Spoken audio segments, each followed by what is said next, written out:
Hey everyone, welcome back to the channel. I really hope you're all having a fantastic day. Today, we're diving into a brand new story, a fanfic called Naruto, Rebuilding the Hidden Sand. It's pretty wild, and I think you're going to love it. Let's get into it. Oh, and a quick heads up, this video has been rendered at 1.5 times speed. To listen and enjoy at a natural, normal pace, please set your YouTube playback speed to 0.75 times. Trust me, it makes the experience much better. Yuji and Sasori. It was the 40th year since the founding of Konoha. The Second Shinobi World War was nearing its end. In the land of wind, 5 figures moved swiftly across the endless desert, their silhouettes cutting through the heat haze like mirages. Listen carefully, the brown-haired young man leading the squad said without slowing his pace. His voice was calm but edged with authority. This may be a routine border patrol, but that doesn't mean you can afford to relax. He glanced back at the 3 younger shinobi behind him. Things have quieted down in Amigakure for now, but Hanzo's ambitions haven't disappeared. They've only ceased hostilities with Konoha. Their friction with us remains. Yes, sir. The squad consisted of 5 members in total. Yuji knew the warning was meant for the 3 fresh genin, not for the red-haired boy running beside him. Sasori of the Red Sand. The village's prodigy. The future Akatsuki member. The man who would one day help ignite the Third Shinobi World War. Yuji's gaze drifted toward him. Sasori noticed immediately and returned the look, unreadable, faintly cold. Besides Amigakure, their leader continued, the shinobi of the Land of Water have been restless as well. They've been probing our borders throughout the war, looking for weaknesses. Persistent as fleas. He slowed slightly. This is your first official mission as village shinobi. Focus on observing and learning. If you encounter real danger, retreat immediately. The 2 other genin wore serious expressions, though excitement flickered behind their eyes. For shinobi of the Hidden Sand, stepping onto a battlefield was a rite of passage, something they had imagined since their academy days. Yuji, however, was watching the man at the front. Raza. Gaara's father. A wielder of magnet release. Even now he was already a jonin, one of Sunagakure's strongest combatants. Yuji, Raza said suddenly, glancing back while maintaining his pace. You're a medical nin. If combat breaks out, do not rush to the front line. Your duty is to preserve your comrades' lives. Recite the principles. Yuji answered without hesitation. First, a medical nin must never abandon a comrade before their life has ended. Second, a medical nin must never stand on the front line. Third, a medical nin must never die before any other member of the squad. Raza gave a slight nod. On the battlefield, a medical nin determines whether a squad survives. Remember that. After a pause, he added, I've heard about you from Lady Chiyo. Your control is impressive for your age. Yuji offered a modest smile. With Sasori here, this mission shouldn't pose much difficulty. Raza's eyes shifted briefly to the red-haired boy. Though not yet 10, Sasori had already completed numerous missions flawlessly. His talent and combat awareness far surpassed his peers. An hour later, the squad arrived at a canyon carved deep into the desert. Towering cliffs of bare rock rose on either side, wind howling through narrow gaps in the stone. A chunin wearing a sand-colored headwrap appeared to greet them. Lord Raza. I've brought reinforcements, Raza said simply, gesturing toward the 4 younger shinobi. They're under your supervision. Without further pleasantries, he turned and departed. As one of the village's pillars, he had no time to babysit. Follow me, the chunin ordered. His gaze lingered briefly on Sasori before he led them along the cliff walls in swift leaps. After several minutes, they reached a concealed cave set into the rock face. The canyon's geography made it a natural wind tunnel. Sand swirled unpredictably, stinging exposed skin. Inside the cave, 5 or 6 hidden sand shinobi were resting. Most barely glanced up. Until they saw Sasori. Their expressions shifted, subtle but unmistakable. Yuji noted the reaction. It was inevitable. Within Sunagakure, Sasori's brilliance was impossible to ignore. And he was Lady Chiyo's grandson. The Hidden Sand was not like Konoha, overflowing with prodigies. At this time, Konoha had already begun producing what many called a golden generation, most notably Minato Namikaze. After brief introductions, Yuji and the others found a place to sit. The atmosphere inside the cave was tense and restrained. The 2 younger genin barely dared to breathe. Sasori said nothing. He settled near the cave entrance, unrolled a scroll, and released a collection of puppet components. Without acknowledging anyone, he began methodically adjusting mechanisms and replacing joints. You don't need to be so tense, the chunin who had led them in said, noticing the stiffness in the younger genin. Our patrol zone is still some distance from the actual border. Strictly speaking, this is the second defensive line. Compared to the front, the risk is significantly lower. His name was Nomura. He leaned against the cave wall, arms folded. Our job is to prevent small enemy squads from slipping past the first line and infiltrating deeper into the Land of Wind. If anything serious happens, the frontline patrols will send word ahead of time. He gave a faint shrug. And even if we do encounter enemies, their numbers won't be large. As shinobi of the Hidden Sand, this was part of growing up. The academy had prepared them in theory. The battlefield was different. Of the 4 newcomers, Sasori was clearly unfazed, already accustomed to the suffocating weight of a war front. Yuji too remained calm. Only the fresh graduates from the academy betrayed their unease. Not dangerous? Yuji kept the thought to himself. The Second Shinobi World War had not truly ended, not in any meaningful way. Even when the war was officially declared over, the aftershocks lingered, border skirmishes, covert operations, retaliatory strikes. There would be no real peace. And before long, the Third Shinobi World War would erupt. As that thought crossed his mind, Yuji's gaze shifted toward the farthest corner of the cave. A wounded shinobi lay there. His complexion was pale, his breathing shallow. One arm was wrapped in blood-soaked gauze. The wound had clearly received crude field treatment, but it was still seeping through the bandages. May I take a look? All eyes turned toward Yuji as he stepped forward and removed a compact first aid kit from his pouch. I'm a medical nin. The injured man hesitated, then nodded. Yuji crouched beside him and carefully removed the stained gauze. As expected, the flesh surrounding the wound had begun to rot. Pus had formed along the edges. You were stabbed with a kunai, Yuji said calmly. The wound is deep. Judging by the angle, the strike likely came from behind, slightly to the side. The attacker was probably aiming for your carotid artery. The Chunin's eyes widened. Yuji had guessed correctly. A slim silver scalpel slipped into Yuji's fingers, catching the dim cave light. This may hurt. Please endure it. Before the man could fully brace himself, the blade flashed. Yuji's movements were precise and efficient. Rotten tissue was removed in swift, controlled motions, so fast they nearly left after images. The injured shinobi had only just begun to tense when Yuji had already disinfected the wound, applied medicine, and wrapped it neatly in fresh gauze. The entire procedure flowed seamlessly. Impressive, one of the other Chunin muttered. There had been no visible medical ninjutsu, no glowing chakra. Just skill.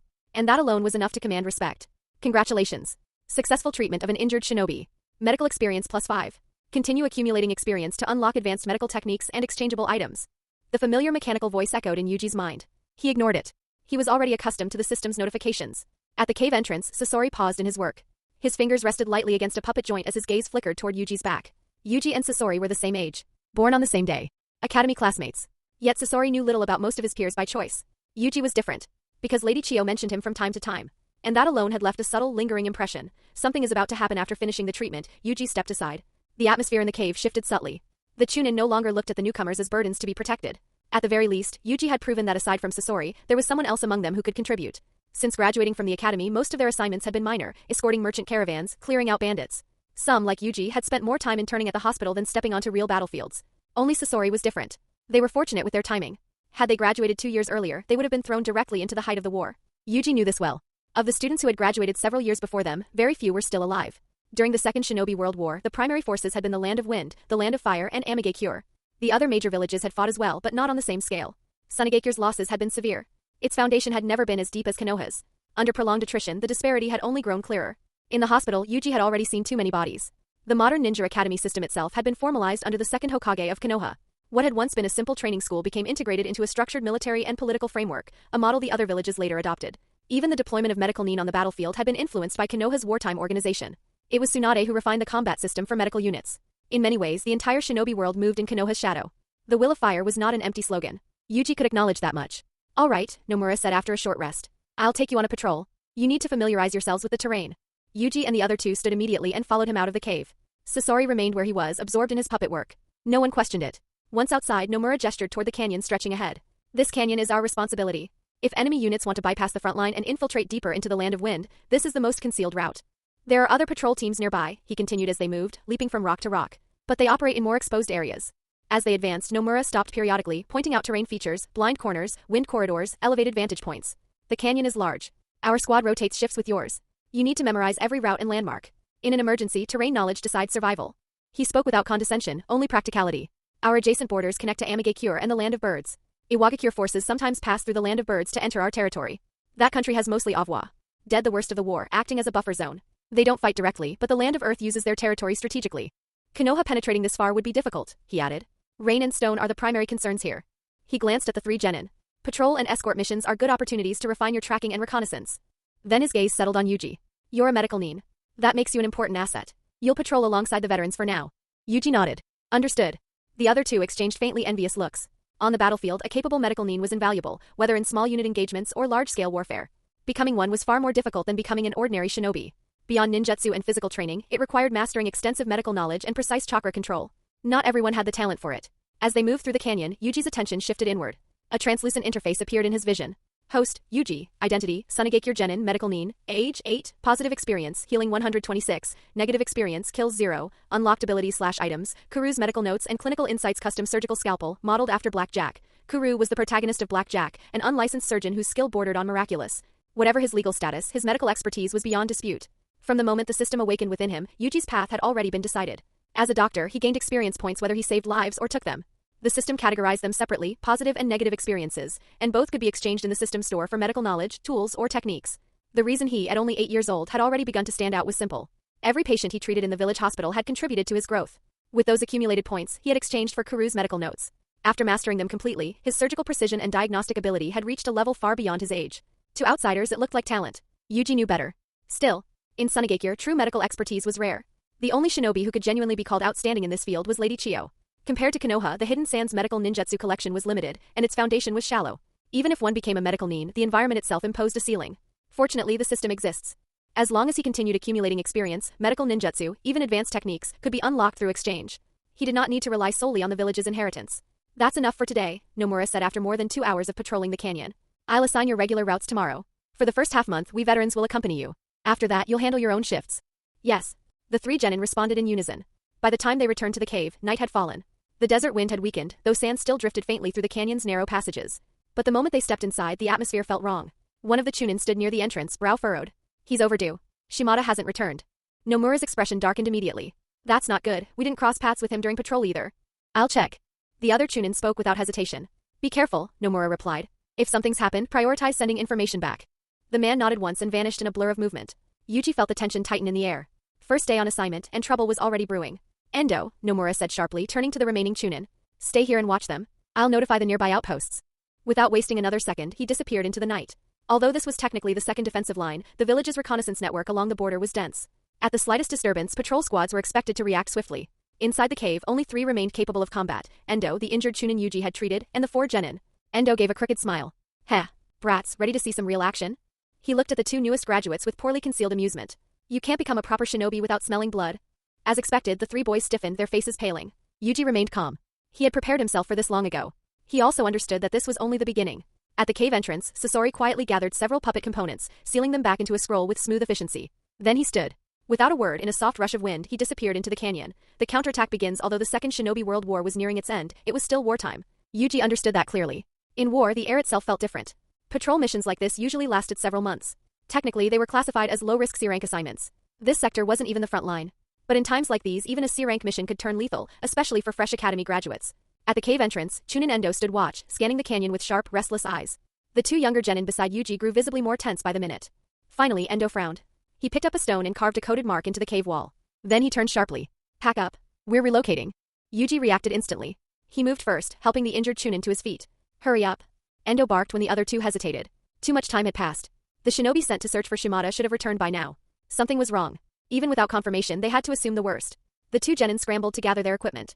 Endo swiftly erased any trace of their temporary hideout before leading them out into the canyon.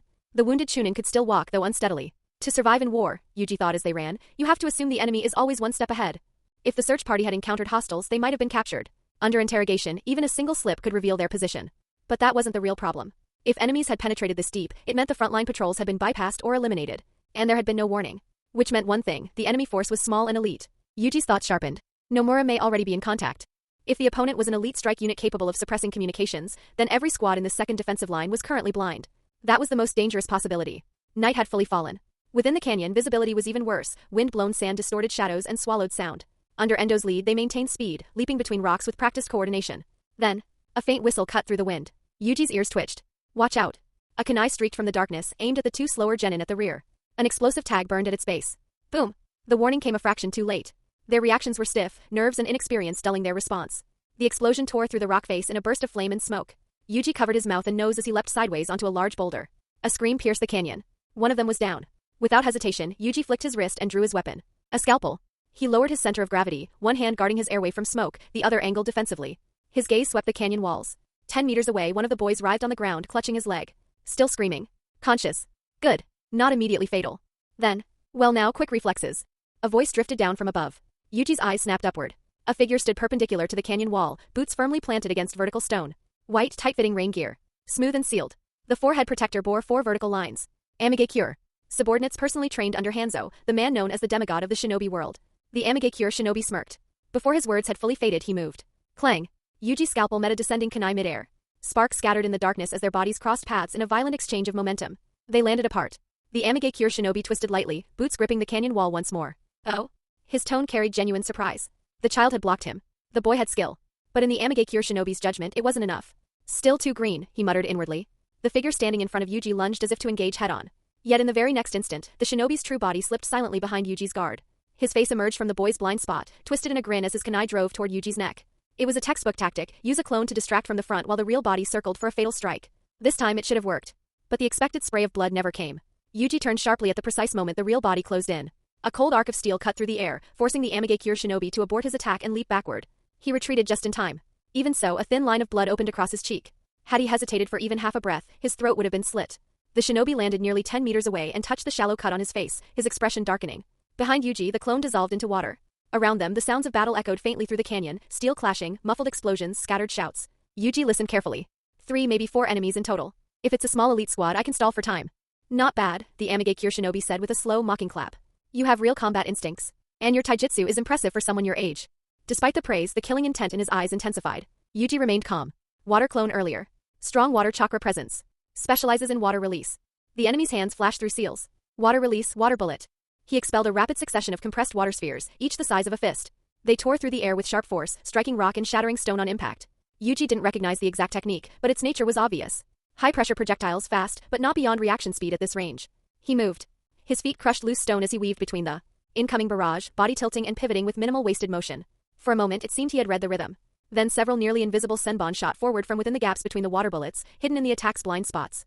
Yuji had already committed to a lateral dodge. The needle struck his body cleanly. A puff of white smoke burst outward.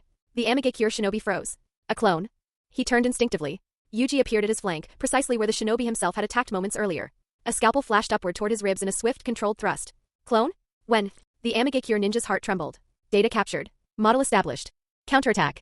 Yuji kept his eyes on his opponent and spoke under his breath. The true genius Yuji's scalpel sliced across the Amigakure shinobi's thigh, leaving what looked like a shallow cut. It should not have landed. At that range and with his reflexes, the man should have avoided it easily. Yet at the crucial moment, his leg had stiffened. That blade. The Amigakure shinobi muttered, narrowing his eyes. The weapon in the boy's hand was thin and almost delicate, easy to conceal but frighteningly sharp. Being injured twice by a genin humiliated him, and his expression darkened with anger. Yuji did not continue pressing forward. Instead, he disengaged immediately and leapt toward his injured teammate. In a few swift movements, he reached him and hoisted him onto his shoulder. Only then did the Amigakure shinobi sense that something was wrong. The numbness in his leg had not faded. It was spreading. Poison? His pupils contracted. Sunagakure's proficiency with toxins was well known. While Hanzo himself was a master of poison and his techniques in conjunction with his salamander had once forced even the Sannin into retreat, that was the strength of one individual. The hidden sand was different. Their puppeteers routinely integrated toxins into weapons and mechanisms. Their mastery lay not in overwhelming potency, but in practical application. The shinobi steadied his breathing. As one of Hanzo's trained soldiers, he had resistance to common toxins. As long as he created distance and delayed, the effects would subside. Stop wasting time, Yuji said calmly without turning around. You are already finished. The words irritated him. Arrogant brat. He stepped forward, intending to pursue, but the ground seemed to tilt beneath him. A wave of dizziness struck. His limbs grew weak far faster than expected. This was not poison. He looked down at his thigh. The wound appeared shallow, yet blood was flowing at an alarming rate. The scalpel had sliced precisely across a major vessel. The bleeding had been controlled, clean, and continuous. He had not realized how much blood he had lost. His knees buckled. I actually lost to a genin. The thought surfaced briefly before darkness swallowed his vision. He collapsed onto the canyon floor. Yuji did not look back. Carrying his teammate, he bounded up the canyon wall and reached a high stone platform overlooking the battlefield. From there, he had both distance and visibility. He set the injured boy down carefully. The damage was severe. One eye was destroyed. Shrapnel had torn through muscle. Blood loss was significant. I'm sorry, Yuji, the boy whispered weakly. Don't worry about me. You're a medical ninja. You should retreat and report. It's fine, Yuji replied while working quickly to stabilize the bleeding. There are not many of them. Senior Endo is still holding out. His tone was calm, but his eyes were already scanning the battlefield below. The situation was grim. 3 Amigakure shinobi remained. Endo was the only one still fighting. The other genin and the wounded chunin were already dead. From the ambush until now, less than 5 minutes had passed. Small-scale shinobi battles were never prolonged. Life and death were decided in moments. Logically, as a medical ninja, he should withdraw. Preserving himself and transmitting intelligence came first. But there was no formation left to protect him. There was no fallback. You rest here, Yuji said after completing a quick field treatment. Then he rose and turned back toward the battlefield. If he and Endo coordinated, they still had a chance. Even if he was only a genin. As he descended, the remaining Amigakure shinobi noticed him. Is Aoki dead? One of them asked coldly. To lose to a single brat. Pathetic. Their killing intent sharpened. When Endo saw Yuji rushing back toward the battlefield, he shouted in alarm. What are you doing? Get back. I observed long enough. The data is sufficient. Yuji did not slow down. He moved straight toward the 3 remaining Amigakure shinobi. There was no fear in his expression. His gaze swept across them quickly before settling on one target. As a transmigrator, Yuji possessed an unusual advantage. He was deeply familiar with this world. He knew the common ninjutsu of each village, their combat styles, and the typical strengths and weaknesses of different types of shinobi. It was not perfect knowledge nor complete, but it formed a framework in his mind. A reference model he could draw upon. That alone was useful. But it was not his greatest advantage. The true foundation of his confidence came from the knowledge he had obtained through the system, particularly the medical insights inherited from Kuru. It had given him an exceptionally precise understanding of human anatomy. He had trained himself deliberately since childhood, using his own body as a reference. Because of his medical proficiency, he could push his physical limits, recover efficiently, and continue training at a pace others could not sustain. To an extent, he had been in a state of extreme training for years. As a doctor, he also observed differently.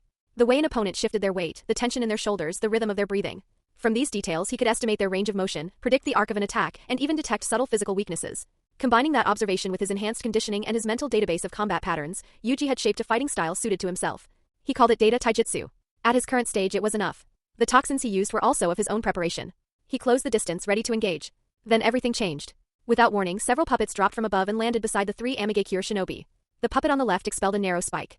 It pierced cleanly through one man's skull before he could even turn his head. The puppet on the right held a rotating blade that cut another shinobi in half at the waist with terrifying precision. Both were humanoid constructs. The third puppet resembled a crawling lizard. As it skittered forward, panels on its back snapped open, releasing a dense spray of poison senbon. The final Amigakure shinobi barely had time to raise his arms before he was riddled through. The entire exchange lasted only seconds. Yuji slowed to a stop. The desperate battle that had pushed them to the brink ended almost instantly. A figure descended from the canyon wall in the distance. He landed lightly. A youthful face emerged from the darkness, calm and emotionless. Chakra threads shimmered faintly from his fingertips as the puppets withdrew and returned to his side. Sasori. Yuji slid the scalpel back into his pouch. There was no surprise on his face. The Amigakure shinobi they had faced were not insignificant, but in the grand scale of the war they were expendable pieces. Against most genin they were overwhelming. Against a true prodigy they were little more than obstacles. 8 years old sounded young. In this world it was not. Some children had already stepped far beyond ordinary limits. In front of such talent, years of effort from others amounted only to a starting line. Sasori walked closer, retrieving his puppets with smooth, practiced motions. He did not look at Endo. His gaze settled on Yuji. I thought that with you here nothing would go wrong. His voice was flat, almost indifferent. You overestimate me, Yuji replied quietly. Yuji sighed.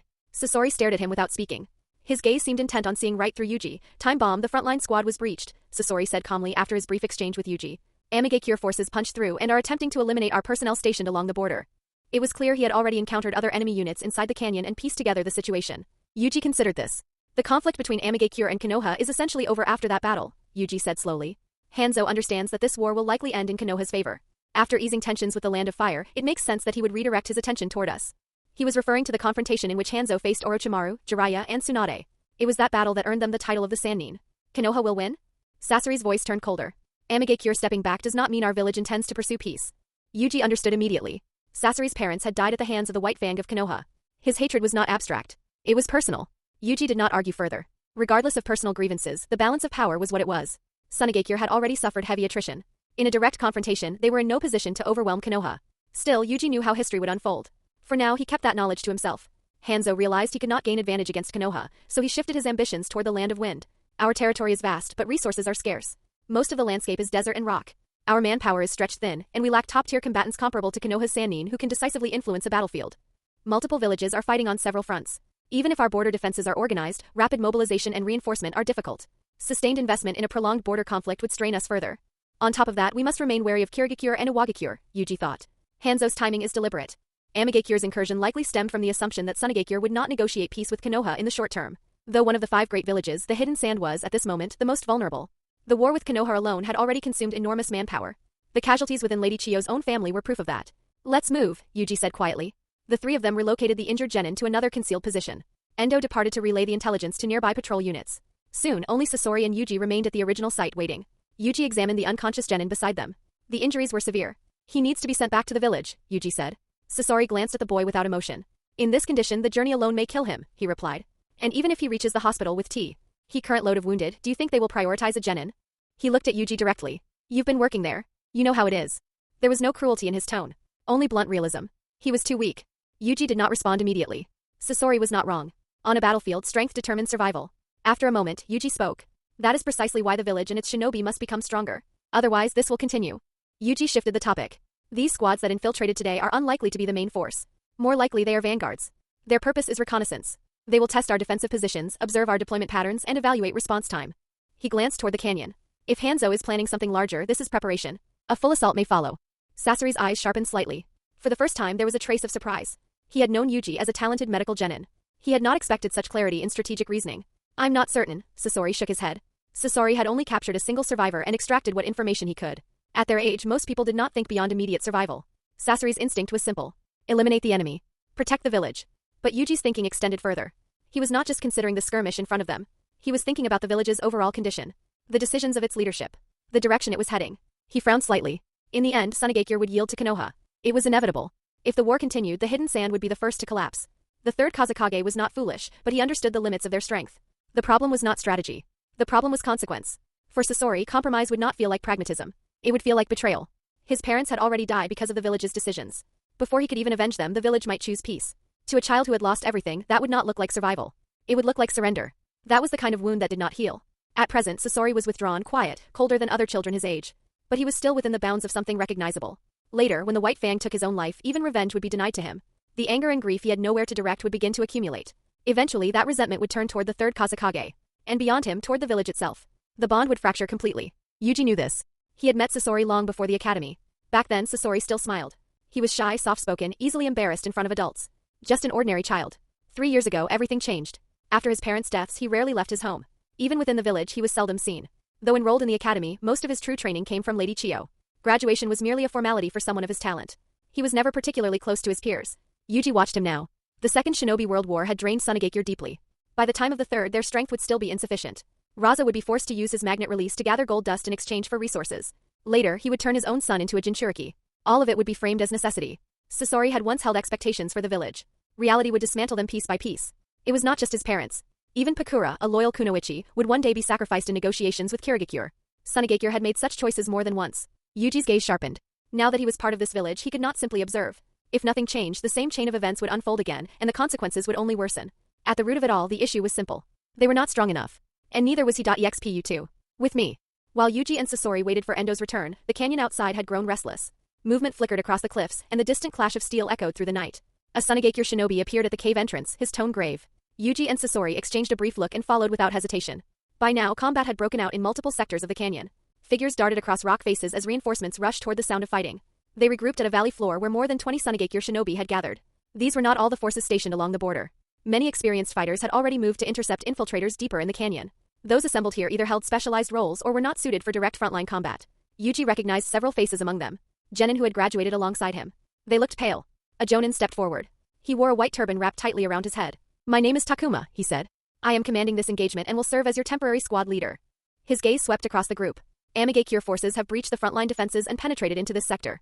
Their objective remains uncertain, but intelligence suggests reconnaissance. They are likely probing our deployment patterns and defensive structure. His voice hardened. They cannot be allowed to leave alive. The atmosp here tightened. Medical Nin. Step forward. 7 shinobi, including Yuji, moved ahead. That was the full extent of the medical support currently stationed in this rear border zone. Logistics and intelligence personnel. Several more stepped out. Takuma unrolled a rough map and pointed to marked positions across the canyon. You will divide according to sector assignments. Medical and logistics units will move toward designated battlefield zones. Your priority is not direct engagement. First, reduce casualties. Second, relay intelligence immediately if the situation escalates. Combat units will ensure your protection. He tapped several small marks on the map. This canyon contains multiple concealed supply posts. If necessary, use the terrain. Engage in guerrilla tactics. Yes. The response came in unison. The formation began reorganizing quickly. Takuma's eyes shifted. Sasori. In this gathering, one person stood apart. Even as a child, Sasori's presence altered tactical considerations. Takuma clearly intended to assign him to a forward strike group. I will move with Yuji. Sasori spoke calmly. Takuma paused, studying him for a moment. Very well. He did not argue. Move out. The assembled shinobi dispersed swiftly. Yuji's newly formed squad consisted of 5 members. 2 medical nin, 1 intelligence specialist, Sasori, and a chunin assigned as temporary leader and primary defender. As they ran along the canyon wall, Yuji considered the situation. Nomura's squad had not reported in. The odds were high that they had already fallen.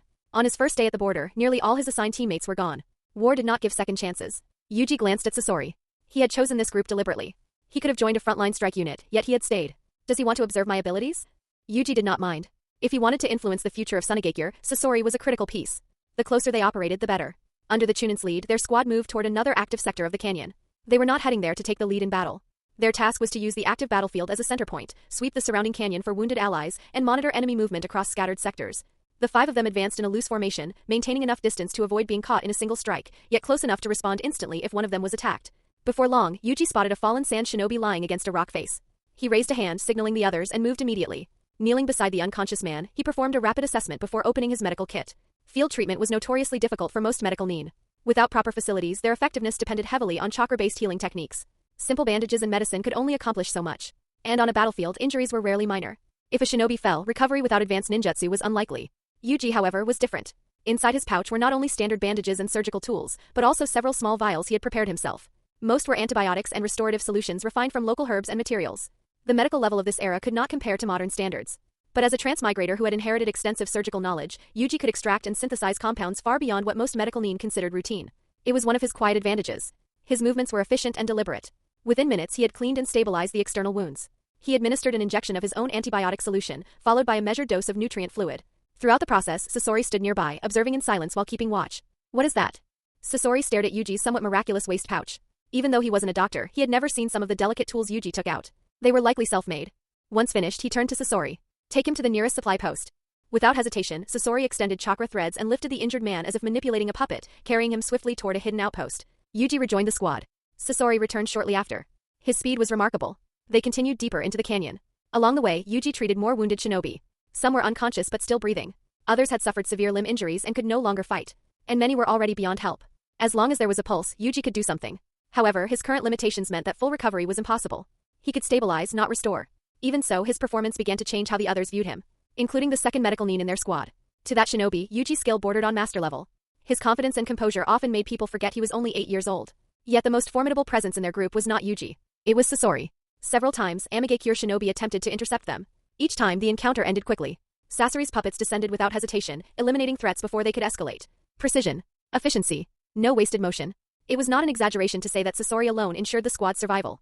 This terrain favors concealment, Yuji thought as they advanced. Amigakure chose it well. But they likely did not anticipate such a rapid response. Based on the frequency of contact and the scale of scattered engagements, he estimated that at least 100 or 200 Amigakure shinobi had infiltrated the border region. The battlefield was fragmented, not concentrated. A coordinated probing action. For Yuji, it meant something else. Experience points. Compared to his time interning in the hospital, the accumulation rate here was vastly higher. New abilities. The fighting between Amigakure and Sunagakure continued through the entire night. There was no sign of it slowing. If anything, more shinobi were pouring into the canyon with each passing hour. The scale was no longer that of a probing strike. It was war. Yuji's earlier suspicion solidified. Amigakure had used dispersed vanguard units to fracture the defensive line, then seized the opening to escalate. What had begun as infiltration was now a full offensive. He had expected Hanzo to make a move eventually. He had not expected it to happen this quickly. Amigakure likely had already mapped out the frontline strongholds. The rear sectors, however, were less clear. This rapid escalation suggested urgency. Hanzo must have feared Sunagakure was preparing countermeasures. Yuji, over here. Another medical nin called out from behind a cluster of shattered rocks. Yuji rushed over and knelt beside a fallen chunin. One glance was enough. This one cannot be saved. The injuries were catastrophic. Multiple penetrating wounds. Severe internal trauma. Even though the man still breathed, his life was already slipping away. Yuji closed his kit. He did not hesitate. Supplies were limited. He had prepared for a prolonged patrol, not a night of continuous large-scale engagement. Antibiotics and nutrient solutions were nearly depleted. Resources had to go to those who could still fight or survive. Before he could move, several kunai whistled toward them. The escorting chunin stepped forward and deflected the projectiles in a flurry of sparks. Move, the captain shouted. Ahead, several Amigakure shinobi emerged from the swirling sand. Yuji glanced around instinctively. Sasori was not nearby. With the enemy numbers increasing, maneuverability had become nearly impossible. Engagements were constant. Even someone like Sasori could not be everywhere at once. The two medical nin turned to retreat. But the enemy pressed forward aggressively. The chunin escort engaged one of the attackers, but the remaining Amigakure shinobi broke off and charged toward Yuji and his companion. Yuji's fingers twitched. The scalpel spun into his palm. He stopped running and pivoted smoothly into a fighting stance. You go, he told the other medical nin. There was a moment of hesitation. Then the man fled.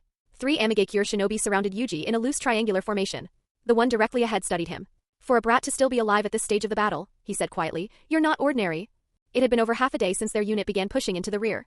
Reinforcements had steadily increased their numbers. This battlefield was no longer a place for novices to survive. A medical nin, is it? Another sneered. Those are usually the easiest to kill. Shuriken flashed through the air. Yuji slipped between them, his movements compact and efficient. The moment he shifted, one enemy appeared behind him. Yuji swung backward without looking. He had already calculated the trajectory. The scalpel struck the opponent's armored gauntlet with a sharp metallic sound. Fast reaction, the man began. Yuji's fist drove into his abdomen. The impact was not explosive but precise. The Amigakure shinobi's face twisted in shock as unbearable pain detonated through his core. How could a child generate that force? Then he understood. It was not brute strength. Yuji had struck a nerve cluster just below the ribs, a vulnerable point that temporarily disrupted muscle control. Before the man could recover, Yuji had already shifted. The second shinobi lunged from behind.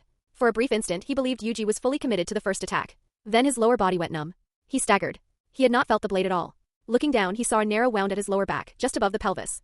Blood seeped rapidly from the precise incision. The scalpel was too small, too light. The cut had been clean and almost imperceptible. Damn it. His legs gave out. He collapsed. Blood pooled beneath him. Miura. The remaining 2 Amigakure shinobi froze in disbelief. They had seen the boy strike once. Nothing more. And yet their teammate had collapsed. After him. Anger replaced confusion. As Yuji turned and fled, the 2 gave chase immediately. Careful. One of them sensed something and shouted. Too late. The other had already stepped into the trap Yuji had prepared earlier, taking advantage of the shifting sandstorm. An explosive tag detonated above them. A section of cliff fractured violently, sending a cascade of stone and dust crashing down. The pursuing shinobi was swallowed by the collapse. The last Amigakure ninja hesitated only briefly before continuing forward. In his mind, the explosive tag had merely been a distraction to buy escape time. He did not realize that Yuji had not run far. Using the curtain of drifting dust, the boy doubled back. He moved silently, hugging the rock face, staying within the blind angle created by the enemy's forward momentum. Then he struck. Yuji passed him in a blur and landed lightly behind. The Amigakure shinobi instinctively raised a hand to his throat. There was no immediate pain. No visible wound. Then a thin red line surfaced across his neck. A moment later, blood erupted. You. The word died in his mouth. He fell backward into the sand. 3 opponents. All down. Yuji did not linger. He simply adjusted his direction and moved swiftly toward the nearest stronghold. As he ran, he analyzed the encounter. The infiltrators were not fully adapted to the terrain of the Land of Wind. The canyon's shifting visibility, swirling sand, and irregular cliff structures created natural blind zones. For Yuji, that environment was an advantage. His age worked in his favor as well. Enemies underestimated him instinctively. His smaller frame made concealment easier. An adult would have struggled to maneuver through those crevices as efficiently. These 3 had been noticeably weaker than the elite he fought the previous night. They were not part of Amigakure's core forces. Which meant something worse. If even their lower-tier units had reached this far into the rear, the frontline situation must be severe. Hanzo's surprise assault was achieving results. Sunagakure reinforcements were likely still mobilizing. Until the main force arrived, the rear units would have to endure. The circumstances were unfavorable. Yet as Yuji moved, a different calculation unfolded in his mind. He summoned the system interface. Positive experience gained from healing had risen from 126 to 307. Negative experience gained from killing had increased from 0 to 54. The battlefield was far more efficient than hospital work. Minor cases at the hospital yielded 1 or 2 points at most. Here, severe trauma translated into substantial gains. The system categorized both types separately, each exchangeable for different abilities and tools. His medical supplies were nearly depleted after a single night. If the battle continued, he would need to rely less on material resources and more on chakra-based techniques. He scrolled through the available options. Several medical ninjutsu were now within reach. Mystical palm technique, an advanced healing art that stimulated cellular regeneration and rapidly treated external injuries. Chakra scalpel, a technique that extended chakra along the hand's edge capable of precise internal cuts. Healing wound destruction, a technique requiring preemptive chakra concentration at the anticipated impact point, allowing automatic regeneration upon injury. Further below, delicate extraction technique, a B-rank medical ninjutsu capable of extracting toxins, removing damaged tissue, and even performing delicate internal procedures such as organ replacement. Resurrection life reforming technique, an A-rank art designed to reconstruct fatal damage by forcefully stimulating the body's remaining vitality. There were more. Tsunade's original technique, the strength of 100 seal. Even higher-level arts such as dragon life reincarnation, a forbidden technique once seen in Kazekage. And finally, one's own life reincarnation. The technique Lady Chiyo had once used to revive Gaara at the cost of her own life. That one required an enormous amount of experience. Far beyond what Yuji currently possessed. He exhaled slowly. His supplies were nearly exhausted. If he wanted to continue saving lives on this battlefield, he would need techniques that did not rely on material resources. After a brief calculation, he made his decision. Chakra scalpel, mystical palm technique. He confirmed the exchange. Inside an underground chamber carved beneath the canyon, the remaining medical nin of Sunagakure worked without pause. Wounded shinobi were carried in continuously from the battlefield above. Of the original 7 medical nin stationed in this sector, only 3 remained. Their numbers had been cut by more than half. Yuji was the youngest among them. Yet he had naturally become the one directing the operation. When the other 2 encountered injuries beyond their experience, they instinctively called for him. Despite the chaos, Yuji maintained order. He triaged quickly, prioritizing the wounded according to severity. Those with lighter injuries received rapid stabilization and were rotated out to rest. Those on the edge of death were assessed carefully to determine whether intervention would meaningfully change the outcome. Several lightly injured shinobi who could still move assisted as temporary aides, fetching supplies and helping reposition patients. Under Yuji's direction, the medical post remained functional. Above them, the canyon continued to burn. Takuma had issued strict orders. The medical team was no longer permitted to leave the underground chamber. They were the last line of support. If anything happened to them, the casualty rate would spike beyond control. Especially Yuji. Just hold on a little longer, some of the wounded muttered to one another. Reinforcements from the village are on the way. Those who recovered enough strength returned to the battlefield after brief rest. Time was all they needed to buy. Yuji. A chunin approached him quietly. Commander Takuma asked me to remind you not to push yourself. If you feel unwell, step back. You. Too important to risk. Yuji looked up briefly from where he was channeling chakra into a deep abdominal wound. I'm fine, he said with a small smile. It was now the second night. The fighting had continued for nearly 48 hours. Yuji had not slept. He had already exchanged for both mystical palm technique and chakra scalpel. However, due to limited chakra reserves, he had refrained from using chakra scalpel offensively. For most incisions, he relied on his physical scalpel to conserve energy. Fortunately, his enhanced physical conditioning allowed for slightly faster chakra recovery. Chakra was, at its core, the fusion of physical and mental energy. The stronger the body and the steadier the mind, the better the recovery. Even so, mystical palm technique consumed far more chakra than he had anticipated. As an A-rank medical ninjutsu, it required intense and sustained control. Treating 2 critically injured patients in succession already strained him. He understood now more clearly than ever the importance of chakra volume. If he possessed reserves comparable to a Jinchuriki, stabilizing dozens of wounded would not be difficult. Instead, he rationed himself carefully. The Chunin messenger hesitated before leaving. At first, most had only regarded Yuji as a talented medical genin. But the moment he began using mystical palm technique on the battlefield, their perception shifted. Very few in Sunagakure were capable of that level of medical ninjutsu. Lady Chiyo was one of them. Yuji's age made it even more astonishing. The academy did not teach such techniques. Advanced medical training was only granted after rigorous selection. No one asked how he had learned it. This was not the time. Without him, many lightly wounded shinobi would never have returned to combat. The line might already have broken. News of the border battle had already reached Sunagakure. The higher-ups would inevitably hear of his performance. Yet none of that mattered to Yuji at this moment. His eyes were bloodshot, his hands trembled faintly between treatments. He knew his condition better than anyone. He continued working not out of loyalty or duty. In his eyes, every wounded shinobi represented growth. Experience. A battlefield like this was rare. Once the conflict ended, who knew when such an opportunity would arise again? Wasted potential was something he disliked. Make way. The shout cut through the underground chamber. A sand shinobi stumbled in, drenched in sweat, carrying someone on his back. His eyes scanned the room and locked onto Yuji immediately. The surrounding murmurs grew louder. The figure on his back was Sasori. What happened? An Amigakure Jonin, the man replied grimly. The infiltrating forces had not been overwhelmingly powerful individually, but their numbers had compensated. And among them were commanders. Just as Sunagakure had Takuma. Even if village standards differed, the title of Jonin meant something. Even a mediocre Jonin was far beyond the reach of most genin. Sasori was exceptional, but he had already fought continuously for nearly 2 days. Facing a fresh Jonin under those conditions left little room for victory. Survival alone was remarkable. Yuji stepped forward immediately. Compared to the enemies Yuji had faced, Sasori's opponents had been on a different level. Most of those Sasori eliminated were elite units. Lord Takuma to protect him. The shinobi began, hesitating. Yuji had already begun examining Sasori. There were deep cuts along his side and shoulder. Blood loss was significant, but the wounds were clean. No signs of internal collapse. Not fatal. He did not know whether this particular border clash had occurred in the original timeline. He knew the broad structure of the Second Shinobi World War, but not every engagement. If his presence had caused some deviation, that was dangerous. Sasori was not just a prodigy of the village, he was central to Yuji's future plans. Nothing could happen to him. He'll live, Yuji said calmly. He began treatment at once, channeling mystical palm technique with careful control. The green glow illuminated the dim chamber as torn muscle fibers began to knit together. The room gradually quieted. Then, a familiar mechanical tone sounded in his mind. The host has successfully treated a plot-significant character for the first time. Reward unlocked, plus experience points. Huh. The ambition of 2 boys, the hidden sand village didn't have nearly as many key figures as Konoha, and the number of people Yuji could realistically interact with was limited. Some of Sunagakure's future big names hadn't even been born yet. What surprised him most, however, was that treating important figures actually granted him experience. If healing gives positive experience, then would killing someone significant give a huge amount of negative experience? The thought crossed his mind, but he didn't linger on it. There were still wounded shinobi waiting for him. Treating Sasori had given him a clearer understanding of how his system worked.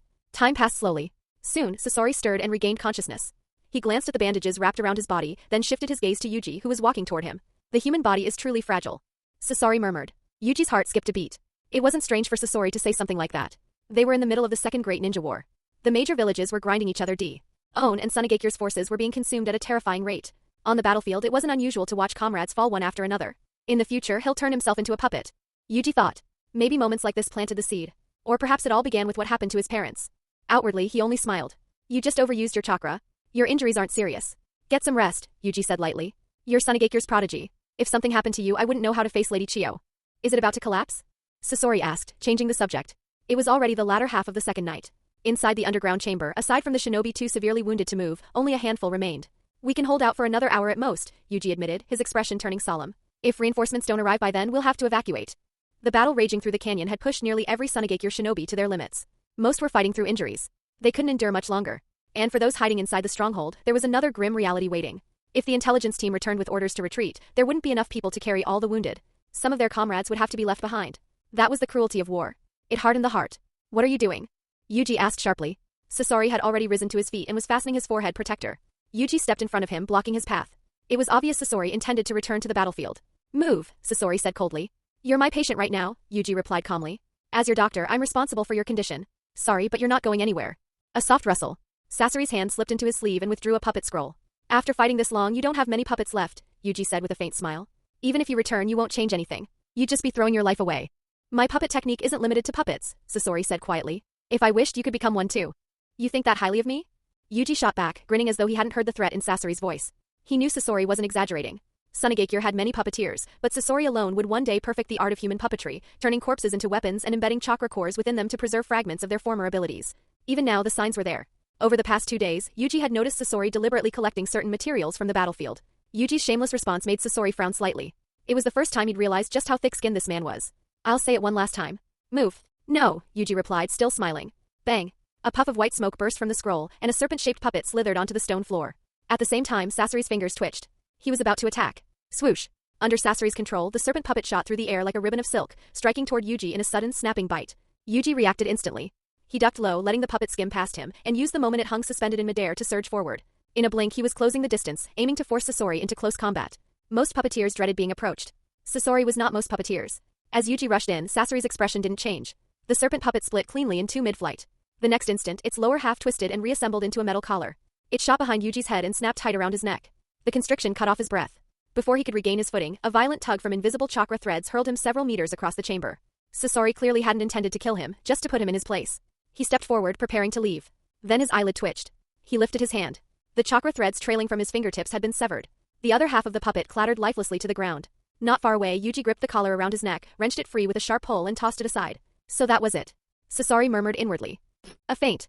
His real aim was my chakra threads. He narrowed his eyes at Yuji, who stood calmly despite the red marks circling his throat. Chakra scalpel. Sasori muttered, recognizing the faint residue of medical chakra still shimmering around Yuji's fingers. He knew that technique? Puppeteers are the pride of Sunagakure's combat forces, Yuji said, stretching his neck as if to ease the lingering pressure. A faint smile curved his lips. If I were an outsider, maybe I wouldn't understand. But I'm one of us. I've made it a point to study puppeteers carefully. His gaze sharpened slightly. Besides, I've been observing you these past 2 days. Just like you've been quietly observing me. Sasori didn't reply. Under normal circumstances, I wouldn't stand a chance against you, Yuji continued. But right now, things are different. He tilted his head. Your wound is on the left side of your abdomen. It grazed the nerves along your lower ribs. That kind of injury sends sharp, spreading pain with even slight movement. Every time you lift your arm, there's a subtle distortion. You've been suppressing it well, but not well enough. The room fell silent. I haven't rested either, Yuji admitted. To be honest, I'm in terrible shape myself. But even like this, if you can't deal with someone at my worst, do you really think you're fit to throw yourself back into that battlefield? His smile faded. If that's what you choose, I won't stop you again. I'll simply apologize to Lady Chiyo. His eyes were steady now, the lightness gone. And I'll be very disappointed in you. The final words carried no mockery, only quiet resolve. The other shinobi in the chamber remained silent. Though the two standing before them were barely more than boys, Yuji had already earned authority as the captain of the medical squad. And Sasori, prodigy of Sunagakure, scion of Lady Chiyo's lineage, held his own weight. No one dared to interfere unless things truly spiraled out of control. The two locked eyes for several long seconds. The air grew heavy, suffocating. Then, without another word, Sasori turned away. He walked back to his original place and sat down. Reinforcements. The clash between Sasori and Yuji was nothing more than a brief interlude. Before long, the stronghold fell back into uneasy silence. Everyone waited quietly for news from the intelligence team still out on the battlefield. Yuji no longer had anyone left to treat. As the fighting intensified, those Sunagakure shinobi who returned wounded were no longer being sent back again. If they were injured a second time, it meant death. There weren't enough hands to carry the wounded anymore. Even manpower on the front lines was thinning with every passing hour. If they retreated now, no one could say how many of the dozens remaining in the stronghold would make it back alive. Prepare to relocate. An elderly Sunagakure veteran finally broke the silence. Yuji, Sasori, you two medical nin and the younger ones, you leave first. His voice was calm, almost detached. We likely won't be returning to the village. So we'll use what strength we have left to buy you time. No one interrupted him. Yuji said nothing. Because it was the right decision. Even from underground, they could feel the battle above growing fiercer. Distant tremors shook dust from the ceiling. The clash of weapons and the roar of jutsu occasionally echoed down the passageways.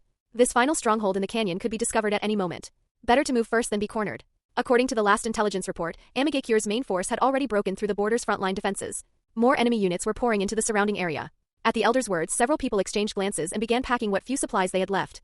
Those who had resolved themselves to die gathered together, discussing routes and fallback positions, how best to delay the enemy and ensure Yuji and the others could escape. The air was heavy, but no one wavered. Then, footsteps. They echoed down the entrance to the underground passage. Everyone froze. A moment later, a familiar figure stepped into view. Lady Chiyo. Behind her stood an entire medical unit. Reinforcements had arrived. For a heartbeat, no one reacted. Then relief swept through the stronghold like a wave. Shoulders sagged. Some let out quiet, shaky breaths. They had prepared themselves for death and instead they were given hope. Yuji exhaled slowly, tension easing from his chest. Begin treatment immediately, one of the shinobi barked upon seeing the reinforcements. Medical nin hurried forward, packs swinging at their backs as they rushed to the wounded. Chiyo's gaze swept the chamber. She saw Sasori, but did not approach him immediately. Instead, she walked toward Yuji. You're Yuji, aren't you? She said, a faint smile touching her lips. She placed a hand on his head, her expression one of quiet approval. I remember you. You've done well. We owe much to you this time.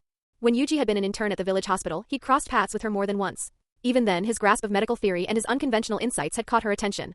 She'd thought him promising, someone who, with proper guidance, might one day become an exceptional medical nin. But talent in theory was one thing. Battlefield usefulness was another. She hadn't expected him to prove himself under fire. Medical experience and battlefield composure were two entirely different qualities. After a brief pause, Chiyo finally turned to Sasori. As she examined his injuries, something complicated flickered in her eyes. Amagakure and Konoha have reached a temporary truce, she said at last, her tone steady. Hanzo couldn't accept losing to us before. He thought that without worrying about Konoha, he could deal with Sunagakure at full strength this time. A faint, cold smile curved her lips. But he's destined to swallow the same bitter fruit again. During the height of the war, Amagakure and Sunagakure had clashed repeatedly. Konoha overwhelmed Amagakure with sheer reserves and manpower. Sunagakure, however, countered them in a different way. Hanzo's prized poison gas had been neutralized by Chiyo's antidotes. And Sunagakure's signature puppeteers proved a nightmare for Amagakure's shinobi to handle. On top of that, the third Kazekage's magnet release, capable of devastating large swathes of the battlefield, matched the scale of Hanzo's poison in destructive potential. These were advantages Amagakure had never truly overcome. Hanzo had long since accepted that he couldn't challenge Konoha head-on. But failing to subdue the Land of Wind? That was something he clearly couldn't let go. It was unfortunate for him. Sunagakure might not match Konoha in overall strength, but it was more than capable of handling Amigakure.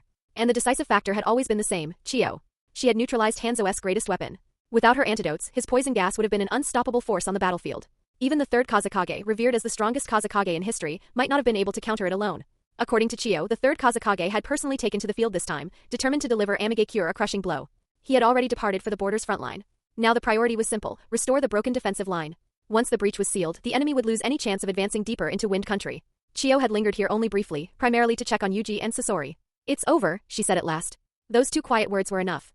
Yuji finally allowed himself to relax. Even if the third Kazekage hadn't stepped in, the arrival of Chiyo and the village's upper ranks would have been enough to shift the tide. Amigakure would gain nothing further today. The tension that had been coiled tight inside him snapped all at once. Relief flooded in, so did exhaustion. His vision blurred. His limbs felt hollow. Thud. Yuji collapsed where he stood, eyes closing as consciousness slipped away. "Lady Chiyo." A nearby shinobi quickly caught him before he hit the ground and looked to her for instruction. "Let him rest," Chiyo said softly. She could see it clearly, he wasn't injured. He was simply spent beyond his limits. Heh. A faint chuckle sounded nearby. "Sasori." The small, almost vindictive laugh caught Chiyo by surprise. When he noticed her gaze, Sasori's expression returned to its usual blank calm in an instant. Chiyo said nothing. Since his parents' deaths, she hadn't seen Sasori smile, not truly. Even just now, that fleeting trace of schadenfreude had been genuine. At least he was no longer shutting himself off from the world. Her eyes shifted between the unconscious Yuji and her grandson. But there was no time to linger. After giving Sasori a few quiet words of instruction, Chiyo turned and left with her team. Third Kazekage. By the time Yuji woke, the sun was already high overhead. He'd slept straight through until noon. In fact, he only woke because hunger dragged him back to consciousness. The mood inside the base was noticeably lighter. The shinobi of Sunagakure moved about with relief written plainly on their faces. A medical nin handed Yuji a military ration pill. He swallowed it without complaint. After a brief explanation from the others, he learned that the third Kazekage and Lady Chiyo had secured a clear advantage at the front. Reports of victory were arriving one after another. It seemed the clash between Sunagakure and Amigakure was already nearing its conclusion. "So quickly?" Yuji muttered, genuinely surprised. With both the third Kazekage and Chiyo deployed, Hanzo himself was likely overseeing Amigakure's forces. In wars of this scale, it was unusual for the fighting to die down without days of relentless struggle. It looks like Hanzo wasn't fully committed to this invasion of the Land of Wind, Yuji thought. In the original history, Hanzo had been portrayed as a formidable figure, someone who raised Amigakure from obscurity and carved out territory through sheer strength. The title demigod of the shinobi world hadn't been given lightly. Yet after the Second Great Ninja War, his decline was evident. His hesitation and inaction left Amigakure mired in chaos. Those close to him abused his authority for personal gain, showing little concern for the nation's well-being. From that perspective, Hanzo was complicated. His power was undeniable, but that didn't necessarily make him a capable ruler. "Where's Sasori?" Yuji asked, scanning the room. "Sasori should have been resting." "He left at dawn," someone replied. Most of Amigakure's forces in the canyon had been driven out, but Sasori was still injured. Wandering off alone was reckless. Yuji's eyelid twitched. He didn't sneak off to the front lines, did he? Just as he was considering going after him, a familiar figure emerged from the passageway. Yuji let out a quiet breath of relief. Sasori glanced at him briefly, then walked to an empty corner and resumed adjusting the components of his puppets as if nothing had happened. After resting a little longer, Yuji joined the other medical nin and returned to work. With the rear secured and no further infiltration from Amigakure, their primary responsibility now was treating the wounded transported back from the front. These rear bases existed precisely for that purpose, logistics and medical support. But Amigakure wasn't the only threat. The Land of Wind was also under pressure from Kirigakure and Iwagakure. Kirigakure, isolated by the sea, had no direct territorial disputes with its neighbors. That geographic separation allowed it to conserve strength and maneuver opportunistically whenever conflict erupted elsewhere. They harassed the Land of Wind while also probing the Land of Fire. Iwagakure did much the same. At present, the fiercest battles raged among Amigakure, the Land of Wind and the Land of Fire. For the other great villages, the ideal outcome was simple: the bloodier the struggle between those three, the better. They could weaken their rivals while positioning themselves to strike at the right moment. Because of this, Sunagakure couldn't commit all its forces to crushing Hanzo. Only the third Kazekage and Chiyo had been dispatched. Others, like Raza, remained on guard against the possibility of Ohagakure exploiting the situation. On the surface, this war seemed to have been ignited by Hanzo's rise. In truth, the so-called peace championed by the great hidden villages was little more than a pretext, an opportunity to expand influence and reshape the balance of power. None of them lacked ambition. The Land of Wind itself had long eyed the fertile lands of the Land of Fire. Meanwhile, Konoha appeared to stand on the defensive, fending off attacks from multiple directions. That was because the peace everyone spoke of was, at its core, dissatisfaction with Konoha's long-standing dominance. Konoha had become the common target. In fact, both Iwagakure and Kirigakure directed more frequent assaults at Konoha than at Sunagakure. Yet despite the brutality of the conflict, no one truly gained the upper hand. Konoha did not collapse as many had hoped. Instead, it continued to produce remarkable talents, surviving the pressure without breaking. Though wounded, its foundations remained intact. In Yuji's view, the Second Great Ninja War had hurt Konoha, but not nearly as severely as the Third would. On the contrary, it was Sunagakure whose foundations had truly been shaken. By nightfall, the war came to an end. It ended with Hanzo personally leading Amigakure's retreat. The third Kazekage and Lady Chiyo withdrew from the front as well. The wounded were transported back to the village in batches, and the border forces were reorganized and reassigned. For the time being, the Sunagakure army encamped along a stretch of barren desert. Yuji and Sasori left the canyon and rejoined the main force. Technically, Yuji's mission term wasn't over. By all rights he should have continued accepting assignments. But the third Kazekage had summoned him. Across the empty sands, simple tents rose in neat rows. Shinobi moved between them, some cooking, others repairing gear or reorganizing supplies for the next march. Escorted by a member of the Kazekage's guard, Yuji and Sasori entered the largest tent at the center of the camp. Kazekage-sama, they've arrived. The guard knelt and announced their presence. This was the first time Yuji saw the third Kazekage up close. He had glimpsed him once in the village before, but only from a distance. Since the escalation of the Second Great Ninja War, the Kazekage had rarely appeared publicly. As leader, he was constantly at the front or managing strategy. The man before him had long dark blue hair and sharp amber eyes. His features were stern, his presence heavy with authority. His build was lean, almost deceptively so. Magnet release. Iron sand, Yuji thought instinctively. Much of Sunagakure's current strength traced back to earlier Kazekage. The second Kazekage, Shaman, had systematized and advanced puppet techniques, turning them into one of the village's defining combat specialties. From that foundation came generations of skilled shinobi. And now the third Kazekage stood at the peak of that legacy. Sasori. The Kazekage's deep voice filled the tent. His gaze lingered on Sasori for a moment before he gave a subtle nod. Clearly, the two were well acquainted. Sasori's expression did not change. Yuji. The Kazekage's attention shifted. Kazekage-sama, Yuji replied calmly, offering a respectful nod. There was no visible nervousness, only composure. The Kazekage studied him for a moment, faint surprise flickering in his eyes. It wasn't the usual reaction of a young genin standing before the village leader. Not bad, he said, allowing the slightest smile. Amigakure's true aim in this surprise attack was to breach our frontline defenses and disrupt the rear, the Kazekage continued. Hanzo believed that our rear units lacked the strength of the main force. He expected to wipe them out quickly and force us to collapse from within. His gaze sharpened. He did not expect you to hold out for so long. That delay disrupted his coordination across other battlefronts. He paused briefly. Everyone at the rear performed admirably. But the two of you stood out. Stood out is too generous, Yuji replied. There were many seniors more capable than us. We simply did what we could. If anything, I feel we may have slowed them down at times. Sasori shot him a sidelong glance that clearly said, if you're going to answer, answer for yourself. Humility is admirable, the Kazekage said. But don't overdo it. Young people should carry some pride. Yuji met his gaze steadily. Sasori and I were stationed in a single canyon. However intense it felt, the scale was nowhere near the front line. For the veterans defending the border, that situation would have been routine. He continued evenly. If you call us outstanding, it's because of our age. Compared to what the village's senior shinobi have endured, our experience is still shallow. I'm not being modest, he added. I'm simply aware of the difference. Silence filled the tent. The Kazekage regarded him with new interest. He hadn't expected such clarity from someone so young. It wasn't bravado. It wasn't false humility. It was perspective. Indeed, the canyon battle, dangerous as it had been, was hardly unusual in a war of this scale. What made it remarkable was the age of those who endured it. You are you, Sasori said flatly at last. Don't lump me together with you. Yuji grinned. What's the harm? We survived life and death together. Sasori frowned and turned away, refusing to respond. The first step of the plan, this C-rank mission, had originally been accepted by Yuji's three-man squad. It had nothing to do with Sasori.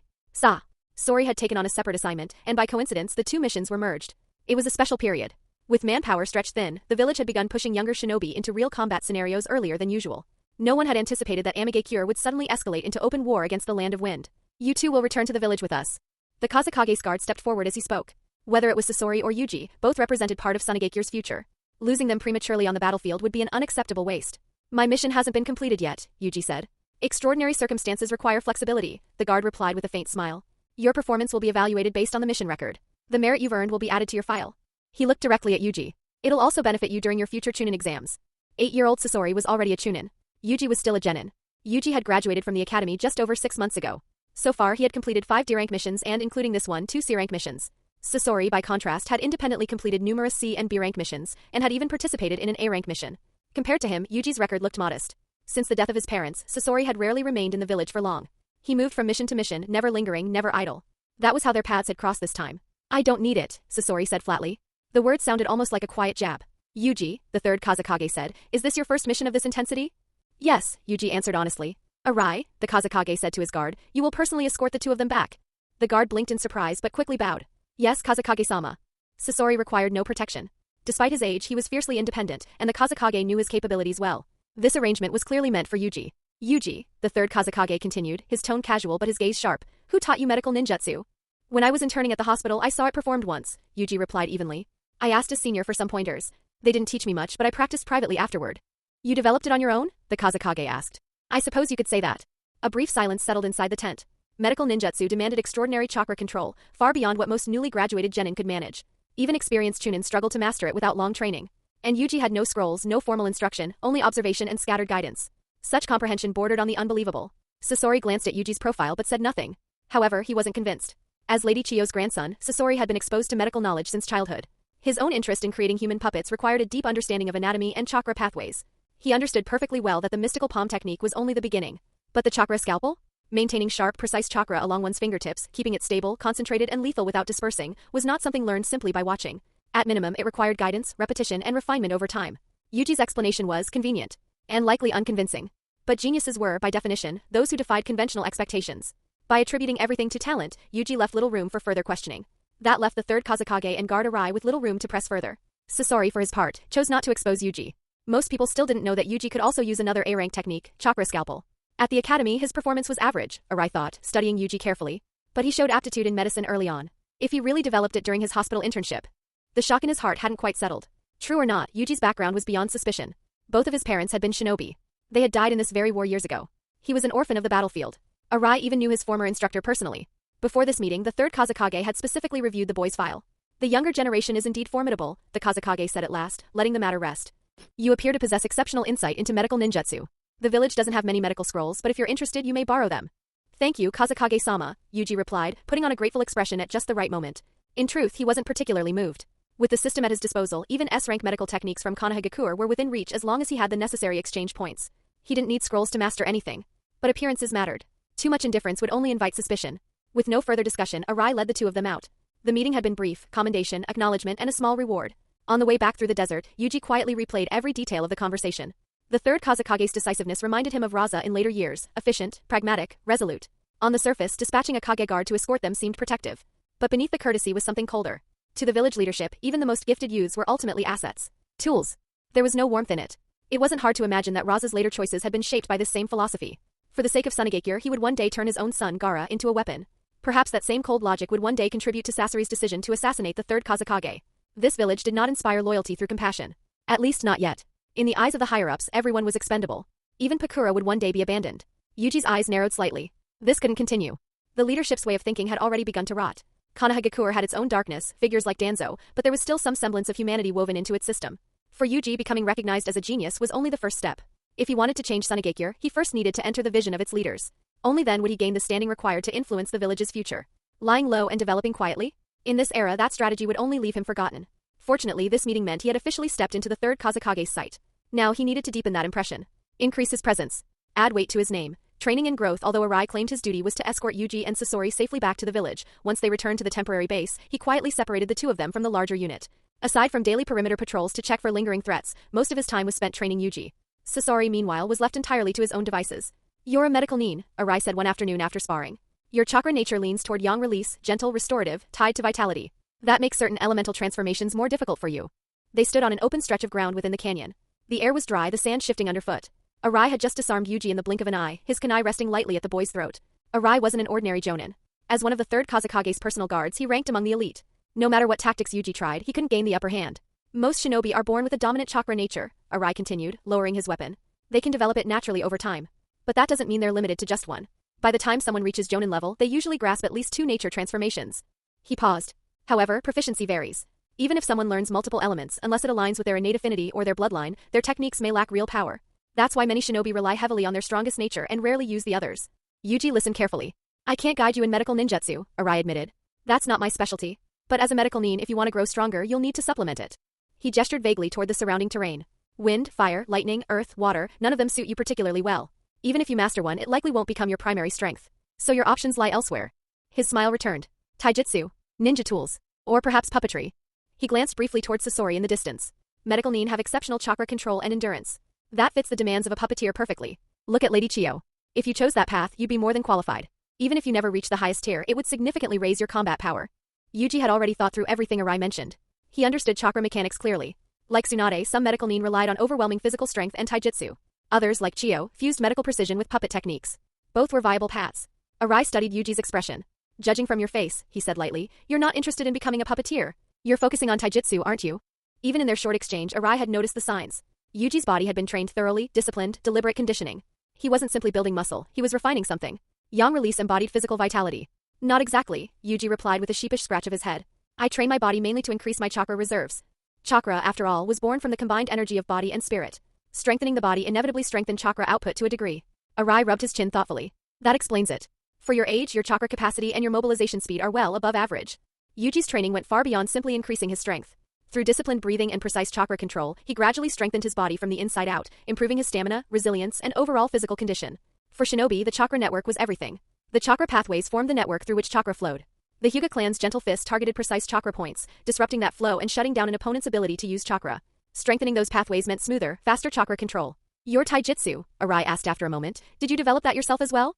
During their spar, he had noticed something unusual. Yuji's perception was sharp, almost predictive. His reactions seemed to anticipate movement. Yuji laughed softly. I'm a doctor. When you understand the human body, certain things become instinctive.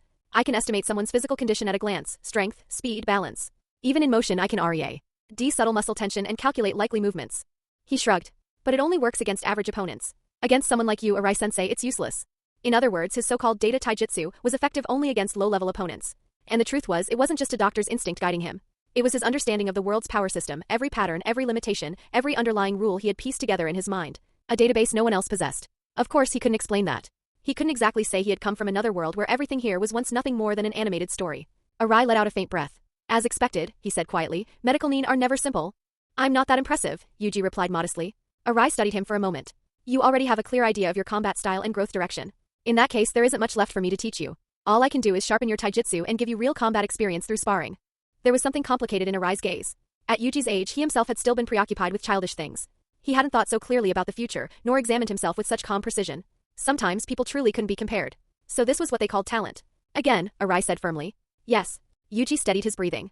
In the next instant, Arai vanished. Yuji tightened his grip on the scalpel and shifted into a defensive stance. Never rely entirely on your eyes, Arai's voice echoed from somewhere unseen. Your senses can deceive you. In battle, what you rely on most is instinct, refined through experience. Chakra perception is especially important. Energy transfer and release cannot hide. Yuji's gaze flicked left, then right, searching for movement. But before he could react, a presence appeared behind him. Too late. Smack. Arai's palm struck the back of Yuji's neck. It wasn't hard, but the meaning was clear. On a real battlefield, that single opening would have meant death. So strong, Yuji muttered, rubbing the spot. This was the difference. An elite jonin left no visible flaws. The title of elite existed only within the ranks of jonin. Among genin and chunin, such distinctions weren't even discussed. There were special jonin, shinobi with exceptional skill in one field but lacking balanced strength.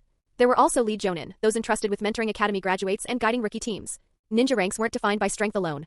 The system was layered, nuanced, and sometimes political. Standards varied from village to village. The 5 great shinobi villages maintained the highest benchmarks, but Konoha's ranking system carried the most prestige. Not because it was the center of the world, but because many of the shinobi world's rules and institutions had first been formalized there. Others had followed. Again, Arai said. Yuji exhaled slowly. Yes. Competition Arai's training went far beyond simple sparring. Combat was only one part of it. Their patrol duties required them to inspect merchant caravans passing through the canyon. Even during wartime, trade never stopped entirely. Supplies, information, black market goods, everything still flowed between nations in one form or another. While Yuji carried out inspections, Arai would suddenly vanish. Sometimes he would reappear disguised under a transformation jutsu, posing as a panicked merchant, a wounded civilian, or even an enemy shinobi launching a surprise attack. Other times he would set traps in advance along narrow valley paths, forcing Yuji to react under pressure. Every scenario was different. Ninja battles were unpredictable. Styles varied wildly. Arai's goal was simple, force Yuji to adapt. The results were visible. Yuji returned to base every day looking battered. Bruises, torn sleeves, dust-caked hair. Sometimes he was so exhausted that Arai had to carry him back. Sasori saw all of it. He also knew that even after training ended, Yuji practiced alone in the shadows of the canyon. Relentless. Almost obsessive. Under this kind of diversified pressure, Yuji's growth became impossible to ignore. In taijutsu alone, he could now exchange several moves with Arai and hold out briefly before being subdued. He was no longer overwhelmed in an instant. Even for an elite jonin like Arai, the speed of improvement was astonishing. In his eyes, Yuji was like a sponge dropped into water, absorbing everything, squeezing it dry and returning for more. Often, Arai didn't need to repeat instructions. A single hint was enough. Yuji's comprehension bordered on unsettling. 2 months passed in a blink. During that time, they encountered scattered enemies, mostly Amigakure shinobi. Though Amigakure had suffered a heavy defeat earlier, no formal peace had been established. Skirmishes continued along the border. Eventually, Arai decided the time had come. Instead of waiting defensively, he would take Yuji and Sasori across the border and strike back at an Amigakure outpost. If Amigakure could harass the Land of Wind, then Sunagakure could return the favor. Late one night. Swish, swish, swish. 3 figures moved swiftly through the darkness. One tall, 2 small. They headed straight toward the border between the Land of Wind and the Land of Rain. This is an independent mission, Arai said quietly as they advanced. I'll record everything and submit it upon our return. During the operation, I will not intervene. His voice hardened. Your task is simple. Within the allotted time, eliminate as many Amigakure shinobi as possible. Then withdraw cleanly. Penetrating enemy territory was dangerous. But Arai was confident. Even if things went wrong, he could extract the 2 boys safely. He also had another purpose. Healthy competition. In Arai's judgment, Yuji already possessed the ability of a chunin. Once they returned, he could recommend him for the promotion exam. And sparring only with Arai had limits. Every ninja fought differently. Real experience came from facing unpredictable enemies. You've both fought Amigakure before, Arai continued. But don't be careless. The opponents you met previously weren't elite. His tone lowered further. Amigakure may not be counted among the 5 great villages, but it has been extremely active in this war. Their leader is Hanzo, the so-called demigod. Those who've survived under him, especially those guarding the border, are hardened veterans. He glanced toward Yuji. Once inside the land of rain, your first priority is concealment. Track their positions quietly. If you expose yourselves too early, the danger multiplies. Understood, Yuji replied calmly. He knew the reminder was meant for him. Sasori required no such cautioning. The terrain shifted gradually beneath their feet. The endless sand gave way to firmer soil. Sparse green vegetation began to appear. In the distance, shadowy mountain ridges cut across the horizon. They had reached one of the border routes between the land of wind and the land of rain.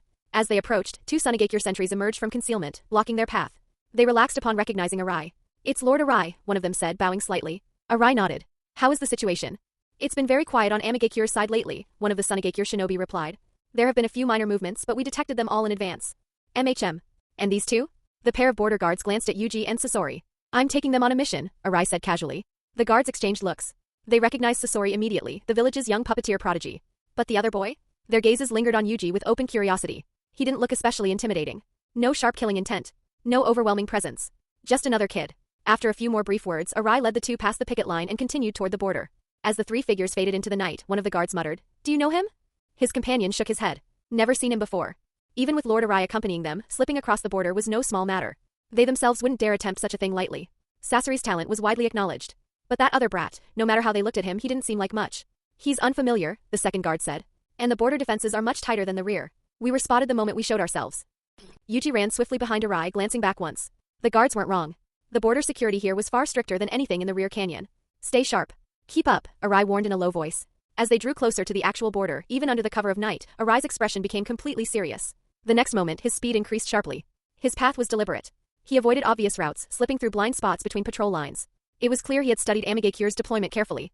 The sand gradually gave way to firmer soil. Sparse trees began to appear. Ahead lay a dense forest stretching endlessly into darkness. Without hesitation, the three leapt into the woods, bounding from trunk to trunk in near silence. Moments after they vanished, several figures slipped out from the shadows below. I heard something, an Amagakure shinobi muttered, narrowing his eyes. He crouched, scanning the ground for footprints, broken twigs, any trace of intrusion. Nothing unusual, another confirmed after a sweep. They lingered a moment longer before disappearing again. Several hundred meters away, hidden along the shaded sides of thick tree trunks, Arai, Sasori, and Yuji crouched in silence. Arai didn't speak. Now that they were inside enemy territory, even the faintest sound could expose them. He simply raised his hand and gave a subtle signal. Then he vanished. The rest was up to them. This mission was clearly meant to test the two of them. Sasori had no intention of cooperating. Arai had made it clear this was about results. Whoever eliminated more enemies within the time limit would come out ahead. That meant acting separately. Sasori glanced at Yuji. His face remained expressionless, but there was unmistakable provocation in his eyes. Without a word, he dashed off in one direction and disappeared into the forest. Different styles border patrols were usually carried out in teams of 2 or 3, moving along fixed routes and checking traps at regular intervals. This was enemy territory. If Yuji wanted to kill an Amagakure shinobi, it had to be done in a single decisive strike. He couldn't allow even the slightest chance for the target to signal for help. Also, Yuji hung upside down from a tree branch, chakra anchoring the soles of his feet to the bark.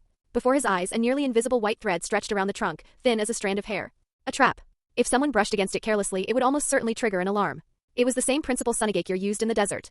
Familiarity with terrain made traps almost impossible for outsiders to detect. Fortunately, Yuji wasn't completely blind to Amagakure's style. He understood their jungle warfare tactics well enough to anticipate the patterns.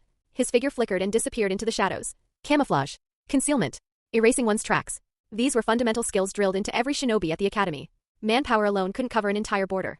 With the second great ninja war draining both sides, neither Amagakure nor Sunagakure had the luxury of endless patrols. So they relied on traps. Lots of them. And Amagakure's shinobi would know each one by heart. As he moved deeper into the forest, Yuji found more. Exploding tags carefully hidden against tree bark. Concealed spring mechanisms rigged to launch volleys of kunai. Tripwires positioned at ankle height in the undergrowth. The layout was almost exactly what he had expected. Even so, he moved cautiously. One mistake would cost him everything. Suddenly, his ears twitched. Footsteps. Yuji dropped silently into a dense cluster of bushes beneath a tree. Moments later, an Amagakure shinobi appeared overhead, moving along the branches. The man didn't notice Yuji. He was conducting a routine inspection of the trap system. This kind of maintenance was something Yuji himself had done countless times on patrol. After confirming everything was intact, the shinobi leapt away. Yuji didn't move. He wasn't certain whether others were nearby. Patience was part of hunting. After some time, Yuji had mapped out this section of forest in his mind. This would be his hunting ground. Before striking, he needed to understand the terrain. He shifted to another trap point and concealed himself once more in the shadows. Sure enough, the same Amagakure shinobi returned. Yuji leaned against the back of a tree, observing from the corner of his eye. He confirmed again that the man was alone. Slowly, he tightened his grip on the scalpel. Swoosh. The humid climate of Amagakure often rendered explosive tags damp and unreliable. They had to be replaced frequently. The shinobi had just finished pressing a fresh tag into place when a cold wave of killing intent swept toward him. Years of battlefield instinct kicked in. He immediately raised his weapon and pivoted, trying to evade while tracking the attacker's position. But he misjudged. The enemy was faster than expected. Instead of closing in directly, the attacker vaulted over him in a clean arc, using the momentum of his upward movement to land behind him. A kid? The Amigakure shinobi muttered in shock when he finally saw the attacker's face. He felt no pain. For a split second he assumed the strike had missed. Sunagakure. His eyes fell to the forehead protector hanging around Yuji's neck. His expression hardened. He began to reach for the signal device. Then his body froze and pupils dilated. The pain came a heartbeat too late. It bloomed in his neck. Only then did the Amigakure shinobi realize his throat had been cleanly opened. Even the smallest difference in distance had decided everything. From the moment Yuji leapt, he had already calculated the man's rising motion, the angle of his turn, the exact span of his reach. The body slipped from the tree with a dull thud. Yuji was already moving. He caught the corpse before it hit the ground fully, dragged it into the bushes and wiped away the traces, scuffed bark, displaced soil, the faint spray of blood. Half an hour later, another Amigakure shinobi arrived. He had come looking for his missing companion. Strange, where did he go? He followed the faint tracks through the forest until they vanished near the trap point. Frowning, he leapt onto a nearby tree trunk and scanned the surroundings. There were no signs of battle. If his comrade had encountered an enemy, there should have been noise. He had heard nothing. Just as confusion flickered across his face, a chill crept over the back of his neck. Above him, an upside-down face dropped silently from the canopy. A few leaves drifted down with it. To his senses, the presence had appeared out of nowhere. Yuji's arm moved once. The scalpel plunged cleanly into the base of the man's skull. The thin blade slipped in effortlessly. The body went slack before a sound could escape. Yuji flipped down, catching him before he collapsed, then concealed the second corpse as he had the first. Two gone. Yuji narrowed his eyes. The disappearance of two patrol members will draw attention, he thought. The next ones won't be careless. Under heightened vigilance, kills would be harder to secure. And the mission had a time limit. If a large-scale alarm spread through the enemy base, the situation would escalate quickly. I'll take what I can, Yuji murmured, disappearing into the trees once more. He would need to vary his approach. Elsewhere in the forest, two Amigakure shinobi stood frozen in shock. Above them, two corpses hung from a thick branch. Blood dripped steadily onto the earth below. And, seated calmly on the branch above the bodies was a boy. He looked down at them with an indifferent gaze, as if already certain of their deaths. A Sunagakure puppeteer, quick, notify. One of them barely began to speak. The other had already reached for his signaling device. Then, creak. A strange sound cut through the air. Two puppets streaked toward them, guided by nearly invisible chakra threads. Wooden limbs twisted mid-flight. With a subtle flick of Sasori's fingers, the puppets transformed. Spiked wooden racks unfolded on either side. Clap. Like two crushing walls, they slammed together. The two Amigakure shinobi were caught between them, impaled in an instant. Sasori's expression did not change. With another twitch of his fingers, the puppets withdrew and reassembled. Unlike Yuji, he made no effort to conceal the scene. He left the bodies hanging. And turned away without looking back. Thrill of death, the seventh one. Nearly an hour had passed. Fine beads of sweat slid down Yuji's temple. He was pressed close against an Amigakure shinobi, one hand gripping the scalpel buried deep in the man's chest. The tip had pierced straight through the heart. At his feet lay another corpse. A 2-on-1 encounter. He had one. To prevent the second shinobi from firing a signal flare, Yuji had stayed within arm's reach the entire time, constantly disrupting his movements. Close quarters combat left no room to raise an alarm. He had ambushed the first from the shadows, ending it instantly. The second had reacted in time, but Yuji had closed the distance before he could disengage. Even so, it had been dangerous. Ordinarily, he would never have targeted a two-man patrol. The risk of exposure was too high. One mistake would have meant instant encirclement. Until now, he had carefully chosen isolated targets, those who looked weaker, those patrolling alone. But something had changed. Amigakure shinobi had begun moving in groups, converging toward a single direction. Too many of them. Yuji understood immediately. Sasori had been exposed. He couldn't remain hidden anymore. Even distracting a handful of enemies would buy time. At this point, he and Sasori were tied together. There was no room for self-preservation. Yuji pushed the body aside and looked toward the direction of the disturbance. The strongholds in this area hold 20 to 30 shinobi, he calculated quickly. If they've alerted neighboring bases, reinforcements will multiply fast. This is frontline territory. Their density here is absurd. His heart tightened. He could no longer worry about erasing his traces. Just as he prepared to move, Arai appeared beside him. Mission complete. Withdraw. His voice was sharp and unquestionable. Understood. They moved immediately. The forest blurred past as they raced forward, crossing paths with Amigakure shinobi rushing in from multiple directions. Arai didn't slow. He cut them down cleanly, movements efficient and decisive, no wasted motion. This was the strength of an elite jonin. The enemy hadn't yet formed a coordinated net. Their forces were still scattered. This was the narrow window to escape. As they approached the edge of the engagement zone, Sasori appeared from the opposite direction. Blood stained his clothes and splattered across his face. His breathing was steady, though faint cuts marked his arms. Nothing serious. Move, Arai ordered. No further explanation was needed. They abandoned stealth entirely and focused on speed. The faster they ran, the slimmer the chance of being encircled. Amigakure shinobi flanked them on both sides, shadows flickering through the forest. Keep going. Arai shouted. Yuji and Sasori sprinted ahead while Arai turned back to intercept the nearest pursuers. Yuji was forced to engage twice during the retreat, driving off two attackers with quick, brutal exchanges. Sasori's puppets lashed out, buying precious seconds. But the difference in experience was clear. Arai carved a path. He chose routes that cut across patrol lines and avoided concentrated forces. Each decision shortened the distance to safety. Gradually, the dense soil gave way beneath their feet. The forest thinned. Then sand, gravel. The familiar terrain of the Land of Wind. Amigakure shinobi halted at the border, unwilling to press further. Soon, Sunagakure reinforcements appeared to secure their return. Only then did Yuji allow himself to collapse. He fell flat on his back, staring up at the sky, chest heaving violently. His mouth was dry and his limbs trembled faintly. The mission had felt like dancing along the edge of a blade. One misstep and none of them would have returned. Even Arai, for all his strength, would have been in mortal danger if Amigakure had gathered in full force. Escaping while cutting down Amigakure shinobi, and doing so without being slowed even a fraction, was an entirely different kind of pressure. There was no room for calculation, no time to polish a perfect strike. Only speed, instinct, survival. Even Arai showed faint signs of fatigue now. His breathing remained steady, but his shoulders carried the weight of sustained combat. Sasori's face was pale, though as always, his expression revealed nothing. Several of his puppets had been destroyed. Rai looked at him as if he wanted to say something, then held back. For a shinobi, this kind of blood-soaked intensity was normal. What mattered was the result. And the result was undeniable. Both boys had performed beyond expectations. Yet their styles could not have been more different. Yuji was meticulous. He observed, calculated, manipulated the battlefield. Every kill had been deliberate. Had Sasori not drawn attention, Yuji could have continued hunting quietly for much longer. Sasori, on the other hand, relied on overwhelming puppetry.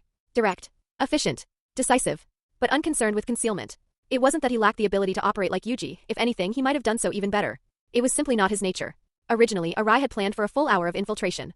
The mission had ended far sooner than expected. 21. Sasori's voice broke the silence. He was staring at Yuji, who was still lying on the sand. And you? 10, Yuji replied lightly, including the ones during the retreat. He laughed. I won, Sasori said flatly. He had eliminated more than twice as many enemies. The stronghold in that sector of Amigakure had likely been wiped out entirely. Arai spoke before the silence could settle. Yuji is a medical nin. He operates under different constraints. His gaze shifted to Sasori. And in terms of mission performance, Yuji's execution was superior. Sasori's eyes flickered faintly. If the time had extended, Arai continued calmly, Yuji's numbers would have surpassed yours. More importantly, in a standard infiltration mission for the village, his approach would yield greater long-term results. Sasori said nothing. But the air around him cooled slightly. Ha ha ha. Yuji's laughter rang out unexpectedly. He sat up, grinning. Interesting, this was too interesting. He inhaled deeply, still catching his breath. This feeling, it's completely different from before. The Sunagakure shinobi who had come to meet them exchanged confused looks. Even Arai raised an eyebrow. This was just a minor skirmish, Yuji continued, his eyes shining faintly. I can't imagine what the true elites of the great hidden villages displayed on the battlefield at the height of the Ninja World War. Silence. The others stared at him. Most people would have been shaken by such an experience. Even seasoned shinobi sometimes carried invisible scars after prolonged battle. And this kid? Instead of fear, there was excitement in his eyes. What kind of child reacts like that? Arai let out a low chuckle. He had been slightly worried that the mission might leave psychological scars. It seemed that concern had been unnecessary. Arai-sensei, Yuji said suddenly, springing to his feet, sand scattering around him. Let's continue. Huh. Cutting knives waltz continue? Yuji said it so lightly that it almost sounded like they had just finished a game. This wasn't child's play. Arai glanced at Sasori. He couldn't help recalling the scene earlier, Sasori standing atop a branch, blood dripping beneath him, killing without hesitation. 2 children. Not yet 10 years old. One cold and arrogant in battle. The other calm after a brush with death, almost exhilarated by it. Neither of them resembled ordinary children. Was this what people meant by genius? Originally, Arai had no intention of agreeing. This kind of infiltration was too dangerous. He had only planned to take them in once. If they repeated it, Amigakure would inevitably grow cautious. Even if they changed routes and targeted different bases, word would spread. Once the enemy prepared countermeasures, even an elite jonin like him might not be able to bring the 2 boys back safely. But then Arai realized something uncomfortable. His hesitation came from being ordinary. He had climbed to elite jonin through steady effort. But compared to the potential of Yuji and Sasori, his limit was already visible. Theirs was not. All right, Arai said at last. The Sunagakure shinobi nearby nearly choked. Again? Yuji being reckless was one thing. But Lord Arai agreeing? As a core combat force of the village, he knew the risks better than anyone. This one doesn't count, Sasori said suddenly, fixing his gaze on Yuji. I'll beat you properly next time. Despite killing more, he understood Arai's evaluation had been fair. This time he would execute perfectly. Using Yuji's method. He would leave no room for argument. You can try, Yuji replied lightly. Arai raised a finger. Neither of you will act recklessly. Especially you, Sasori. You follow my instructions completely. Sasori didn't respond. But he didn't object either. Let's move. After a brief exchange with the border guards, Arai led the 2 along another section of the frontier. The earlier clash would likely be dismissed by Amigakure as routine harassment. Small skirmishes between the 2 sides were common. However, the bases along that particular route would certainly tighten security. Sneaking in there again would be impossible. So they changed direction. The border stretched vast and uneven. As long as news hadn't fully circulated, there were still gaps to exploit. Watching them leave, the Sunagakure shinobi exchanged uneasy glances. 8 years old. When they themselves had been 8, their missions had involved escorting villagers or delivering supplies. Not this. And certainly not during the height of the Ninja World War. Perhaps this battlefield was the harsh soil from which true prodigies grew. As they traveled, Yuji silently summoned his system interface. After the fighting in the rear and the recent infiltration, his experience totals now read, positive experience, 521, negative experience, 203. 200 of those positive points had come from treating Sasori, a plot-significant character. Most of his earlier accumulation had already been spent on unlocking the mystical palm technique and chakra scalpel. The bulk of his current gains came from the major clash between Sunagakure and Amigakure. The 2 months of training under Arai had yielded comparatively little. That was why he viewed war as opportunity. The numbers made it clear, for a medical nin, positive experience accumulated far faster than negative experience. And saving lives generated more growth than killing. It made sense. The system revolved around being a doctor. Healing was primary. Killing was secondary. Even so, both forms of experience were usable. Positive experience unlocked restorative techniques, supportive tools, medical enhancements. Negative experience unlocked more dangerous methods. But even those were still rooted in medicine. For example, poisons. Techniques that induced illness. Hallucinatory abilities that disrupted the mind. Methods capable of interfering with, or even removing, internal organs. Negative experience allowed Yuji to walk a very different path. If he chose to, he could evolve into something far darker, a black market doctor with no moral boundaries. With that thought, Yuji focused inward and began browsing the abilities available for exchange. The stronger the ability, the higher the cost. For reference, both the Mystical Palm Technique and Chakra Scalpel, each A rank, had cost around 150 points. He currently had 203 negative experience points. That meant he could afford something slightly above standard A rank level. The reason he had urged Arai to continue the mission was simple: he needed more negative experience. Both types of experience were valuable to him. Given the current mission, the ideal ability should focus on assassination, Yuji thought calmly. It needs to complement my fighting style. Otherwise, even a powerful skill would be wasted. He scrolled mentally through the system interface for a long time. Then he stopped. Two linked abilities caught his attention. Wires allows the user to affix nearly invisible silk threads to fixed points and manipulate thrown blades for precision strikes. Cutting knives waltz. By controlling silk threads with the fingers, the user can execute difficult-to-detect assassinations or remotely control throwing knives midair. Origin: Belphegor Reborn. Yuji raised an eyebrow internally. The system must consider knife control compatible with the doctor profession. It wasn't hard to see the connection. Belphegor's throwing knives weren't so different from scalpels. But what truly interested Yuji wasn't the reference. It was the mechanics. This combination skill functioned very similarly to chakra threads, except that instead of controlling puppets, it controlled blades. More importantly, he could manipulate scalpels midair. Strike unseen. It was almost like a simplified version of sword control techniques from fantasy novels. Perfect for stealth and assassination. Though as a medical nin, negative experience accumulates slower, and the price is higher, Yuji muttered inwardly. The system wasn't subtle. If he wanted to walk the path of an angel, positive experience would be easier. If he chose to become a devil, he would pay more. After system assimilation, the skill would be classified as ninjutsu. It wouldn't reach S rank, still A rank tier, but the cost was points. Congratulations, host. You have acquired the combined skill wires and cutting knives waltz. The ability has been assimilated into ninjutsu. Yuji didn't hesitate. He made the exchange. What convinced him most was that this technique consumed minimal chakra. Even after assimilation, prolonged use wouldn't drain him heavily. It functioned more like advanced ninja tool manipulation than raw ninjutsu output. Previously, his scalpel relied almost entirely on close-quarters taijutsu. At the academy, his projectile and ninja tool scores had barely scraped by. Even though he had trained since childhood, most of his focus had gone towards strengthening his body and expanding his chakra reserves. No one could excel at everything.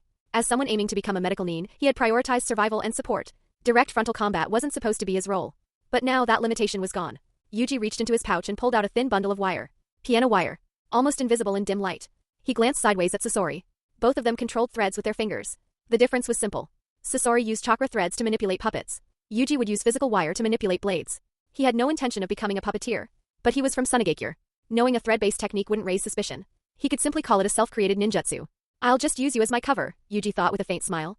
Sasori felt his gaze. ND looked over coldly. Yuji smiled at him. Sasori's expression didn't change. In his mind, the two of them were still rivals. Testing Arai led the two to another section of the border. This area lay far from the route they had attacked previously. After making contact with the Sunagakure shinobi stationed there and gathering information about Amagakure's movements, the three rested for a day. Then, late at night, they crossed the border again. The procedure was the same. Arai concealed himself in the shadows, silently observing while ensuring they wouldn't be overwhelmed. Yuji and Sasori acted independently. With experience from the first infiltration, both moved with greater familiarity this time. Before splitting up, Sasori crossed his arms and looked at Yuji coolly. If you lose again, you won't have anything to say. His tone carried faint arrogance. This time he seemed determined to win cleanly, without causing a premature alarm. Yuji scratched his head and smiled. I was never your match in the first place. You're a genius puppeteer. I'm just a medical nin. His voice was relaxed, almost careless. He truly didn't care much about the competition. Those words made Sasori's brows knit slightly. There was something irritating about that answer. Without replying, he vanished into the trees. Yuji slipped into concealment as well. Moments later, through a narrow gap in the leaves, a pair of eyes watched two Amagakure patrol shinobi. They moved casually through the forest, chatting as they ran along the branches. Yuji unwound the piano wire from his fingers. Swish, the two shinobi landed on a tree trunk. The instant one stepped forward, a silver flash cut through the air. His head separated cleanly from his body. What? The second shinobi's pupils shrank. He had seen only a glimmer of light. No attacker. Swish. This time, being alert, he caught sight of the weapon. A thin, almost weightless blade slicing through the air at terrifying speed. Even at full velocity, it made almost no sound. By the time he saw it, too late. If he had sensed its trajectory earlier, he might have dodged. But the attack had been too insidious. Too sudden. In the next instant, his head followed his companion's, spinning through the air as blood sprayed across the bark. Swish. The blade curved midair, drawn back by invisible tension, disappearing into the canopy where Yuji crouched. At the same time, nearly invisible wires wrapped around the falling corpses, dragging them silently into the undergrowth. Yuji examined the wire coiled around his fingers. Not bad, he murmured inwardly. Still, since it's not directly hand-controlled at all times, the cutting angle isn't perfectly optimized. There's more blood spatter than I'd like. Room for refinement. He tilted his head slightly. If Arai is watching, I'll need a name for this technique. He thought briefly. Blade manipulation. Yes. He could claim the inspiration came from Sasori's chakra threads, an extension of puppeteer mechanics applied to ninja tools. On the surface, wire-based combat wasn't rare. But what Yuji was doing wasn't ordinary wire control. The system's assimilation had preserved the core mechanics of the original ability. An ordinary shinobi couldn't replicate it. For example, Sasuke Uchiha once used nearly invisible wires in combination with his Sharingan during his battle against Orochimaru, coordinating them with hidden weapons and fire release to create deceptive attack patterns and restrict his opponent's movement. Yuji's piano wire wasn't ordinary. It had been specially crafted, thin to an unnatural degree, almost impossible to detect with the naked eye in combat. Under moonlight, it reflected nothing. To an observer, it looked as though the scalpel itself were dancing through the air. And in truth, Arai was watching. He remained concealed not far away. Compared to Sasori, he was more concerned about Yuji. Sasori had already proven himself repeatedly in dangerous situations. Yuji, despite his rapid growth, was still technically a genin. Arai had no intention of letting him fall here. But when Yuji unleashed his new technique, Arai's eyelids twitched. He was positioned at a distance. From movement to kill, everything happened too fast. He couldn't see it clearly. Was that the scalpel? What kind of technique is that? Arai wasn't certain. During their previous infiltration, Yuji had relied purely on close-quarters assassination. He had never displayed anything like this. Soon as more Amigakure shinobi arrived to investigate the missing patrol, Arai shifted closer and focused. This time he saw it. The scalpel curved midair. It was being pulled by something. A thread. It resembled a puppeteer's control method, except instead of manipulating a puppet body, Yuji was remotely guiding a blade. What unsettled Arai wasn't just the control. It was the range. At that distance, the scalpel still retained remarkable speed and force. And the stealth. That wire was extraordinary. Combined with the slim profile of the scalpel, it created a near-perfect assassination tool. There's some ninja tool technique in it, some hidden weapon influence, but it also resembles chakra threads, Arai thought, deeply puzzled. He had never seen this ninjutsu before. If it were me, I could defend against it, he assessed calmly. But in an unexpected environment with a distracted mindset, even a jonin could be caught off guard. He inhaled quietly. So Yuji had been hiding this. He hadn't even used it during the previous mission, when they were nearly overwhelmed. Just how many more things was this kid keeping concealed? For the first time, Arai felt he didn't fully understand Yuji. The boy was becoming difficult to read. He says he doesn't want to become a puppeteer, Arai thought wryly, but he's already laid half the groundwork. He let out a silent sigh. On the other side of the forest, Sasori had begun his hunt as well. This time he wasn't flamboyant. His movements were controlled, precise. Puppet threads extended silently through the canopy, guiding lethal constructs into position. Targets fell one by one. Unlike before, he erased his traces carefully. If the first infiltration had been brazen, this one was surgical. Time passed. Gradually, too many patrol units failed to report back. Amigakure's defensive line stirred. Shinobi began moving in larger formations through the forest. The air grew tense. The search radius expanded.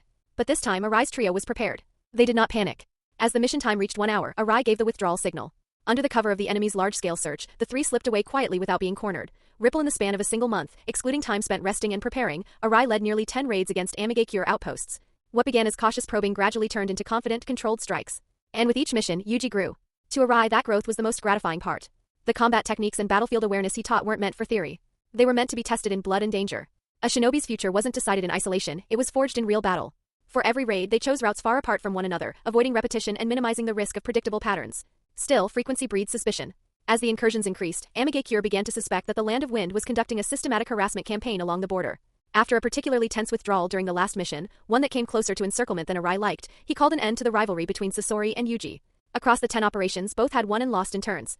In overall performance, it was a draw. In sheer body count, Sasori had more kills. But what unsettled Arai wasn't the numbers. It was Yuji. Especially that assassination technique, blade manipulation. Its effect in actual combat was terrifying. When Yuji explained that he had created it himself, inspired by puppeteer methods and Sasori's chakra threads, Arai was left momentarily speechless. An 8-year-old genin. Fresh from the academy. Creating an A-rank ninjutsu? He immediately sent word back to Sunagakure, reporting the development to the 3rd Kazekage. Every self-created ninjutsu strengthened the village. It was an asset. Of course, whether Yuji chose to contribute it formally would be his decision. But from Arai's observations, while the technique seemed simple in principle, it was far from easy to master. Chakra consumption was moderate. Control difficulty was manageable. But the precision required to manipulate blades at range. That was another matter. Puppeteers had an easier time adapting. Sasori had attempted to replicate it using chakra threads. He could imitate the structure, but the power and lethality dropped significantly, closer to C-rank effectiveness. The problem lay in feedback.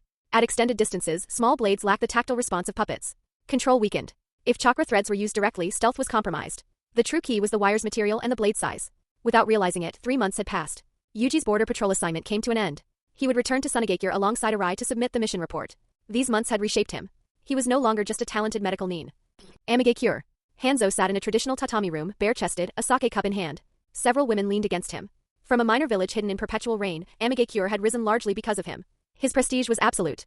Without Hanzo, there would be no Amigakure. But he understood something clearly now. The war was ending. He could not overcome Konoha, could not suppress Sunagakure. Expansion had reached its limit. He had gained what he sought. He was now known as the demigod of the ninja world. That was enough. Yet as he listened to the intelligence report from the kneeling shinobi before him, his expression hardened. A cold, killing intent seeped into his gaze. Compared to the great villages, Amagakure's foundation was fragile. He had trained soldiers, forged elites, but they lacked depth. No generals capable of carrying the burden. If he did not act personally, mediocrity would prevail. 3 people, Hanzo said quietly, voice heavy. Nearly 10 assaults on border outposts and you let them leave alive.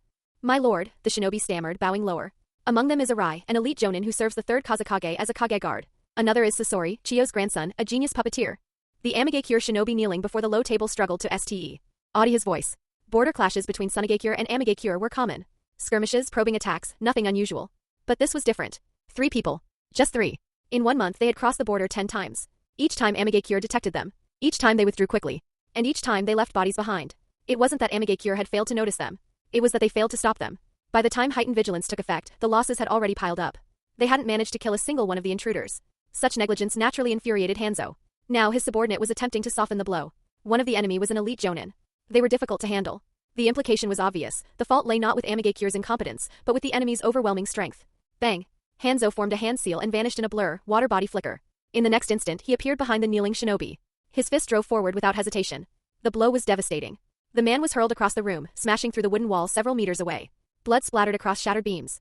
It would have been better if the subordinate had said nothing about Sasori. Mentioning Chiyo's grandson only made matters worse. Hanzo and Chiyo had clashed repeatedly. Amagakure's setbacks against Sunagakure were, in large part, because of that old woman. And now he was told she had a genius heir? The thought curdled his mood further. The women in the room shrank back, trembling, not daring to breathe as Hanzo calmly shook the blood from his fist. Sasori. He stepped forward slowly. His cold gaze settled on the intelligence report spread across the table. It detailed the raids, casualty numbers, rough sketches of the intruders. Hanzo knew Arai by name. As for Sasori, he had heard of him. But the 3rd child, who was he? Another genius? Hanzo's eyes narrowed. Geniuses. Why did the great villages always produce them in abundance? He let out a low, humorless laugh. He had seen many prodigies in this world. Few survived, most died young. If memory served, Chiyo's own descendant had fallen to Konoha's white fang. This Sasori was already an orphan. Rain tapped softly against the roof. Amagakure would shift to a defensive posture soon. Expansion had reached its limit. There was no need to overextend further. But Sunagakure and Konoha were still locked in tension. Opportunities existed. Kuro, Hanzo said. A shadow flickered into the room. Another shinobi knelt silently behind him. Pass this intelligence to Konoha, Hanzo ordered evenly. Emphasize the 2 youths. Magnify their reputations. Make their talent seem exceptional. He paused. As for us, state that we suffered heavy losses. The kneeling shinobi hesitated slightly. Do as I say. Yes. A-rank logic. A few days later, after several months away, Yuji finally returned to Sunagakure. As the village came into view, nestled between mountains and endless sand, he felt a strange sense of distance, as though he had been gone for years rather than months. Sunagakure's architecture was nothing like Konoha's. Ever since the reforms of the 2nd Kazekage shaman, the village had been redesigned to suit the harsh climate of the Land of Wind. Wooden buildings were rare. Most structures were built from sandstone or compacted earth, their roofs rounded or domed to withstand desert storms. The streets were paved unevenly with rough stone slabs, and in many places they were nothing more than hardened dirt paths. It lacked Konoha's prosperity and refinement. It did, however, sprawl widely across the desert. But now, with the Ninja World War ongoing, much of its manpower had been deployed to the front lines. Casualties were heavy. The streets felt hollow. Too quiet. Shops stood open, yet few customers passed by. It's already like this and they still insist on fighting, Yuji thought as he walked past rows of half-empty storefronts. The higher-ups could not possibly be unaware of the situation. The war had drained the village's combat reserves. Trade routes had been disrupted. The economy was visibly strained. And yet, they continued to clash with Konoha as if pride alone could sustain them. It was short-sighted. Amagakure's situation had been different. Hanzo had gambled everything: strike first, expand fast, survive or be crushed. They had nothing to lose. Sunagakure was not barefoot. It had territory, families, infrastructure. Charging recklessly only meant self-destruction. Hanzo, for all his aggression, had known when to stop. Sunagakure had not. If this continued, the foundation of the village would erode beyond repair. But Yuji was still only a genin. He could see the trajectory of the future, but he lacked the power to alter it. Yuji, you're back. A familiar voice called out. It was the owner of a small cake shop. Back when Yuji attended the ninja academy, he and his classmates used to stop there after school. Yeah, Yuji replied with a faint smile. The shopkeeper's expression was one of the few still carrying warmth. He was a civilian. No shinobi in his family. Most others bore quiet grief behind their eyes. After exchanging a few words, Yuji headed to the mission office to submit his reports and collect his rewards. His original assignment had been C rank, but due to Amagakure's sudden large-scale operation, it had been upgraded to B rank. The subsequent raid mission conducted alongside Arai and Sasori had been classified as A rank. Although that mission had been initiated by Arai, the village officially recognized it. As a result, Yuji became the second genin in the village after Sasori to complete an A rank mission at such a young age. The reward structure, however, spoke volumes about Sunagakure's financial strain. In a great ninja village, a C rank mission typically paid between 30,000 and 100,000 ryo. B rank missions ranged from 80,000 to 000 ryo. A rank missions ranged from 150,000 up to 1 million ryo. Those were total amounts divided among participants. Yuji's patrol mission had been a squad assignment. Even though he was the only surviving member to complete it, he still received only 1/3 of the payout. After division, he received 20,000 ryo. Even multiplied by 3, that barely reached the minimum for a B rank reward. The A rank infiltration mission was also split among 3 participants. Each received 40,000 ryo. In total, for both missions combined, Yuji earned 60,000 ryo. No matter how difficult the missions had been, the payouts were all calculated at the minimum standard, and even then they barely reached it. It was obvious. Sunagakure was short on funds. Still, 60,000 ryo was a massive sum for Yuji. As a war orphan, his parents having died for the village, he received a modest monthly subsidy. It was enough to survive, nothing more. In ordinary terms, 300 ryo was enough for a child to spend freely along the commercial street. But a shinobi's mindset was different. There was no ceiling to expenses. Explosive tags, kunai, soldier pills, wire, training equipment, none of it was cheap. The village provided a basic allocation, but on the battlefield that amount was laughable. Anyone who intended to survive had to supplement privately. And war supplies were luxury goods. Their prices reflected it. Since his parents' death, Yuji had been saving carefully. Over several years, he had accumulated just over 10,000 ryo. Now, in a single mission cycle, he had earned 6 times that. It showed how quickly shinobi could make money. It also showed how quickly they could burn through it.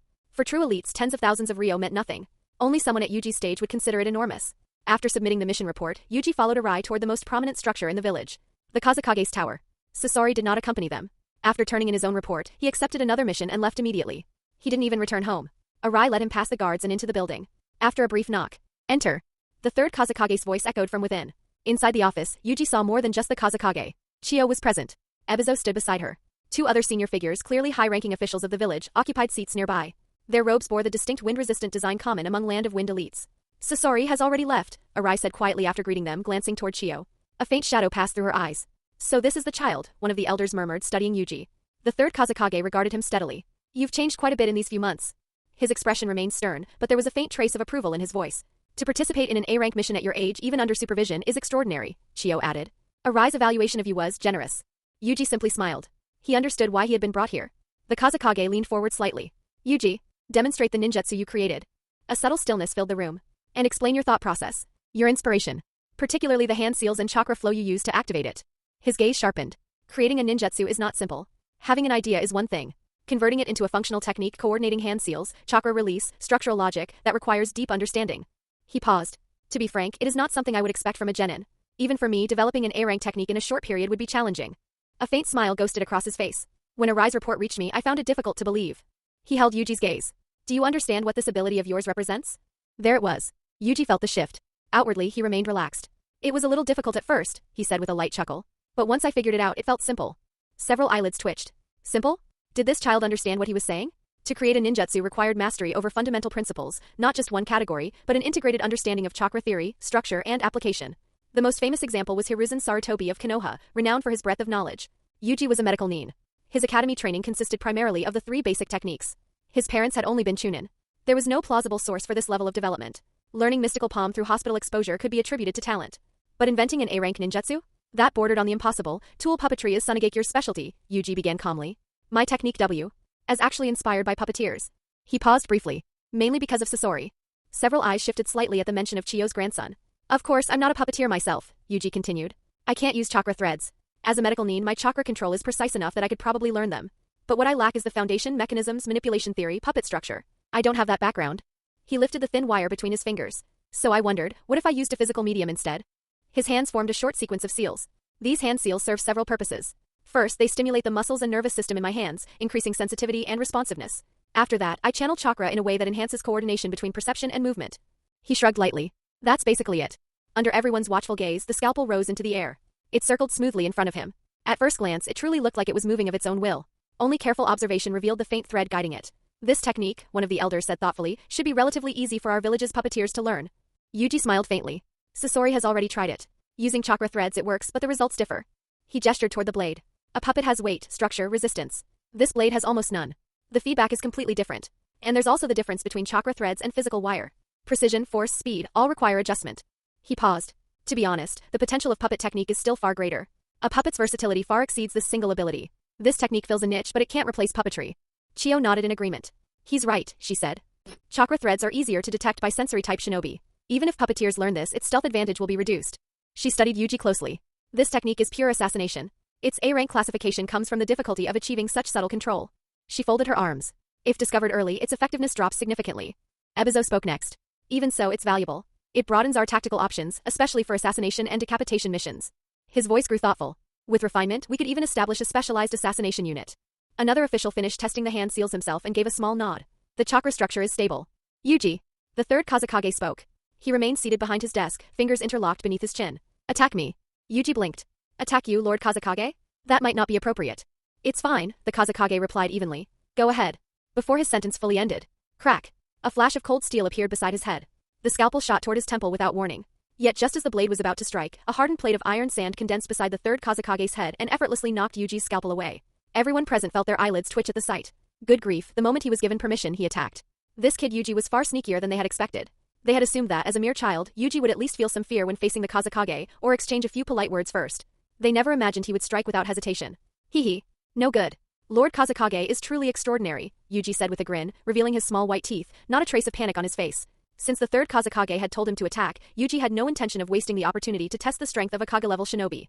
The outcome was exactly as expected. So fast. Someone murmured. It does indeed possess the power of an A-rank ninjutsu, the Kazekage said calmly, completely unfazed by Yuji's sudden assault. But its weakness is just as clear.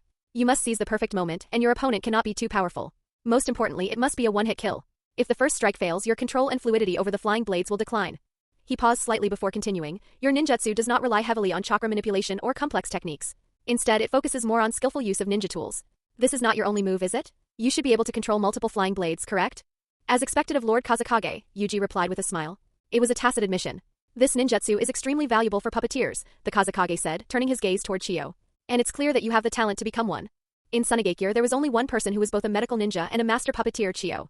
Seeing the Kazekage's intention, Yuji immediately replied, I only want to become an outstanding medical ninja. As for puppetry, I'm not very interested.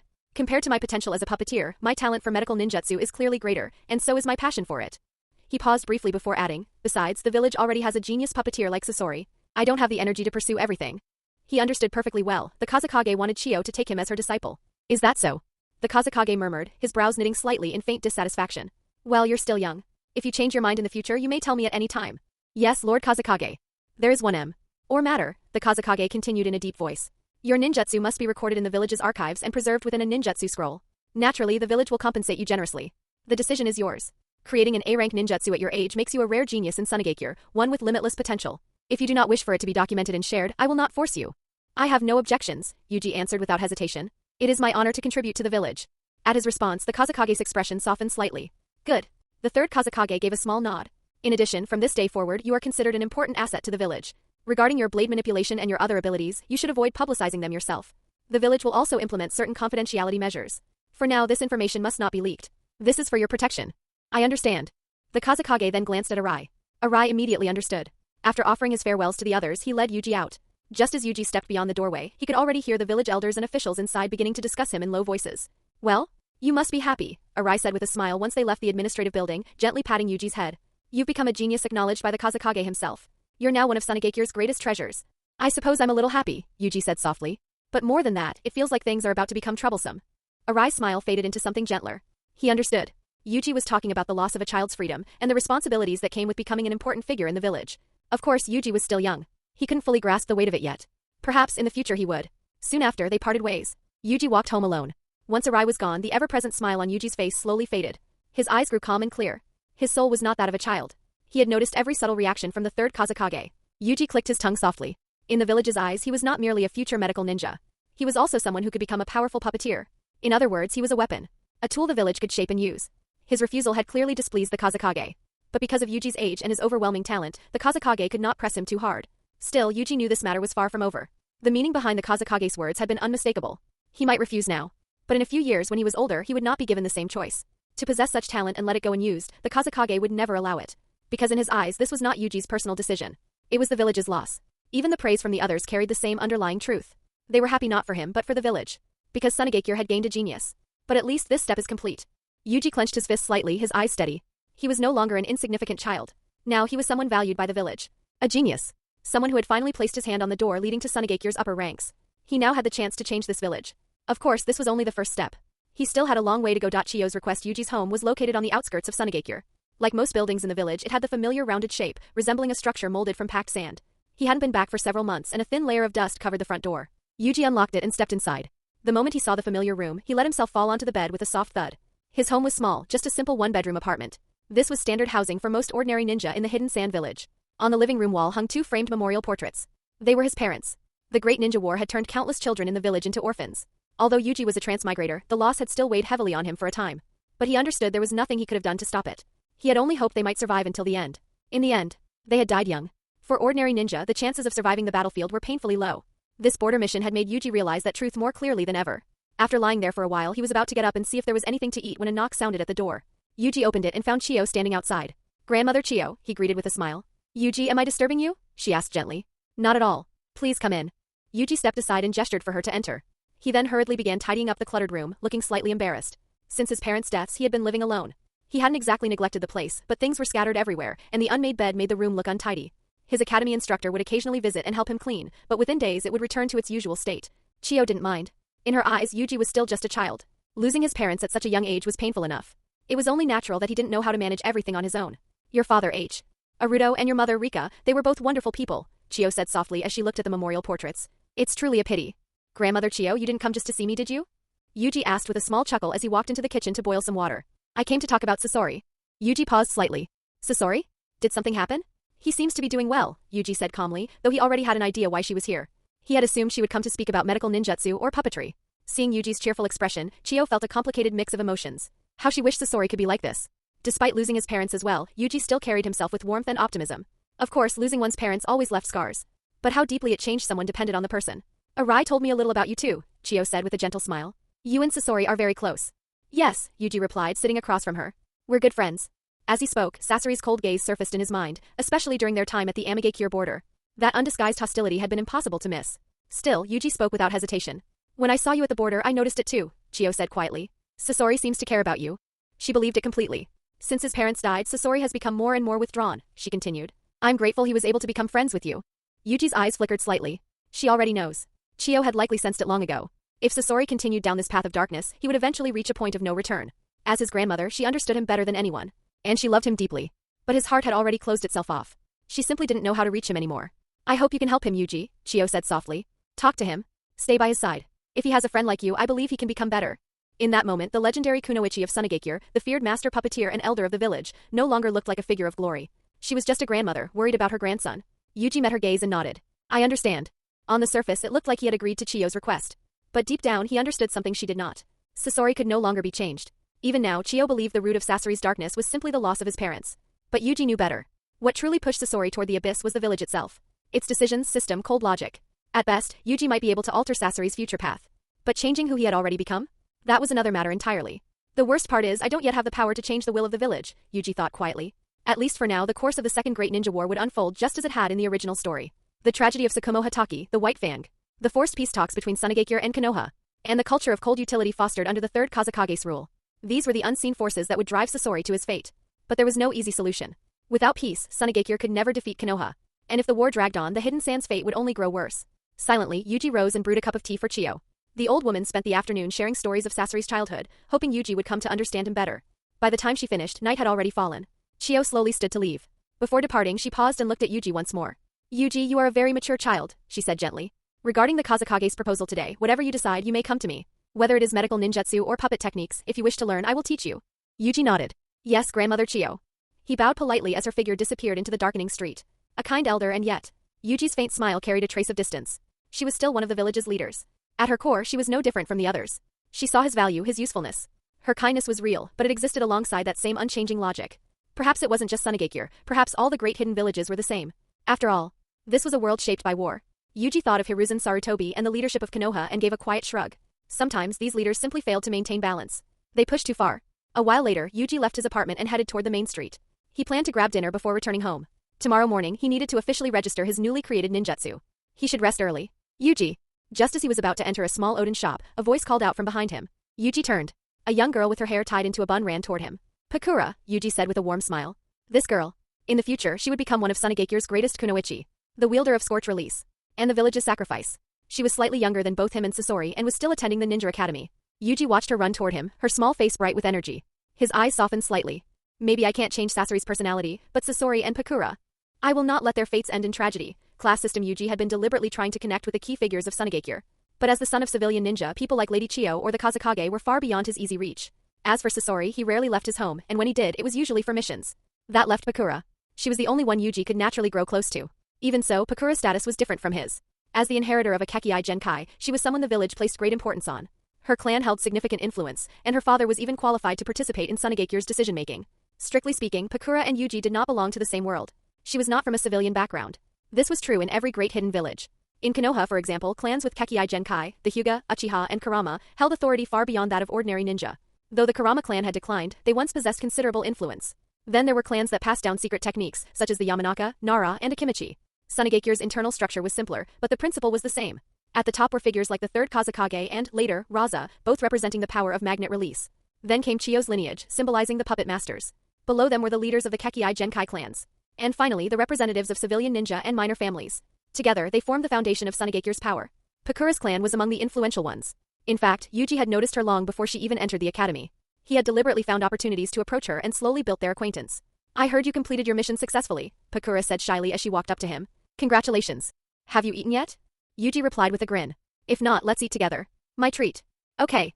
Pakura nodded happily. The two entered the shop and sat side by side at the counter. The owner greeted them warmly and began preparing their food.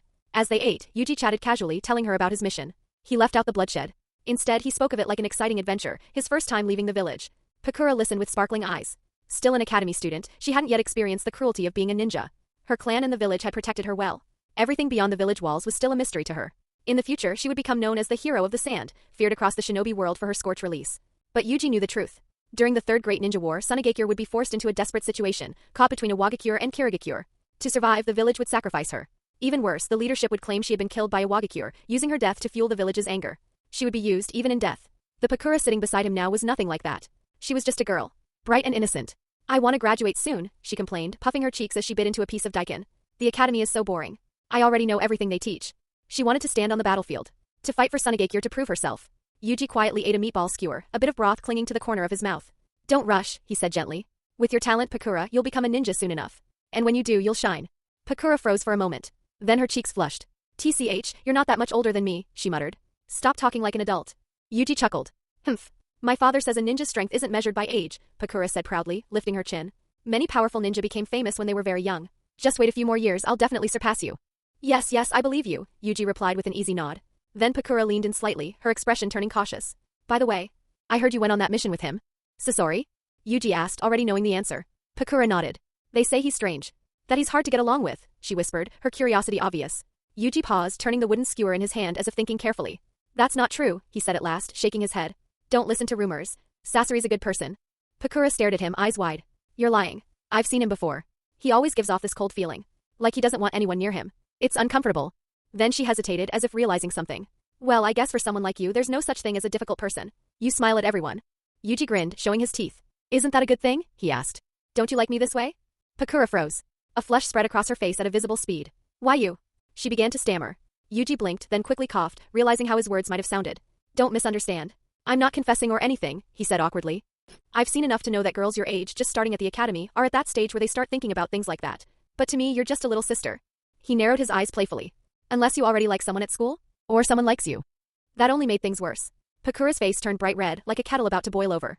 What nonsense are you talking about? She shouted. She jumped down from her stool, fists clenched, her lips trembling with embarrassment and anger. Pakura. A voice suddenly came from the shop entrance. Both of them turned. A Sunagakure ninja stood there, his expression calm but firm. It's getting late. Time to go home. He looked at Pakura as he spoke. Then, almost as an afterthought, he gave Yuji a small nod. Humph. Pakura turned her back on Yuji and stormed out without another word. The man followed beside her. Yuji recognized him. He was one of Pakura's clan elders. This wasn't the first time he had come to take her home. It might have looked like a coincidence, but Yuji knew better. He had come specifically for her. More precisely, he had come to take her away from Yuji. The reason was simple. Pakura belonged to an influential clan. Yuji was just a civilian ninja. They were not equals. For now, while she was still young, her family allowed her some freedom. But as she grew older, those freedoms would disappear. This was the reality of every great ninja village. Class, status, power. Yuji remembered that in the past, this man hadn't even bothered to acknowledge him. Today, at least, he had nodded. No doubt he had heard the rumors about Yuji's talent on the battlefield. Yuji let out a quiet, amused breath. How ironic.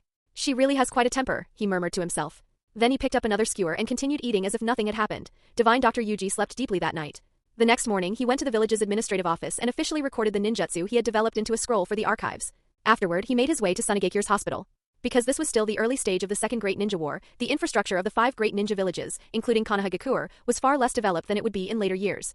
Sunagakure's hospital was modest in size, and its interior was plain and functional. As a medical ninja who had previously interned there, Yuji was free to come and go. Normally, the hospital treated both ninja and civilians. But during wartime, its halls were filled almost entirely with shinobi pulled back from the battlefield. There were barely any civilians. The doctors and medical ninja were overwhelmed, rushing from patient to patient without rest. There weren't even enough beds. Many wounded ninja lay on straw mats spread across the floor, waiting for treatment. And every single one of them was seriously injured. There were no minor cases. Yuji wasted no time joining the rescue effort. Although working in the hospital didn't offer the same intense growth as treating patients on the battlefield, it was still valuable experience. Every bit counted. More importantly, it gave him the chance to refine his medical ninjutsu and strengthen his chakra control. Even here, the workload was exhausting. By the time Yuji returned home, it was already late at night. He hadn't even eaten dinner. Lying on his bed, listening to his stomach growl, Yuji stared up at the ceiling. The village is running out of money, he thought. There were no resources left for infrastructure. Everything had been poured into the war. Still, his work today had made a difference. He had eased the burden on the hospital staff, and many of them had expressed their gratitude. Strictly speaking, Yuji's abilities were far beyond theirs. Thanks to the medical knowledge he had inherited, his understanding of surgery and treatment surpassed anything currently known in this world. Compared to him, the hospital's medical system felt primitive. He closed his eyes. I've been thinking about this for a while, he murmured softly. Before, I didn't have the chance.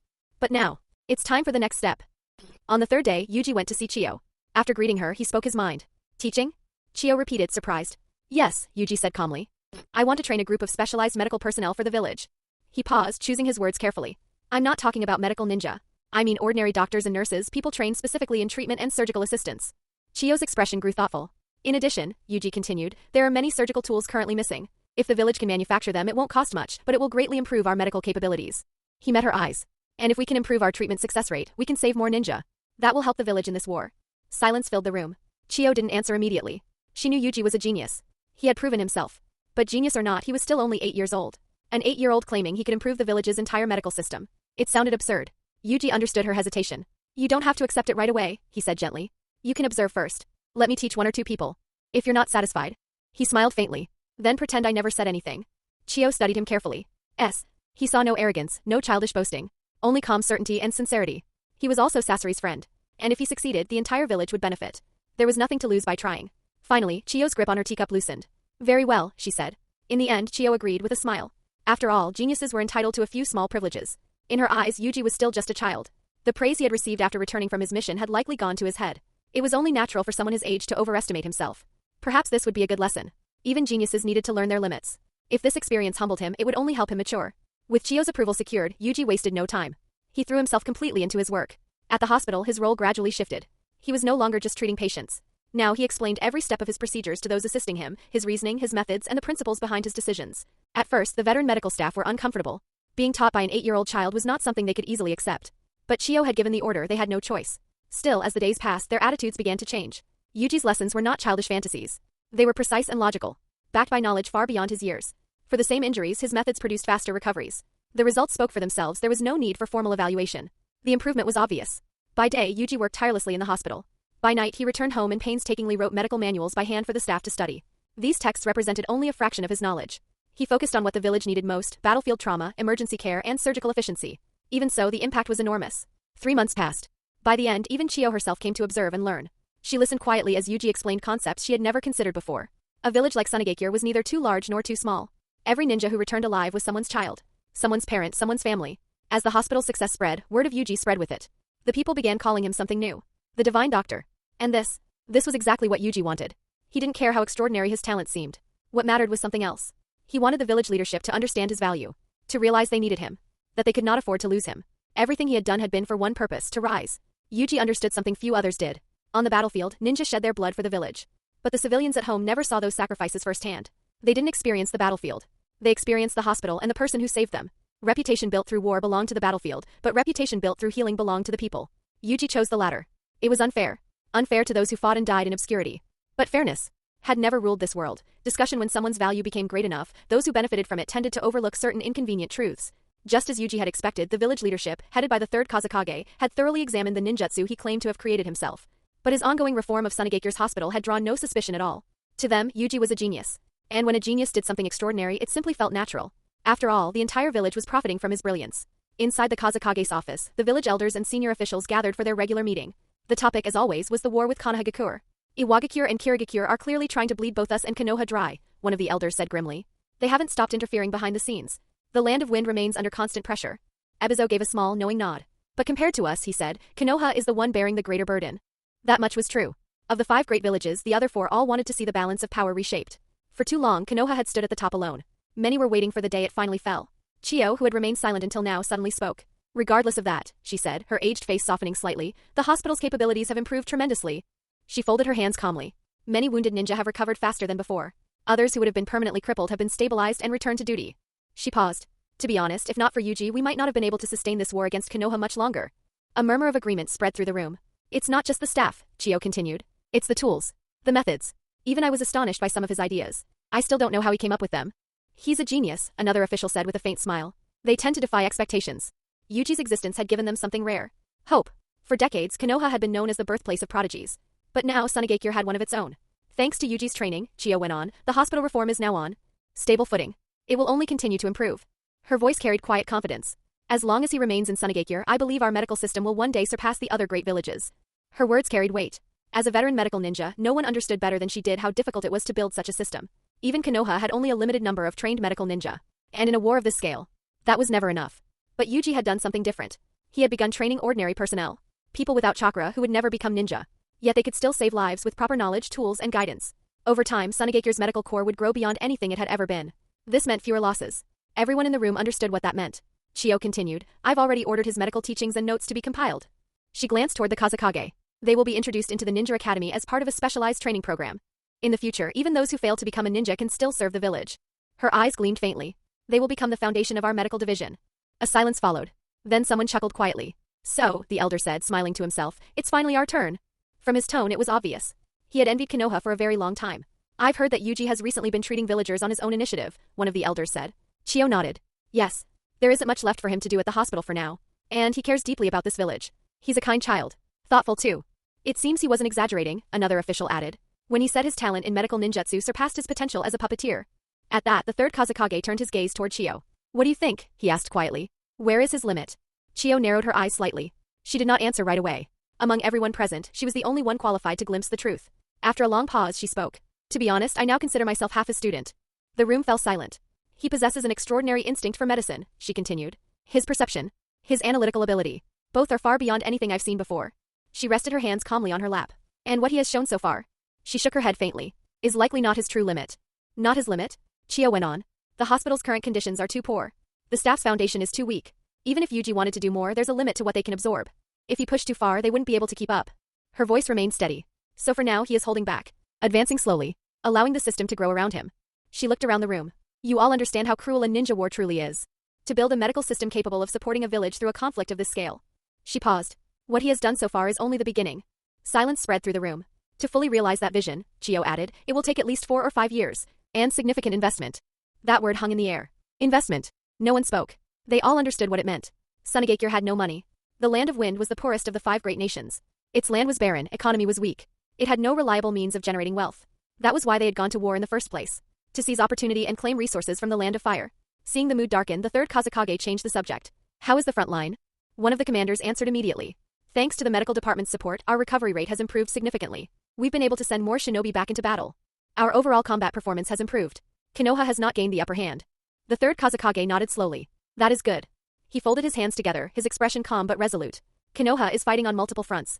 They cannot endure forever. His voice carried quiet certainty. In this war, we will see who lasts longer. Everyone understood the meaning behind his words. There would be no retreat.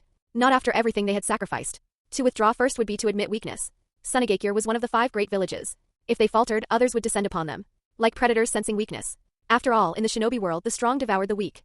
And the weak had no right to survive. Danzo Sunagakure main gate, early morning, leaving again? Yuji leaned against the weathered stone of Sunagakure's main gate, arms folded behind his head, one eye cracked open just enough to watch the familiar figure approaching from down the sandy road. Sasori. You didn't even say a word when you got back, Yuji called out, his voice light and teasing. Slipping in and out like some kind of ghost. Real mysterious of you. Are we that close? Sasori walked straight past him without so much as a glance. But despite the cold shoulder, Sasori's feet betrayed him. He hadn't made it 10 steps past the gate before he stopped. And turned his head just slightly. Yuji caught it immediately. Saying that makes me sad. He pressed a hand to his chest, wearing the most exaggerated look of heartbreak he could manage. Sasori's expression didn't change. But he didn't leave either.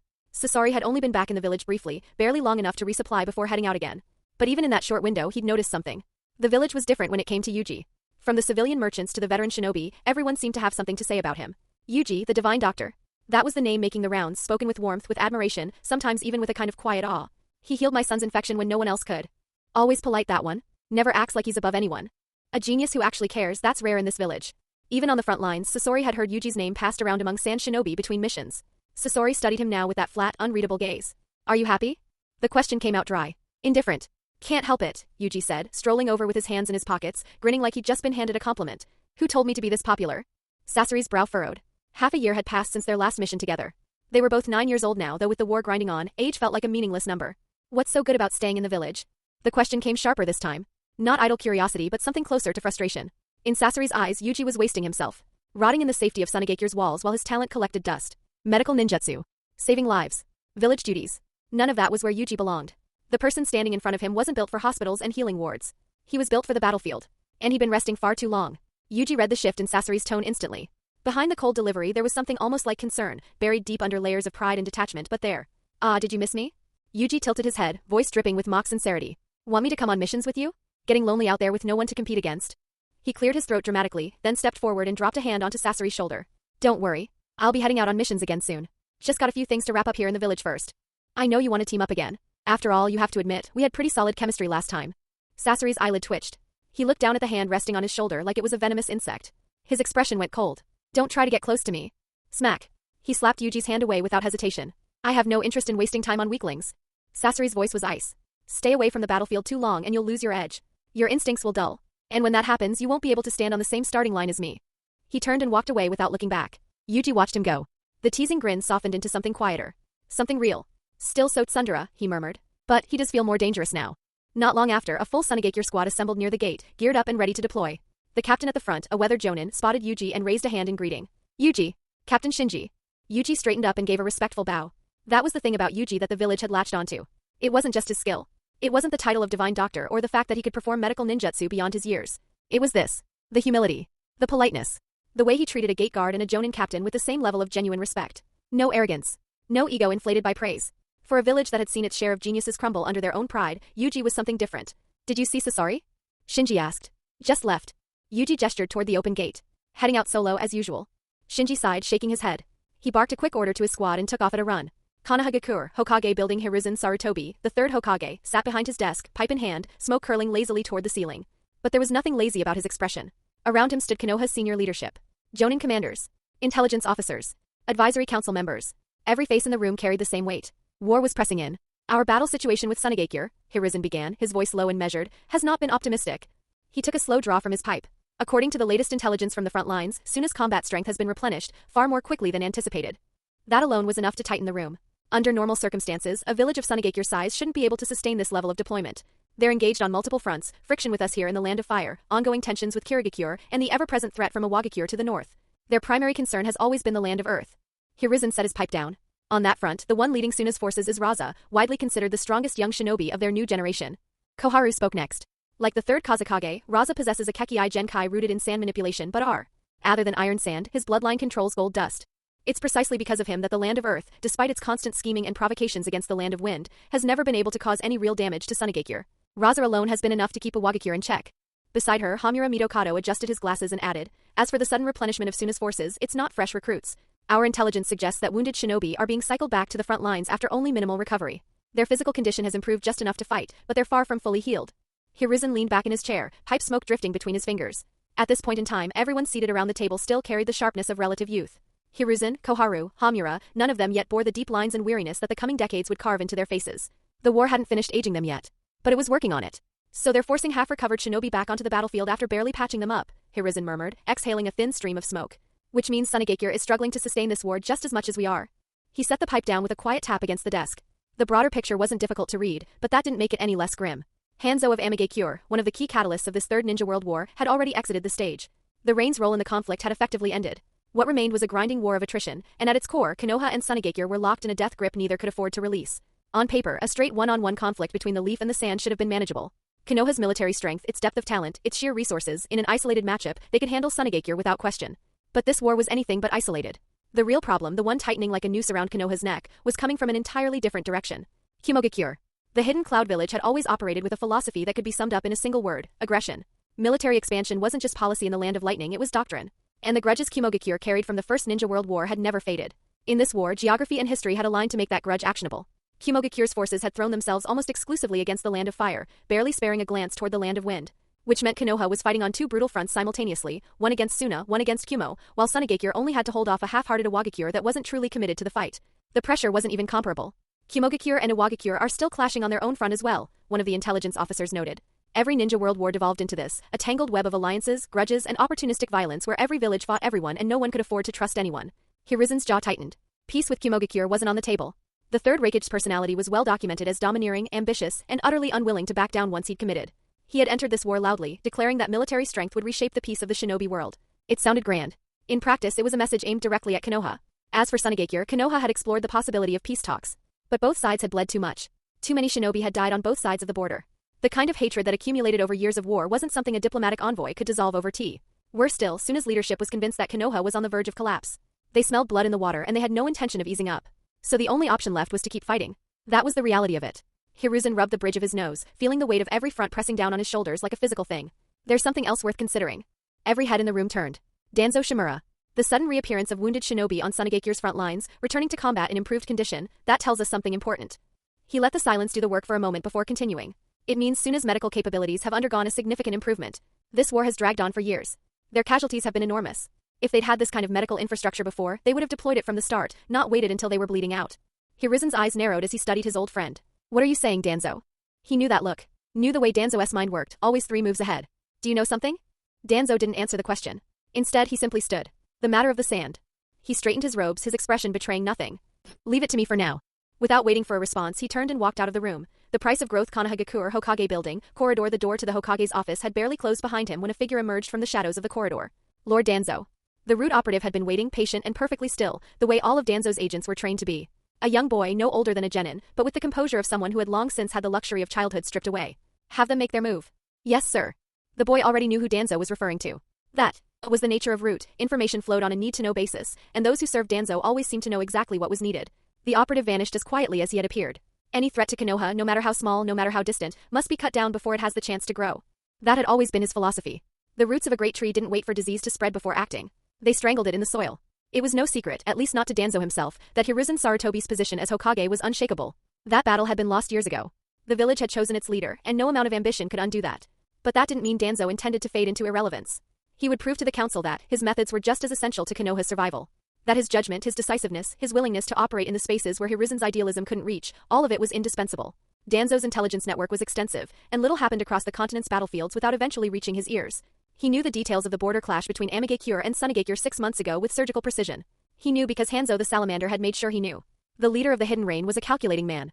He deliberately fed wartime intelligence to Konoha through back channels, not out of goodwill but out of strategy. Hanzo wanted the flames between Konoha and Sunagakure to burn hotter. The more those two bled each other dry, the better it served his interests. Danzo understood the game perfectly. And Hanzo knew that he understood, because Root's existence guaranteed that Konoha would always receive the message, regardless of what official diplomatic channels did or didn't report. It was an unspoken arrangement between two men who operated in the same kind of darkness. Among the intelligence Hanzo had passed along, 2 names stood out. 2 geniuses of Sunagakure. The first was Sasori, grandson of Lady Chiyo, already making a name for himself on the battlefield as a prodigy of terrifying potential. The second was Yuji, a descendant of Suna's civilian-born shinobi. A medical ninja. At first, Danzo had barely given the second name a thought. In the grand scope of the war, the impact of Sunagakure's sudden troop recovery was real but limited. The wounded shinobi who had been patched up and sent back to the front lines gave Suna a temporary boost in morale, but strategically it changed nothing about the war's trajectory. Hanzo was a smart man. He could see that Konoha's foundation, its depth of talent, its resources, its resilience, would ultimately carry it to victory. The sand couldn't match that. Not in a prolonged war of attrition. But the people of Sunagakure couldn't see it. Or wouldn't. They were still committed to fighting to the bitter end. Foolish. Danzo had filed both names away with the same cold efficiency he applied to everything. Sasori. Yuji. Suna's rising generation. Eliminate when convenient. But then the reports kept coming. Yuji, the one who had seemed almost inconspicuous compared to Sasori, had begun revealing a medical talent that went far beyond what anyone had anticipated. The speed of Suna's casualty recovery, the efficiency of their field treatment, the morale boost rippling through their ranks, more and more of it traced back to a single 9-year-old. Was Yuji an existential threat to Konoha? No. Not yet. But Danzo Shimura did not wait for threats to become existential. Even the faintest spark, left unattended, could become a wildfire. Just a medical ninja. Danzo's thoughts turned as he walked the dim corridors of Root's underground compound, his footsteps echoing against stone. The intelligence Hanzo passed along was clearly curated. That man is as calculating as ever. He highlighted what he wanted me to see and buried what he didn't. His eye narrowed. But the core information is sound. Sunagakure's leadership is focused on the front lines. Their attention is outward on Konoha, on Iwagakure, on surviving. They would never expect something to happen right under their noses. Sometimes, the darkness closest to you is the most dangerous of all. The coldness in his gaze deepened. Sunagakure, several days later, night the desert air had cooled to something almost pleasant by the time Yuji finally dragged himself through the door of his small apartment and collapsed onto his bed. He lay there for a long moment, staring at the cracked ceiling, letting the tension in his shoulders unwind one knot at a time. The past weeks had been relentless. Between the hospital restructuring, the constant stream of injured shinobi cycling through recovery, and the sheer administrative chaos of implementing new treatment protocols on the fly, he'd barely had time to breathe. But it was done. Or at least the worst of it was. The temporary changes at the hospital had finally stabilized, and the system he'd put in place was running smoothly enough to function without him hovering over every detail. He could rest. For now. Yuji raised one hand toward the ceiling and called up the system interface. The familiar translucent panel materialized in his vision, glowing faintly in the dark room. Host, Yuji identity, Sunagakure Genin, medical ninja, age, 9 stored positive experience points, saving 13 stored negative experience points, killing 469 exchanged items and abilities, Kuru's medical notes and insights, comprehensive medical knowledge archive, special scalpel, origin, blackjack, precision surgical instrument, acquired medical ninjutsu, healing, wound destruction, A rank, preemptive healing technique. By anticipating the point of impact before an attack lands and concentrating chakra at the targeted location, the wound regenerates automatically upon being struck. Mystical palm technique, A rank, accelerated cellular activation at the wound site. Under standard conditions, injuries can be fully healed within minutes. Delicate illness extraction technique, B rank, advanced procedure for extracting or transplanting toxins and organs with surgical precision. Healing resuscitation regeneration technique, A rank, multimedic cooperative technique. Utilizes the patient's own cellular material to repair extensive wounds.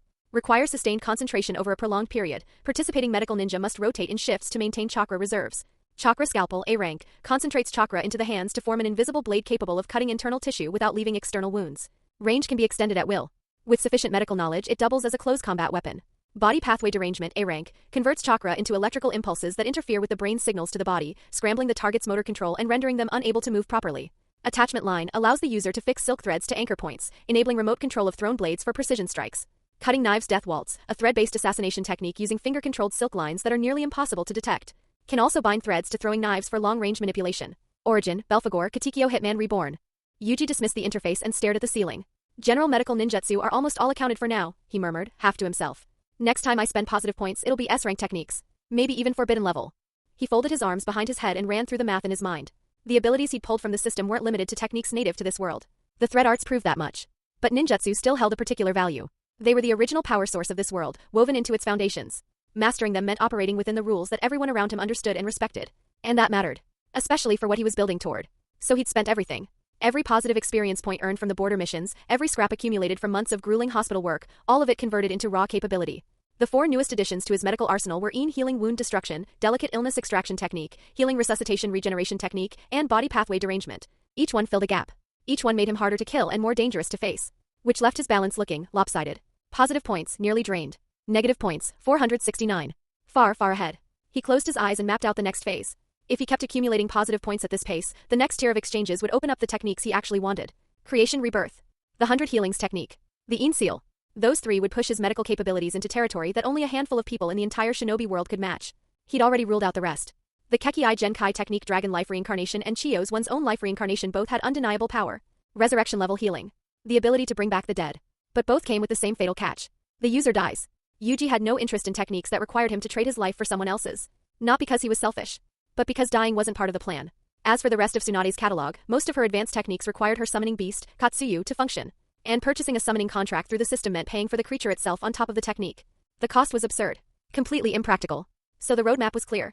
Learn the 100 healing suite, and his acquisition of medical power from the Naruto world would be essentially complete. At that point, his ninjutsu configuration alone would place him among the top medical ninja in history.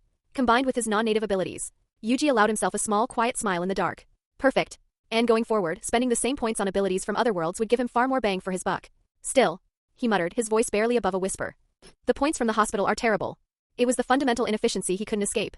No matter how many patients he treated, no matter how many lives he saved, the positive experience points trickled in like water from a cracked pipe. Months of exhausting work for a handful of points. The math didn't lie. For someone like him, the battlefield was the optimal solution. Yuji exhaled slowly and let his mind shift from the system to the bigger picture. The second step of his plan was nearly complete. He'd made himself indispensable to Sunagakure's medical infrastructure. He'd earned the trust and admiration of the villagers. He'd built a reputation not just as a prodigy, but as someone the village needed. The kind of person whose absence would be felt immediately. All of that mattered. But it wasn't enough. This was the shinobi world. Influence earned through service and goodwill could carry you far, but there was a ceiling. Political respect, civilian admiration, institutional value, none of it meant anything if someone stronger decided to take what was yours. Kage wasn't just a title. It was a declaration. A statement that said, I am the strongest here and no one can dispute it. To reach that level, he needed more than medical genius and a good reputation. He needed raw, undeniable power. The kind that shut mouths and closed arguments. When Sasori gets back, Yuji said softly, a grin tugging at the corner of his mouth, I'll head out with him. That idiot probably still thought Yuji had been sitting around in the village getting soft. Wasting his potential. Losing his edge. If only he knew. Every day Sasori spent grinding on the battlefield, Yuji had been grinding in his own way. Quieter. Less visible. But no less relentless. The system purchases alone represented a massive investment, one that had fundamentally reshaped his combat toolkit from the ground up. The more he earned, the more he spent. And every point converted into something tangible. Something he could feel in his hands, in his reflexes, in the way his chakra moved. There was something almost addictive about it. Watching yourself get stronger in real time, measured and quantified, laid out in clean numbers on a glowing interface. But Yuji never let himself forget the other side of that equation. Every point on that ledger had been earned the hard way. With his life on the line, assassination still, the hospital work wasn't a total loss. Yuji understood that better than anyone. The experience points might have been pitiful, but the practical gains were real. For a doctor, the ward was its own kind of battlefield. Every surgery, every emergency treatment, every precise application of medical ninjutsu under pressure, all of it sharpened him. His chakra control had become tighter, more instinctive. The constant drain and recovery cycle of performing technique after technique on patients had quietly expanded his total chakra reserves over time. And his proficiency with the techniques themselves had deepened in ways that combat alone wouldn't have given him. Sasori knew a fair amount about medical ninjutsu in theory, but he wasn't a practitioner. He didn't live in it the way Yuji did. So it was natural for him to look at Yuji's time in the village and see stagnation. He was wrong. But Yuji didn't mind letting him think that. While Sasori's away, Yuji said quietly, I'll keep pushing the physical reinforcement. The idea had been forming in his mind for weeks now. As his mastery of medical ninjutsu expanded, especially his understanding of how the techniques actually worked at a cellular level, Yuji had realized something. Cell activation didn't have to be limited to healing wounds in other people. It could be turned inward. Used carefully with precise control, it could temper his own body. Strengthen muscle fiber. Reinforce bone density. Push his physical limits beyond what normal training could achieve. The concept wasn't entirely new. Tsunade's own techniques hinted at it heavily. Creation Rebirth, in particular, demonstrated that medical ninjutsu's regenerative properties could be redirected towards self-enhancement if the user understood the mechanics well enough. The key was control. Understanding the human body at a level deep enough to manipulate it without causing damage. Knowing exactly how far to push before the cells broke down instead of building up. Yuji intended to use himself as the test subject. Even if he couldn't reach Tsunade's level of physical enhancement, even a marginal improvement would compound over time. And marginal improvements, stacked consistently, had a way of becoming something significant. He sat up from the bed, rolling his shoulders, ready to wash up and call it a night. He stopped. His eyes drifted toward the door. Nothing visible. But something at the edge of his awareness, the faintest shift in the air, the instinct of someone who had spent enough time around shinobi to know when one was nearby. 2 seconds later, 2 soft knocks confirmed it. Yuji? He crossed the room and opened the door. A Sunagakure ninja stood outside, dressed in standard gear but carrying himself with the controlled stillness of someone trained for covert work. He smiled pleasantly. Who are you? Lord Kazekage wants to see you. Yuji blinked and glanced past the man's shoulder at the sky. The village was dark. Nearly every light in Sunagakure had gone out. It had to be well past midnight. He usually didn't get home until late, but even by his standards, this was an unusual hour for a summons. If it's urgent, the Kazekage can summon me anytime. Why this late? His mind was already running through possibilities. An emergency at the front? A classified development that couldn't wait until morning? That was the only explanation that made sense. Wait for me. Yuji nodded and ducked back inside. He dressed quickly, pulling on his gear with practiced efficiency. Last, he looped his Sunagakure forehead protector around his neck, letting it hang loosely against his collarbone. He'd never liked wearing it on his head. It felt uncomfortable, almost constricting. So since the day he'd been promoted to genin, the neck had been its home. The placement wasn't random either. The way he positioned it, the metal plate covered his throat just enough to offer a thin layer of protection over the vital point. A small detail. The kind most people wouldn't notice. He followed the Umbu out into the cool desert night. This way. Yuji had already started turning toward the Kazekage's office building by instinct, but the operative gestured in a different direction entirely. This private? Yuji asked, keeping his tone casual. What exactly is going on? No answer beyond a brief nod and a quickened pace. Yuji's eyes narrowed slightly. A secret meeting. A location away from the official building. Just him and the Kazekage. His expression shifted. The easy, relaxed demeanor he carried around the village thinned away, and the sharper version of H. Himself, the one that lived underneath, settled into place. They moved through the village at speed, 2 shadows cutting through the darkened streets. And Yuji noticed it almost immediately. The route. During wartime, Sunagakure maintained strict internal security. Patrol squads operated around the clock, covering fixed routes through every district. The schedules were tight, the coverage thorough, and any outsider entering the village was subjected to invasive screening. Yuji had lived in the village long enough to memorize every patrol route, every shift change, every gap in coverage. The Umbu leading him was deliberately avoiding all of them. Every turn they took threaded between patrol windows. The operative knew the routes just as well as Yuji did, maybe better, and he was using that knowledge to ensure no one saw them. The Kazekage ordered this mission personally, the Umbu said, glancing back with that same easy smile. It has to stay classified. No one else can know. Yuji gave a small nod but said nothing. His face was calm. His mind was not. Something about this felt off. Not wrong exactly. But the edges didn't quite line up the way they should have. A midnight summons was unusual but explainable. A secret location was uncommon but not unheard of for sensitive operations. Avoiding patrol routes made sense for classified movement. But all three together at this hour with this level of secrecy. Yuji filed the discomfort away and kept moving, keeping his senses sharp. They reached the outermost edge of the village. The buildings had thinned out and then disappeared entirely. Just open desert stretching out under a black sky, the sand pale and still beneath the thin crescent moon. And then, in the distance, a figure. Standing alone on the sand. Back turned. Wearing the distinctive robes of the Land of Wind's leadership, the silhouette carried the unmistakable shape of the third Kazekage. Just standing there. Waiting. Lord Kazekage. The Umbu escort stopped and spoke first, his voice carrying across the open ground with practiced respect. Yuji's eyes narrowed. He studied the figure ahead, trying to pick out details through the darkness. The robes were right. The posture was plausible. But something. His heart slammed once. Hard. The raw instinct that months of combat at the border had hammered into his nervous system, the kind of reflex that bypassed the brain entirely and spoke directly to the body. Move. The umbu in front of him pivoted. 1 second he was kneeling in deference toward the Kazekage. The next he was lunging, a kunai already drawn and aimed squarely at Yuji's chest. Yuji's body was already reacting before his conscious mind finished processing what was happening. He twisted, pulling his torso back into the side. Not fast enough to dodge completely. The kunai missed his heart but buried itself into his abdomen, punching through flesh. Pain flared. Hot and immediate. Yuji's expression went cold. He wrenched himself backward, pulling free of the blade, and created distance in a single explosive leap. As he flew back, his eyes snapped to where the Kazekage had been standing. The figure was gone. All that remained was the robe, hanging in the air for a brief, almost theatrical moment. A decoy. There had never been anyone in those robes. Buzz. The sound ripped through the air before he could land. A massive 4-bladed shuriken came screaming toward his head from his blind side, spinning so fast the edges blurred into a single disc of steel. Yuji twisted midair, wrenching his body sideways with core strength. The blades passed close enough that he felt the wind shear across his cheek. He hit the sand hard, rolling once and coming up in a crouch. Yuji glanced at it. His expression shifted. A Fuma shuriken. The signature weapon of the Fuma clan. Expensive, oversized, and rarely seen outside of specific combat applications. In Sunagakure, tools like that were almost exclusively reserved for puppet mechanisms, built into the internal frameworks of combat puppets where their size and lethality could be maximized. The pieces clicked together in less than a second. The midnight summons. The route that avoided every patrol. The fake Kazekage. The umbu who wasn't umbu. Outsiders. These two weren't Sunagakure shinobi. And he couldn't think of a single reason anyone inside the village would want him dead. Not after everything he'd done for the hospital, for the wounded, for the war effort. Someone from outside the walls had slipped through Suna's defenses, learned the patrol routes, forged the right story, and come for him specifically. An assassination. Yuji rose to his feet. Blood was running down his abdomen, soaking into his shirt. The wound was deep enough to be dangerous. And then it wasn't. The flesh around the gash rippled. Muscle fibers reconnected. Skin knit itself closed like thread being pulled through fabric. In seconds, the wound was gone. Healing wound destruction. He'd activated it the instant he realized he'd been hit. Even as he was leaping backward, even as his eyes were tracking the empty robes where the Kazekage should have been, his hands had already formed the signs. Chakra had flooded the wound site before the blood had time to drip. The two attackers froze. The one who had posed as the umbu escort stared at the clean, unmarked skin where his kunai had landed moments ago. His eyes widened. Yuji flexed his fingers. Thin lines of silk thread, nearly invisible in the moonlight, unfurled from his fingertips and spread outward.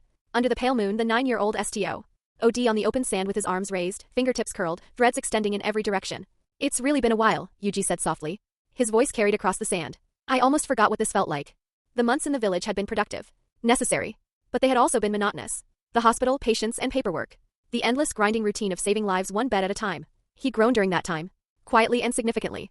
But some part of him, the part that had come alive during the border campaign against Amigakure, the part that calculated kill trajectories and read enemy movement, that part had been starving. Before we get started, Yuji said, tilting his head just slightly, mind telling me who you actually are? The two attackers exchanged a glance. The intelligence they'd been given on this target was wrong. Clearly, this kid was not as simple as just an ordinary medical ninja route. Danzo? Dead men don't need to know so much. The man disguised as the Kazekage spoke coldly as he slowly drew a short blade. He exchanged a brief glance with his companion, and in the next instant, both of them lunged at Yuji without hesitation. The moment they moved, Yuji understood. A true expert revealed everything in the first exchange. Combined with the earlier moment, when the Kazekage, who had approached him, suddenly turned and stabbed himself without the slightest hesitation, Yuji had already realized these two were far from ordinary shinobi. They were not ninja from some minor village. They were professional suicide operatives, trained to discard their lives without a second thought. Their movements were crisp and efficient, every action stripped of unnecessary motion. The oppressive aura they radiated even surpassed many of the elite shinobi Yuji had encountered from Amigakure. Whoosh, the fake Kazekage's short blade slashed toward Yuji in a sharp arc, but his gaze remained fixed on Yuji's right hand, watching for even the smallest movement. Yuji's lips curled slightly. You noticed? Sharp instincts. His fingers twitched. Ninjutsu, blade manipulation. A scalpel shot forward under the control of an almost invisible thread, flashing through the air as it appeared beside the man's temple like a streak of cold light. Clang. The fake Kazekage reacted instantly. His short blade reversed direction mid-swing, intercepting the flying scalpel with precise timing. Sparks burst from the collision. Watch out for his hidden weapons, he warned his partner. Even as he spoke, the second assassin had already closed in behind Yuji. His kunai thrust forward without hesitation, aiming directly for Yuji's blind spot. Yet Yuji shifted slightly, his body turning just enough to let the blade pass harmlessly by. It was as though he had anticipated the attack from the very beginning. Yuji chuckled softly. You're avoiding ninjutsu and relying on taijutsu instead, afraid of alerting Sunagakure's patrols? The two assassins said nothing, but their attacks grew even more relentless. One in front, one behind, they coordinated perfectly, their blades striking in seamless succession as they attempted to overwhelm Yuji through close combat. The three figures moved rapidly across the sand, their feet kicking up trails of dust as steel clashed again and again. The fake Kazekage's swordsmanship was particularly dangerous. With chakra flowing through his weapon, his strikes became faster and sharper, leaving faint afterimages in the air and creating the illusion of multiple blades attacking at once. Yuji deflected the attacks while maintaining his composure. He had already understood their plan. This was still within Sunagakure's territory. Even on the outskirts, patrol units would eventually pass through. These assassins had to eliminate him as quickly as possible before reinforcements arrived. Large-scale ninjutsu would create too much commotion. That was why they had chosen taijutsu. At the same time, the two assassins were growing increasingly uneasy. They had infiltrated Sunagakure long ago to gather intelligence for their organization, and Yuji's name had appeared in their reports more than once. Everyone in the village knew him as a talented medical ninja. But he had only graduated from the ninja academy a year ago. He was still just a genin. He had only completed a single mission outside the village. Even his participation in the war against Amigakure had been limited to rear-line medical support. So how could he possibly be this strong? This level of taijutsu alone was already comparable to a chunin. And his ninjutsu? It was completely unpredictable. Pfft. Blood suddenly sprayed into the air. One of the assassins groaned as a scalpel pierced his shoulder, the blade striking from an unexpected angle. His arm stiffened immediately, disrupting his movements. The flying blade was extremely difficult to track.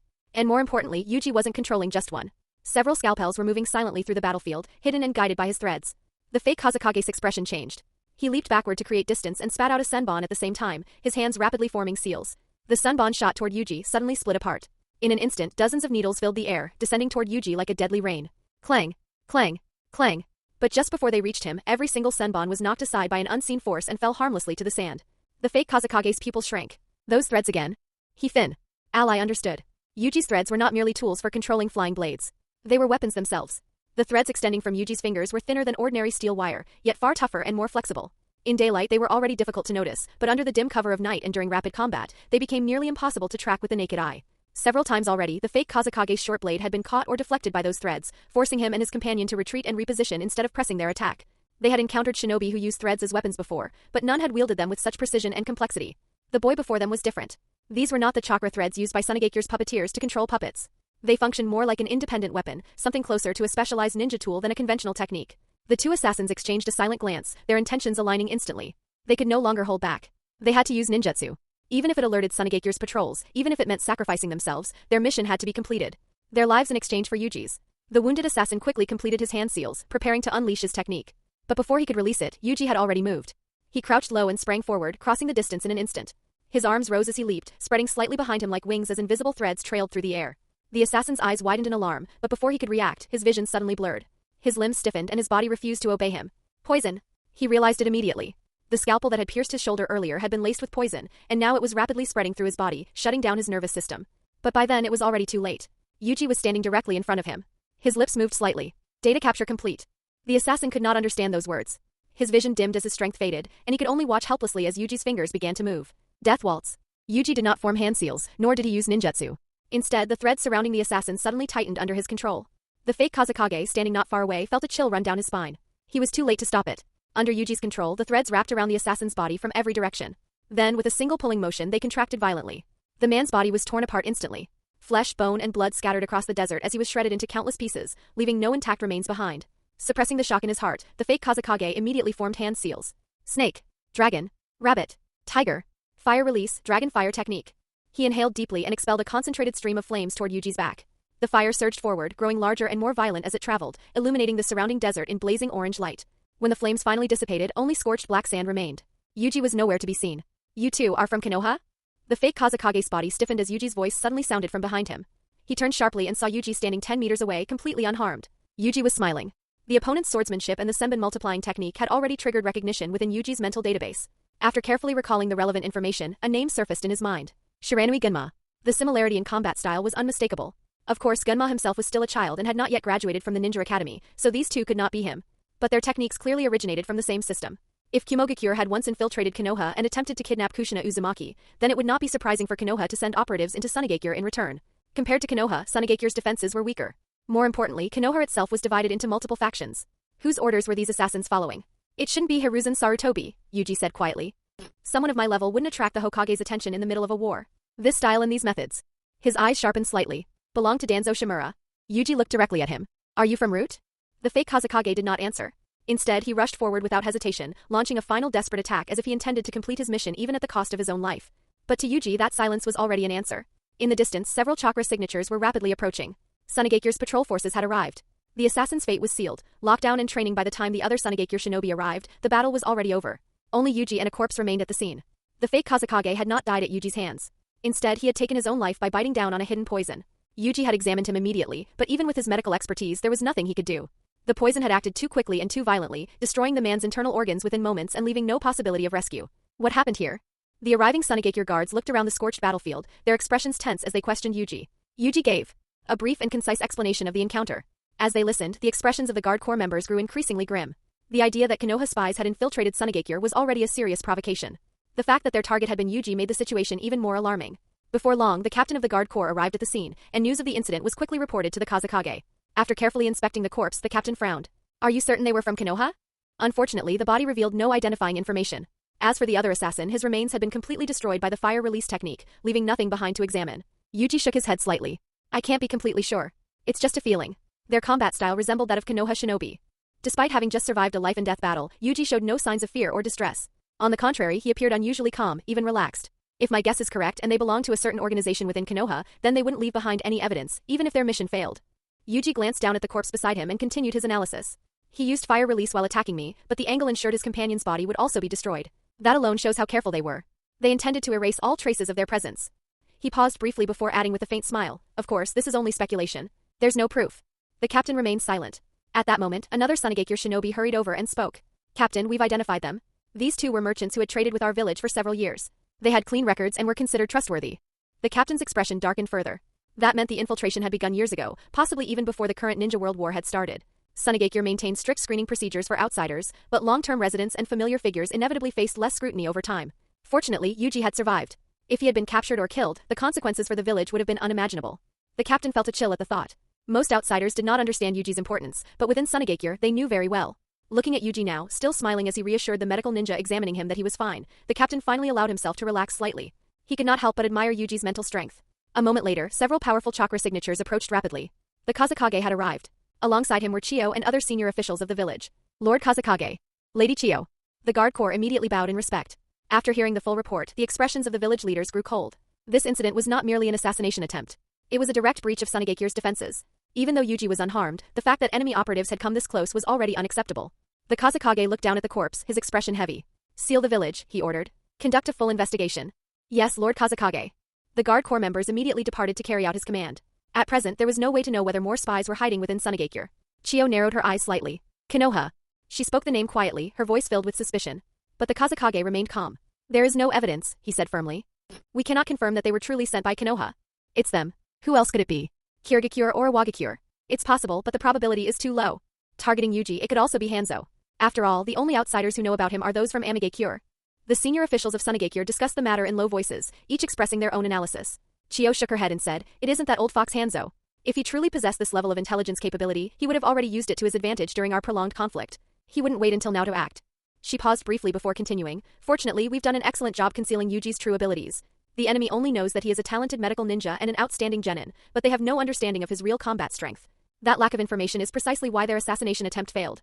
As she spoke, several of the village's leaders turned their attention toward Yuji. Chiyo looked at him and asked, what do you think? Yuji understood her meaning immediately. She was not asking about the assassins, but about his promotion. Let's postpone your Chunin promotion until after the Ninja World War ends, Chiyo explained. For now, remaining a genin will provide you with a certain degree of protection. She was clearly concerned that Yuji might feel dissatisfied.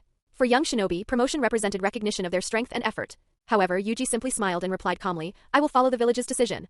Everyone present knew that Yuji's strength had long surpassed the level of an ordinary genin. His rank was merely a matter of timing. Soon afterward, the meeting concluded and the officials departed. Although the assassination attempt had ended, its aftermath continued to affect the village. By the next day, Sunagakure had entered a complete lockdown. Inspection teams searched the village orally, and no one was allowed to leave unless assigned to official missions. As the central figure in the incident, Yuji could have insisted that the assassins came from Konoha, but there was no concrete evidence to support that claim. More importantly, if he mentioned Danzo Shimura or the Root organization, it would inevitably raise suspicion. There was no logical explanation for how someone like him could possess such sensitive intelligence. After carefully considering the risks, Yuji decided to keep his conclusions to himself. It was enough that he understood the truth. He was not surprised that Danzo had targeted him. That man was notorious for operating in the shadows and eliminating potential threats before they could grow stronger. Yuji silently memorized this incident and resolved that he would settle this account in the future. Reflecting on the situation, Yuji could not help but feel that once war began, the great shinobi villages would use any method necessary to secure victory, regardless of morality. During the village lockdown, Yuji began focusing on improving his physical abilities. He started experimenting with cell activation, a technique that stimulated cellular activity to enhance the body's strength and recovery. He continued to perform his medical duties at the hospital as usual, but after the assassination attempt, he noticed that ANBU operatives had been assigned to monitor and protect him at all times. Although they concealed their presence well, Yuji could easily detect them with his perception. Even while he slept, someone remained stationed outside his room. He understood that this was both protection and surveillance. Although he found the constant monitoring uncomfortable, he accepted it without complaint. His training continued without interruption. Every day he went to remote areas of the village to practice taijutsu and strengthen his body. He pushed himself far beyond the limits of ordinary shinobi, repeatedly exhausting his stamina before using medical ninjutsu to accelerate his recovery. The ANBU assigned to observe him were deeply shocked by his training intensity. Even by ANBU standards, Yuji's methods were extreme. He trained without hesitation, enduring pain and fatigue that would have forced most shinobi to stop. Despite his young age, he possessed extraordinary discipline and determination. The ANBU reported everything they observed to the third Kazekage. As a result, the Kazekage remained fully informed of Yuji's progress. However, he chose not to interfere. Based on Arai's earlier reports, Yuji was far more mature than his age suggested and had a clear understanding of his own abilities and goals. Attempting to guide him like an ordinary child would be unnecessary and potentially counterproductive. The Kazekage believed that as long as Yuji continued to grow stronger, it would ultimately benefit Sunagakure. Your stones and reviews would be helpful. Intention to cease fire and losses. It still isn't working. The difficulty is simply too high. As he walked along the dimly lit street, Yuji reflected silently on his recent progress. What others called his talent was, in truth, largely the result of the system's support. Without it, his natural aptitude as a shinobi was only decent. He was satisfied with it, but he knew very well that it could not compare to the true prodigies of this world, the kind of monsters who stood at the peak of the ninja world through sheer innate ability. 2 months had passed since the assassination attempt. That night, after completing his daily training, Yuji left his home and walked toward the village's commercial street under the cover of darkness. His gaze was unfocused, not paying attention to his surroundings as he remained lost in thought. His goal during these past 2 months had been clear. He wanted to follow the same path as Tsunade and use medical ninjutsu to strengthen his body at the cellular level. If successful, he would gain overwhelming physical strength along with powerful regenerative abilities, just like her. However, despite pushing his body to its limits and experimenting on himself repeatedly, he had failed to achieve a true breakthrough. His physical strength had improved significantly compared to before, but there was still an enormous gap between his current level and Tsunade's combat power. Still, Yuji did not feel discouraged. There was no need to rush. Tsunade was one of Konoha's legendary sannin, a figure who stood at the pinnacle of the ninja world. Expecting to reach her level at his current age would be unrealistic. He had time. As long as he continued in the right direction, success would come eventually. Perhaps when he obtained Tsunade's techniques directly through the system, he would finally understand the key he was missing. He also considered another possibility. Tsunade's strength might not come solely from training. As a member of the Senju clan, she possessed an exceptional body and inherited advantages that ordinary shinobi could never replicate.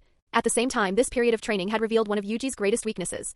Although his combat style had already begun to take shape and the system provided him with powerful tools, his theoretical knowledge of ninjutsu remained insufficient. It wasn't that he lacked awareness of different techniques. As someone who carried memories from another world, he already knew about countless ninjutsu. What he lacked was deeper understanding.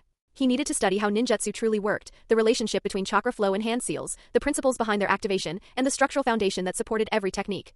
Only by mastering those fundamentals could he fully comprehend ninjutsu or even create techniques of his own. Yuji gradually formed a plan. He needed access to ninjutsu scrolls. By studying them, he could build the knowledge necessary to improve his strength and refine his combat abilities. He decided that tomorrow he would ask the Kazekage or Arai for permission to read the village's ninjutsu archives. Even if he could not learn every technique immediately, gaining knowledge alone would make him far more prepared for future battles. As he thought about his progress, Yuji clenched his fists slightly and smiled. At the very least, in terms of physical strength alone, he was confident he could compete with an ordinary chunin. His benchmark came from personal experience. He still remembered the battle against the rude assassins clearly. Their strength far exceeded the shinobi of Amigakure he had previously encountered. They represented the true standard of the great ninja villages. As Yuji approached a ramen shop, he suddenly noticed a team of Sunagakure shinobi returning through the village gates. None of them appeared seriously injured, but their expressions were heavy and filled with frustration. Yuji immediately understood what it meant. This was not an isolated incident. Recently, more and more shinobi had been returning to the village. The reason was simple. The battlefield was shrinking. This was a clear sign that Sunagakure was gradually losing ground against Konoha. Some of these returning shinobi were here to regroup, while others awaited reassignment. But regardless of the details, the underlying reality remained the same. Sunagakure was being pushed back. Yuji let out a slow breath. The village's medical department had improved thanks to his efforts, but it was not enough to change the outcome of the war. Even if he shared everything he knew, the village lacked the foundation to fully implement those improvements. The limitations of resources, infrastructure, and personnel could not be overcome overnight. The truth was simple. There wasn't enough time. Even with his abilities, he could not reverse the tide of the war on his own. Yuji had already considered this possibility long ago. Sasori's gradual descent down his current path was not something that could be easily stopped. Given everything that had happened, it was almost inevitable. The war had changed too many people, and Sasori was no exception. It wasn't just the shinobi who could feel it. Even the civilians of Sunagakure had begun to sense it unconsciously. The village's wartime morale was fading. In its place, a heavy and oppressive atmosphere had settled over everything. Yuji, what are you having today? Seafood ramen. Hearing the shop owner's familiar voice, Yuji pulled himself out of his thoughts and stepped inside the small ramen shop. The owner greeted him warmly, forcing a cheerful expression despite the exhaustion visible in his eyes. Yuji sat down in his usual seat, raised his hand and smiled in response. It didn't take long before a steaming bowl of ramen was placed in front of him. Although it was called seafood ramen, the ingredients were modest. A few small pieces of dried seafood floated in the broth, their portions noticeably sparse. Even so, Yuji ate with genuine appetite. Moments like this made the effects of war impossible to ignore. The shortages, declining economy, and quiet strain everyone carried. This war might have begun under the banner of Amigakure, but in truth, it had always been driven by the ambitions of the 5 great ninja villages. Under the pretext of maintaining peace and economic stability, they fought to redistribute power and resources across the ninja world. Hanzo had merely been caught in the middle. Last year, when Yuji had participated in his mission, the war had already been approaching its end. Amigakure had ceased large-scale hostilities, and Konoha's legendary Sannin had withdrawn from the main battlefield. It was during that time that Tsunade developed her hemophobia. Now Yuji knew another major event was approaching. Kumogakure would soon attempt to kidnap Kushina Uzumaki in order to study the control of tailed beasts and create a perfect Jinchuriki. Even if Sunagakure and Konoha agreed to a ceasefire, Konoha would still be drawn into conflict with Kumogakure and other forces. However, as far as the current war was concerned, its outcome had already been decided. What remained were only the aftereffects. This war had lasted for years, and the majority of the casualties had been genin and chunin. For any village, those ranks formed the backbone of their future. Sunagakure had lost too many of them. Yuji exhaled slowly. The village leadership had likely already begun considering a ceasefire. When Sasori returned from his current mission, he would probably learn the truth. It would not be news he welcomed. Although Sasori had entered the battlefield before Yuji, he had rarely participated in large-scale battles. Chio had protected him carefully, ensuring he was not exposed to unnecessary danger. He was her only remaining family. But Sasori had never been satisfied with safety. He had deliberately chosen dangerous missions in order to challenge himself. The war was shaping him in ways no one could stop. Yuji sighed quietly. Is something wrong with the food? The shop owner looked at him with concern. Yuji blinked, then laughed lightly. No, nothing like that. I just felt a bit tired. He lowered his head and continued eating. Soon he finished the entire bowl, even drinking the remaining broth. Afterward, he placed the payment on the counter. Thank you for the meal. He waved to the owner and stepped outside. Stones, future. These are all the ninjutsu scrolls you're currently authorized to borrow from the village. The next day, Yuji sought out Arai and explained his intentions. Arai acted quickly. The third Kazekage had already issued standing instructions that Yuji's reasonable requests were to be accommodated whenever possible, so the scrolls were delivered without delay. Each scroll contained detailed records of ninjutsu fundamentals, including hand seal sequences, chakra pathway diagrams, and explanations of how chakra circulated through the meridian system during activation. Arai watched as Yuji gathered them and could not help but ask, why do you need so many scrolls? You're a medical ninja. Even if you wanted to practice most of these techniques, it wouldn't be easy. Your chakra nature is still relatively limited, and elemental release techniques especially would be difficult for you to use. Yuji smiled casually as he stacked the scrolls into his bag. I'm not planning to use them right away. I want to study them. Even if I can't perform the techniques themselves, I can still learn how chakra flows and how hand seals shape that flow. Understanding the structure will help me build a stronger foundation. Arai nodded slowly. Accumulating theoretical knowledge was something every experienced shinobi valued. Even if a ninja could not personally use a specific elemental release, understanding its mechanics allowed them to analyze an opponent's technique and respond more effectively in battle. Still, Arai hesitated before speaking again. To be honest, most people might think this sounds unrealistic, he said. But you're not someone who can be judged by normal standards. If you continue studying these scrolls and deepen your control over chakra, you might eventually reach the point where you can perform one-handed seals. He paused, then added quietly, or perhaps even use ninjutsu without hand seals at all. Yuji froze for a moment. He stared at Arai in surprise. In your eyes, am I really that exceptional? Yuji asked with a faint laugh. Isn't that a bit of an exaggeration? Arai scratched his head awkwardly. After everything you've already done, calling you a genius isn't unreasonable. I'm just saying it's worth trying. There's no harm in aiming high. In truth, even Arai knew how rare such abilities were. Across the entire ninja world, those capable of forming seals with one hand were exceedingly uncommon. As for performing ninjutsu without seals entirely, he had never witnessed it himself. Yuji finished packing the scrolls and slung the bag over his shoulder. He planned to devote himself to studying them over the coming weeks. Mastering their contents would not be a quick process. Sasori still had not returned from his mission, and Yuji intended to wait for him before leaving the village again. Depending on the mission's difficulty, shinobi could be away for weeks or even months, especially during wartime patrol assignments. As Yuji turned to leave, he suddenly stopped and looked back. Arai-sensei, is the village preparing to negotiate peace with Konoha? Arai's expression changed instantly. As the Kazekage's personal guard, he was privy to many of the village's most sensitive decisions. His earlier relaxed demeanor disappeared, replaced by a stern seriousness. Matters discussed by the leadership are confidential, Arai said firmly. You shouldn't speculate about them. Yuji chuckled softly. It's already obvious. Even if no official announcement has been made, the shinobi returning from the front lines are talking. And the village's recent actions speak louder than words. I work at the hospital. I can see what's happening. Arai fell silent. After a long pause, his shoulders relaxed slightly. You really are too perceptive, he said. That sharp mind of yours, it's not always a blessing. Yuji's smile faded. So it's true. Arai exhaled quietly. The hatred between Sunagakure and Konoha hasn't disappeared, he said carefully. This isn't peace. It's simply restraint. Yuji understood immediately. A mutual ceasefire, he said. An unspoken agreement. The village can't continue fighting at full scale, and Konoha has other enemies to deal with. Stopping now benefits both sides. Arai did not deny it. The Kazekage has his reasons, he said. Sunagakure cannot endure another prolonged war. If the fighting continues, the losses would be more than we could recover from. No one truly wants to end the war, Arai said quietly. If it were possible, we would rather wipe out Konoha entirely and avenge those we've lost. But reality doesn't allow that. This isn't a complete cessation of hostilities. We will still fight them, it's just that from now on the conflicts will be limited in scale. This kind of friction was nothing new. Even before the war, clashes between the 5 great ninja villages had been frequent. Open warfare might be ending, but smaller confrontations would continue, just as they always had. Arai had not intended to say so much. But he knew Yuji was perceptive enough to understand the truth on his own, and more importantly, Yuji was no ordinary child. He represented Sunagakure's future. There were some realities he would need to face sooner or later. Understanding the true structure of the ninja world now would only prepare him for what lay ahead. Yuji listened in silence, then nodded slightly. I understand. His expression remained calm, without anger or resentment. He did not accuse the village leadership of weakness, nor did he question their decision. His composure only reinforced how mature he truly was. No one had wanted this outcome. But the village had no choice. Before leaving, Yuji paused at the doorway and turned back. "Please pass a message to the Kazekage," he said. "Tell him I believe Sunagakure will become stronger again." With that, he stepped outside. Arai remained where he stood, watching him go. For a moment his vision blurred slightly. Despite their defeat, Yuji's existence gave them something they had not felt in a long time. Hope. Sunagakure had lost this war. That was undeniable. And much of the responsibility rested on the shoulders of the third Kazekage. His decision to wage war against Konoha had been driven by ambition and economic pressure, but the village had paid dearly for it. The cost of that decision was written in the lives of countless fallen shinobi. Yuji understood this better than most. He did not regret what the future would bring for the third Kazekage. War itself was not the mistake. The mistake had been entering it without sufficient preparation. From Yuji's own experience on patrol missions, it was clear that many frontline deployments had been poorly organized. The high casualty rate among Sunagakure's forces was proof enough of that. Even with the improvements Yuji had brought to the medical corps, saving many wounded shinobi, those same people were often sent back into battle without hesitation. Sunagakure possessed powerful advantages. Its puppet techniques, poison expertise, Kekii Genkai users. And yet those strengths had not been fully utilized. Chiyo's poisons could threaten even the strongest opponents, but Konoha had Tsunade who could neutralize them. This alone should have influenced their battlefield strategy more carefully. As Yuji stepped outside, he glanced back toward the distant Kazekage's office. His voice was barely audible. "I believe Sunagakure will become stronger." He paused briefly. "But you will not be part of that future." He turned and walked away without looking back. Chapter at every 100 stones and 2 reviews. Mission against Konoha for Yuji, remaining in Sunagakure all this time had never been about comfort or attachment. It was about opportunity. The village possessed resources he could not obtain elsewhere, and he intended to use them fully while he still could. His growing reputation as a genius, earned through the early advantages provided by the system, had opened doors that would have otherwise remained closed to him. Because of it, he had received personal guidance from an elite jonin like Arai and gained access to valuable ninjutsu scrolls that ordinary academy graduates would never be allowed to study. Even with the system's assistance, Yuji did not believe it could replace a proper foundation. Power granted too easily lacked stability. This period of study and preparation was, in his mind, a necessary stage of building that foundation.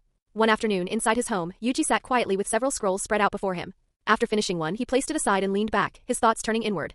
Hand seals were not merely gestures. They were a language, one that communicated intent to chakra. Each seal shaped and guided chakra flow in a specific way, and only through repetition could that process become instinctive. Once the connection between hand seals and chakra became second nature, the number of seals required for a technique could be reduced. In some cases, only the initial motion was needed to trigger the rest. The key was synchronization. Understanding that relationship brought him closer to true mastery. During these past weeks, Yuji had immersed himself completely in his studies. It reminded him of preparing for important exams in his previous life, spending long hours reviewing material without rest. Fortunately, the scrolls provided by the village contained mostly fundamental techniques. While he could not yet perform all of them, he could understand their structure and purpose. The deeper he studied, the more he realized how complex ninjutsu truly was. It was not a simple power. It was a system built on precision, knowledge, and control. Yuji rubbed his temples and exhaled slowly. At that moment, a voice called to him from outside. "Yuji." He turned toward the window and saw a Sunagakure shinobi standing there. "Sasori has returned." Yuji's expression brightened immediately. Finally. He had been waiting for this. He had even asked the shinobi stationed at the village gates to notify him as soon as Sasori came back. He knew Sasori's habits well. If he did not act quickly, Sasori would accept another mission and leave again without warning. Yuji stood and began packing the scrolls. He had not fully mastered their contents, but he had gained what he needed. His understanding of ninjutsu had deepened significantly, and he now possessed a clearer grasp of its underlying principles. It was time to move forward. After returning the scrolls, Yuji made his way to the mission assignment center. He had prepared thoroughly. Using the money earned from previous missions, he had purchased new equipment from the village's weapons shop, including specially crafted scalpels designed for combat use. Their creation had required careful forging and customization, but they were now complete. As Yuji approached the mission hall, he spotted a familiar figure. Sasori. He was already there, standing at the exit with a mission scroll in hand. Yuji raised his hand in greeting. "Heading out without me again?" he called out with a light laugh. Sasori turned toward him. For a moment, Yuji said nothing. He simply observed. Sasori had changed. The difference was subtle but unmistakable. When they had last worked together on border missions, Sasori had been distant and cold, but there had still been something youthful in his eyes. That was gone. In its place was something darker. His gaze was heavier now, filled with suppressed anger and something far more dangerous. Killing intent. Not directed at Yuji but present nonetheless. It lingered around him like a shadow. Yuji stepped closer. "What mission did you take?" he asked. Sasori hesitated briefly before answering. "Konoha." Yuji's eyes narrowed slightly. Sunagakure had already withdrawn from large-scale conflict with Konoha. The war between their villages was effectively over. But smaller clashes still occurred. And at a time like this, choosing a mission involving Konoha could not be a coincidence. Yuji looked directly at him. "Tell me the details." "Heading to the land of grass," Sasori said in a cold, emotionless tone. "Konoha forces are currently engaged in combat with a Wagakure there. Our intelligence has identified one of Konoha's supply routes. Our objective is to intercept it and eliminate their support unit." Yuji listened without hesitation and nodded. "Then I'm coming with you." Sasori's gaze shifted slightly. "This mission requires 3 people." Yuji smiled faintly. "I know. Let's wait. The third person should arrive soon." A few minutes later, footsteps approached from behind. Arai appeared. The moment he learned that Yuji was leaving the village for a mission, he had immediately followed. Sunagakure could not allow both Yuji and Sasori, two of its most valuable young shinobi, to venture out alone without supervision. Although large-scale hostilities between Sunagakure and Konoha had ceased, real combat experience remained essential. Training within the safety of the village could never replicate the growth forged through life and death battles. Every powerful shinobi in history had walked that same path. The third Kazekage and the village elders understood this well. They had quietly permitted Yuji to continue taking missions, but only under conditions that ensured his safety. Seeing the two boys together, Arai's eyes flickered with complicated emotion. Yuji, however, had already expected this outcome. Sasori's reaction was different. When he saw Arai, there was no warmth or familiarity in his eyes. Only indifference. It was obvious he had not accepted the village's decision to cease open warfare with Konoha. "We'll talk on the way," Arai said, his tone more formal than usual. Neither Yuji nor Sasori objected. Without further discussion, the three of them officially formed a squad once more and departed from Sunagakure. They followed a familiar route, traveling in the direction of Amigakure. From there, they would enter the land of grass. One day later, the group stopped to rest on a barren desert plateau. As squad captain, Arai began outlining their operational plan. "The intelligence only gives us an approximate location of Konoha's supply route. We don't have precise information about their numbers or combat strength, and we're unfamiliar with the terrain. Until we gather more details, we must proceed cautiously." He paused briefly before continuing. "The front line between Sunagakure and Iwagakure has already withdrawn. However, Iwagakure still maintains defensive positions along their borders. Entering the land of grass through the land of earth would be too dangerous. Our only viable route is through Amigakure. This means the mission will take longer than usual." He looked at the two of them seriously. "Amigakure remains unstable. Although we are capable of infiltrating it, the situation inside the country is chaotic. We must remain alert at all times. Once inside, we'll obtain travel permits through merchant caravans and disguise ourselves as traders. That will make movement easier. Alternatively, we can pose as black market dealers. Given the current disorder, inspections are less strict than before." Yuji listened carefully before speaking. "Amigakure is still recovering from the war. Their defenses should be weaker than before." Arai nodded. "That's true, but instability creates its own dangers." He continued explaining. Amigakure expanded rapidly through warfare, but it never had time to properly stabilize its territory. Although Hanzo unified the country through force, his control isn't absolute. Local factions still exist. Some have even turned into rebel groups. These internal conflicts have made the entire country unpredictable. He looked at Yuji and Sasori directly. "You must be careful." Yuji smiled calmly. "I understand." Chapter at every 100 stones and 2 reviews. The terminally ill nation and belief. Several days later, Yuji, Sasori, and Arai moved swiftly through a dense stretch of forest, their figures flickering between branches as they advanced deeper into unfamiliar territory. They had already crossed into Amigakure. Now came the dangerous part, avoiding detection. Thanks to Arai's battlefield experience and his familiarity with Amigakure's border defenses, their infiltration had progressed smoothly so far. Even so, none of them allowed their guard to drop. The outer defensive line was still active, and one careless mistake could expose their presence. Their route was anything but direct. Instead of moving in a straight line, they were forced to take long detours, weaving through forests and uneven terrain. Speed was essential, but so was stealth. Only by balancing both could they slip past Amigakure's patrol network unnoticed. Arai suddenly raised his hand. EIR forward momentum broke apart, and their bodies vanished into the surrounding forest as if swallowed by the shadows. Moments later, a 3-man Amigakure patrol squad passed through the area. The shinobi scanned their surroundings carefully, their eyes sharp and alert. After finding nothing suspicious, they moved on. Even then, Yuji and Sasori did not emerge immediately. They waited. Only after several minutes passed did a faint bird-like whistle sound from somewhere nearby. It was Arai's signal. Yuji stepped out from behind a tree, and Sasori appeared from another direction. Without exchanging unnecessary words, they resumed their journey. A day later, after crossing a low mountain ridge, Arai halted them again just as they reached the edge of another forest. Rain fell steadily from the gray sky above. Ever since entering Amigakure, the weather had remained like this, cold, damp, and sunless. It was the complete opposite of the land of wind. The rain never seemed to stop. The three of them concealed themselves silently among the trees. Time passed. Then, a disturbance appeared. A shallow puddle on the muddy ground began to ripple. Slowly, a human head emerged from the water. The Amigakure shinobi scanned the area cautiously, his movements careful and deliberate. After confirming that no one was present, he pulled himself completely out of the puddle and departed. Yuji's eyes narrowed slightly. This was clearly a concealment technique that allowed the user to merge with their environment. It reminded him of similar infiltration techniques he had seen before, though this version appeared more refined. What impressed him more was Arai. He had detected the hidden shinobi before the man even revealed himself. That level of chakra perception was not something ordinary ninja possessed. This was the final border defense line. Beyond this point lay the interior of Amigakure. Once the enemy shinobi disappeared, Arai gave the signal to move. They left their hiding place immediately and advanced at full speed. Although the infiltration had been exhausting, they had succeeded. After putting sufficient distance between themselves and the defense line, Arai finally allowed them to stop. "Rest here for a while," he said quietly. Yuji and Sasori sat down without hesitation. Both of them closed their eyes, conserving their strength. Arai remained standing. He would keep watch. For a jonin of his level, this infiltration had not been especially difficult. Small teams were easier to conceal, and his experience significantly reduced the risk. If they had been traveling in a larger group, the danger would have increased dramatically. Several hours later, after recovering their stamina, they resumed their journey. Time was critical. The sooner they reached the land of grass, the sooner they could complete their mission. Before continuing, the three of them changed their appearance. They removed their shinobi equipment and put on ordinary civilian clothing, disguising themselves as travelers from Amigakure. From this point forward, they would move as merchants. The three of them walked along the muddy roads of Amigakure, their bodies hidden beneath rain cloaks that shielded them from the constant drizzle. Along the way, they passed through several villages and small settlements, but what they saw left a heavy impression. Most of the villages had already been destroyed. Collapsed houses, abandoned farmland, and broken fences stretched as far as the eye could see. In some places, only a handful of civilians remained, struggling to survive in conditions of extreme poverty. Compared to this, even Sunagakure, despite its economic decline, was in far better shape. From time to time, they encountered refugees fleeing with whatever possessions they could carry. Their faces were filled with exhaustion and fear. The reality of war was laid bare before them. At one point, they saw a group of bandits attacking a caravan of civilians. Not long after, they witnessed two armed factions fighting violently in the rain, their blades flashing as they clashed in a brutal struggle for dominance. Neither Yuji nor his companions intervened. They remained focused on their mission. As they continued forward, Arai spoke. Outsiders only remember that Hanzo defeated Konoha's legendary Sannin, he said. But they don't see the full picture. At the height of the war, Konoha's forces were strong enough to break through Amagakure's border defenses repeatedly and push deep into its territory. The only reason Amagakure survived was because Konoha was fighting on multiple fronts. He paused briefly before continuing. If Konoha had concentrated all its strength here, Amagakure might not exist today. Yuji listened quietly. Arai was right. It wasn't just Konoha. Sunagakure had also breached Amagakure's defenses during the war. Much of the devastation surrounding them was the result of those invasions. But external enemies were not the only cause. Internal corruption had made things worse. War had stripped away the illusion of order, revealing the darker side of human nature. Yuji's thoughts turned toward Hanzo. Amagakure had produced a shinobi powerful enough to earn the title of demigod, but even so, the gap between Amagakure and the 5 great ninja villages remained enormous. If Sunagakure had not been forced to divide its forces, it could have overwhelmed Amagakure in a direct confrontation. Yet Amagakure's decline was not simply the result of military weakness. It was a fail. Year of leadership. Yuji spoke calmly. The problem isn't just the war, he said. It's how the country is governed. Arai and Sasori both looked at him. Yuji continued. Amagakure was built through force. Its foundation was never stable. Power was concentrated in the hands of a single ruler, and everything depended on his authority. He gestured toward the ruined villages around them. When power is maintained through fear alone, corruption becomes inevitable. Those in control exploit the weak, and the system begins to collapse from within. Arai frowned slightly, listening carefully. Yuji went on. Even if Hanzo wanted to fix things now, it would be difficult. His rule created this system, and that system now sustains itself. Removing him wouldn't solve the problem immediately, because the people beneath him have already adopted the same mindset. He paused briefly before adding, a nation's future isn't decided by war alone. Leadership, belief, and values determine whether it rises or falls. The rain continued to fall around them.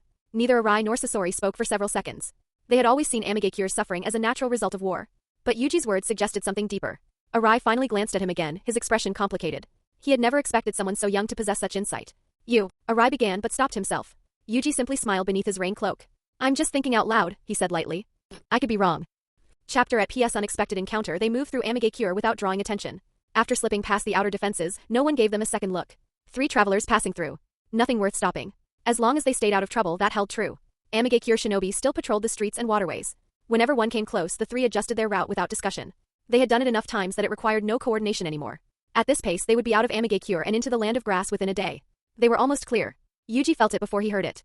A pressure in the air, chakra, radiating from somewhere across the water. Then came the sound, a low concussive roll dulled by rain and distance, but heavy enough that it wasn't something you dismissed. Someone was fighting out there. Sasori and Yuji both felt the chakra from where they stood. Arai's expression shifted the moment it reached him. Whatever was happening out on that lake, the output was not from an ordinary shinobi. The scale of it made that plain without needing to see it. The 3 moved toward it. They stopped at the tree lean and looked out. The lake was a mess of steam. Thick white columns rolled off the water and broke apart in the rain. Large sections of the surface were still visibly boiling. 2 people stood on the water. On the left, a man with long white hair wearing wooden clogs, dressed in a way that didn't match the village or the weather or much of anything else. He stood with the kind of ease that came from not having been seriously threatened in a long time. Across from him, a girl. Young, close to Yuji's age. Her breathing was labored, but she hadn't broken her stance. Fire release, Arai said quietly, reading the steam patterns. Had to be substantial. Even in the rain, the lake hadn't cooled. But none of them mistook this for a real fight. The man wasn't trying to end it. He was pushing her, putting enough pressure on her that she had to respond with everything she had. The girl recovered and came forward again. She moved fast across the water, hands already cycling through signs, and paper erupted around her, dozens of folded sheets spinning out in tight arcs, shooting toward the man. They didn't land. He stepped once and the barrage passed him. He said something. She reset. Sasori watched without expression. Arai studied the man's posture, something turning over in his mind. Yuji stopped moving entirely. The white hair. The clogs. The way he stood. It landed all at once. There was no one else in the shinobi world who looked like that. The appearance alone was enough, but then Yuji looked at the girl again, at the paper orbiting her like a second skin, responding to her will, and any remaining doubt disappeared. Jiraiya. And Conan. It's them. He ran the timeline in his head. Judging from Conan's hand sign speed and the output of her chakra, she hadn't been under Jiraiya long. A year, maybe pushing into the second. By the 42nd year, the 3 students would finish their time with him and go their own ways. Which put Nagato somewhere nearby. That silhouette, Arai said. He was still studying the man across the water, working toward a name.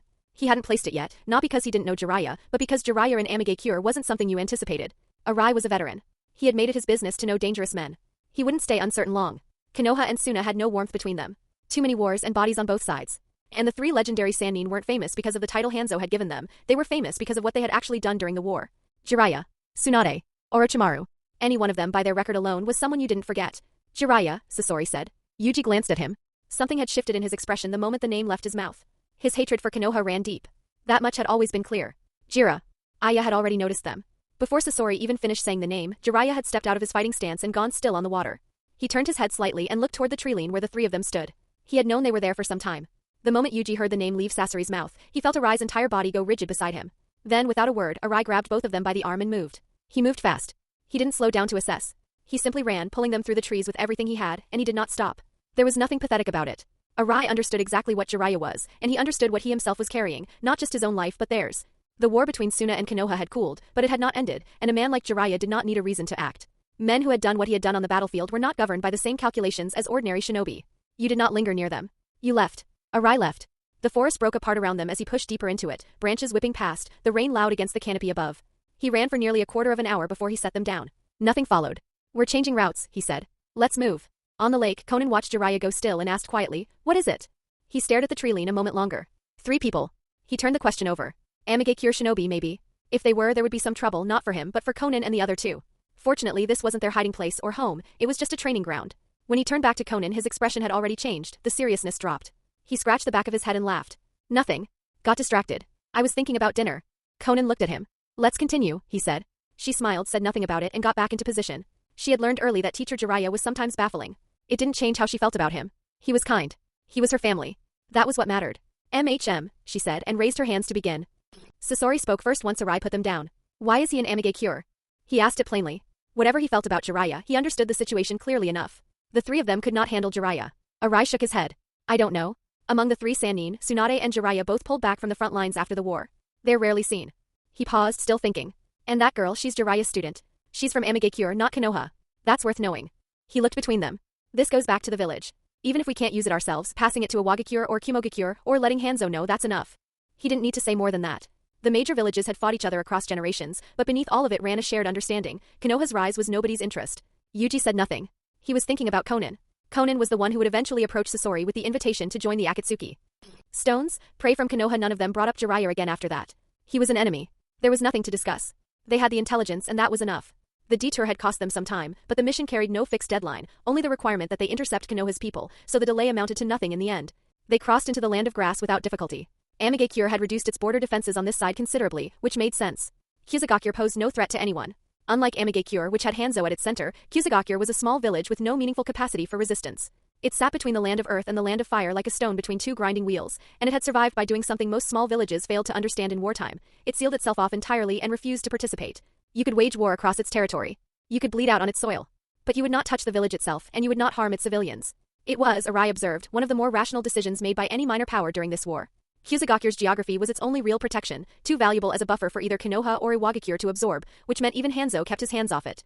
Attacking the land of grass would put Amigakure between those 2 nations simultaneously, and that was a position no one wanted. The land of grass had survived precisely because destroying it served no one's interest.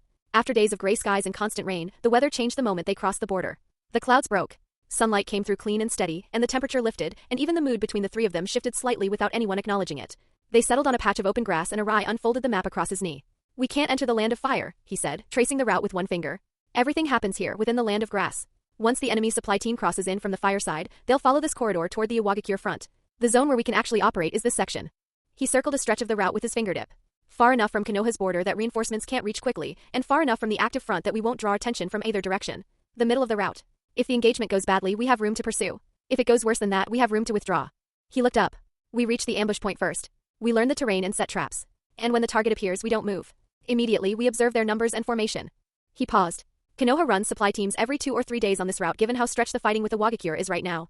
We're not here to win one fight. We're here to make this route unusable. He turned to Sasori. Killing one team accomplishes nothing on its own. A second team follows. Then a third.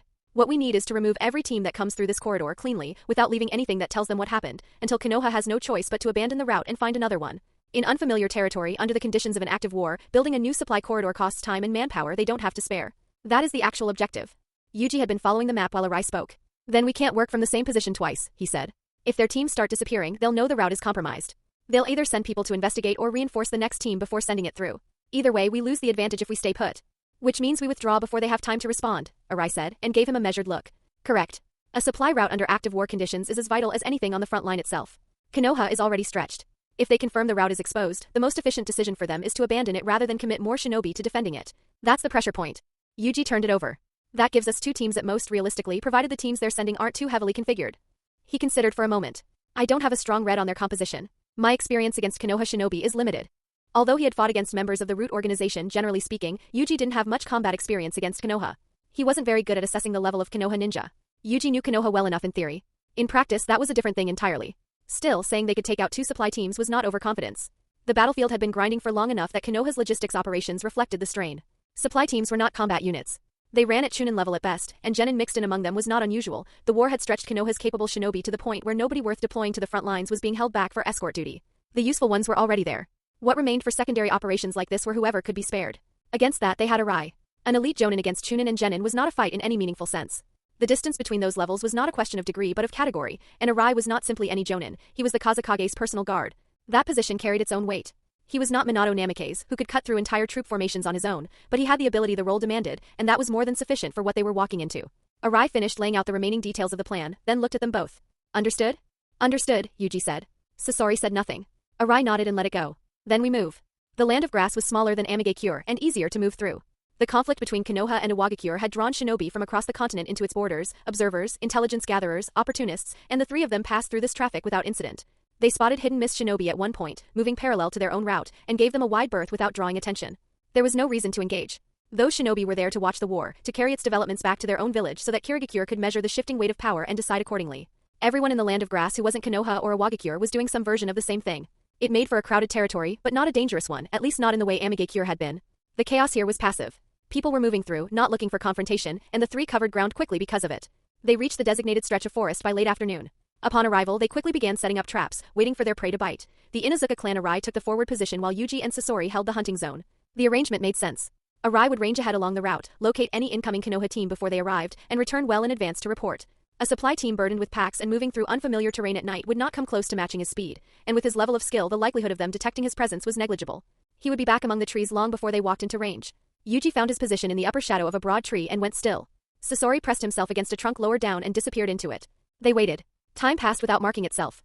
Then Arai dropped onto a branch above them and they surfaced from the dark. 6 total. 2 squads. For Chunin, 2 genin. He didn't follow it with anything else. He drew one finger across his throat and looked at them both. That was the whole plan. With a composition like that, Yuji and Sasori were more than capable of handling it between themselves. Arai would hold back unless something changed. The 3 of them dissolved back into the forest and went quiet again. The Konoha team came through several minutes later. They moved the way experienced shinobi moved on a route they had used before, not careless exactly, but loose in the way people get when familiarity has replaced alertness. They had chosen the right conditions, deep night, a route threaded through dense old-growth forest where the terrain itself made tracking difficult, timing that put them through the most exposed sections under cover of darkness. It was sound planning. If someone came for them out here, the complex terrain gave them options. They had run this route before without incident. That knowledge lived in their bodies now whether they wanted it to or not. There were 6 of them. 2 3-man cells moving in sequence, each led by a pair of chunin with a single genin behind. They carried large packs across their backs, the kind of weight that told you everything about what was inside without needing to look. Yuji watched them from the canopy through the narrow gaps between leaves. Then his gaze stopped. One of them had markings on his face. Inuzuka. The calculation shifted immediately. Inuzuka clan members were not ordinary shinobi, and in a situation like this, hidden enemies, laid traps, forest terrain at night, their particular abilities were exactly the kind of thing that changed outcomes. Yuji abandoned any intention of waiting longer and moved. As though the Inuzuka shinobi had been waiting for precisely that. He landed on a tree trunk and raised one hand, halting the squad. The chunin nearest him reacted. What is it? The Inuzuka said nothing for a moment. His nose worked at the air, reading something in it that the others couldn't access. Then his eyes went sharp. Something's wrong. Scent of strangers. He opened his mouth to shout the warning. The teammate directly behind him dropped from the branch he was standing on. Blood from his throat caught the dark air briefly before he hit the ground. The genin at the rear of the cell was dead before the body finished falling, his face still carrying the particular blankness of someone who had not understood what was happening. His head left his shoulders and turned through the air and the pack he had been carrying went down with the rest of him. Kumaru. Inazukakure had turned and seen both of them go in the span of 2 or 3 seconds. There had been no interval in which to act. Something launched itself from the forest floor, fast and low, and hit the trunk of the nearest large tree at full speed. The attack snapped at the canopy above, at the shadow moving through the branches and connected with something. Leaves fell. Then the blur dropped back through the air, twisting as it fell and landed on all 4 legs. It was a large yellow dog. A ninken, raised in the Inuzuka clan. This one was named Kumaru, and its front paw had been opened to the bone by whatever it had met in the canopy, but it did not look at the wound. It faced the figure dropping from the tree above and bared its teeth and held its ground. Yuji landed in the clearing and looked at it. Better than I expected, he said, and he meant it. You actually moved in time to dodge. The ninken had found him without any difficulty at all. Yuji looked at it with something close to genuine respect. Inuzuka Kuri's eyes went to the forehead protector tied around Yuji's neck and his expression changed. Sunagakure. He did not make the mistake of underestimating the boy. Anyone who had dropped 2 of his teammates in under 3 seconds without either of them making a sound was not someone you sized up by age. Behind them, the second cell had already heard enough. Without waiting for orders from Curry, they pulled back immediately, moving fast and clean through the trees until the forest swallowed them. This was the arrangement. If the forward squad ran into trouble, the rear unit did not reinforce. It preserved the supplies and carried the intelligence home. Curry had been placed at the front not only because he knew the route better than anyone else, but because his nose, enhanced by chakra to a degree no ordinary tracking method could match, meant that no ambush went undetected on his watch. His squad absorbed the contact. The rear squad survived because of it. It was a cold calculation, but a sound one. A flying knife crossed the distance between them and Curry knocked it aside with a kunai without stepping back. Yuji sent a second one at the back of his head. Curry dropped his chin and it passed over him. He was still wearing the pack. A third knife followed the second before Curry had fully recovered his posture. Under Yuji's data observation, this one would not miss. The angle and timing closed off every available response. Kyumaru threw itself in front of its master. The blade opened the Ninken side instead of ending Curry's life, and in the moment after impact Curry caught his dog against his body, and his hands were already moving through seals. Chakra erupted from him in a visible wave and his body answered it. His frame expanded, muscles pulling against his clothing, hair rising across his exposed skin as the Ninken pressed into him and the two of them folded into each other. The beast-human clone. One of the Inuzuka clan's secret techniques. His physical capabilities had multiplied. Curry turned to find the boy. Yuji was already there. He had crossed the space between them while the transformation was still completing, and now he stood directly in front of Curry with both arms raised and his head down, fingers moving in small precise gestures. The air around Curry had filled with threads while he wasn't watching, dozens of them forming a net. Death waltz. The threads contracted. They pulled inward all at once, wrapping Curry's expanded body before he could move, slicing through the pack on his back and scattering its contents across the ground. What should have reduced him to nothing instead left him standing, barely covered in deep lacerations, blood running freely across the new muscle and hair of his transformed body. His skin had been opened in a dozen places. His arms went up by degrees, forcing gaps in the net through sheer physical output, the threads cutting deeper with every centimeter he gained. It was costing him, but the threads were also costing Yuji. Maintaining this required Yuji's complete attention and both hands, which meant he was not moving. Curry could feel the resistance thinning as he forced it wider. A little more and he would be through it entirely. He found the last centimeter he needed and the threads gave way. His arms came free. Then his body stopped. Blood came from the corner of his mouth slowly and he looked down. Yuji had released the threads himself. His arm, blazing with concentrated chakra, had passed through the gap Curry created and driven straight through his abdomen. Curry knew the technique. He had seen it before in field hospitals and on battlefields, wielded by the shinobi who kept people alive when medicine alone wasn't enough. A chakra scalpel. He stared at the boy's face and could not reconcile what he was seeing. A medical ninja? NXT the will of fire and the looming crisis poof. The white smoke dispersed, and the fusion between Inuzuka and Kyumaru was undone. Inuzuka body immediately lost its strength, and he collapsed to his knees in front of Yuji. Kyumaru lay paralyzed nearby, unable to move, as blood continued to pour from the wound where Yuji's throwing knife had pierced it earlier. The ninja hound had only been forcing itself to endure the injury in order to maintain the fusion and support Inuzuka technique. Even now, Kyumaru struggled to stand and attempted to attack Yuji again, but its body refused to respond. It could not even rise to its feet. From the moment Yuji revealed himself to the moment he killed Inuzuka, the entire battle had appeared to go back and forth, but in reality less than 2 minutes had passed. Yuji slowly withdrew his blood-stained arm from Inuzuka body. He watched as the man's pupils gradually lost focus and his eyelids slowly fell shut. "You are strong," Yuji said quietly. What he meant was not the man's physical power, but his will. As a member of the supply unit, Inuzuka understood the importance of the supplies he carried. Even after the battle began, he had never abandoned them. Throughout the entire fight, he had kept the heavy pack on his back. No matter how great his stamina was, carrying such a burden inevitably reduced his combat effectiveness. Without it, he might have fought even more fiercely. But even so, Yuji was confident he would still have one. This man had fought with absolute conviction, prepared to sacrifice his life in order to fulfill his mission and protect the supplies entrusted to him. To others, such a choice might have seemed foolish, but Yuji understood it. This was the will of a Konoha shinobi. Yuji respected it. In the ninja world, there was no absolute right or wrong. There were only different loyalties. Everyone fought for their own village. He had seen this same resolve before in the root operatives, and now again in a member of the Inuzuka clan. By comparison, although Sunagakure shinobi were also brave, they sometimes lacked this same unwavering conviction. Yuji raised his hand. With a swift motion, he threw another blade. The knife pierced Kyumaru's skull, ending its suffering instantly. Yuji did not linger. He immediately pursued the 3 Konoha shinobi who had fled earlier. By the time he caught up, the battle there was already over. Sasori had been waiting for them. When the 3 shinobi retreated, Sasori had followed them without hesitation and eliminated them. Judging by the scene, Sasori had done so quickly and efficiently. There were very few signs of struggle. Arai soon appeared beside them. "Clean everything," he said calmly. "Leave no trace. We'll wait for Konoha's reinforcements." The disappearance of a supply squad would not go unnoticed. When the supplies failed to arrive on time, Konoha would immediately begin an investigation. The next day, Konoha dispatched several shinobi from the front lines to search along the supply route. However, those shinobi never returned. No reports came back, no bodies were found. It was as if they had vanished. At that time, the Konoha commander overseeing operations against Iwagakure was Orochimaru. Among the legendary Sannin, Tsunade could no longer participate in combat, and Jiraiya was absent, traveling elsewhere. Only Orochimaru remained on the battlefield, bearing the responsibility of bringing the war to an end. If even he withdrew, Konoha's position would become extremely dangerous. The village could not allow that to happen. Although Konoha's so-called golden generation was beginning to emerge, they were still inexperienced and had not yet fully matured. They were not capable of independently carrying the burden of the battlefield. Under these circumstances, Orochimaru, as one of Konoha's highest-level combatants, had no choice but to personally uphold the front line. After receiving the intelligence report, Orochimaru immediately realized that the supply route had been compromised. Their transport unit had been intercepted and eliminated. However, the situation on the battlefield was extremely tense, and he did not have the time or manpower to personally handle what was, in comparison, a secondary issue. Instead, he sent word back to Konoha, requesting that the village conduct an investigation. The supply route itself could be abandoned, but the identity of the attackers had to be determined. It was essential to know who had carried out the ambush, what intelligence they possessed about Konoha, and whether they had any further plans targeting the village. Meanwhile, on the other side, after eliminating the Konoha shinobi sent from the front lines to investigate, Arai withdrew together with Yuji and Sasori. It was obvious that their actions had already alerted Konoha to their presence. To avoid being surrounded by stronger reinforcements, they followed their original plan and retreated immediately. Their mission had already achieved its objective. Konoha would be forced to abandon that supply route and spend additional time and resources establishing a new one through the land of grass. Konoha may send more people to investigate, Arai said as they moved rapidly. We'll take a shortcut back through Amigakure. Understood, Yuji replied.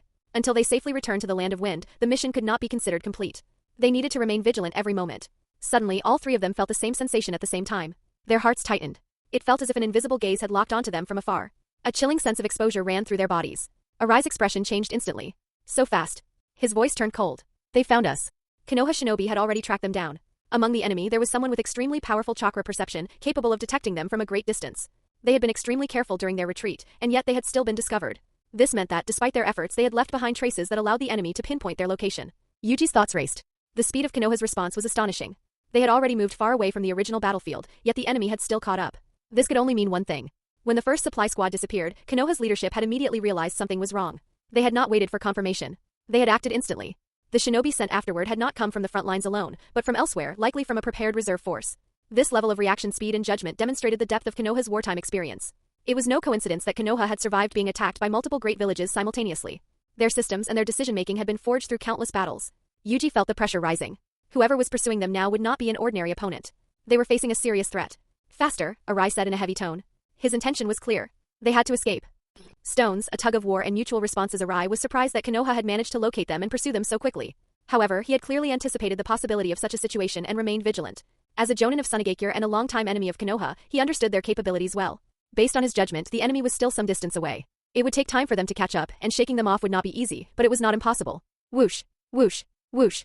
Across the vast barren grassland, the three-person squad led by Arai sped forward at full speed, their feet barely touching the ground as blades of grass scattered behind them. A silent pursuit unfolded. As time passed, Arai's expression grew heavier. The sensation of being tracked never disappeared. On the contrary, it grew stronger. This meant that Konoha's pursuers had not lost their trail. They were closing in. To maintain such speed over such a long distance and gradually reduce the gap between them was proof enough that their opponent possessed extraordinary physical ability. Arai analyzed the situation rapidly. If the enemy consisted of only one person, that person must possess overwhelming strength and absolute confidence. If there were multiple pursuers, their individual strength would still be formidable. Moving as a group at such speed while maintaining formation was no easy task. Yuji was also thinking. Regardless of the number, their pursuers were dangerous. In fact, Yuji felt that facing multiple enemies might be preferable. If only one person had been sent, it meant that individual possessed absolute confidence in eliminating all three of them. Because Konoha did not know their exact strength.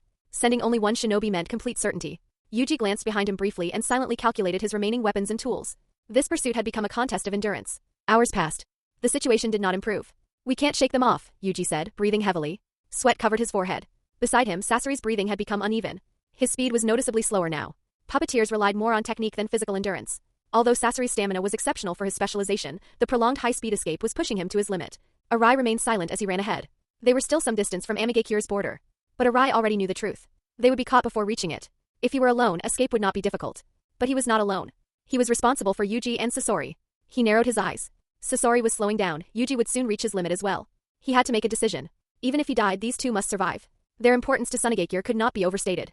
Suddenly, Arai changed direction. He veered sharply and ran toward a different path. Yuji understood immediately. Sasori understood as well. Arai was leading them toward the border of the land of Earth. That direction was closer, but also far more dangerous.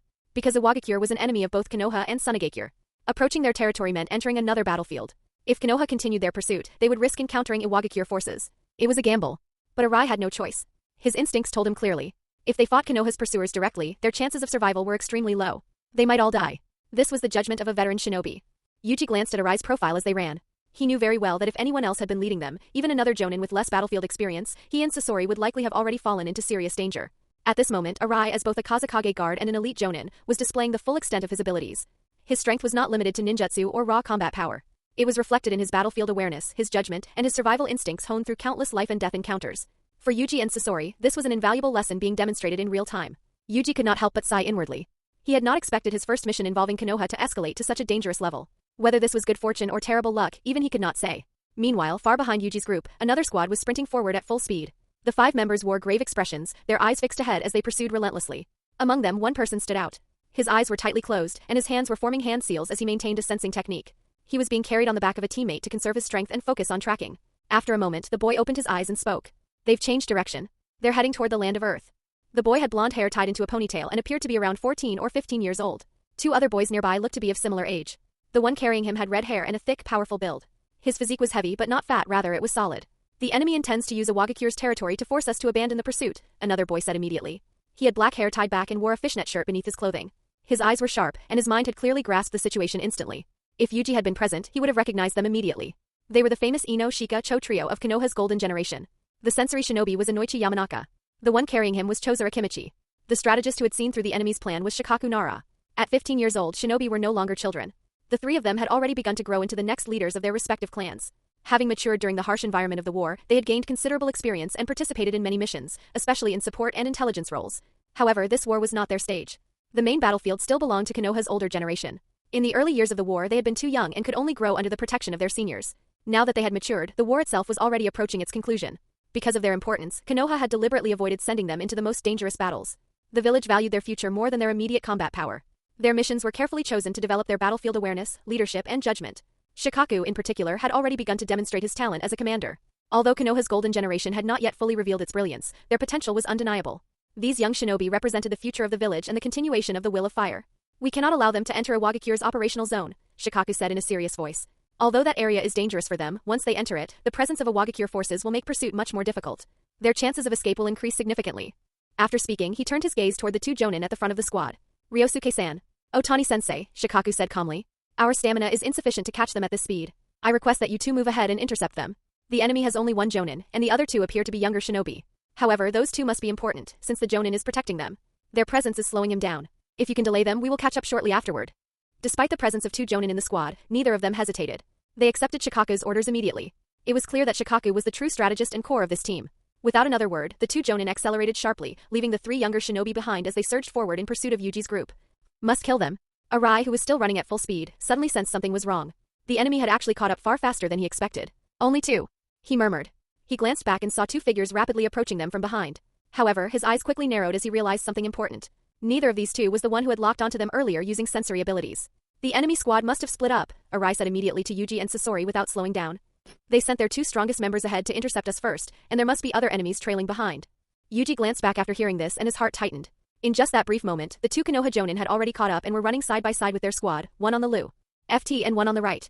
At first glance, it almost looked as if the 5 of them belonged to the same team, but the 2 men's uniforms and headbands clearly marked them as enemies. It's you, Arai. One of the jonin, a man with a long scar across his cheek, stared at him and spoke with a sneer. Arai's expression remained calm and indifferent. Ryosuke, he replied flatly. Ryosuke's lips curled into a dangerous smile as his gaze shifted toward Yuji and Sasori.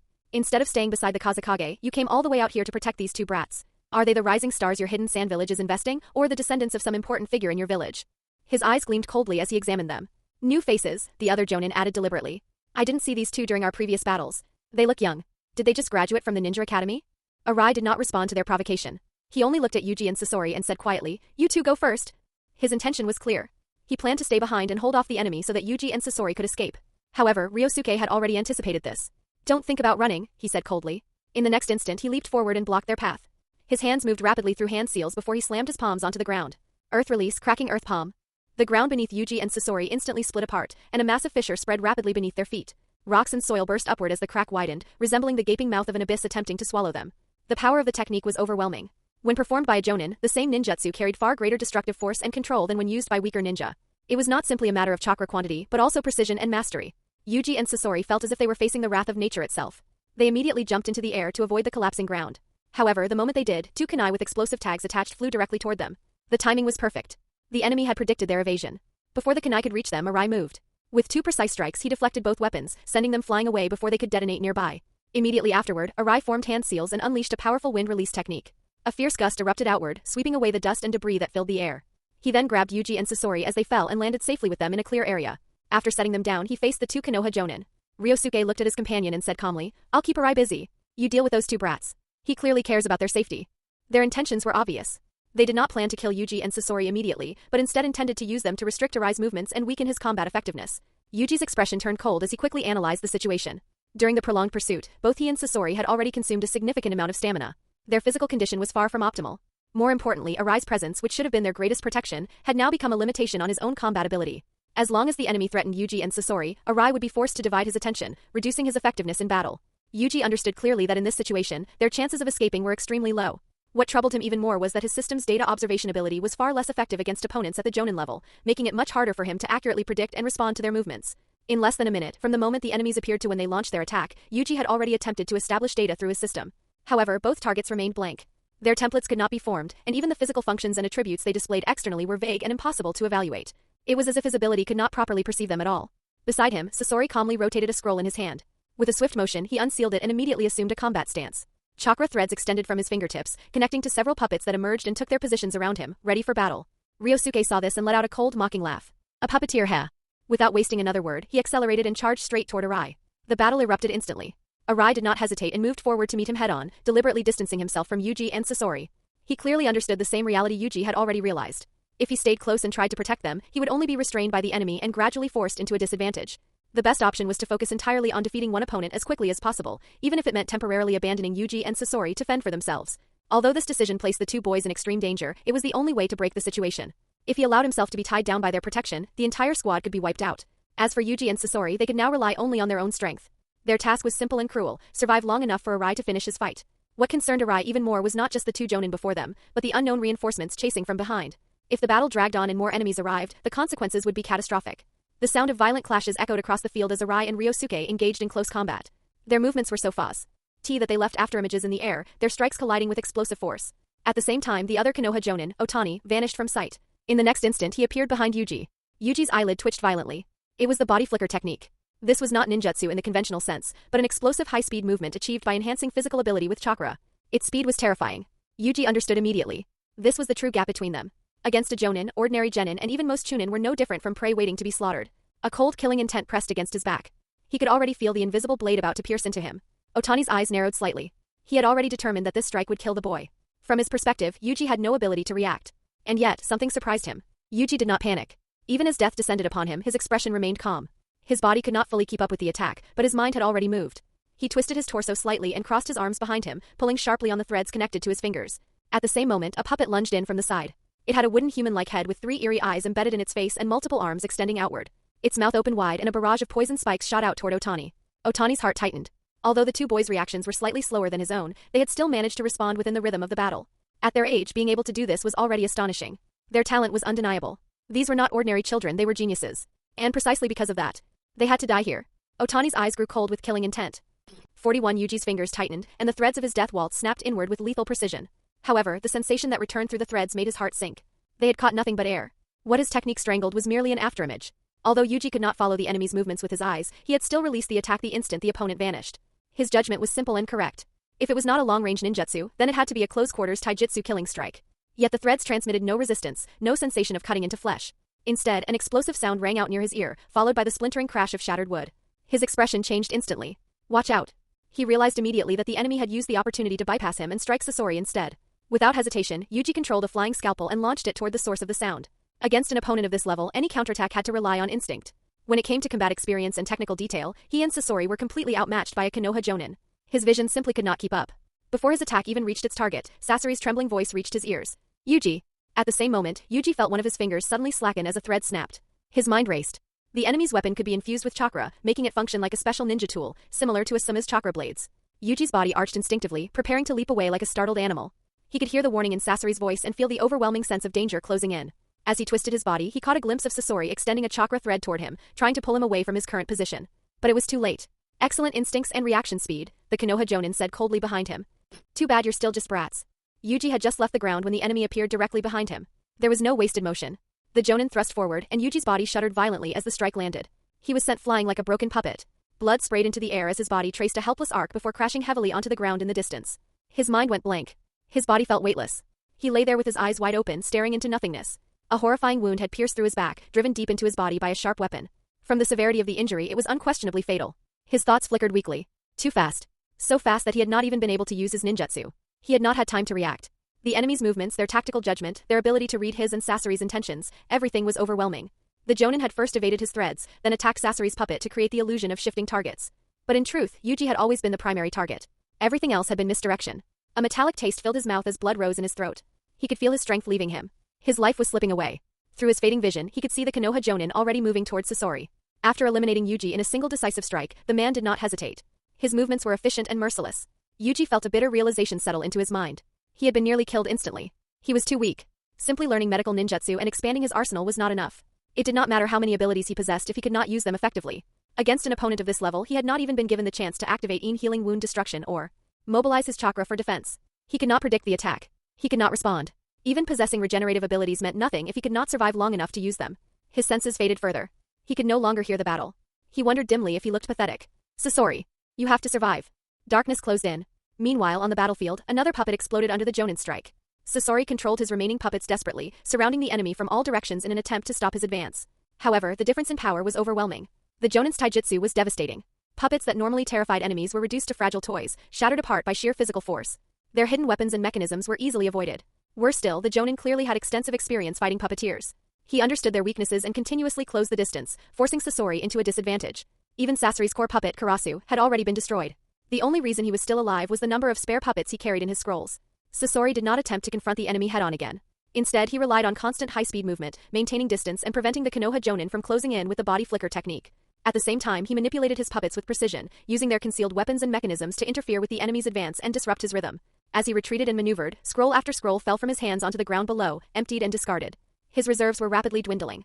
The pressure he could exert on his opponent was minimal. At best, he was only buying time. Otani observed everything carefully. This red-haired brat is different from the other one, he thought coldly. That boy I killed earlier had astonishing physical ability and clearly specialized in taijutsu.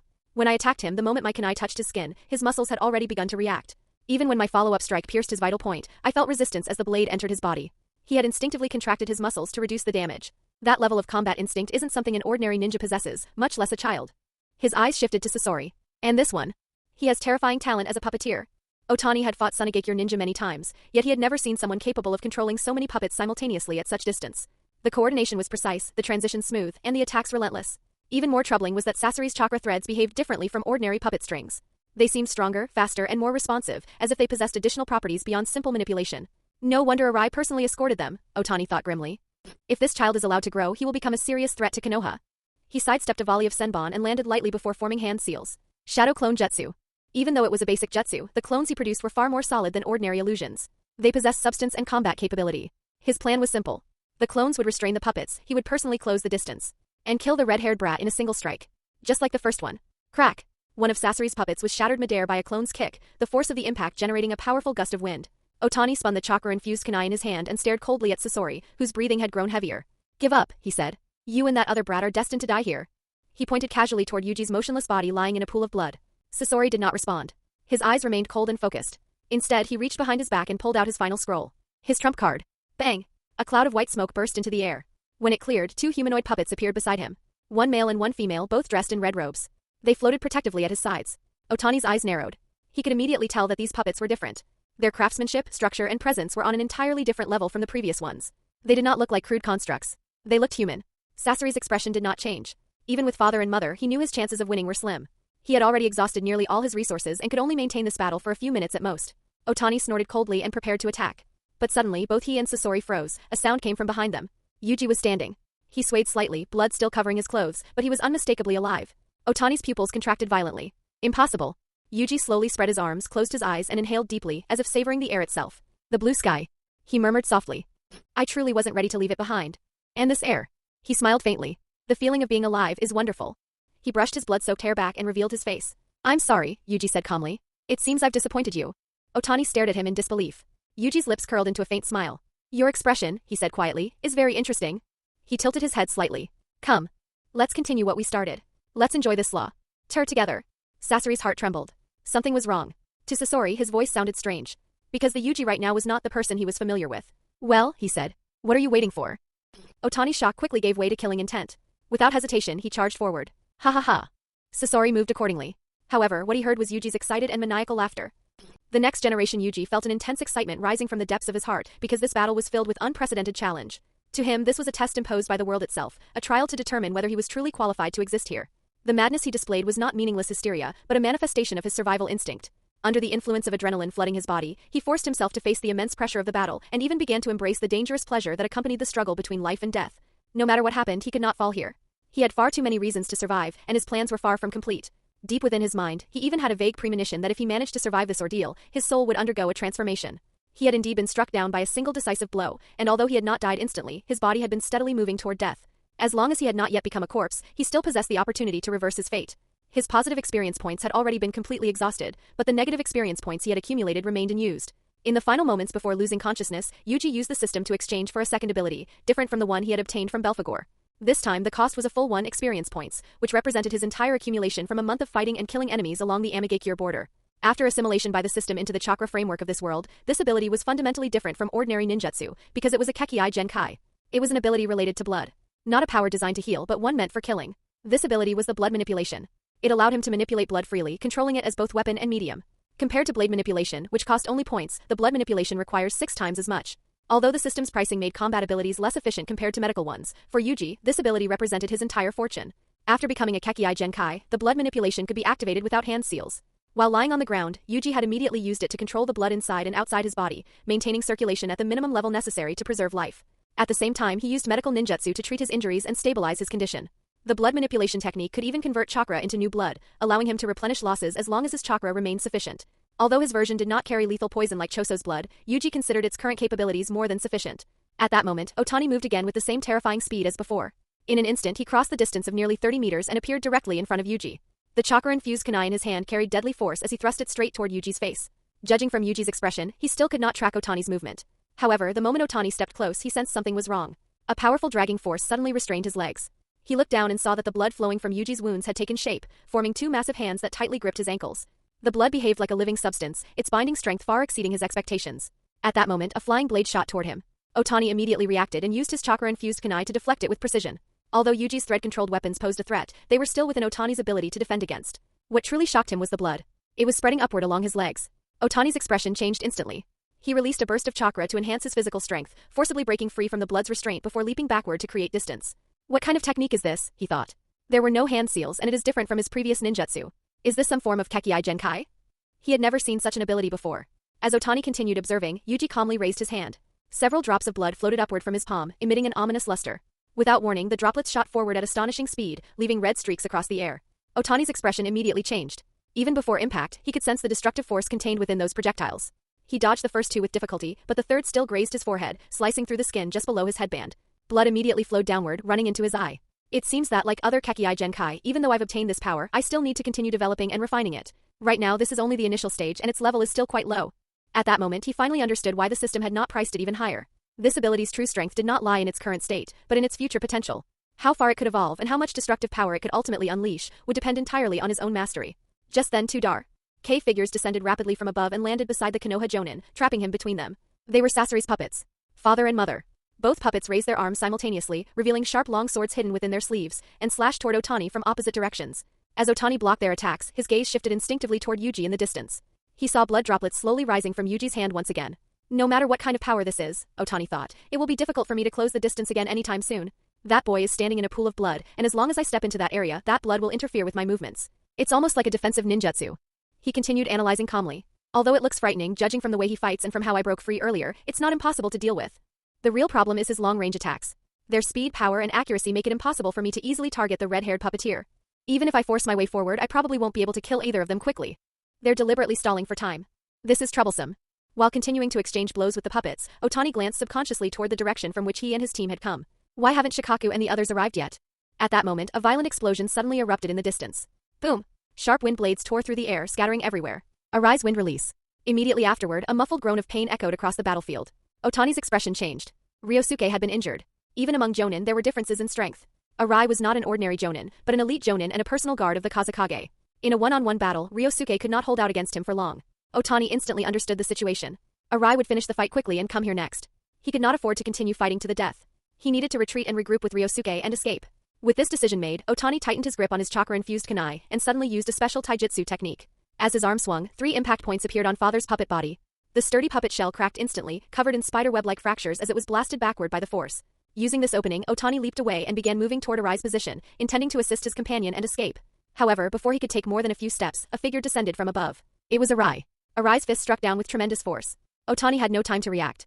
The punch landed directly on his body, sending him staggering backward as blood sprayed from his mouth. This man, Otani thought in shock. He didn't finish Ryosuke, he came here first to protect those two brats.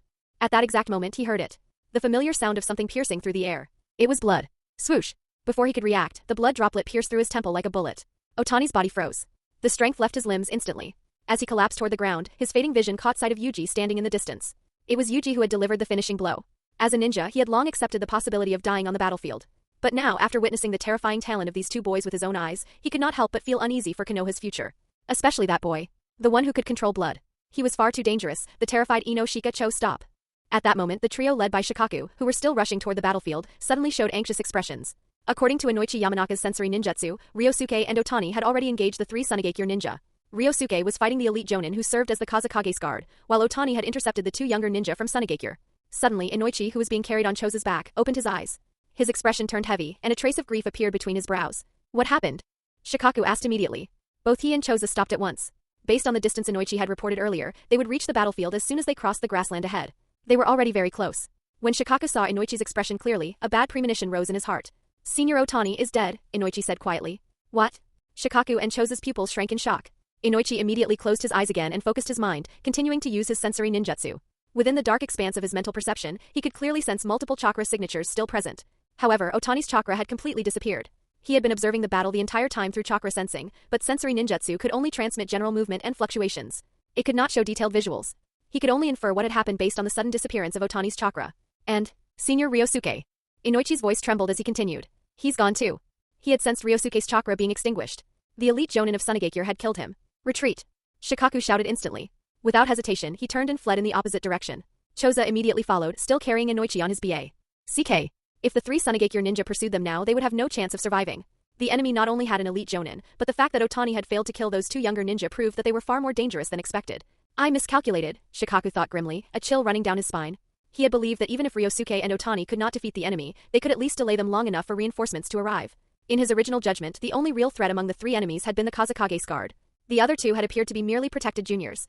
He had assumed that the destruction of the supply squad and the deaths of the investigation team had been caused primarily by that elite jonin. But now that assumption was clearly wrong. Those two Sunagakure youths were not simple at all. Based on the chakra activity Inoichi had sensed, Otani had engaged them for a considerable amount of time. Yet despite that, he had still been killed. Shikaku knew Otani's strength very well. Otani specialized in taijutsu and wielded a chakra blade, a weapon whose cutting power increased drastically when infused with chakra.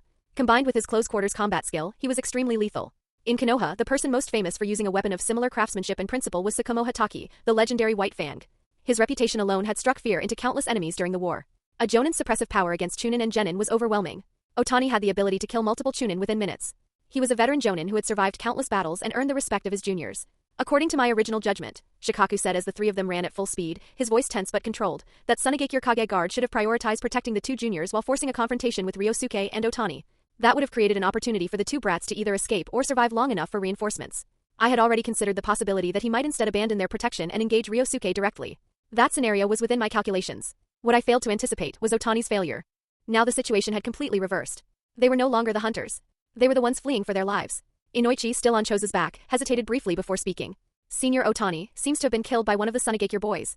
What? Shikaku's scalp went numb. He almost refused to believe it. That was impossible. How could a child barely 10 years old kill a jonin? The very idea defied logic. Yet he also knew the reliability of Inoichi's clan techniques. The Yamanaka sensory methods were not something that could easily be mistaken. If Inoichi said it, then it had to be true. It wasn't entirely by himself, Inoichi continued, his brows tightly furrowed. The Sunagakure jonin inflicted severe damage on Otani first and created the opening. The boy delivered the finishing blow. I couldn't determine exactly how he did it, but it happened. Shikaku swallowed hard. No matter how badly Otani was injured, he said, it should never have been easy for a genin or chunin to land a killing strike on him. Even wounded, a jonin was still a jonin. Their combat instincts, reflexes, and durability far surpassed ordinary ninja. Yet Otani had died. Shikaku's thoughts raced. Konoha and Sunagakure had been at war for years. Their intelligence network had never reported the existence of such a terrifying young ninja. The only exceptional junior he knew of was Chiyo's grandson, who was said to possess rare puppetry talent. Could it be him? But even that did not fully explain what had happened. Shikaku's expression darkened. The mission itself no longer mattered. What mattered now was the information. Konoha needed to know. They're not chasing us, are they? Shikaku asked. Inoichi closed his eyes briefly and performed another sensory scan. No, he replied after a moment. They've stopped. Shikaku released a slow breath. They don't know our numbers, Inoichi continued. They don't know whether reinforcements include additional jonin. Their mission was already accomplished. There's no reason for them to risk further pursuit.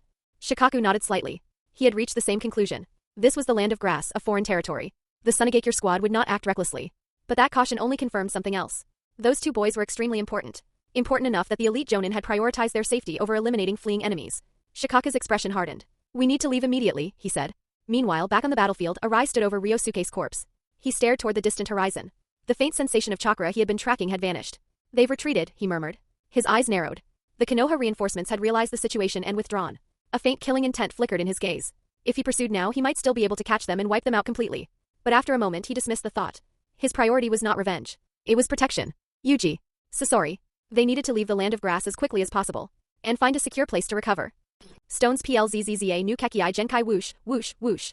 Under the cover of night and steady rain, Arai led Yuji and Sasori as they infiltrated Amigakure once more. The three moved swiftly and silently through the darkness, retracing their path toward the land of wind.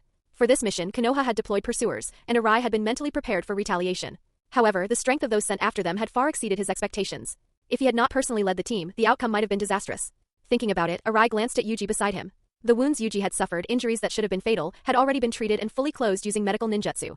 Even Arai, an experienced elite jonin, found this astonishing. For ordinary ninja, even with medical treatment, such injuries would require a long recovery period. Yet Yuji's movements were smooth, his breathing steady, and his stamina showed no obvious decline. However, what concerned Arai most was not Yuji's medical skill. After all, Yuji was already recognized as a genius within the village. Extraordinary ability was expected. But some things were beyond talent alone.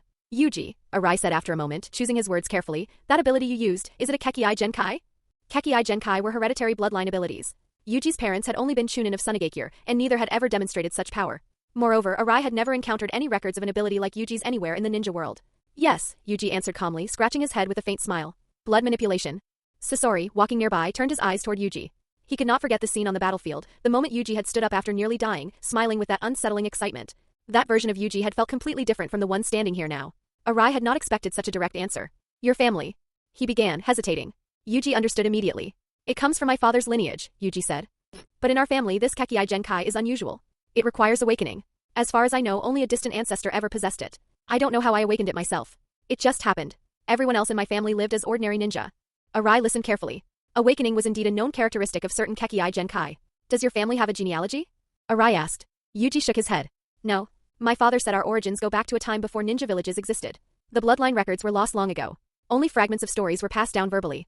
Since no one awakened the ability for generations, the clan gradually declined. Arai nodded slowly. He could not confirm whether Yuji's words were true. But regardless of the origin, the appearance of a new Kekii Genkai in Sunagakure was undeniably valuable. Yuji's background had been thoroughly investigated before. There was nothing suspicious. When we return, Arai said, this mission report will go directly to the Kazekage. Your Kekii Genkai will not remain secret. I understand, Yuji replied calmly. This is no small matter for the village. Yuji smiled, pretending not to notice the deeper implication. Beside them, Sasori frowned slightly. He understood perfectly. A Kekii Genkai was more than just power. It represented the foundation of a clan's future strength. The village would do everything possible to preserve and reproduce that bloodline. Marriage arrangements, political alliances, children. More descendants meant greater security for the bloodline. It would not be a matter of Yuji's personal choice. It would be the will of the village. Sasori glanced at Yuji and spoke coldly, though his words were directed toward Arai. This Kekii Genkai of yours, since only you have awakened it, does that mean even your future descendants may not inherit it? Yuji nodded. That's right. Sasori fell silent. His question had not been casual. A reminder. If the ability could not be reliably inherited, its strategic value would be limited. It was his way of protecting Yuji. Yuji understood this and suppressed a quiet smile. Their bond had deepened. There was no family tree, and the origins of Yuji's bloodline lay so far in the past that it was impossible to verify anything. His father had already died on the battlefield, leaving Yuji as the sole surviving descendant. After hearing this, Arai's expression shifted slightly. He also noticed the unmistakable vigilance in Sasori's gaze. Don't worry, Arai said gently.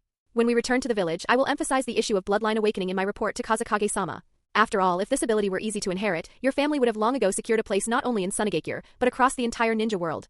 Sasori's wariness was obvious, but in truth, Arai himself did not wish to see Yuji exploited prematurely.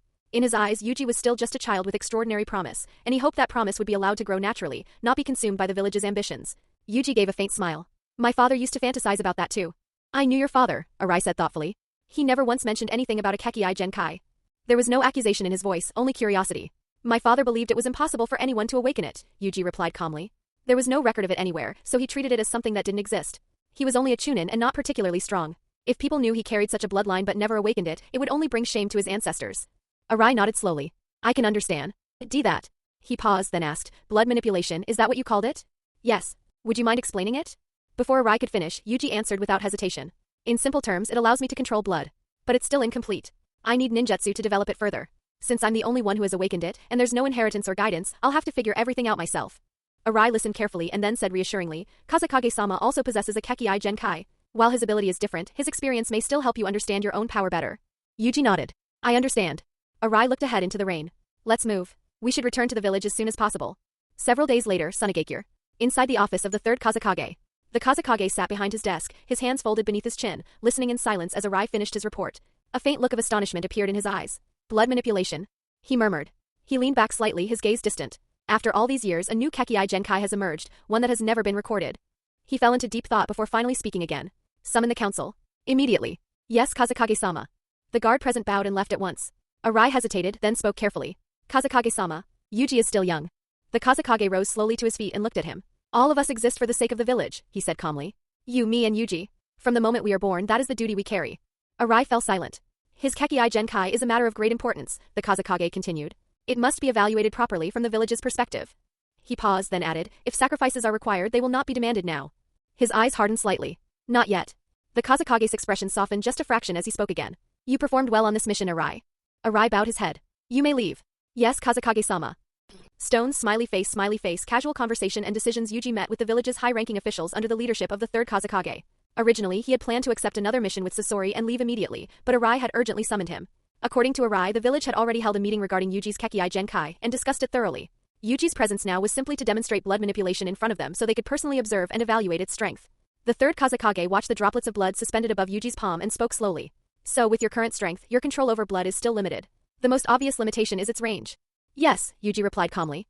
When attacking from a distance, if I want to maintain sufficient power and destructive force, the farther the range, the less blood I can control effectively.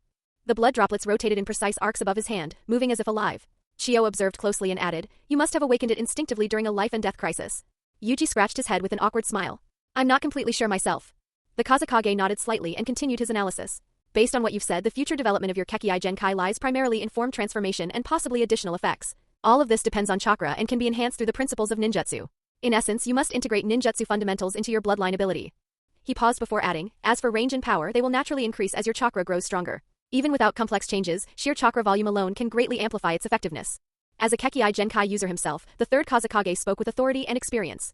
One of the other officials then said bluntly, going on missions endlessly is not the most efficient way for you to grow. Missions improve combat experience and broaden your understanding, but right now the fastest way to increase your strength is to focus on developing blood manipulation. If you can elevate it further, that will be far more valuable than wasting time outside. The Kazekage spoke again, his tone calmer. A solid foundation is important. However, when you are in the village, you may train with me personally. I will help you refine this ability as much as possible. Yes, Kazekage-sama, Yuji replied obediently. After that, the officials continued questioning him, focusing primarily on the origin of his bloodline and confirming whether this Kekkei Genkai could be inherited reliably. Yuji shook his head.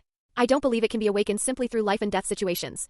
My father fought in many battles and survived numerous near-death experiences, yet he never awakened it. I may simply be an exception. He clearly noticed the flicker of disappointment in their eyes. Ebizo hesitated before speaking. Not necessarily. Your Kekkei Genkai has never been seen before. We simply don't understand it yet. As you grow stronger, we may discover the key. It was obvious they had not completely abandoned their hopes. Yuji laughed lightly. Then I'll work hard. Outwardly, he appeared motivated and sincere.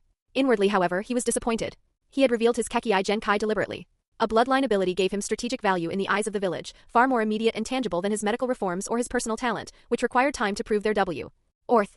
A new Kekkei Genkai meant the potential birth of a powerful bloodline family, something that could directly strengthen Sunagakure. But more importantly, Yuji wanted to observe the will of the village's leadership. He wanted to see who deserved to stand in the future he envisioned, and who could be discarded. Revealing his ability was simply another step in his plan.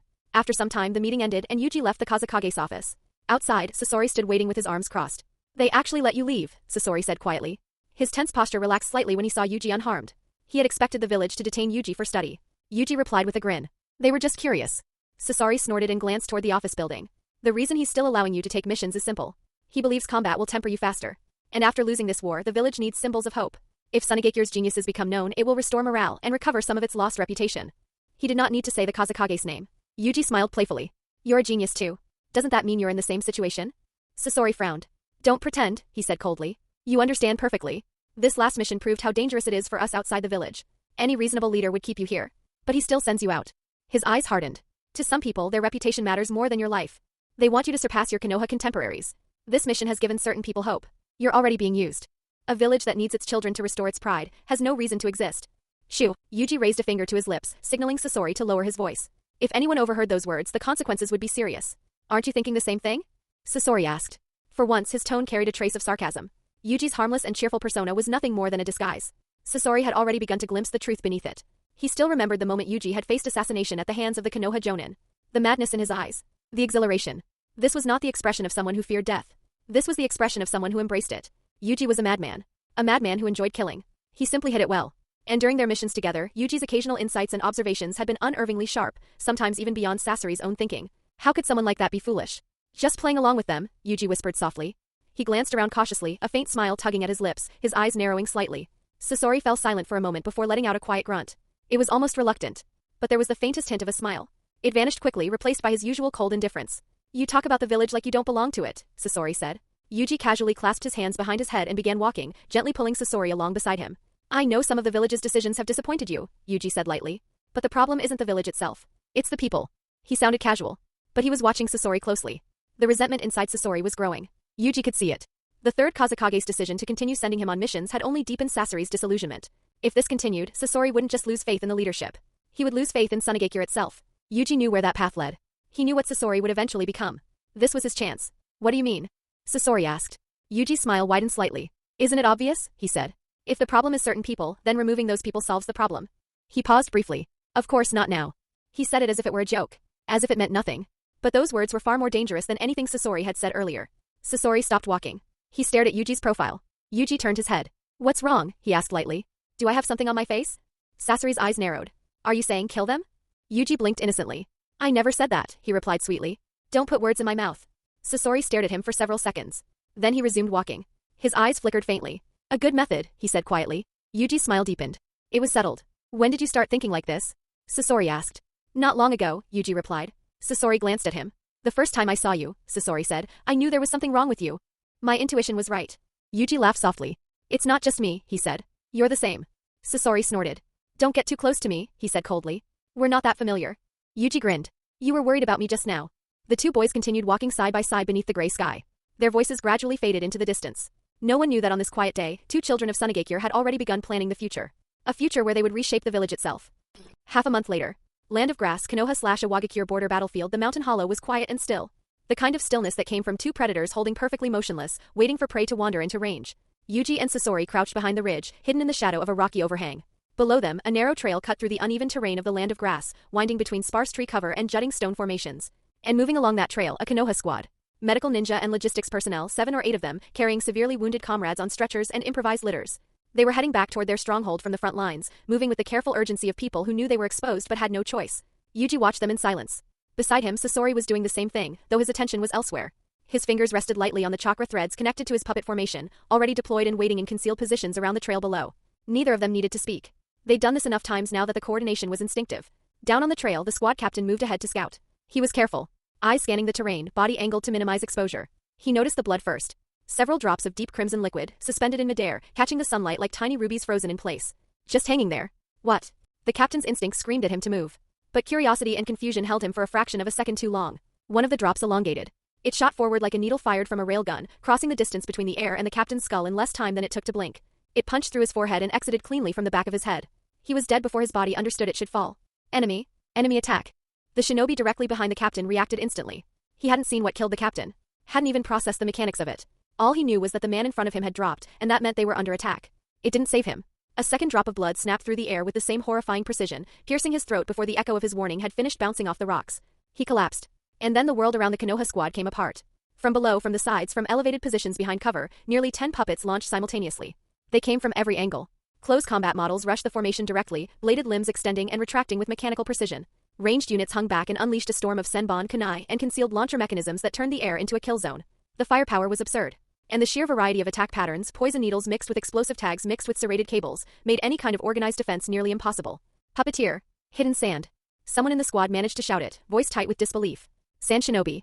On a battlefield between Konoha and Iwagakure. Why? How did they know our route? The questions died unanswered. There wasn't time. A small figure burst from the shadows at the base of the mountain, moving with a fluid, darting agility that made him difficult to track. Yuji hit the formation from the flank, both hands alive with razor-thin threads that caught the sunlight in brief, fragmented flashes. Against the glare, they were almost invisible. But the Konoha shinobi were trained.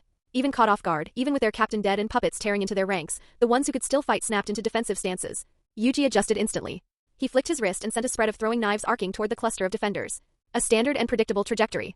The blades were knocked aside, batted out of the air with sharp metallic clangs. For a brief second, the defenders thought the barrage had failed. Then the fallen knives jerked off the ground.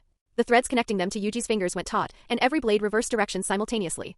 They shot upward from the sand and dirt like a school of fish changing direction in unison, each one finding a gap, a joint, an exposed piece of neck or inner thigh. 3 shinobi dropped with blades buried in vital points before anyone understood what had happened. The formation broke. On the opposite side, Sasori's puppets carved through the defensive line from the rear. Mechanical arms punched through guard stances. Poison-tipped appendages found gaps in armor. A puppet shaped like a hunched, armored beetle split open its torso to release a cloud of senbon that shredded everything in a 5-meter radius. Between the two of them, the Konoha squad didn't stand a chance. Yuji moved through the collapsing formation like a dancer in a slaughterhouse. His body twisted and turned with an almost graceful economy of movement. A shinobi lunged at him with a kunai. Yuji sidestepped, flicked 2 fingers, and a loop of thread cinched around the man's wrist and throat simultaneously. A sharp pull. The thread cut through both. Another came from behind with a fire release technique. Yuji felt the heat before he saw it and dropped flat, letting the fireball scream over his head and explode against the rock face behind him. He rolled, came up, and sent 3 knives into the caster's chest before the man could form another hand sign. One by one, the figures fell. Some to puppets. Some to threads and throwing knives that seemed to have minds of their own, changing direction midair, reversing course, finding targets that should have been impossible to hit. When it was over, the trail was silent again. I still got more than you. Sasori landed beside him with a light hop, recalling his puppets with a casual flick of his fingers. There was a smugness to his expression that he didn't bother hiding. He looked at Yuji, who was standing in the middle of the carnage covered in blood. The contrast between their styles was stark. Sasori's puppets killed at a distance, leaving their operator untouched. Elegant. Detached. Like conducting an orchestra. Yuji's method was the opposite. Close range, physical. The thread techniques didn't just kill, they dismembered. Anyone caught in the silk lines had been cut apart, flesh separated into clean sections where the threads had passed through. Yeah, Yuji said, wiping a streak of someone else's blood off his cheek with the back of his hand. You're really keeping score, huh? Not tired of it yet? Yuji looked at Sasori, who was practically radiating competitive satisfaction, and shrugged. You know I can kill clean when I want to? And it was true. His ninjutsu and thread techniques were more than capable of precise, bloodless kills. He was arguably better at underhanded, surgical elimination than Sasori was. The kind of kills where the target didn't even realize they were dead until their legs stopped working. But that wasn't the point of today's engagement. In a coordinated assault with Sasori's puppet formation, someone had to hold the front line. Pin the enemy down. Keep them from scattering into the terrain where the puppets would lose their advantage. That role was messy by nature. Someone's coming. Both of them heard it at the same time. The faint vibration of approaching footsteps transmitted through the rocky ground. Reinforcements. Or a patrol that had heard the noise. Their expressions hardened in unison, and without a word exchanged, they broke from the kill zone and vanished into the terrain, moving fast and low. The bodies would be found. That was inevitable. But by the time anyone arrived, the 2 of them would be long gone. This mission was still focused on Konoha. The theater was still the land of grass. But the parameters had shifted. They were operating deeper now. Closer to Konoha's active zones. More dangerous territory with higher traffic and faster response times from leaf patrols. The reason they could operate here at all came down to one thing, intelligence. And that intelligence hadn't come from Sunagakure's own network. It came from Iwagakure. The logic was simple. The Hidden Stone was locked in full-scale combat with Konoha across the land of grass. Nobody knew Konoha's troop deployments, supply routes, and patrol schedules in this region better than the village actively fighting them every day. Sharing that information with Sunagakure cost Iwagakure nothing. On the contrary, every time a sand team hit a Konoha logistics line or ambushed a medical convoy, it pulled attention and resources away from Iwa's own front. Free disruption, zero risk. The enemy of your enemy wasn't exactly your friend in the shinobi world. But they could be a very useful tool. Sunagakure and Iwagakure had their own tensions. Their own history of friction and mistrust. But compared to the mutual hatred both villages shared with Konoha, those tensions were manageable. So the intel flowed. And Yuji's team used it. This wasn't a mission they'd volunteered for either.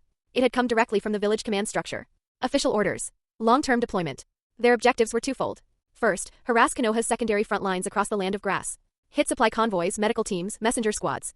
Anything soft and exposed. Second, gather battlefield intelligence from the region and report back to Suna's command. Hit and run. Observe and report. Simple on paper. Dangerous in practice. Especially because of who was stationed on the other side. The primary Konoha commander overseeing the land of grass theater was Orochimaru. One of the Sannin. A shinobi whose name alone was enough to make most teams reconsider their mission parameters. Yuji's squad operated with a firm, non-negotiable rule: stay far away from the main battlefield. The smaller, peripheral engagements, the secondary fronts and tertiary supply lines scattered across the land of grass, those were their hunting ground. Getting anywhere near Orochimaru's area of operations wasn't bold. It was suicide. And both Yuji and Sasori, for all their talent, were self-aware enough to know where the line was. Well done. The voice came from above and to the left. Their captain Arai dropped in beside the mid-sprint, matching their pace without breaking stride. He'd been shadowing them the entire time, watching from concealment while they executed the ambush. The target was a logistics team with multiple wounded, so the difficulty was low, Arai continued, his tone measured but genuinely approving. But your combat fundamentals are solid, and your instincts under pressure are sharp. What impressed me most is how synchronized your coordination has become. You're reading each other's movements without needing to communicate. Sasori said nothing. His expression remained flat, indifferent to the praise. Yuji knew why. Arai was a Kage guard, a direct subordinate of the third Kazekage. In Sasori's mind, that made him an extension of the village's authority structure, not someone to be trusted or warmed up to. Sasori's loyalty was to himself and his craft. Everyone else was kept at arm's length until they proved otherwise. Arai didn't seem bothered by the cold reception. He turned his attention to Yuji. The Kazekage has a specific instruction for you. Yuji met his eyes. He wants you to test the upper limits of your Kekkei Genkai's flexibility across different combat scenarios. Different opponents, different terrain, different conditions. Push the boundaries of what your blood manipulation can do in live engagements. Arai paused, then clarified, this isn't about incorporating new ninjutsu into the mix. It's purely about how far you can take the blood itself. Range, precision, volume, speed. The Kazekage wants to know your ceiling. Yuji nodded. Understood. I get it. The instruction made sense. The blood manipulation was his most unique asset, the one ability that no opponent would have a frame of reference for. The more versatile he could make it, the more unpredictable he became. And unpredictability was survival in the shinobi world. Arai smiled slightly and picked up the pace. Let's move. We're shifting to another secondary front. The Konoha forces in this area will figure out what happens soon enough, and lingering here after an ambush is asking for trouble. He glanced back at both of them. Our mission is straightforward. Harass Konoha's smaller front lines across the region. Cause disruption. Gather intel. Don't engage anything we can't handle and don't get greedy. Hit and run. The safest approach for a three-man squad operating deep in contested territory. It wouldn't cause any decisive damage to Konoha's war effort. Nobody was under that illusion. But that wasn't the real purpose. The real purpose was the grind. Every engagement, every different battlefield environment and terrain, it was all fuel. Experience. For Yuji and Sasori, at this stage of their development, it was exactly what they needed. The land of grass wasn't large, but it was dense with conflict. Dozens of smaller battlefields dotted the region where Konoha and Iwagakure clashed in an ongoing series of engagements. Neither side had achieved a decisive breakthrough, so the fighting had spread out into a patchwork of contested zones, supply corridors, and forward positions. As long as Yuji's squad stayed away from the main theater, there was more than enough ground to cover. Support me on P at Rayon and read up to 20 chapters ahead at Keep Smiling 818P at Rayon 10 years old, half a year 10 years old, half a year gather intelligence, determining enemy patrol ranges and mapping the environment. Formulate a plan. Execute. Kill. Move. Repeat. For the weeks and months that followed, that cycle became the rhythm of Yuji and Sasori's existence on the battlefields of the Land of Grass. They never stayed in one place long. Every few days, sometimes every few hours, they relocated. Always moving, staying one step ahead of the net that Konoha was slowly trying to close around them. The individual kills weren't dramatic. No major engagements. Just steady, methodical elimination of Konoha's smaller units. Supply runners, messenger squads, patrol teams caught in transition between positions. Medical convoys moving wounded back from the front. Small numbers each time. But small numbers, compounded over weeks and months, stopped being small. Before long, it wasn't just Konoha that had taken notice. Word had spread to Iwagakure as well. Rumors filtered through the Stone's own intelligence channels about a three-man Sunagakure squad operating deep in Konoha's rear areas across the Land of Grass. Highly mobile. Difficult to pin down. And led, apparently, by two exceptionally young shinobi whose age belied their lethality. On the battlefield, age was a meaningless metric. It didn't matter if a shinobi was 9 or 30. What mattered was whether they could kill you. And Yuji and Sasori had proven repeatedly that they could. Neither Konoha nor Iwagakure was making the mistake of underestimating them anymore. Half a year passed. 6 months of continuous field operations. 6 months of sleeping in shifts, eating what they could scavenge, and never once letting their guard fully drop. Yuji felt every one of those months in his bones. The battlefield wasn't just dangerous because of the fighting. The fighting was almost the easy part, brief, intense, and then over. What ground a person down was everything else. The constant vigilance. The awareness that every movement could be the one that tripped a trap or drew a hunter squad. The knowledge that Konoha's forces in the region were actively looking for them, and that the longer they stayed active, the tighter the noose became. Their operational pattern demanded multiple layers of confirmation before any engagement. Scout the target, verify the intelligence, check for traps, confirm escape routes, double-check the escape routes. Only then move. Even the simplest kill required hours of preparation. And every hour spent preparing was an hour spent exposed. The Land of Grass wasn't large. That was the core problem. They'd been rotating through combat zones within the region to prevent Konoha's local forces from predicting their movements, but there was only so much ground to cover. The more time passed, the more data Konoha accumulated on their patterns. The more patrols adjusted. If Konoha decided to invest serious resources into hunting them down, it wouldn't be difficult. So the squad lived on a razor's edge. A single missed detail could mean walking into a kill box. And then there were the practical realities. Supplies ran thin fast. A three-man squad operating independently in enemy territory couldn't carry much to begin with. In the early weeks, they'd supplemented their provisions by looting what they needed from the dead. Soldier pills, kunai, wire, ration bars. The corpses of Konoha shinobi provided well enough. But as time went on and their targets grew warier, the scavenging opportunities dried up. Missions became leaner. Engagements were faster, leaving less time to strip the fallen. The mental strain was worse than the physical kind. 6 months of never fully relaxing. 6 months of sleeping with one ear open in whatever hole they'd dug or cave they'd found. It wore on a person. Even a person like Yuji.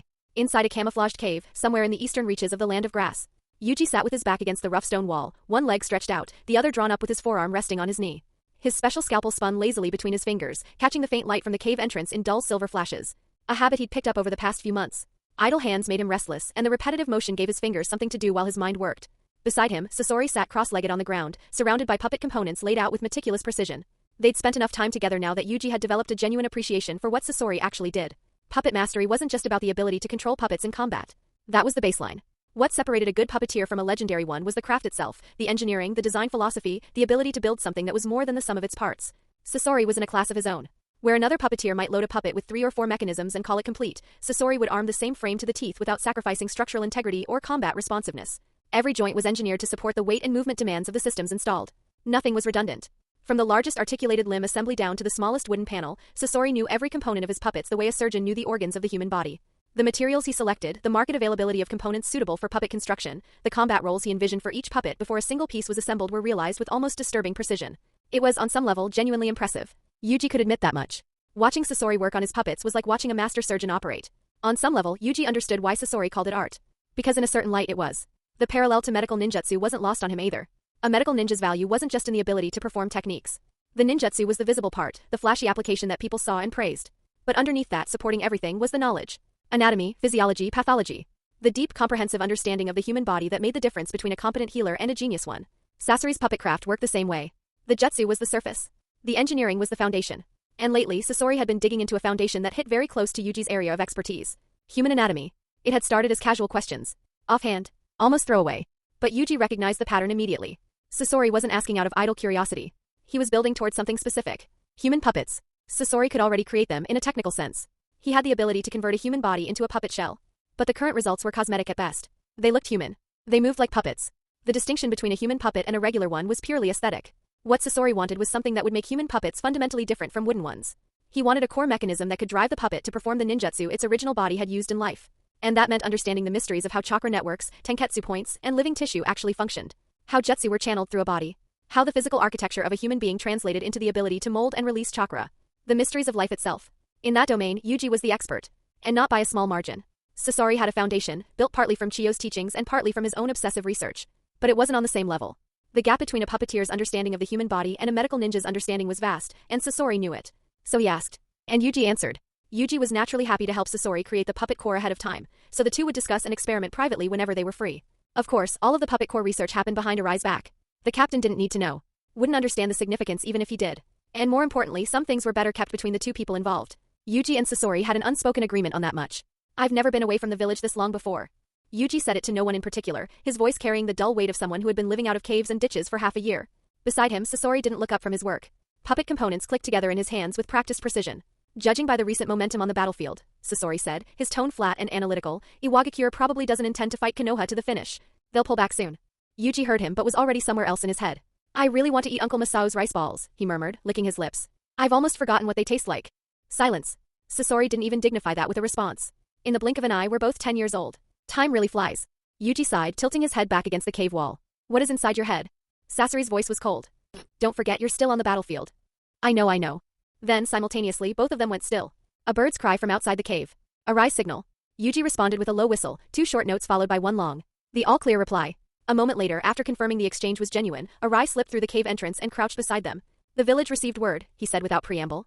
Several of Iwagakure's rear front lines have already begun withdrawing. Yuji and Sasori exchanged a brief glance. It was the confirmation of what Sasori had already predicted. IWA was pulling out. The truth was, the only reason their 3-man squad had survived this long in the land of grass wasn't just skill. It was information. Intelligence shared between multiple villages, all of whom had a vested interest in making life harder for Konoha, had kept them one step ahead for 6 months. Sunagakure's own network provided the baseline. Iwagakure's battlefield intelligence filled in the gaps about Konoha's deployments. And beyond that, a steady stream of purchased intel from the underground black market had rounded out their operational picture. The black market was one of the shinobi world's open secrets during wartime. Organizations and independent operators who made their living selling information to anyone willing to pay. No loyalty to any village. Just commerce. It was one of the reasons the land of grass was crawling with foreign ninja and rogue operatives right now. Where there was war, there was profit. But with Iwagakure withdrawing, that intelligence pipeline would dry up fast. And without it, operating in Konoha's backyard went from dangerous to suicidal. Is it about to end? Yuji said quietly. He'd expected this. The signs had been building for weeks. But hearing it confirmed still shifted something in his chest. With IWA pulling back, the open warfare between the major villages would narrow down to a single front. Kumogakure versus Konoha.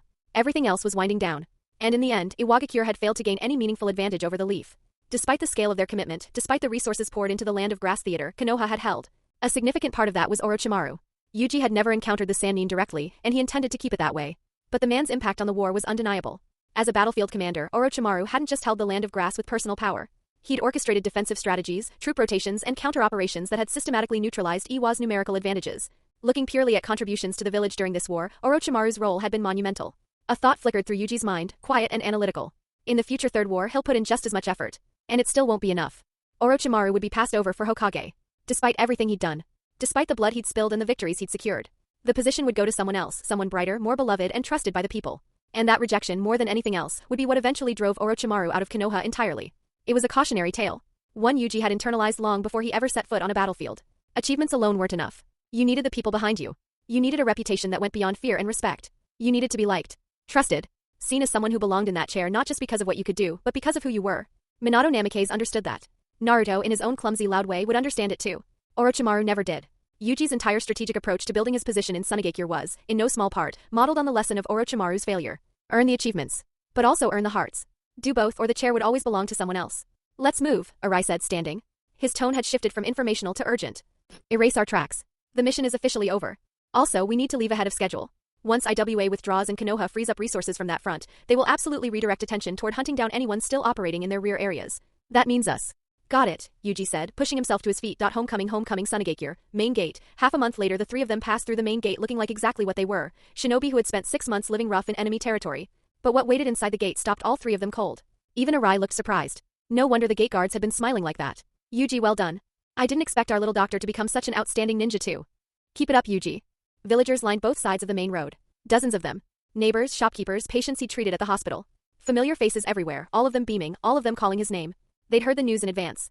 Someone had made sure of that. You really are popular. Sasori stood off to the side, arms crossed, voice flat. No jealousy. He simply had no frame of reference for this kind of warmth. Arai turned, patted Yuji on the shoulder and quietly stepped aside to give him the road. Ha ha ha. Even Yuji, thick-skinned as he was, felt his ears go warm. He rubbed the back of his head with a goofy grin and waved at the crowd. I'm leaving first. Sasori turned and walked away without looking back. A few voices in the crowd called out praise for him too. He pretended not to hear any of it. But before he disappeared he glanced back just once. Don't be fooled. I understand. Yuji met his eyes with a steady look that said everything. Because he did understand. The affection from the crowd was real, but the stage was set. Yuji hadn't done anything to warrant this level of welcome. There were shinobi in this village with decades of service who had never received a reception like this. Arai, walking right in front of him, deserved this scene more than he did. This was arranged. The higher-ups wanted to plant roots in him. Build loyalty. Make the village feel like home so deeply that the thought of leaving would feel like betrayal. A preventative measure against future defection.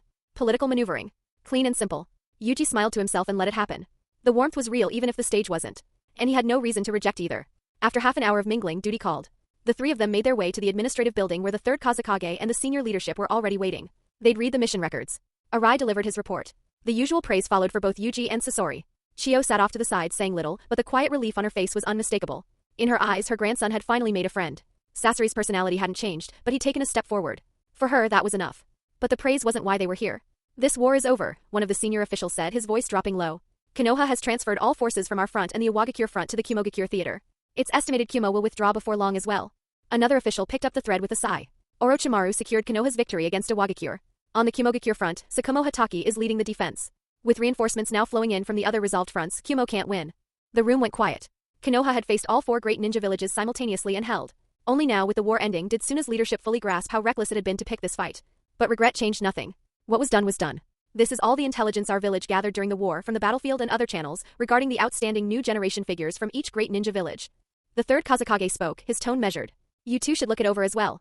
A subordinate stepped forward and handed a set of sorted documents to Yuji and Sasori. Yuji flipped through the pages and his pulse quickened. Name after name jumped out at him. Familiar. Every single one. Narashikaku. Akimichi Choza. Yamanakura Noichi. Inazukatsume. Uchiha Mikoto. Konoha's golden generation, already making enough noise on the battlefield to land on foreign intelligence reports. Though some names were conspicuously absent. Minato Namikaze, for one, was nowhere on the list. Still flying under the radar. For now. From Iwagakure, the only name Yuji recognized was Kitsuchi. From Kumogakure it was the obvious pair, AI and Killer Bee. Already operating together on the battlefield against Konoha, already showing the early signs of what would eventually become the feared AB combination of the Third Great Ninja War. Not yet at their peak, but the potential was unmistakable. Kirigakure's section was thin. Far less detailed than the others. The hidden mist had always been difficult to gather intelligence on. The losses our village suffered in this war are only temporary, the Kazekage continued. The ceasefire doesn't mean the structure of the ninja world has been settled. War could break out again at any time. A year from now.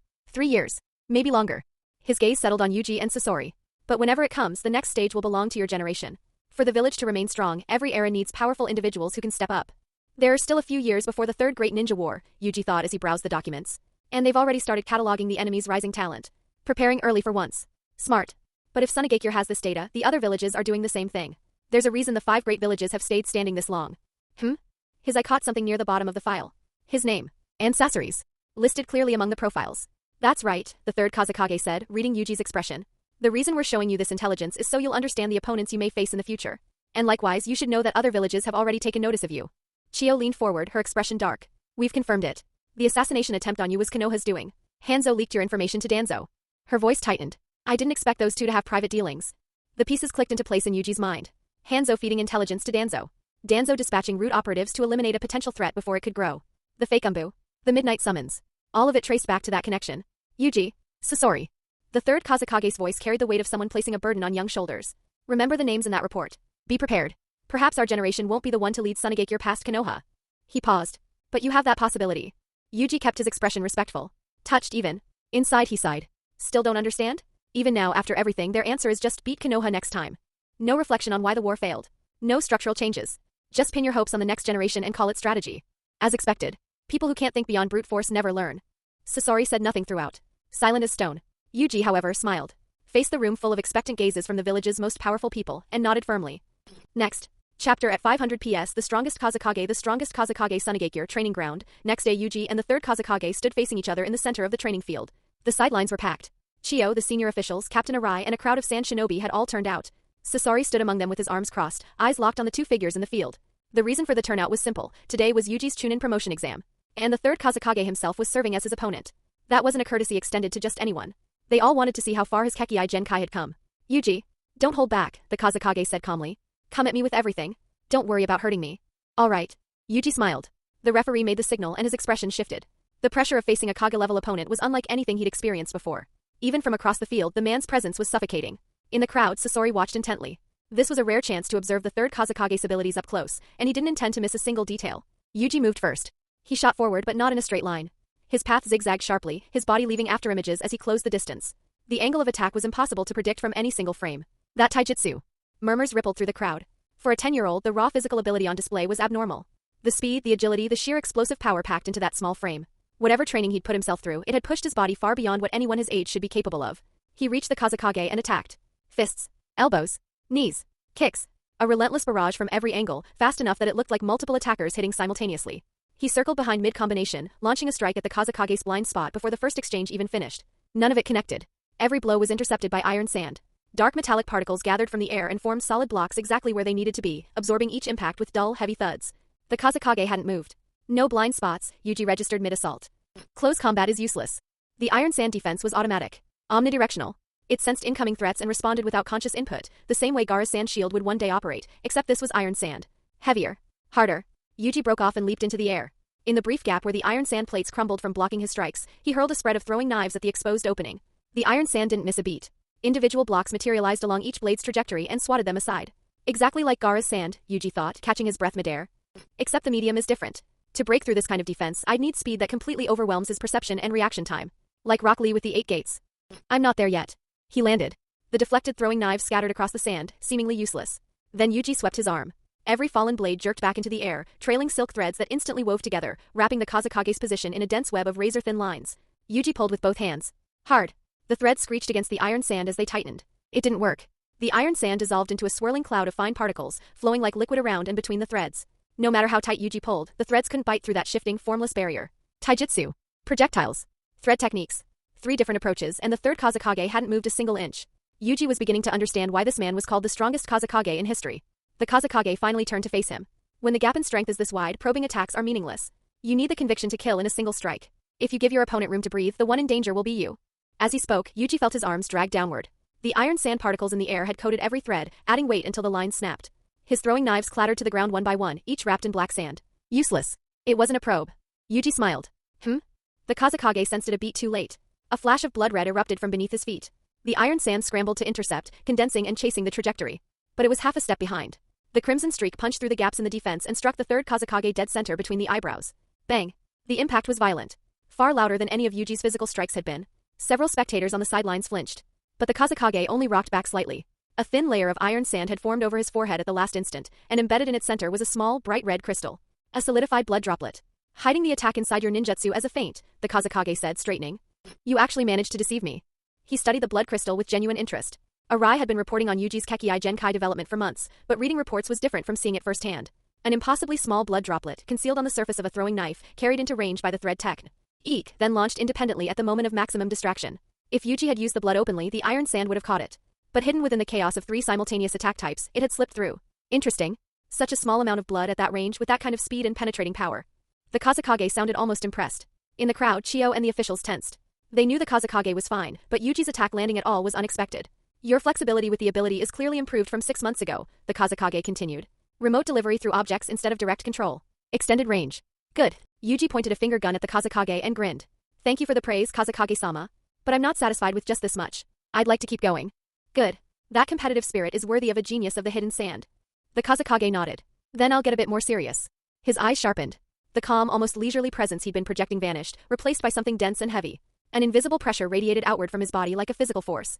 Yuji felt it immediately. The same crushing sense of crisis he'd experienced fighting that Konoha Jonin to the death. Except stronger. Much stronger. Haha. His grin widened. His eyes flickered with something that wasn't fear. The show begins. On the sidelines, Sasori watched Yuji's expression shift into that familiar look. The same one from the border. The same excitement, the same edge of wildness that surfaced when Yuji stopped calculating and started enjoying the fight. His true nature. Sasori smiled faintly. A sphere of blood formed at Yuji's fingertip. Palm-sized at first, spinning rapidly then compressing. Shrinking.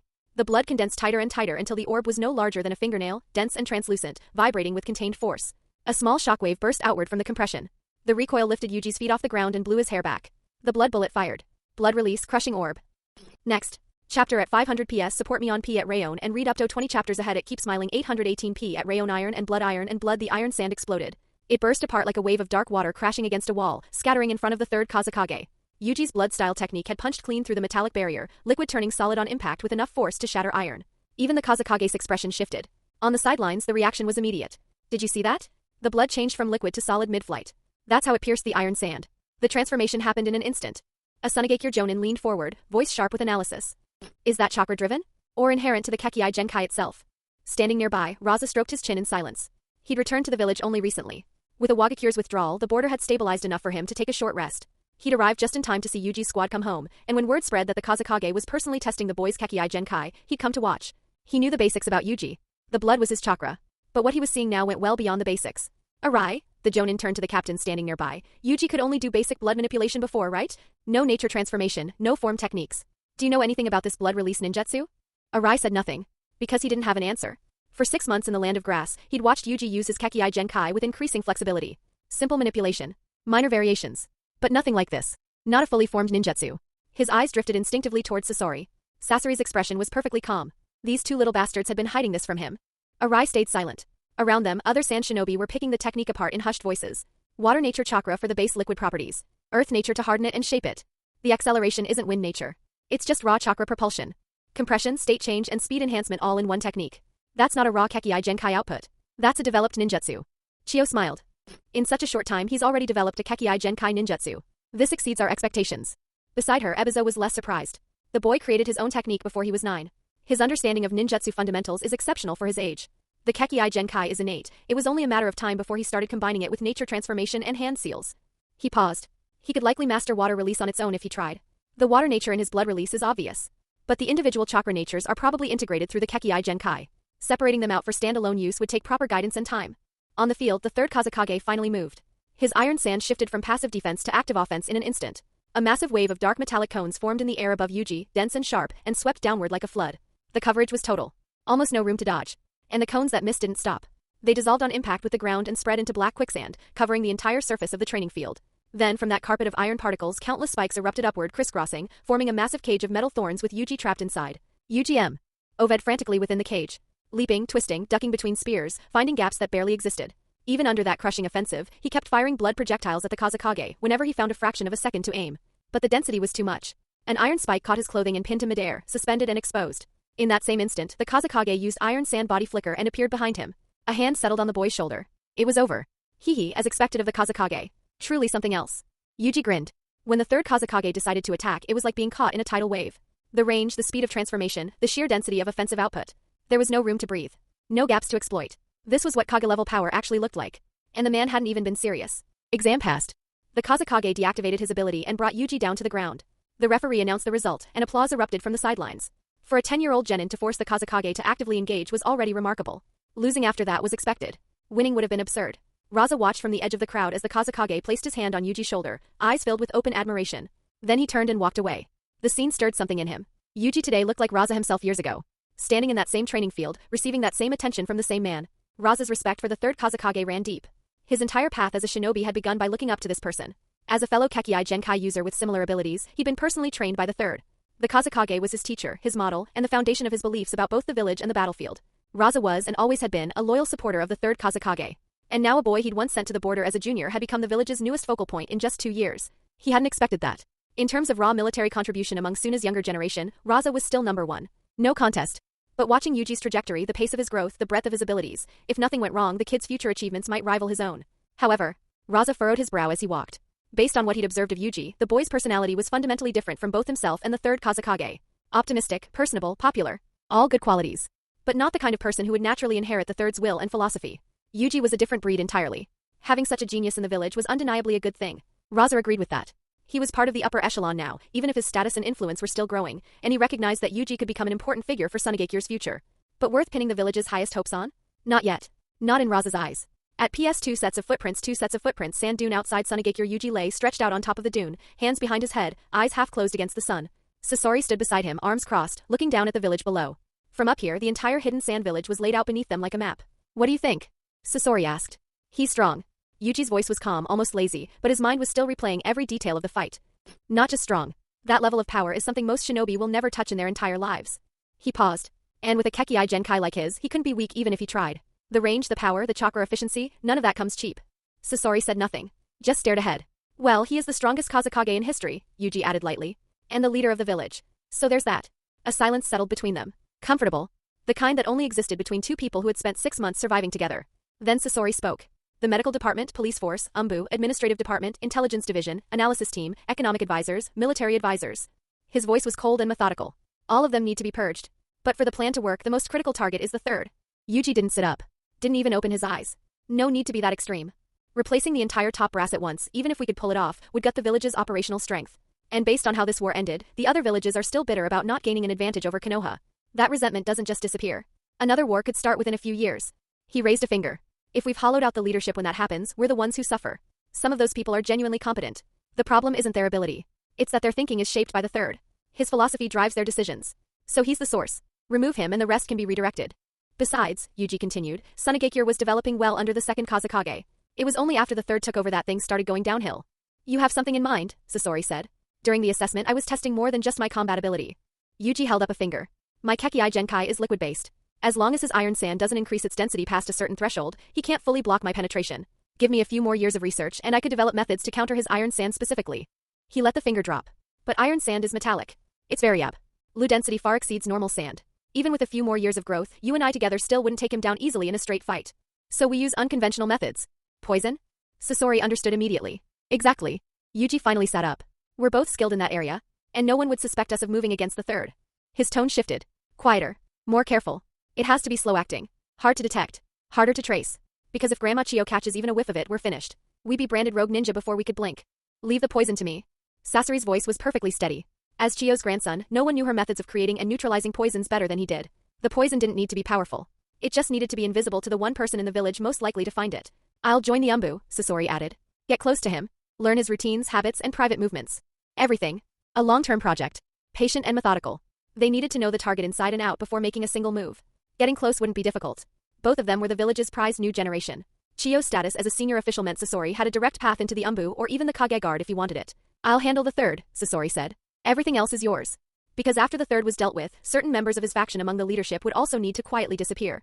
Most of them are manageable, Yuji said. But there's one who's a problem. Raza. Sasori said the name without hesitation. They both identified it independently. Raza was the strongest shinobi of their generation in the village. Already part of the leadership circle. Already trusted. And his personality, his philosophy, and his approach to governance, all of it was a mirror image of the third Kazekage. Even if they removed the third, Raza would be the obvious successor. The officials would gravitate toward him because he felt familiar. Safe. A continuation of what they already knew. And if Raza took the seat, nothing would change. The same thinking, same mistakes, same slow decline. Should we kill him? Sasori asked. No hesitation. No. Yuji shook his head. The village will still need him in the future. We just need to keep him out of the chair. You and I are enough. Everyone else will only get in the way. Don't be so aggressive, Yuji said with a grin. If we want the village to actually grow, a dictatorship won't work. Humph. Sasori gave a cold half-laugh. The Kage position is elected by the village's power structure, Yuji continued. But there's one person whose opinion carries more weight than anyone inside these walls. Sasori knew who he meant. The Daimyo of the Land of Wind. After this war's performance, the Daimyo has to be dissatisfied with Suna's leadership. If we can gain even a fraction of his support, blocking Raza becomes much simpler. Yuji stretched his arms overhead and jumped to his feet. Anyway, there's plenty of time. We can deploy slowly. He dusted the sand off his clothes. I'm hungry. Let's go eat. My treat. He dropped his hand onto Sasori's shoulder. Be serious about this, Sasori said, his face tense. Cold. I'm not joking. If this doesn't succeed in the end, there's no reason for me to stay here. Yuji met his eyes. Don't worry. If we fail, we'll run away together. Sasori stared at him. He didn't brush the hand off his shoulder. The two of them walked down the dune side by side, their footprints trailing behind them in the sand. Two long, parallel lines stretching back toward the top. At PS Home, Yuji took Sasori to eat seafood ramen. The shop owner tried to refuse payment. Yuji was a regular who had just returned from a long deployment, earned battlefield recognition, and been promoted to chunin. On top of that, it was Sasori's first time in the shop. The owner wanted to celebrate and waive the bill for both of them. But Yuji talked him out of it with a few well-placed words, and the man accepted the money in the end. He did give them a discount though. After eating, the two parted ways. Sasori planned to stay in the village for a while this time, not to rest but to focus on his puppet research. The puppet core specifically. Walking home alone through the quiet streets, Yuji pulled up the system interface. Negative experience points, 3,268. He smiled. 6 months in the land of grass had been productive. The body count far exceeded what he'd accumulated during the single month at the Amigakure border. But the efficiency had been worse. The two missions were fundamentally different in nature. In the land of grass, the majority of their time was spent moving, hiding, gathering intelligence, and planning. Even the actual ambushes required extensive preparation beforehand. The time spent fighting and killing was a small fraction of the deployment. Harder work for slower returns. He'd also noticed something else. As his own strength grew, the experience yield per kill shifted. Back when he was weaker, killing Amigakure shinobi gave solid returns. Now, even though the Konoha targets were objectively stronger than the Rain Ninja had been, the points per kill had dropped. The system scaled with relative difficulty, not absolute. The stronger the target compared to me, the more I earn, Yuji murmured. Makes sense. He shrugged it off. Even small gains stacked up over time. Profit was profit. Yuji. A familiar voice called out as he turned a corner. Pakura jogged over from the direction of his house.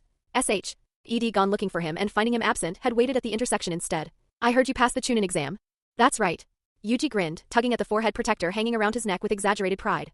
Pretty impressive, huh? Don't get arrogant. Pakura's eyes betrayed a flicker of admiration, but her voice was stubborn. I'll catch up to you.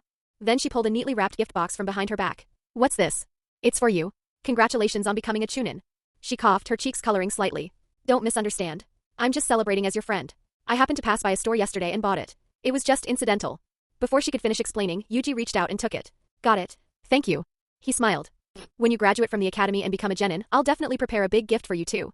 He patted her hair. Who cares? Pakura muttered. Yuji shook the box. What's inside? He started to open it. Who opens a gift right in front of the person who gave it? Pakura snatched at his hands, her voice rising. Sorry. This is the first gift I've ever received from someone. Yuji scratched his head sheepishly. I didn't know what you liked anyway. Pakura mumbled, looking away. It's fine. If you picked it out, I'm sure I'll like it. Pakura's eyes went wide. Yuji realized a beat too late that what he'd said sounded off. I mean, when a younger sister buys something for her older brother, the older brother naturally. Pakura spun around and bolted before he could finish the sentence. Yuji's mouth twitched. He shook his head and headed home. He made it to his doorstep and stopped. A woman was standing at his door. Shoulder-length sandy blonde hair. Gentle posture. A soft, easy smile. She'd been waiting for him. You must be Yuji, right? She walked over, bent slightly at the waist with her hands on her knees and asked warmly. And you are? My name is Karura. Grandma Chio asked me to come and help clean your house. She was worried that a boy living alone might not keep things in order. Karura smiled. Boys aren't always as meticulous as girls after all. Karura. Gaara's mother. Yuji kept his expression neutral, but he was genuinely surprised. He hadn't expected to meet her like this. Since arriving in this world, he'd been quietly identifying the characters he recognized, but he couldn't be obvious about it. People like Sasori, Chio, and Raza were easy to confirm through fame and distinct traits. Someone like Karura was harder to pin down from memory alone. But here she was. Is this convenient for you? Karura tilted her head. If you'd rather not be disturbed, that's perfectly fine. Bye. She knew Yuji was an orphan. She was being careful. It's fine. Yuji waved his hand and opened the door, inviting her in. Within minutes of conversation, his impression was confirmed. She was exactly as he remembered from the source material. Kind. Warm. The sort of person who made a room feel lighter just by being in it. Yuji glanced around the apartment. It was a mess. He felt a twinge of embarrassment. Yuji, you're 10 this year, right? Karura asked, already moving to tidy up. Yeah. I have a younger brother named Yashimaru. He's 2 years older than you. If you don't mind, just call me big sister. Okay. Yuji laughed. Yashimaru. I think Teacher Min mentioned him back at the academy. If you get the chance, you two should meet, Karura said, folding clothes and organizing scattered items with effortless efficiency. The initial awkwardness faded quickly. Karura had a natural way of making conversation feel easy, and before long the two were chatting comfortably. While she worked, Yuji opened Pakura's gift. Inside was a high-quality kunai, tied with a decorative ribbon. He turned it over in his hands. He'd never use it in combat. But he'd carry it. By the time Karura finished, the apartment looked like a different place. Everything organized. Every surface clean. Even the air seemed fresher. My house isn't far from here, Karura said as she prepared to leave. I heard from Grandma Chio that you usually eat out. If it's not too much trouble, you're welcome to come by and try my cooking sometime. She paused at the door. And starting today, we're acquainted. I'm 8 years older than you, so I'm your big sister. If you ever need help with anything in daily life, just come find me. It'd also be a good chance for you to meet Yashimaru. He really looks up to you. She kept it brief. Warm but not overbearing. Smart enough to know that pushing too hard on a first meeting would push the boy away. Okay, Yuji said. Then it's a promise. Karura held out her pinky. Yuji linked his with hers. He thanked her again and watched her leave, waving until she turned the corner. At Economy, the weeks Yuji spent back in Sunagakure were not idle ones. He visited Karura's home early on, bringing gifts, and met Yashimaru for the first time. The resemblance to his sister was immediate, the same quietness, the same genuine warmth in the way he spoke and listened. He was 2 years older than Yuji, technically a senior, but when they were together he behaved more like someone grateful for the company than someone conscious of rank. He was a medical ninja as well, which explained something Karura had mentioned before, that Yashimaru had followed Yuji's progress with considerable admiration. Beyond that, Yuji took on a string of low-level missions reconstruction work. Mostly helping rebuild sections of the Land of Wind that the war had left damaged. For a shinobi, a mission record mattered regardless of actual ability, and is needed filling out. By the time the tally was compiled, he had accumulated 8 D-rank missions, 7 C-rank, 12 B-rank, and 4 A-rank. The B and A-rank entries were figures Arai had submitted based on their operations in the Land of Grass. It wasn't a deep record for someone of his strength, but he had been out of the academy for less than 2 years, and the work behind those numbers had been done on actual battlefields rather than in field hospitals or support roles. The path he had taken to build it looked nothing like the path a traditional medical ninja was supposed to walk. That, he had decided, was fine. What he had not expected was what he found when he looked at the village itself. After a war, reconstruction funds flowed from the Daimyo. That was the established order. The village fought, the Daimyo financed the recovery. But in the 2 months since the fighting wound down, almost nothing had moved in Sunagakure. Buildings that needed rebuilding stayed as they were. Projects that should have begun hadn't been approved. The money simply was not there, because the Daimyo of the Land of Wind was not satisfied with how the war had gone, and his dissatisfaction expressed itself in closed hands. Yuji turned the problem over at length. The logic, once you followed it far enough, produced something close to a closed loop. The village needed funds to develop. Funds came from the Daimyo. The Daimyo gave based on battlefield results. So the village's leadership pushed hard on the battlefield to generate results worth rewarding, committing resources they could not always afford and absorbing losses that weakened them further, and when the deployment decisions behind those commitments fell short, as they often did, the losses produced less return than the investment required. The cycle fed itself. This was why Sunagakure in later years would carry a permanent resource deficit that its rivals did not share, and why the gap between it and Konoha would only grow across generations. Konoha had moved immediately after the war. While they still had skirmishes running with Kimogakure, their reconstruction apparatus had been running in parallel, organized and efficient, wasting none of the time that Sunagakure was losing now. Hanzo had it right, Yuji thought, in one respect at least. Holding military and political power in the same hand meant never negotiating with someone who could simply refuse to pay. That was not a model Sunagakure could replicate, but the principle underneath it was sound enough. Dependency on an external financier with different interests was a structural weakness, and Sunagakure had built its recovery plan on top of it. He was still working through the implications when Arai spoke beside him. He's here. Yuji had been standing at the main gate, watching the street traffic in the distance. He turned and saw Sasori approaching from down the road. The 2 months had not been kind to his complexion. He had spent most of them indoors, working on his puppets, specifically on the modifications to the human puppet design, which Yuji had occasionally helped him think through during visits back to the village. They had not spent much time together outside of that. Sasori rarely sought company and did not go out unless he had reason to, which left his skin pale in the way that came from weeks without sunlight. His expression when he arrived was the same as it always was, composed, contained, carrying whatever he was thinking somewhere well below the surface. Let's go, Arai said. The 3 of them left together without ceremony. Yuji looked back once as they cleared the village gate, at the main road, at the sand lifting off it in slow drifts as the wind moved through, and then turned forward. The route Arai had charted this time was considerably longer than anything they had covered before. The fighting between Konoha and Kimogakure was winding down, both sides contracting their front lines, and the squad's objective was to gather current intelligence on the state of the battlefield firsthand rather than waiting for reports filtered through external channels. To reach the front, they would have to pass through the Land of Grass, the Land of Waterfalls, and the Land of Frost before arriving at the Land of Ricefields, where most of the Konoha-Kimogakure engagement had taken place. The war's physical evidence was everywhere, even now. Scorched terrain, collapsed structures, stretches of forest that had simply ceased to exist. The scale of what had passed through these places didn't diminish with distance from the front, it just changed character, becoming less a scene of active destruction and more a record of one. On the road, Yuji asked Arai about the Land of Ricefields. No hidden village, Arai said.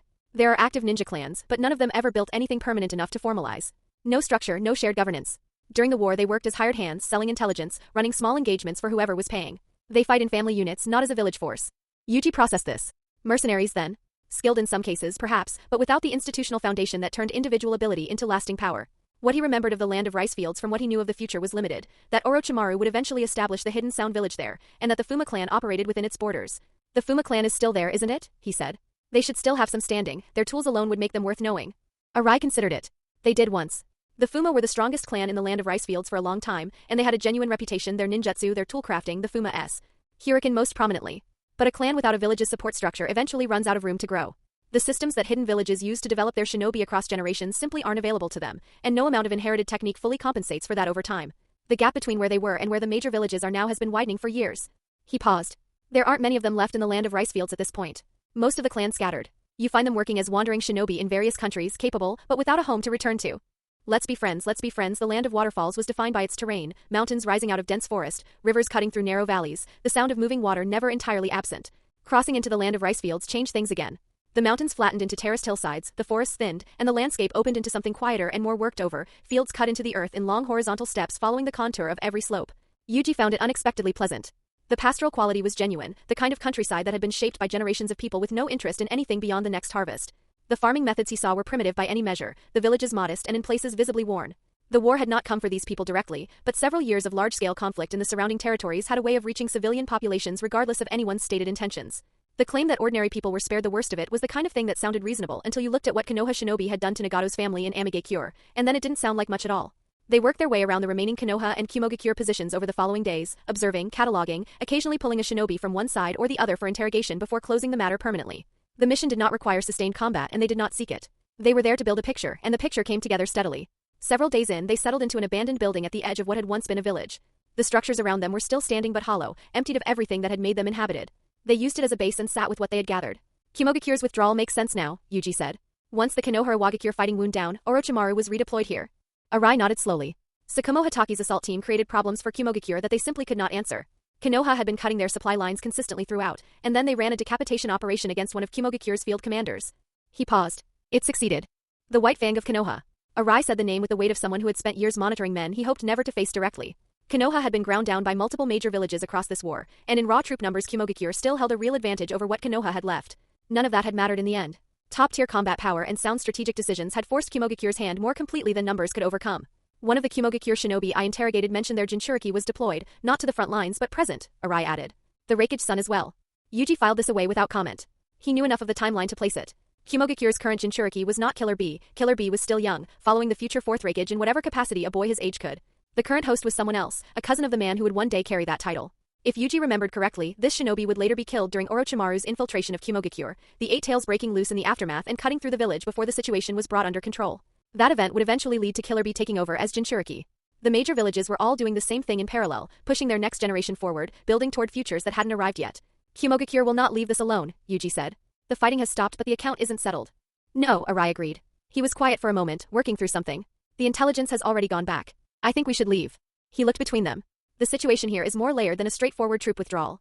Iwagakure, Kirigakure, and Amigakure, we've crossed paths with all of them this past week. I don't think they're only here for the same reasons we are. Yuji considered this and found he agreed. They had what they came for, a working picture of the Konoha-Kumogakure engagement, the relative combat strength of both sides, the key figures on each. Pressing deeper into a territory where multiple interested parties were still operating served no purpose that outweighed the risk. All right, he said. They left the same day. The return route carried its own difficulty, just of a different kind. No sustained engagements, concealment and evasion were the operating principles now, staying invisible in terrain where the remnants of several different nations' intelligence operations were still moving. The entire ninja world had its attention on this region, and that attention manifested as a volume of traffic that made clean movement genuinely demanding. They were working their way out of the land of rice fields when Arai's pace slowed without warning. He came to rest on a high branch and Yuji and Sasori settled beside him without needing to be told. They looked out through the canopy at what lay below. Konoha squad, Arai said quietly. A Konoha squad was fighting below them. 9 people in total across the clearing, a middle-aged Konoha shinobi leading 3 genin against 4 hidden mist operatives. The middle-aged man had 2 of them on him and was handling it. Behind him, 2 of his students were holding their respective opponents well enough, buying time if nothing else. The 3rd genin was in trouble. He had taken damage and was running out of room. The hidden mist shinobi pressing him was not in a hurry. Intelligence squad, most likely, Arai said, reading the positioning. Came partly to gather information, partly to put the students through something real. Didn't expect to be picked up by mist operatives on the way out. It tracked. The location was far from any active front, not somewhere a combat unit would be deployed, but consistent with a small team working the edges of the battlefield, gathering what they could before withdrawing. They had been caught on the return leg probably. Bad timing. Yuji watched the middle-aged man redirect a strike from one of the mist shinobi without breaking his own rhythm and reassessed. Special Jonin? He said. Arai said nothing, which was confirmation enough. Konoha produced capable shinobi at every level. Whatever criticism you could make of the village, that much was not in question. Below, one of the mist shinobi completed a sequence of hand seals. White mist rose from the ground and began spreading outward, thickening quickly, cutting visibility down to almost nothing within moments. Yuji had seen enough descriptions of Kirigakure's methods to know what was behind it. What made hidden mist shinobi genuinely dangerous in the field was not any single technique but the integrated approach, concealment, tracking, presence suppression, and the jutsu that supported all of it. The hidden mist technique was one half of a combination. Paired with the silent killing method that Zabuza Momochi had made infamous, it removed sight and sound simultaneously and left opponents with nothing reliable to orient by. Used at scale with multiple shinobi coordinating the mist spread, it functioned as area denial as much as a combat tool. Against targets who relied on conventional perception, it was exceptionally effective. The mist reached them where they sat in the upper branches. Can't see much now, Yuji said. We've been noticed, Sasori said beside him. Yuji's expression stayed even. I was hoping to watch a little longer. Should have just moved on. Shuriken came out of the mist without warning, several of them, tracking directly toward his head. He made no visible movement. The projectiles scattered in midair a meter from his face. Somewhere in the forest, in the direction the shuriken had come from, the mist swirled with a faint deliberateness. Yuji turned toward it. The smile that came to his face did not reach his eyes. No need to be shy, he said. Everyone come out. Let's be friends. It's them, it's them. The hidden mist shinobi stepped out of the shadows one by one. One of them looked at Yuji with open contempt. 3 shinobi on a tree branch in the middle of foreign territory, the assumption was reasonable enough. Konoha sent genin out here for exactly this kind of experience. There was no particular reason to think Sunagakure didn't do the same. Trash, Sasori said, looking at them without interest. The contempt on their faces curdled into something harder. Agreed, Yuji said. They came in from multiple directions without further exchange, spreading out to cover the approaches to the branch where the 3 stood. One of them swung a chain weapon in a wide arc, the sickle at its end angled for Sasori's neck. Another used a trunk for leverage and disappeared, folding into the mist to move when the conditions were right, presence erased mid-motion. Sasori flicked one finger. The shinobi with the chain was still in the air when the puppet took him. Its arms closed around his body from multiple angles, locking him in place, and the 2 of them dropped together, the puppet's neck mechanism opening on the way down. By the time they hit the ground, the shinobi's face was gone. The chain fell beside him. As for the one who had vanished into the mist, several meters from Yuji, something small and wet passed through something soft. The sound was almost nothing. The body followed a moment later. Yuji had seeded blood beads through the area around their position before any of this began, scattered at intervals, forming a boundary that required no hand seals to maintain. While the 2 of them handled what came directly at them, Arai had already moved. He did not concern himself with the shinobi targeting Sasori and Yuji. He went for the ones positioned further back. He moved through the forest with the kind of speed that rendered the mist irrelevant. Several sharp concussive sounds followed in quick succession, barely distinguishable from one another. Then it was quiet. Arai came back to the branch and stood between them. 90 meters back, pressed against the far side of a tree, Yano kept very still. He had watched all of it. His 3 students were behind him, and he was grateful now that he had kept them back. The 2 squads, his own and the one currently engaged with the surviving hidden mist shinobi in the white mist beyond the clearing, had been running the same mission, paired for mutual support. When the mist operatives found them, both squads had split off rather than engage. Protecting students meant not fighting when you didn't have to, regardless of how it looked. Neither squad had managed to shake pursuit cleanly. The hidden mist group that broke off after his team had encountered the 3 Sunagakure shinobi instead, and Yano had allowed himself a moment of calculation, let the 2 groups wear each other down and move through whatever was left. Then the Hida and Mist squad stopped existing. Yano eased half his face past the edge of the trunk and studied the 3 figures on the branch at distance. The adult in the middle had gone through the Mist shinobi's rear formation in the time it took Yano to register he was moving. Whatever his actual rank, his ceiling was above Yano's own, and Yano was experienced enough to know the difference between someone he could fight and someone he couldn't. The red-haired boy was a puppeteer. Young, visibly so, but the kill had been immediate and clean. Chunin at minimum, probably more, if that technique was representative rather than exceptional. The other one was harder to read. Yano had not been able to identify his method at all. The Mist shinobi had simply died at a distance from him without any visible mechanism connecting cause and effect. Yano ran it back. 1 adult, 2 boys. Squad size, age, operational pattern, all of it lining up against something already in his memory. Nearly a year ago, a Konoha supply route had gone dark. 3 Sunagakure shinobi, a pursuit force sent after them, 2 veteran jonin who didn't come back. Then reports from around the Konoha Iwagakure front, a small squad working the rear lines, never staying anywhere long enough to be pinned down, vanishing each time the main front situation might have allowed a response. Konoha's intelligence division had connected both incidents to the same 3 people. Ryosuke had been killed by their elite jonin. Otani, veteran jonin, one of the village's more respected taijutsu specialists, had died at the hands of one of the boys. Inoichi Yamanaka's methods had filled in the rest, pulling identities from what Ryosuke left behind before he died. Arai of Sunagakure. The puppeteer, Sasori. And the one who killed Otani. Yuji. The prickling reached the front of Yano's skull. He turned and signaled his students. When he looked back, Arai had already leaned toward the 2 boys and said something. The alarm in Yano's chest became something urgent, and he had no time to act on it before the 3 figures on the branch dissolved into white lines threading outward through the trees in separate directions. His body moved before the thought finished.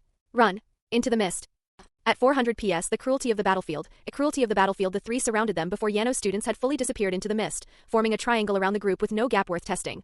Yano's students pulled together at his side without a word, defensive instinct doing what training had built into them. Looking up at the 3 figures on the branches above, Yano swallowed. The war between Sunagakure and Konoha is over. Kimogakure has withdrawn. This conflict is finished, and given Sunagakure's current situation, you don't have the resources to restart it. Yuji smiled. He knows quite a bit about us. Konoha's been thorough. Sasori didn't respond. A man with no options left reaching for the threat of war wasn't worth engaging with. He knows who we are, Arai said quietly. He had read Yano's face and found what he expected, fear sitting alongside something resolved, the look of a man who had already made his peace with the likely outcome.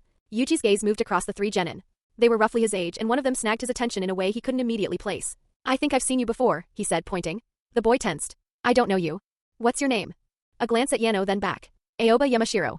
That placed it. Future Special Jonin, Konoha Intelligence Division. Known for crows and sunglasses, usually operating alongside another minor figure, Reito Namishi. Yuji looked at the boy standing next to Aoba, turning the name over. His memory of Reito Namishi centered on scarring across his face. This boy's face was clean. My mistake, Yuji said easily. Stop wasting time, Sasori said. His finger moved. Puppets dropped from the canopy above the Konoha squad. Run. Yano's hand came up and a smoke bomb left his gauntlet, detonating at his feet. Dense smoke swallowed the clearing, and under its cover his students broke in separate directions. The hidden mist technique still blanketing the forest outside was its own kind of cover, and there was another Jonin out there, better odds than standing here. Arai went for Yano without discussion. Sasori and Yuji took the genin. Witnesses were a liability they couldn't afford, especially ones who already knew their faces. Aoba had covered several meters when Yuji was already in front of him. He didn't freeze. Kunai in hand, he drove at Yuji's vitals in quick succession. When that found nothing, he dropped his weight and shifted to taijutsu, hands and feet working together, body spinning through a leg sweep. Yuji raised his hands and redirected each strike without moving his feet much. Good instincts. Sound taijutsu for his age, fluid and practiced. He had read the smoke bomb correctly the moment it went off, prioritizing escape over engagement and calculating his angles on the move. Not bad. Aoba's physical strength and taijutsu were decent enough. Several kunai connected by steel wire shot toward Yuji. He tilted his head and let them pass, then they reversed direction, Aoba's hand pulling the wire to bring them back around. Yuji was quietly amused. The method was similar in principle to his own blade manipulation, just rougher and far less refined. Techniques like this existed throughout the ninja world. Sunagakure's own puppet core used chakra threads to drive blades into precise points on a target. But none of them matched the flexibility, stealth, or reach of what Yuji had built for himself, and the speed and power behind Aoba's wire kunai were poor by comparison. That said, strength of any technique came down to its user. What Yuji was measuring here was the technical foundation, not the person wielding it.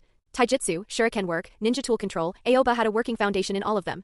Comprehensively developed for his age. He would never stand among Konoha's golden generation, but the potential for special jonin was there. Aoba landed from his spin and immediately began forming seals. He got halfway through. His body arched sharply, pupils blowing wide, saliva spraying from his mouth as a brutal pain tore through his abdomen.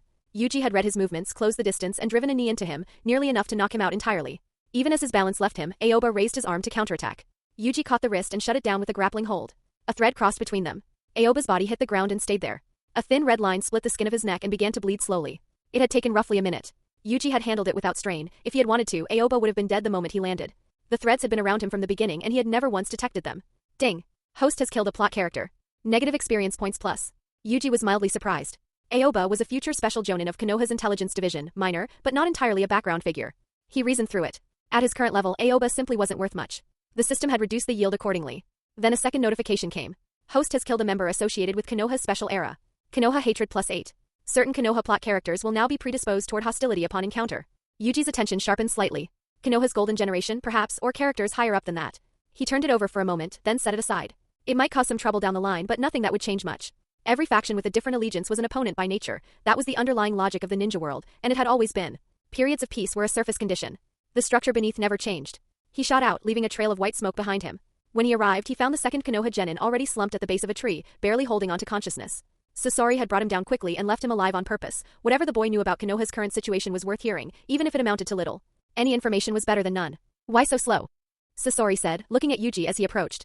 Yuji laughed awkwardly and offered nothing in response. Even with the smoke bomb disrupting visibility, Sasori had taken down one genin immediately and moved to this one without pause. Yuji walked over and crouched in front of the boy. A small pool of blood had gathered on the ground beneath him, and his focus was already slipping. Yuji studied his face. You're Reito Namishi. The boy's unfocused pupils tightened slightly. That confirmed it. Yuji glanced back at Sasori, who said nothing. The silence was answer enough. Even here, at the edge of it, Reito had not given anything up. Yuji stood slowly. Rest in peace. He said it quietly and ended it cleanly. Read up to 20 chapters ahead at Keep Smiling 818p at Ray on Do Your Best. Not long after Yuji and the others left, the battlefield outside the forest went quiet as well. The remaining Konoha squad and the hidden mist shinobi had finished each other off in the mist while the three of them were already gone. Let's go, Arai said. They left without looking back. Running into Aoba Yamashiro and Reito Namishi had been an unplanned detour, nothing more. What Yuji took from it, beyond the negative experience points, was the existence of the hatred value mechanism, something the system hadn't surfaced before. Between the two of them, his current Konoha hatred value sat at 15. He filed it away and kept moving. A Konoha relief squad arrived at the scene sometime later. Yano had managed to get a message out before the end, hidden mist attack, this location, and they had come to assist. What they found instead was a ruined clearing and a forest that had been fought through hard enough to leave its mark on the trees. 8 people across 2 battlefields. 6 students, 2 special jonin teachers. All of them dead. The squad stood in silence for a moment. The war was winding down. The area had been specifically chosen for its distance from the active front, low risk, manageable conditions, the kind of environment where experienced teachers could put their genin through something real without genuine danger. 2 squads operating together, 2 special jonin between them. Even so. Given Yano's strength, he shouldn't have gone down this fast, one of them said, voice tight. His message mentioned a small enemy force. The village had no intelligence on hidden mist moving troops into the land of rice fields. None of this adds up. The Konoha shinobi who had gone into the forest to investigate dropped back down beside the captain. The hidden mist bodies inside were processed, but they weren't killed by Yano's methods. From what I can read of the scene, the outside battlefield was Fujiwara's squad and the inside was Yano's. He looked between them. The terrain in there is complex. A real engagement would have torn it apart. You can't erase that kind of damage completely, even if you try. But there's almost nothing left to read.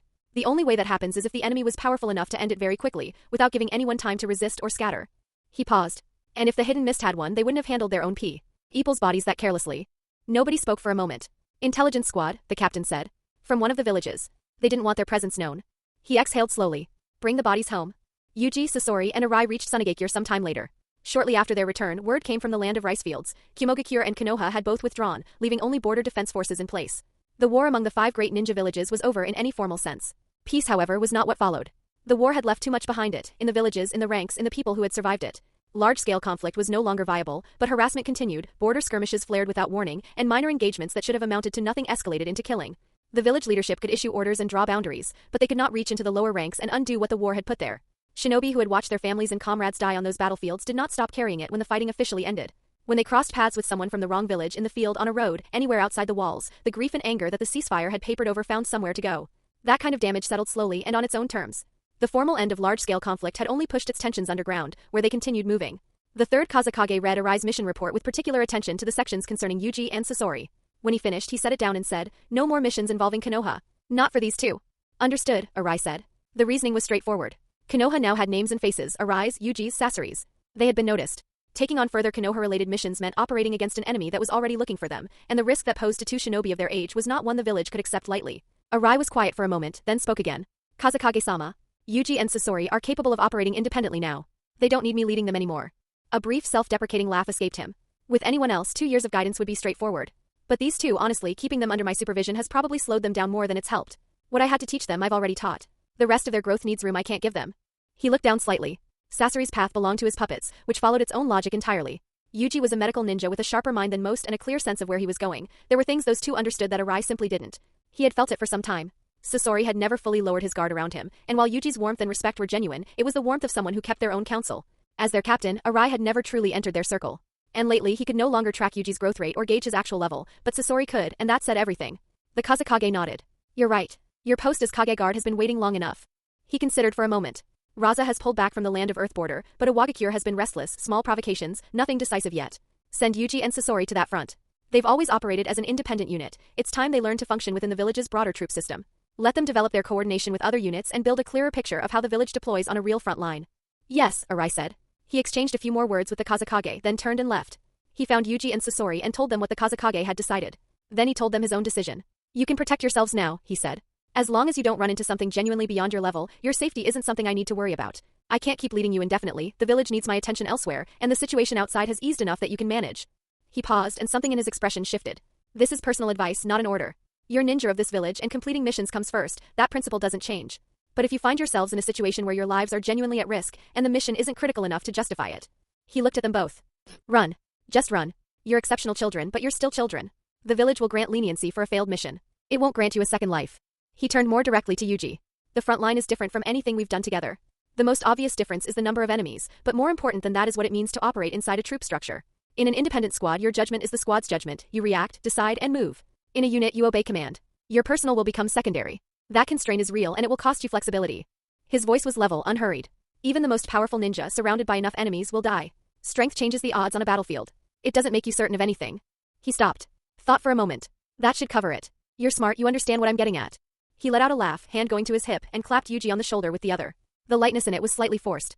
Yuji had not expected it to come this soon. He looked at Arai, the man who had led them across 2 years and multiple battlefields, who had pulled both of them by the arm and run from Jiraiya without hesitation, who had stood between them and every situation that was beyond what they should have been facing. He understood why this was the right call. He understood all of it. He bowed. "Arai-sensei. Thank you." Arai's expression shifted in a way he didn't try to hide. He opened his mouth, seemed to reach for something, and found he couldn't get hold of it. Whatever he wanted to say didn't make it out. He closed his mouth, exhaled, and smiled instead. "You too," he said quietly. "Do your best." Stones PLZZ towards an official career. Yuji and Sasori joined the village's dispatched unit and headed for the border. This was different from anything they had done before. Not a mission with a defined endpoint, a long-term garrison, with no return date until Iwagakure settled down and the skirmishes between the two sides stopped entirely. The Kazekage had chosen this posting deliberately. With the wider war concluded, even an active border conflict with Iwagakure carried significantly less risk than anything touching Konoha. The pressure had reduced. The hidden dangers were smaller. It was the right environment for what he wanted them to develop. The border tension itself had been started by Iwagakure. With the war over and Konoha and Kumogakure both beyond their reach for the moment, Iwagakure had turned its attention to the one neighbor it judged most vulnerable.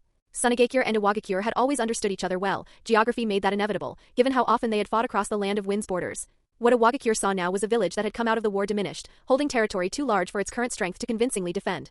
The land of wind was vast, slightly larger than the land of earth, though most of it was barren desert. That apparent uselessness was precisely what made it attractive for strategic purposes. A foothold there, even a small one, would position Iwagakure advantageously for the next major conflict before it arrived. The Tsuchikage's assessment was straightforward. Sunagakure no longer commanded the kind of strength it had under the second Kazekage, and maintaining control over such an enormous territory with what remained of its military was more performance than reality. Iwagakure wanted a piece of the land of wind seated peacefully, framed this as a reasonable concession given the circumstances, and had made the demand through official channels, representatives conveying Inoki's position directly to Sunagakure's border troops. Sunagakure could not agree. The village's performance in the war had already strained its relationship with the Daimyo. Losing territory on top of that would be impossible to explain to anyone, the Daimyo, the civilian population, or the shinobi who had fought to hold those borders. Under Raza's command, Sunagakure had refused to yield a single point, and the stalemate had persisted since. Iwagakure's movements had become less aggressive over time, but they had not stopped. They were content to drag it out, applying steady pressure against an opponent they believed was weakening, waiting for the calculation to shift in their favor. Yuji had learned all of this not through guesswork but from the captain leading their unit, who laid it out plainly on the road to the border. It was not sensitive intelligence, anyone serving on this front already knew the shape of things. Inoki's face came to mind as he listened. The old man was older even than Hiruzen Sarutobi, and he had been shaping Iwagakure's decisions for longer than most shinobi had been alive. Yuji's clearest memory of him from the original story wasn't tactical, it was an image of Inoki as a young man, standing in front of Uchiha Madara and being sent flying. A boy in front of a force of nature. Whatever that encounter had put into Inoki, he had carried it for decades since. Iwagakure's worst casualties in this war didn't come from us or Konoha, the captain said as the group moved through the desert at pace. Their heaviest losses were on the Kumogakure front. That's where they bled. Yuji already knew this. It explained Kumogakure's position as well. The retreat from Konoha had been driven partly by what Iwagakure had cost them on the other side. Yuji. The captain, Kenji, glanced at him. Your previous missions. You weren't operating on a front line, were you? No, Yuji said. Counting his current record, almost every mission of real weight had been carried out within the three-person squad, him, Arai, and Sasori. The handful of solo missions he had taken on since returning to the village were low-difficulty work, nothing that stretched him. Any questions when we get to the front, come find me, Kenji said. I will. Their unit was small, fewer than 20, and would be folded into a larger force once they reached the border. It reminded him of arriving at the Amigakure front for the first time, the way the veterans there had looked at the three of them, barely concealing their irritation at having children assigned to their lines. He still remembered the Chunin named Endo, who had told them with a straight face to go experience the tempering of blood and fire. The tone had not been encouraging. The attitude here was different. He and Sasori were not rookies who needed hand-holding, they were combatants who could carry their own weight, and any unit commander with sense would know that immediately. Joining a frontline unit as a known quantity rather than an unknown was a different position entirely. 2 years. He turned that over quietly as the desert moved past them. Captains are probably already arguing over Yuji, one of the unit members said, grinning. His medical reputation reached the front lines before he did. Put me in his squad, another said. Honestly, just having a medical ninja at that level nearby, I'd sleep better. Keep dreaming. Laughter moved through the group. The mood was easy, unhurried. Sasori walked among them and said nothing. His expression discouraged conversation without quite losing the door on it, and people had already learned to leave the space around him alone. From what Yuji gathered listening to the others talk, the frontline structure was layered, units divided by function, each with sub-teams, squad leaders and captains sitting beneath an overall commander. He would almost certainly be assigned to the medical unit. Sasori, without question, would go to the puppeteer corps. The current commander was a jonin named Shimizu, a puppeteer himself, one of Raza's subordinates. Raza had held overall command from the war's opening through to its close, leading the puppeteer unit directly while managing the broader strategic picture. Even in the war's later stages, when the village's finances had begun to strain, he had kept Iwagakure from making any meaningful gain. Whatever his personality, the man could lead troops. Yuji heard it in the way Kenji and the others spoke about him, not performed loyalty, but the quieter kind that came from watching someone deliver results under pressure. For village shinobi, trust worked that way. You built it on a battlefield in front of people where the outcome was real. A small independent squad like theirs, however much they had actually accomplished, existed largely outside that system. The people who knew what they had done were the three of them and whoever had read Arai's reports. That was about to change. Joining the front lines meant entering the structure where reputation was built in plain sight, where performance translated directly into standing. The official path to advancement inside the village ran through exactly this kind of posting. Yuji looked out across the desert ahead of them. Good, he thought. It's been decided internally. It's been decided internally. They arrived at the front line the following day. Yuji felt the difference the moment they crossed into the combat zone. This was not an outpost or a border patrol position, it was a garrison, active and inhabited, built into the landscape with the permanence of something that had been there for years and expected to remain. Tents covered the desert floor and spread into the areas behind the mountains. The distant peaks had Sunagakure footholds cut into them. Shinobi moved through the camp in steady streams, coming and going with the purposeful rhythm of a force that had long since stopped treating this as temporary. A welcoming party met them at the edge of the zone and walked them in, directing most of the explanation toward Yuji. Among their group, he was the only one genuinely new to a frontline posting. Nearly 2,000 shinobi in the daily garrison alone, excluding the scattered outpost personnel. Logistics, medical, intelligence, puppeteers, military affairs, analysis, reconnaissance, every operational function represented and staffed. For Sunagakure's current reserves, the scale was considerable. It felt nothing like the missions he had done before. The border near Amigakure had carried nothing close to this weight of presence. That difference said something clear about how Sunagakure ranked its threats, Iwagakure on one side of the scale, Amigakure on the other, and no ambiguity about which end concerned them more. Further north lay the land of birds. Iwagakure treated it the way Konoha treated the land of grass, a buffer, a forward position, but Sunagakure lacked the reach to push conflict into that territory and keep it there. Without that ability, any exchange with Iwagakure would eventually come back to the land of wind itself, which gave Iwagakure room to operate without risking its own ground. As they moved deeper into the garrison, voices called out from among the shinobi nearby. Yuji? That's Yuji. You actually came out here, kid. He recognized some of them. Others he didn't, but they clearly knew him, people he had treated at the hospital, shinobi who were still walking around because of work he had done at a bed somewhere in Sunagakure. He returned each greeting with a nod, unhurried, genuinely warm. Sasori glanced at him sideways. He hadn't expected this. Shimizu was a lean, dark-skinned man, and he came to meet them himself. The unit leader stepped forward immediately, reporting and making introductions.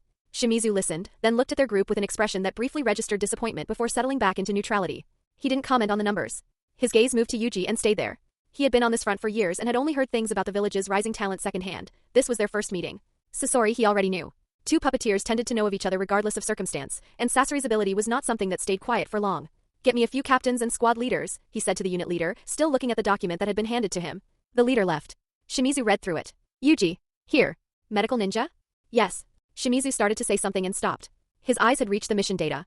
A-rank and B-rank missions at this volume at this age. A-rank missions were Jonin-level assignments by definition. The number in front of him could not be described as outstanding, it had passed that point entirely. He looked at it for a moment longer. Medical ninja operated differently from combat ninja. Long-term battlefield postings, support roles, and extended deployments, the nature of the work kept mission counts low. This record did not belong to that pattern. What kind of missions? He asked. Intelligence work mostly. Independent squad assault operations. Yuji smiled. Shimizu's expression shifted slightly as he closed the document. From a purely functional standpoint, Yuji belonged in the medical corps, that was straightforward. But a medical ninja, with a mission record like this sitting in logistical support, was a waste of ability that was difficult to justify cleanly. Who was your mentor? Arai-sensei. Most of these missions, Sasori and I completed together. Not bad, Shimizu said, which was the most neutral thing he could find. He turned it over privately. The volume of missions made more sense if Yuji had leaned heavily on Arai and Sasori. He was a medical ninja after all, and while his Chunin promotion had come early, medical ninja assessments weighed clinical skill over combat output. He had also heard something about a Kekei Genkai. Perhaps the missions had served as a way to develop that side of his ability. Shimizu had been on this front for long enough that village news rarely reached him in any detail, and he had too many daily matters to chase it down himself. He was not aware that Yuji's Chunin examination had been personally overseen by the third Kazekage. Shimizu. Several captains and squad leaders were approaching from across the camp, the one at the front calling ahead as they came. Shimizu set aside the thought. Roster's here, he said to them as they drew near. Come take a look, pick who you want. Before anyone had properly looked at Yuji, a figure broke from the group at speed, crossed the distance between them, and wrapped both arms around him without slowing down. Yuji went still. He had no idea who this woman was. You're even cuter in person, she said, holding him with the complete ease of someone who had already decided this was entirely acceptable. Hands off, all of you, he's a medical ninja, which means he's coming to the medical corps. That's final. She turned on the other captains and squad leaders with her arms still around Yuji, her expression making clear that the matter was settled. Sorry, said a captain with a heavy stubble, sighing with the resignation of someone who had been through this before. You're going to frighten him? I don't care. He's mine. None of you are taking him. The medical corps and a medical squad were not the same structure. The corps was the central body, the main hospital effectively. Medical squads were the branch units, one embedded in each team across the force, smaller in number and far more exposed. The distinction was not trivial. Several people in the queue exchanged glances. The boy had been claimed before he'd had a chance to say a word. That was either connections or reputation, and with Yuji it was apparently both. Think about it properly, Sari continued, turning back to the other officers with the air of someone delivering a lecture they had already decided to ignore at their peril. In the corps, his skills reach the entire army. In one of your squads, he leaves the garrison on missions. That is not happening. And before anyone suggests his age is a reason to underestimate what he can do. Her eyes moved across the group. I would encourage you to consider how well my memory works when it comes to which of your people come through my ward. The silence that followed was complete. She has a point, someone said eventually, with considerable reluctance. Saori ignored this entirely and turned back to Yuji, pressing her cheek against his with visible satisfaction. Big sister has been waiting since she heard you were coming. Yuji, who considered himself reasonably adaptable in most social situations, had run out of responses. He raised one hand toward Shimizu with the expression of a person appealing to a higher authority. Can I choose for myself where I'm assigned? Next. Chapter at PS support me on P at Rayon and read up to 20 chapters ahead at Keep Smiling 818p at Rayon Yuji, the field doctor. The question caught everyone off guard. Saori let go of him and straightened, her expression shifting into something more serious. Yuji, I understand you're strong and I know about the Kekei Genkai, but a frontline battlefield is not the same as the missions you've been running. You're a medical ninja. I'm not saying this just to keep you safe. For this entire army, your presence in the medical corps is worth more than anything you could do out there. She meant it. Yuji could see that clearly enough. She had read him as young and eager, chasing the idea of real combat without fully grasping what it cost, and she was trying to correct that before it became a problem. I spoke with Senior Kenji on the way here, Yuji said. The frontline medical squads aren't rear support, they operate on the battlefield directly, working under fire, pulling people out without engaging. So I'd still be fighting, just in a different capacity. He smiled. And Iwagakure doesn't look like it's settling down anytime soon. There'll be time between operations to treat people in the corps as well. It's less efficient, but it's not nothing. Saori opened her mouth. Let him, Shimizu said. She closed it. Any of the other officers she might have argued past. Shimizu was the overall commander, and his word was not a suggestion. He had his own reasoning. A shinobi with genuine combat ability carried genuine responsibility, regardless of age. The battlefield made no distinction. And the Kazekage had sent Yuji and Sasori here deliberately, not to station one of them safely behind the line. That intent was clear enough. If you change your mind, Sari said to Yuji, her voice quieter now, come find me. I'll take it back to the commander. Thank you, he said and meant it. The assignments were settled shortly after. Yuji joined the puppeteer unit, attached to its accompanying medical squad, the same division as Sasori, numbering several dozen in total. He was appointed medical squad leader immediately upon assignment. No one raised an objection. The other 4 members had all heard of him and on a BA. Flefield, reputation and demonstrated ability mattered more than age. The squad's job was to cover the injuries of the entire division between 5 people, which said everything about how scarce medical ninja were and how heavily the weight of that scarcity fell on whoever carried the role. Sasori became the division's vice captain. Yuji spent the rest of that day learning the camp. He worked through the current injury roster for the division, sat with the other medical squad members and pulled what he could from their battlefield experience, and tried to build a working picture of what frontline rescue actually looked like compared to the border work he had done near Amigakure. The differences were significant enough that he listened more than he spoke. The following morning, military orders came down. Their division was to move northwest in coordination with another unit. An outpost squad had reported unusual Iwagakure activity along the border, and the response was immediate and large. Hundreds of shinobi assembled and moved out, the 5 members of the medical squad among them. Yuji had never operated at this scale before. They covered the ground fast, reached the outpost position, linked up with the shinobi already stationed there, and spread into ambush formation across Iwagakure's projected approach route. Sensor Ninja and a reconnaissance squad pushed forward to confirm the situation. When the reports came back and the signs of Iwagakure movement were verified, the vanguard locked into a front line and the puppeteer division pushed directly toward the enemy position. Hundreds of shinobi crossed the open desert in formation, sand rising around them in long drifts, eyes fixed on the dunes ahead. Iwagakure saw them coming. Black shapes poured down from the dunes to meet them, and in the space between the 2 forces, the killing intent of both armies rose into the air like heat. Before the 2 forces met, Sunagakure's long-range specialists were already moving through hand seals. Wind release erupted across the formation simultaneously, not individual jutsu but a coordinated wall of force that tore across the desert toward the approaching Iwagakure lines. Iwagakure answered with earth release, their own teams activating in kind, and the chakra detonations where the 2 techniques met sent shockwaves rolling through the sand. From any distance it looked like 2 masses of black dots colliding. Up close it was organized chaos with a structure underneath it. The front line made contact and close quarters fighting broke out alongside jutsu exchanges. The puppeteer division moved in behind them, read the field, and began threading their constructs through the gaps, targeting Iwagakure positions under cover of the forward combatants drawing fire. Sensor Ninja moved constantly through the ranks, tracking the enemy formation's shifts and feeding information back through the Sunagakure lines. Every type of shinobi had a function and a position, and they filled it without being told. The coordination was not perfect, but it was real, a force that had been operating together long enough to think in the same direction. Yuji stood at the rear and watched all of it at once. He didn't panic. His eyes moved fast across the field, reading it the way he had learned to read a fight, where the injuries were clustering, which areas were too active for medical ninja to enter, where the next casualty was most likely to fall. His brain processed the images as they came and he began issuing instructions to the other 4 before he had consciously finished forming the decisions. Then he moved himself. He had done medical work at the Amigakure border, but that had been different in every meaningful way. Small squad, fringe positions, areas where the fighting had already ended before they arrived. What he had done there was closer to retrieval than rescue, working through aftermath rather than the thing itself. This was the thing itself. The battlefield demanded treatment while it was still happening, under active fire, with jutsu and chakra fluctuations crossing the air in every direction and the ground changing beneath every step. Medical ninja here were not support personnel. They were field doctors operating inside the conflict. Yuji set aside everything that wasn't a fallen Sunagakure shinobi and let his focus narrow to that single thing. The chaos around him became background. The analysis began the same way it did in combat: read, assess, move. He was, underneath the steadiness, slightly excited. The battlefield offered both. Positive experience from healing, negative experience from killing, and he had every intention of accumulating both while he was here. He was aware that this was not the most noble motivation available to him. He was fine with that. A Sunagakure shinobi went down nearby, and an Iwagakure operative moved toward him immediately. Yuji was already in motion. He crossed the distance in a white streak, the kunai leaving his hand on the way. It took the Iwagakure shinobi cleanly, and he caught the fallen Sunagakure ninja without breaking stride, pulling him back toward the safe zone in the same movement. The Sunagakure combatants around him shifted instinctively, angling to cut off Iwagakure attacks from reaching him. Nobody needed to say anything. Medical ninja on a live battlefield were worth protecting, and everyone present understood that in their bones. This kind of engagement had its own logic entirely. It was not individual strength meeting individual strength, it was 2 systems operating against each other, and what mattered was how well each piece of each system did its specific job. No single person on this field at this scale was capable of bending the outcome alone. At PS support me on P at Rayon and read up to 20 chapters ahead at Keep Smiling 818P at Rayon. The problem. Is him the problem? Is him. The difficulty was immense. Not long after the fighting started, Yuji felt it, a genuine creeping exhaustion, his breathing heavier than it should have been. The volume of information his brain was processing had no ceiling. Every second brought new variables, the injured, the shifting battle lines, attacks coming from directions that changed before he could fully track them. His entire body stayed at maximum alertness without relief, and that cost accumulated faster than he had anticipated. He moved through it anyway. Leave that one, he said, and his voice came out flat. The medical squad member who had been moving toward the collapsed Sunagakure shinobi stopped and looked at him. Yes. These 3, Yuji said, indicating. Start with them. He applied the mystical palm technique with one hand and kept his eyes on the field with the other. Across the battlefield, 2 of his squad members were moving injured shinobi toward the rear slowly, because there was no other option. The environment, the chaos, the constant need to avoid becoming casualties themselves, all of it compressed their efficiency into something far below what any of them were capable of in controlled conditions. 10 people saved since the engagement started. 5 of them by him alone. Of the remaining 5 his squad had reached, 2 were beyond the point where treatment justified the resources, not misdiagnosed, simply unable to return to combat quickly enough to matter in the current engagement. Yuji had made the call without sentiment. On a battlefield, the calculus of treatment was not about compassion in isolation. It was about which recoveries would restore fighting strength fast enough to reduce total casualties. Saving someone who couldn't fight again today meant less capacity to save someone who could. He did not let himself feel otherwise about it. There was no time for indecision here, and indecision had a body count. When the shinobi he was treating opened his eyes, Yuji was already talking to the nearest squad member.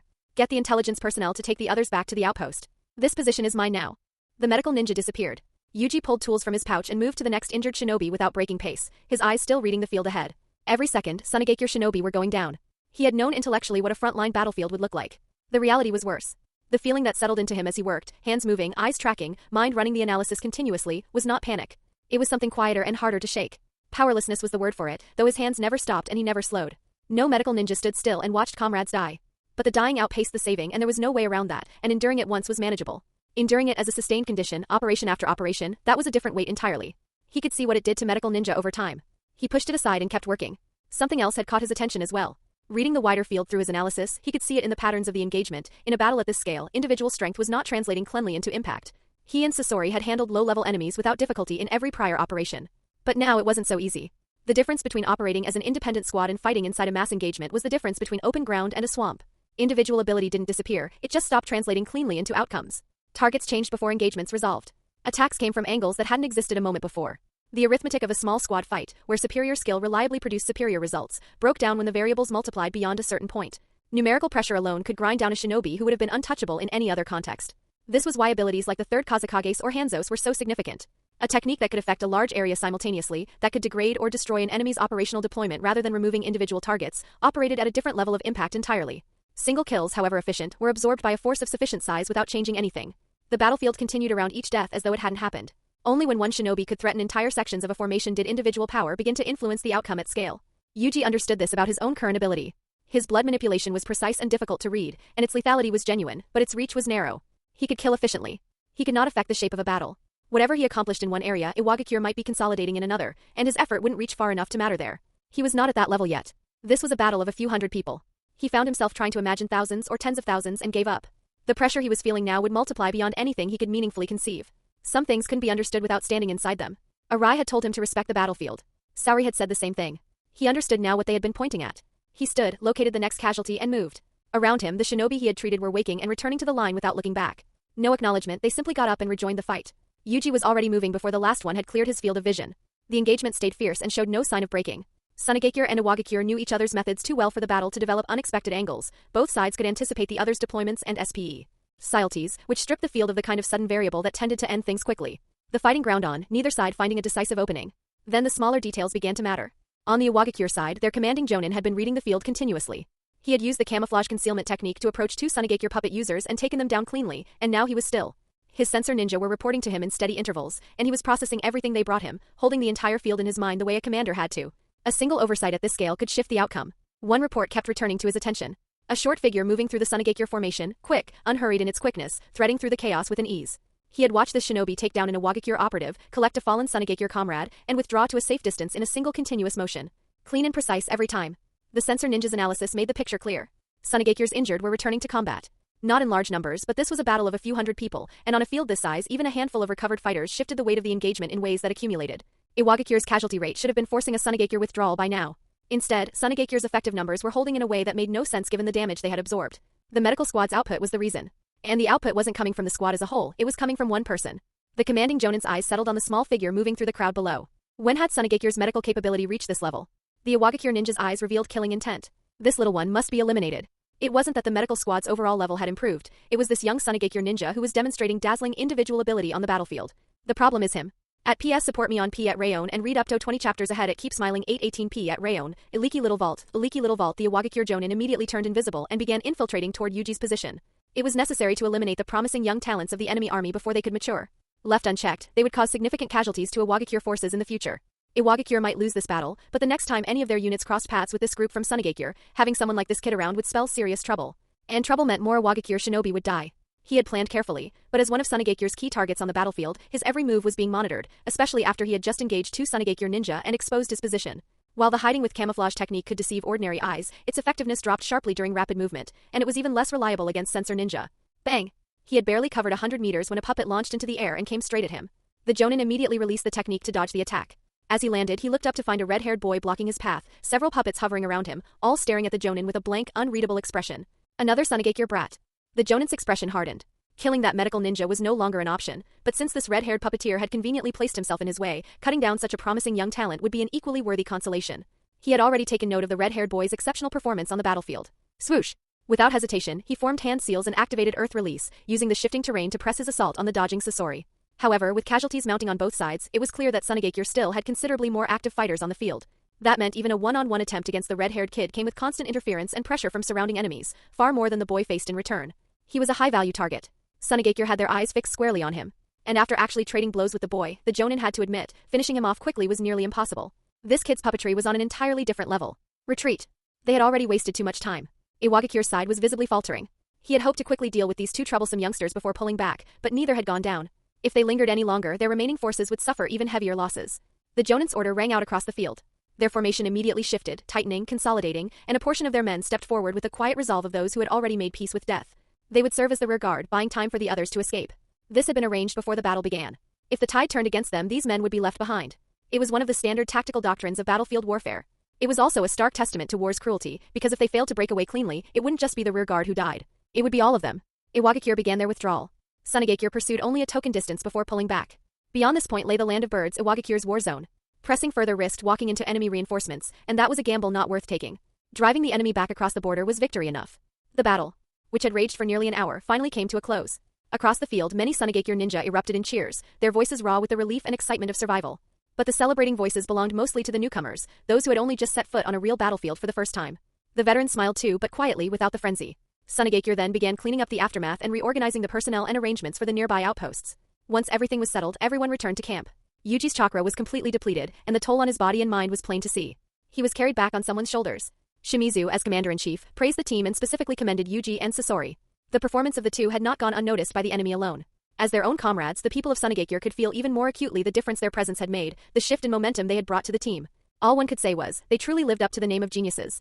Every battle report would eventually be forwarded to the village, which would then issue formal commendations. But Yuji had little interest in the praise that came with victory. He didn't know how Sasori felt, but for him this first real step onto a true battlefield had left him feeling strangely more clear-headed. Surviving under this kind of battlefield pressure demands an enormous amount of physical and mental energy, and this battle has also put my greatest weakness on full display. Chakra capacity. If I were just an ordinary medical ninja, my reserves would probably be sufficient, but as captain of the medical squad I have to shoulder far greater responsibilities, which drains my chakra at a much faster rate. As it stands, I simply cannot sustain battlefield rescue operations for long enough. At dusk, wind and sand lashed against the tent, making the fabric snap and billow loudly. Yuji lay on the straw mat inside, quietly going over the lessons this battle had forced on him. Chakra output also affects the power of ninjutsu. On a battlefield like this, because of time pressure and my current level, the mystical palm technique has only managed to achieve a brief stabilizing effect, which is not nearly enough. The other forms of medical ninjutsu, strictly in terms of raw healing, don't even match the mystical palm. My positive experience points are almost exhausted. I need to find a way to build them back up and then focus on improving my healing abilities specifically for this kind of battlefield. Ideally, something that works on multiple people at once rather than individual targets, something that can shift the momentum of an entire army or change the shape of a battle, similar to how Tsunade channels her healing through the summoned beast Katsuyu to treat many people simultaneously.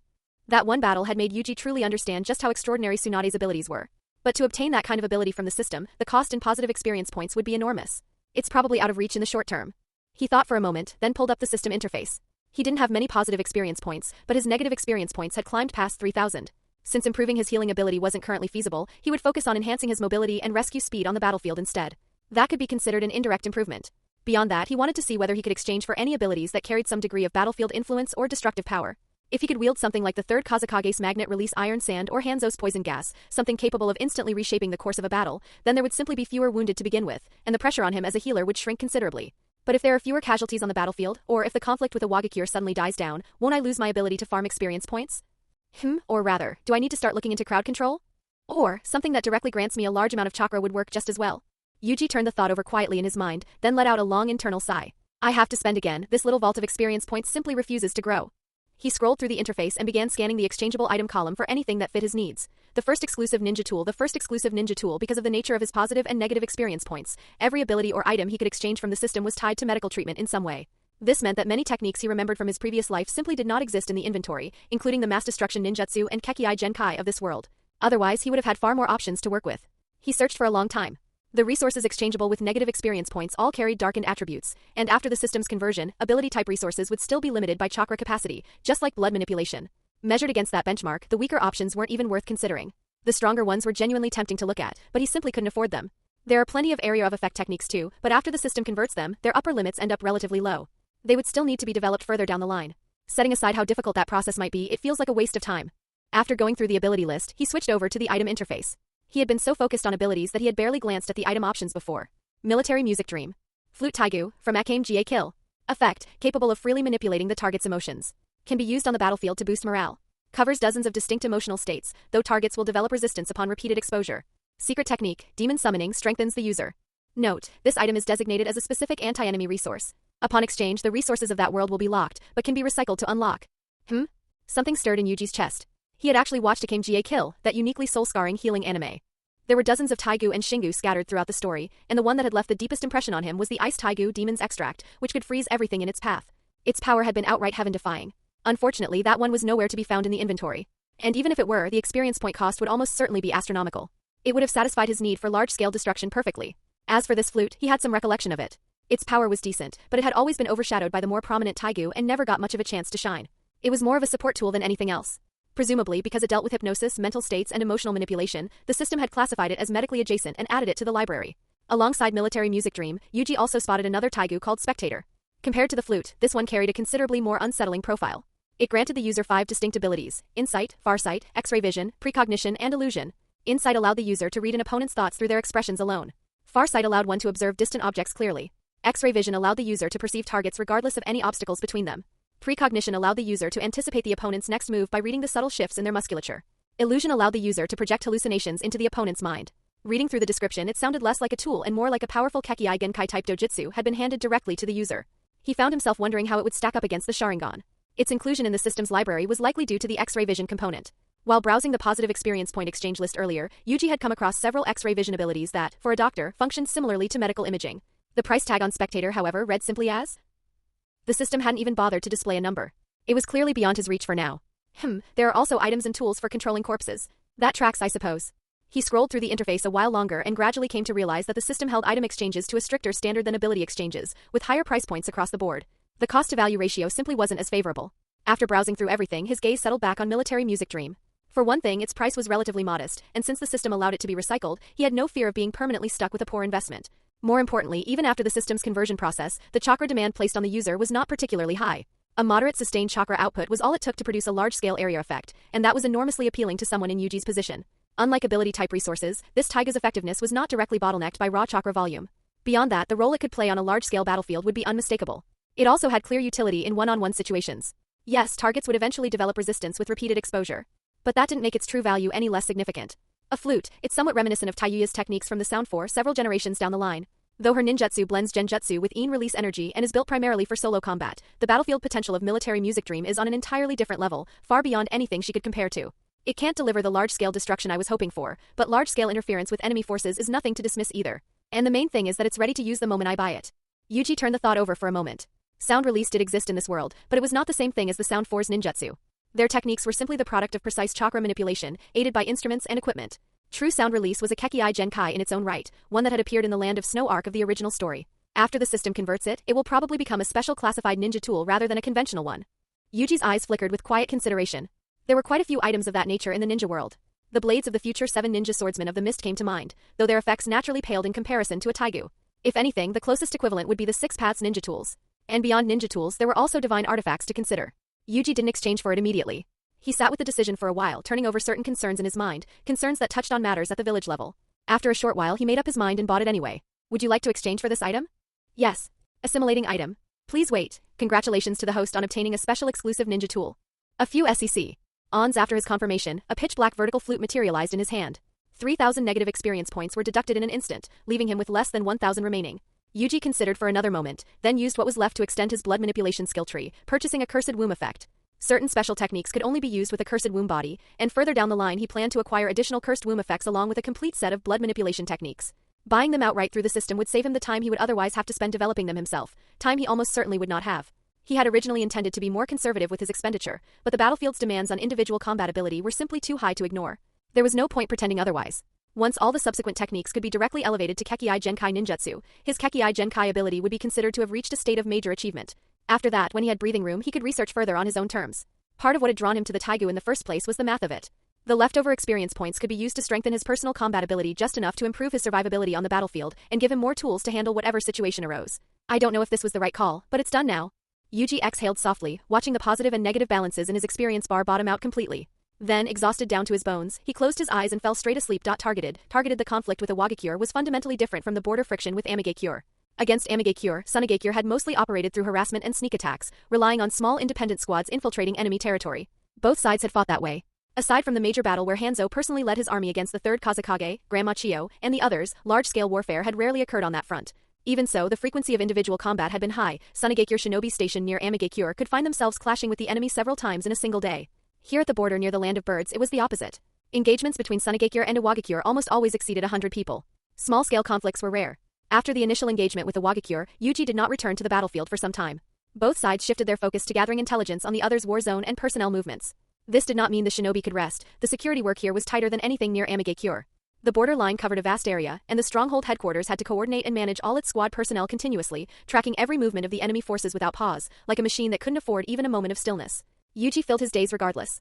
He absorbed battlefield rescue experience from his seniors, attended regular military training sessions with the squad leader and others to work through battlefield knowledge, and made his way to the medical corps whenever he could to help Saori treat the wounded and pass on what he knew about treatment logic to the other medical ninja, not unlike the teaching he had done back at the hospital in the village. He was busy without interruption every day. One afternoon while working at the medical corps, a summons came. Shimizu wanted to see him at the overall commander's tent. Yuji arrived, called out, received a response, and walked inside. Sasori was already there. Shimizu had called only the two of them. Sit down. Yuji sat. News came in, Shimizu said, his voice heavier than usual. One of our stronghold squads was ambushed by Iwagakure. Yuji stayed calm. Both villages were past the stage of probing each other's deployments. They knew each other well enough now, and the current state of things was mutual attrition. An Iwagakure squad crossing into the Land of Wind border to carry out a sneak attack would at most cost a few lives without producing any significant strategic effect. But Shimizu had called him and Sasori specifically, which meant this had something to do with the two of them. The losses at the stronghold weren't large, Shimizu continued. But 2 people were captured alive. Yuji understood immediately. If Iwagakure had taken prisoners rather than simply killing them, interrogation was the objective. He glanced at Sasori, then looked back at the commander. This is about us. Shimizu nodded. We also captured one of theirs. He didn't talk easily, but we got enough out of him. Because of your performance in the battles you both participated in, Iwagakure has already taken notice of you. He looked at Yuji directly. Many people on our front lines know your situation. Our own people may not leak anything deliberately, but we have no way of knowing whether the enemy has access to abilities like mind reading or memory extraction. You should both operate from the assumption that your information has been compromised. He let that settle for a moment before continuing. The fact that they risked personnel to penetrate this deep into our territory for live prisoners, that's the kind of effort usually reserved for high-level military officials or key figures. It tells us Iwagakure considers you a priority. From now on, when either of you appears on the battlefield, expect to be targeted. The pressure on your survival will be considerably greater than before. Doesn't matter, Sasori said. Haha. As expected of Iwagakure's elite, sharp enough to notice an inconspicuous medical ninja like me. Yuji rubbed the back of his head and laughed easily. Shimizu said nothing. Regardless, you must both act carefully on the battlefield from now on. Iwagakure shouldn't be strangers to you either. He had spoken with Saori over the past few days after noticing how well she seemed to know Yuji, and had come away with a clearer picture. Yuji's 3-man squad had operated in the Land of Grass, using Iwagakure's own intelligence to cause trouble for Konoha. Word of 2 exceptional young shinobi emerging from Sunagakure had apparently reached even Iwagakure at the time. Now their identities were confirmed. That would make their position on the battlefield considerably more dangerous going forward. After a few more instructions, Sasori and Yuji left together. Within the Land of Birds, inside the large Iwagakure force station there, the commander called in the combat leader who had lost to Sunagakure and placed the information sent from the village in front of him. In their original battle reports sent back to the village, they hadn't emphasized Yuji and Sasori specifically. They had given the reason for the defeat simply: Sunagakure's medical squad had operated at a level higher than Iwagakure's, and the performance of one medical ninja in particular had been noteworthy. They described the situation briefly and left it at that. After the village's reply came in, the commander had conducted his own investigation. He sent out a squad and captured 2 live Sunagakure prisoners. He trusted his friend's eye for battlefield analysis. A medical ninja capable of catching his attention, even if just a child, was not simple. Both sides had been deeply familiar with each other's situation since the beginning of this conflict. A variable appearing now, however small, could not be overlooked. A medical ninja capable of carrying out dangerous deep penetration independent squad mission, that alone demonstrates how remarkable he is as a ninja, to say nothing of his age. The overall commander took a slow breath and looked at his companion. Your defeat also confirms that these 2 Sunagakure geniuses are genuinely extraordinary. He continued. Based on your battle report and records, this boy Yuji possesses combat skills far exceeding ordinary ninja. That is what drives his efficiency in saving people on the battlefield. As for his healing ability, it can be assumed to be excellent. His medical ninjutsu proficiency must be high. There is no other explanation for the gap he created between his medical squad's output and ours. He fell silent for a moment, studying the former commander. If another clash of the same scale and composition occurs, based on your experience with this boy present, what would our chances of winning be? That cannot be calculated directly because his immediate battlefield contribution isn't actually that obvious on its own. His friend's frown deepened. But what concerns me is what their presence means over time. Sasori is a genius puppeteer assigned to Sunagakure's puppeteer unit. In the short term it may not matter, but if this drags on as he absorbs battlefield experience and begins to find his footing, a talent like his could bring real improvement to the entire puppeteer unit. And if Yuji raises Sunagakure's overall medical level even slightly, that accumulates across every engagement. He looked up. We are not fighting a blitzkrieg against Sunagakure. This is a war of attrition. From that perspective, eliminate them as soon as possible. The faster the better. Promotion in the next battle that broke out with the Wagakure, Yuji and Sasori felt the difference immediately. The moment the fighting started, Yuji's rescue work was targeted. An enemy assault squad drove directly at him and Sasori, clearly willing to absorb casualties just to create an opening for their comrades to finish the job. The moment one of them locked onto him, the shout went up across the Wagakure line. Yuji was still carrying an injured Sunagakure ninja on his back, retreating. Protect Yuji. Sunagakure reacted immediately, moving to intercept, but the assault had been planned around exactly that response. The enemies they stopped were a diversion. Two Wagakure experts using the hiding with camouflage technique had already circled wide, coming around to his left and right simultaneously, closing in for a pincer. The battlefield was too chaotic. Yuji was not a sensor ninja. His reaction came half a beat late, and by the time he registered them they were already at close range, a killing move already in motion, and he still had an injured man across his back. He raised one hand. Blood droplets already floating in the air around him connected into lines, forming a web of red threads that expanded outward in an instant. The surging lines drove through both a Wagakure ninja before either of them understood what had happened. They dropped without a sound. Yuji's expression was cold as he looked at them. Then he flickered away with the injured man. His own sensory ability was the problem. Relying entirely on the five senses for analysis and judgment had limits that a situation like this exposed directly. The raid had been so fast that he hadn't detected it coming, he had only grown alert from noticing how fixated a Wagakure seemed on him, and set his blood manipulation to passive defense on instinct. Configuring it that way with the cursed womb effect applied had also pushed his Kekkei Genkai's development forward. But if he had been even slightly slower, the outcome would have been different. He was grateful Shimizu had warned them. He glanced toward Sasori's position as he retreated, wondering what they had thrown at him. The battle ended just over an hour later. Sunagakure collected its fallen and declared victory. Yuji stood among the aftermath looking exhausted, his ninja uniform torn in several places.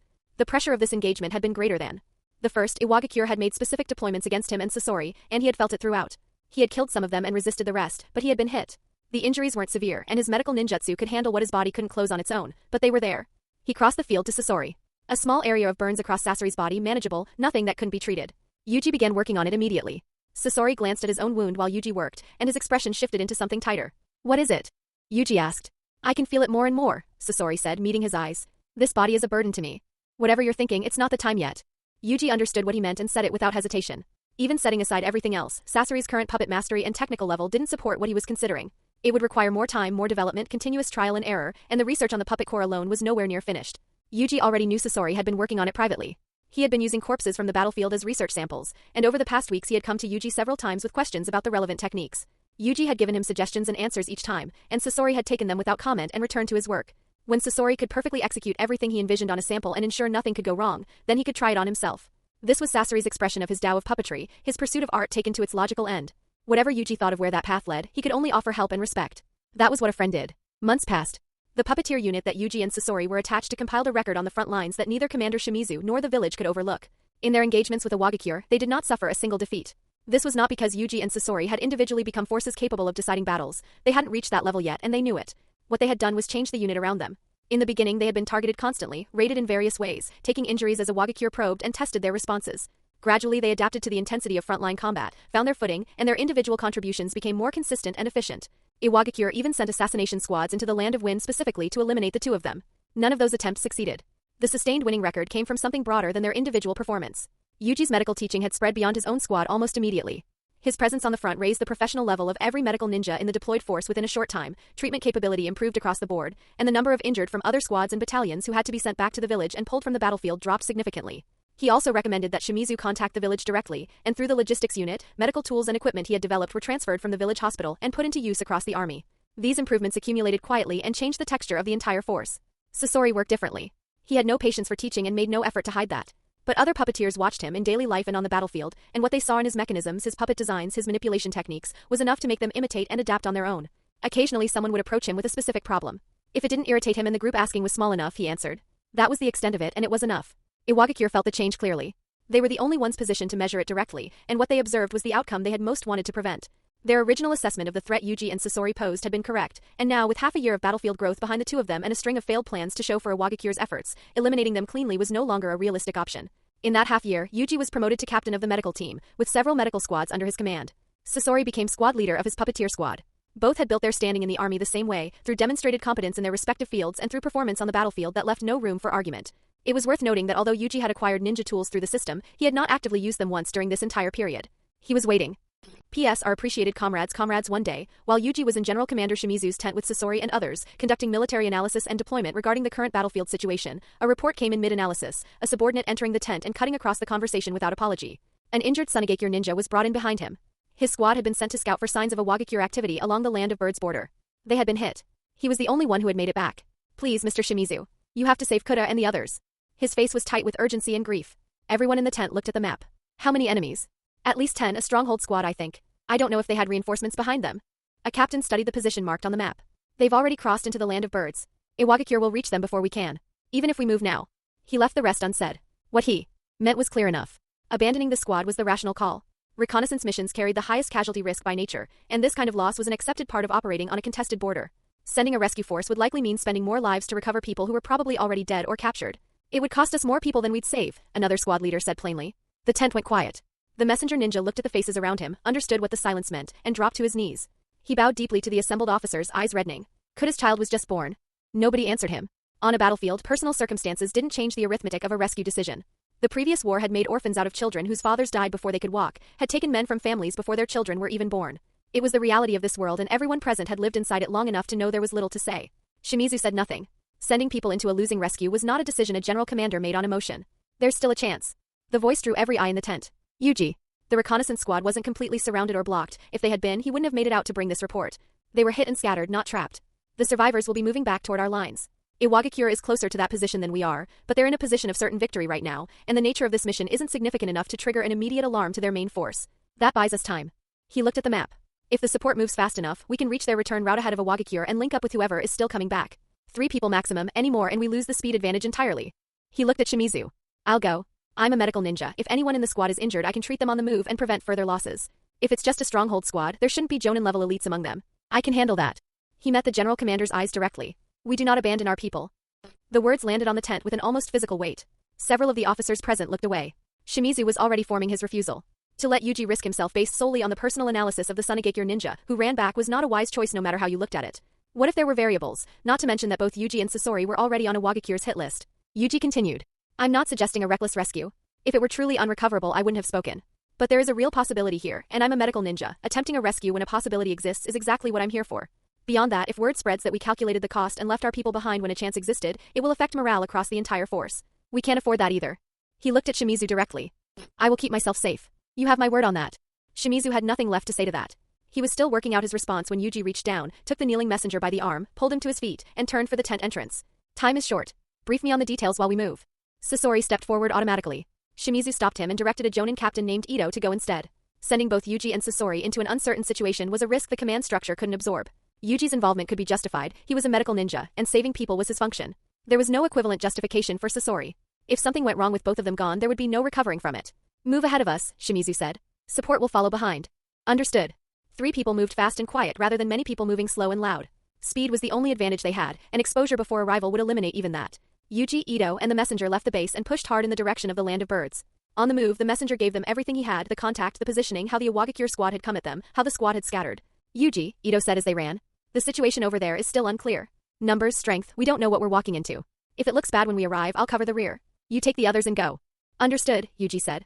He had no intention of following that plan, but he saw no reason to say so now. The real reason he had insisted on coming, the reason he had pushed past Shimizu's hesitation and made the case himself, was that this situation was exactly the opportunity he had been waiting for. The timing, the conditions, the variables.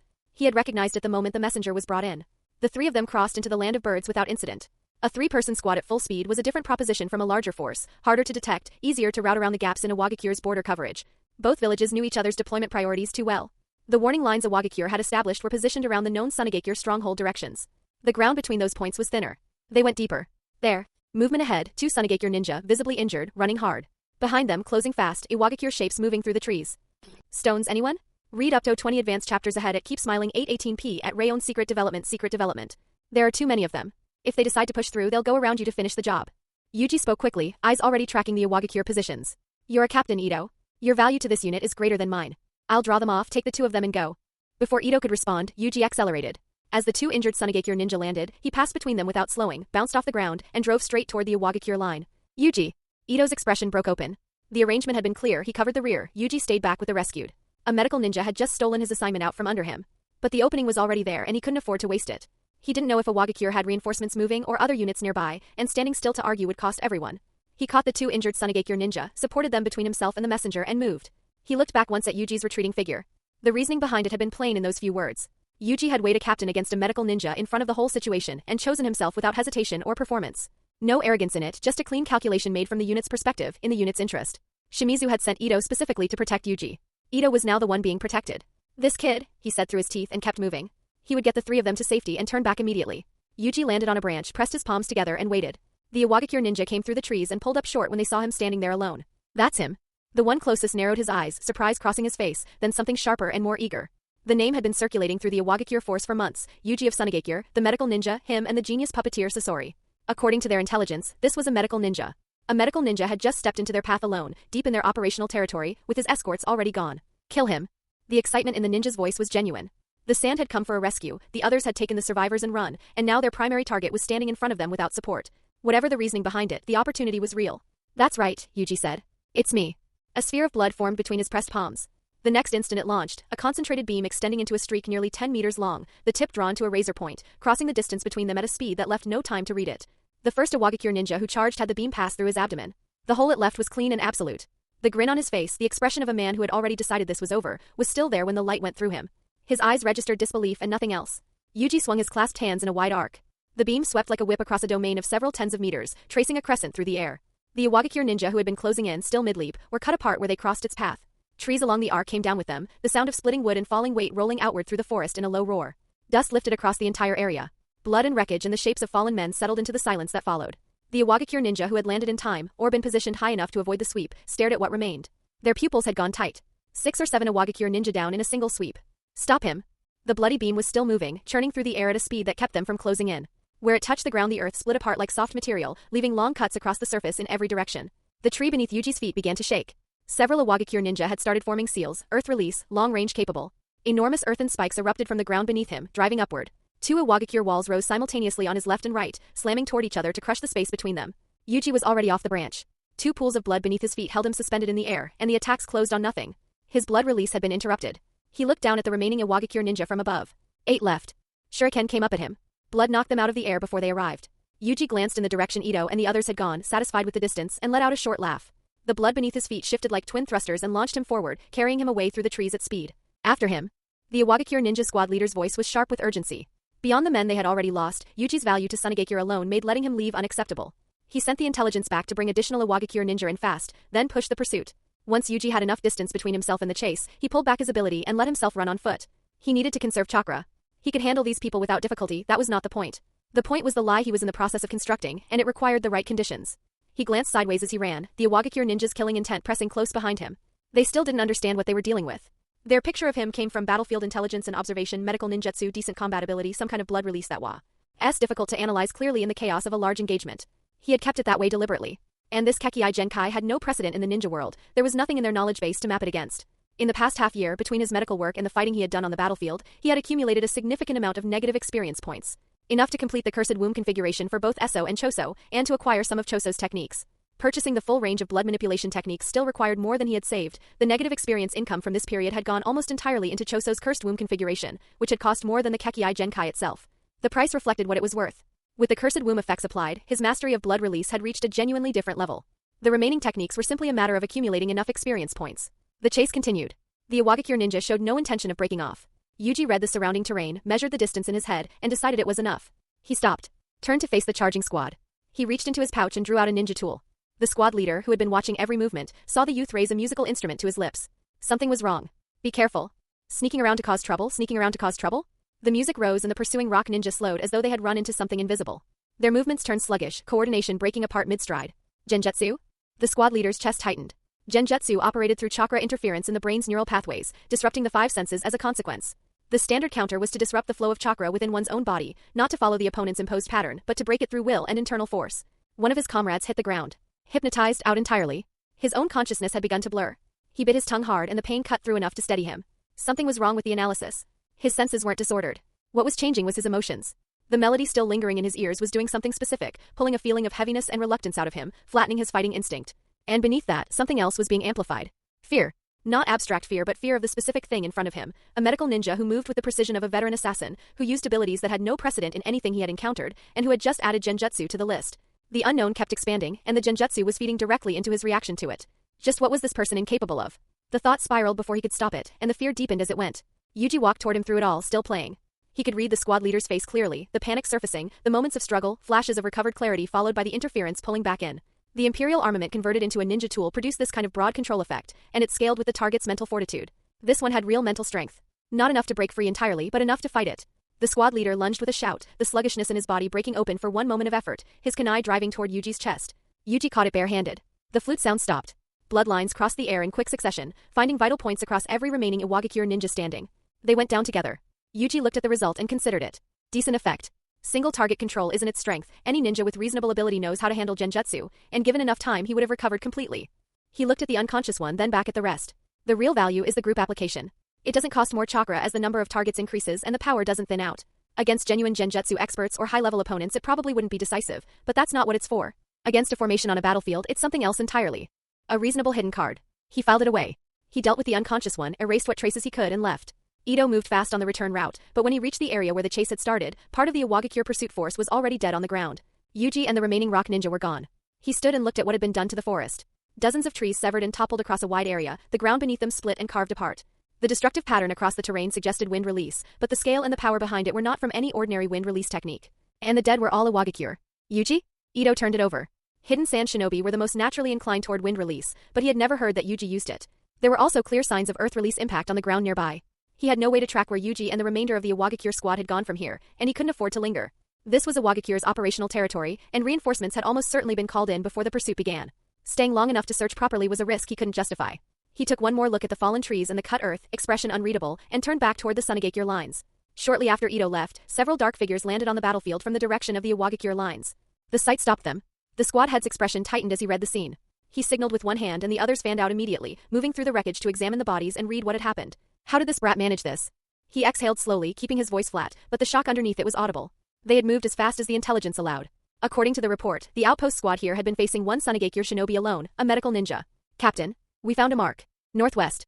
One of them had located a trail marker, their own Iwagakure signal, left by the pursuit squad. Pursue. They pushed northwest and arrived at the second site. More fallen comrades. No survivors. Nobody spoke for a moment. All of them were killed. One of the Iwagakure ninja crouched over the nearest body and examined it, then moved to the next. His voice was unsteady when he reported. One-hit kills. Vital points, all of them. No signs of struggle. The same as the first site. Whatever engagement had happened here, none of them had found room to resist before it ended. The time of death was recent. The battle had finished shortly before their arrival. Find him. The squad head's fist closed. Find that boy. Yes. Back at the Sunagakure base, Ito delivered his report to Shimizu. Yuji was missing in the land of birds. Shimizu felt it land in his chest before Ito finished the sentence. He had not wanted this outcome. From Ito's account, Yuji had made a deliberate choice, not recklessness, but a decision made before they left the tent, probably before he had even opened his mouth to volunteer. Ito hadn't failed. He simply hadn't anticipated how resolved the boy was. What Ito had observed on his return suggested Yuji was alive and had accounted for a significant number of Iwagakure. But being alive in the land of birds with Iwagakure now fully alerted and mobilizing was a condition with a narrowing window. The longer it continued, the larger Iwagakure's response would grow. A rescue operation would already be too late. Iwagakure had reacted too quickly for that. Ito glanced at Shimizu. Should we go to war? He meant it literally, mobilize the full Sunagakure force, push against Iwagakure's defensive line in the land of birds, launch a decisive engagement. Unnecessary. Sasori spoke before Shimizu could answer. The word came out flat and certain. Everyone looked at him. He won't die. He's not foolish enough to seek death for its own sake. He paused. And if he were dead, Iwagakure would already be using it against us. They would want us to know immediately. It would be the most efficient way to affect our morale. As long as no news comes from their side, he's still breathing. Wait for confirmation before making any battle arrangements. Several sentences in a row, which was unusual for Sasori. He was the person in this room who knew Yuji most accurately. The picture Ito had painted, the selfless sacrifice, the righteous resolve, the awe-inspiring volunteer stepping forward for the sake of others, had produced in Sasori exactly one reaction. Something was off. Yuji was warm and genuine, and people who didn't know him well believed entirely in that surface. Sasori knew what sat underneath it. The boy was unusually sharp and he calculated constantly, behind a face that gave nothing away. When Yuji had made his case for joining the rescue, the medical ninja's duty, the small possibility worth attempting, Sasori had caught the faint smell of a constructed argument. Something being built toward a conclusion that had already been reached. He had said nothing. He had let it proceed. He didn't tell me, Sasori said, his gaze going cold. That boy was out there doing something behind his back. Stones? This grudge will remember. This grudge will remember. Almost there. Through the night, after eliminating another wave of pursuing Iwagakure ninja, Yuji had built a clear picture of where he stood, his current level, his limits, and the practical performance of his ninja tools under real conditions. Coming into the Land of Birds had served 3 purposes: testing his current strength, measuring what his ninja tools could actually do outside of controlled conditions, and finding a credible origin story for those tools, a source he could point to that explained their existence without raising questions he didn't want to answer. The rescue mission had been a genuine rescue mission, but it had also been the frame he needed to accomplish all 3. On the battlefield as a medical ninja, he could never fight with completely free hands. This had been the exception, and he had used it fully. The waist pouch at his side was empty now. Exploding tags, senbon, shuriken, his scalpel, all of it spent across the day's engagements and the traps he had laid in advance along his route. Each time he had enough distance between himself and the pursuit. He had arrived with limited supplies to begin with, only what he had been carrying, and one day had been enough to exhaust all of it. The negative experience points accumulated in exchange had been substantial. The number of Iwagakure ninja who had died at his hands across the full day had reached somewhere between 60 and 70. If those 60 or 70 had arrived together rather than in scattered succession, the outcome would have been different. But the incident had been sudden, the response uncoordinated, and Iwagakure's desire to eliminate him had apparently overridden their patience. They had come as they arrived rather than waiting to consolidate, which meant they had delivered themselves to him in manageable portions. He had moved constantly, never staying long. Enough to be surrounded, keeping them always one step behind. The gap between this last wave and the one before it had been noticeably longer than the previous intervals. That meant Iwagakure was adjusting, planning something specifically for him rather than just pushing bodies forward. Time to leave. He assessed the terrain as he moved. The Iwagakure garrison in the Land of Birds was comparable in size to Sunagakure's deployment, but it was stretched across an enormous border line. Concentrating enough force at every potential crossing point was impossible. They could only cover the key directions and accept gaps elsewhere. Their real strategy was containment, keep him pinned inside the Land of Birds long enough for something more organized to reach him, because if he made it to the border, the diluted forces stationed along the crossing points would not be enough to stop him. That was why they were pushing so hard. Not because they could catch him, but because they were afraid he would simply walk out. He kept moving.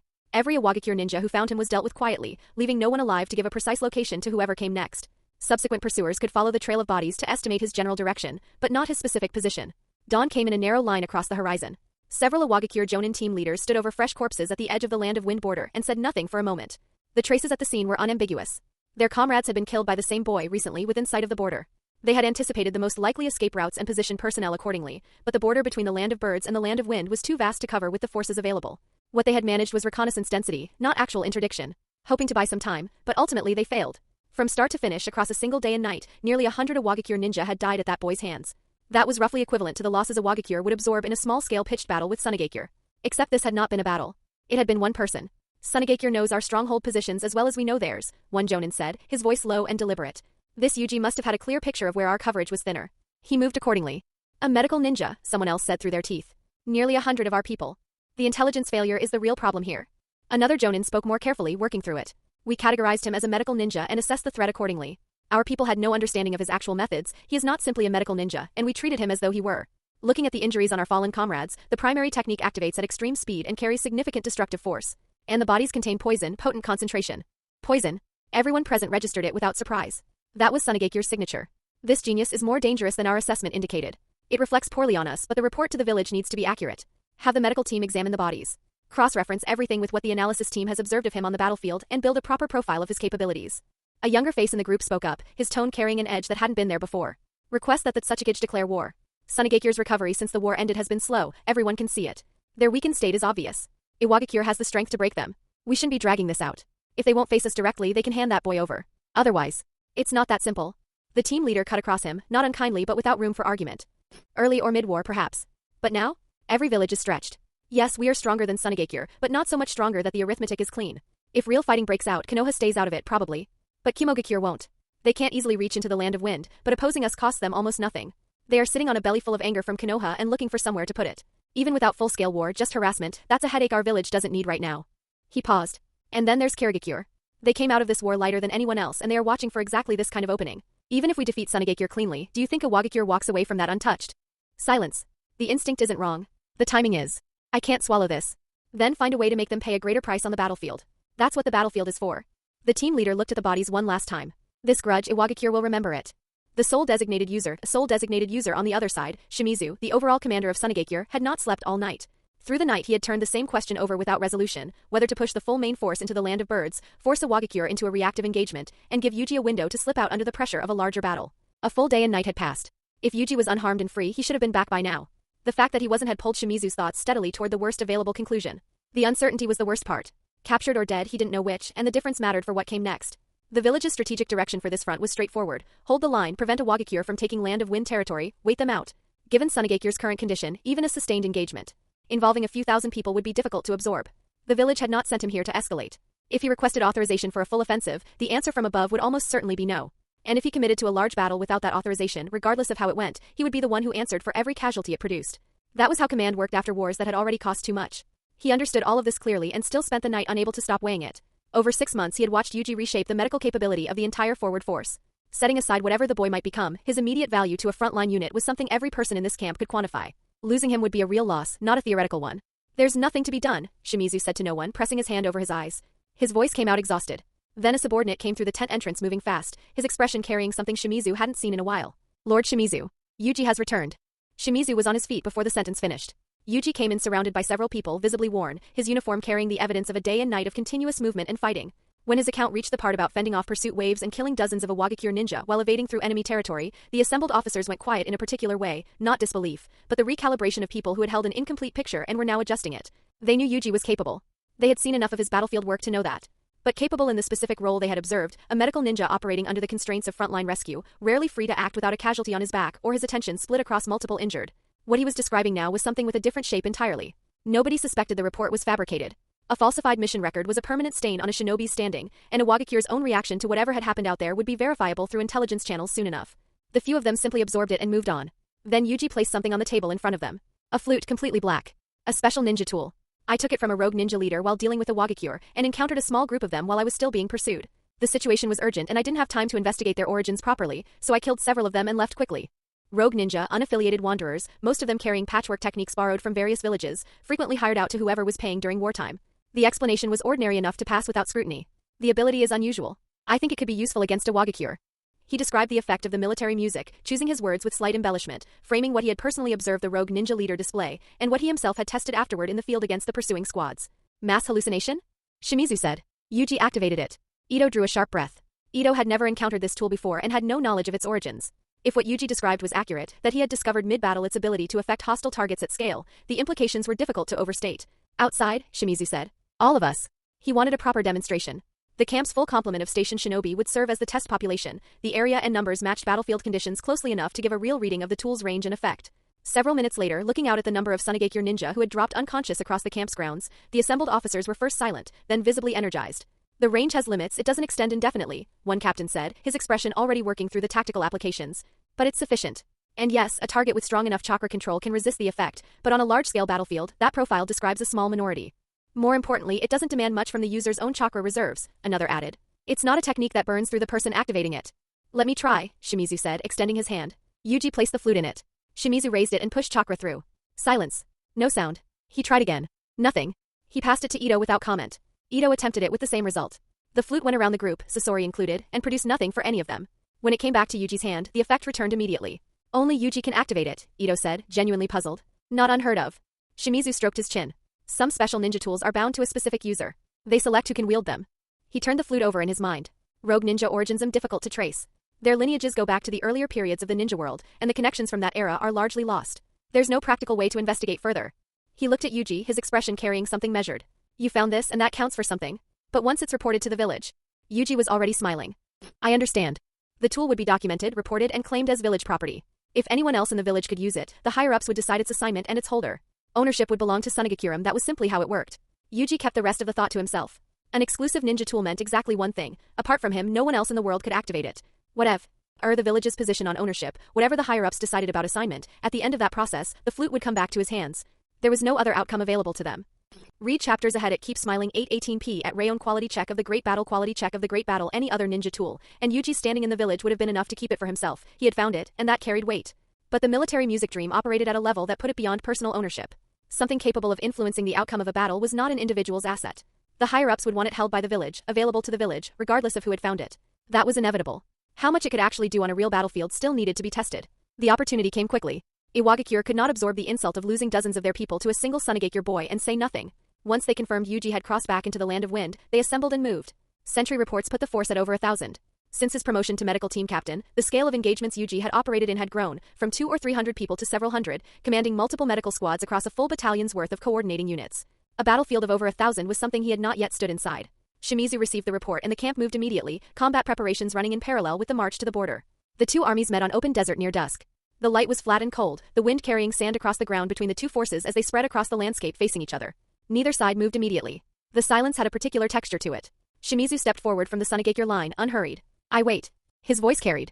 Bringing this many people into the land of wind, I hope you've made your peace. I wait had stepped out from the Iwagakure formation to meet him.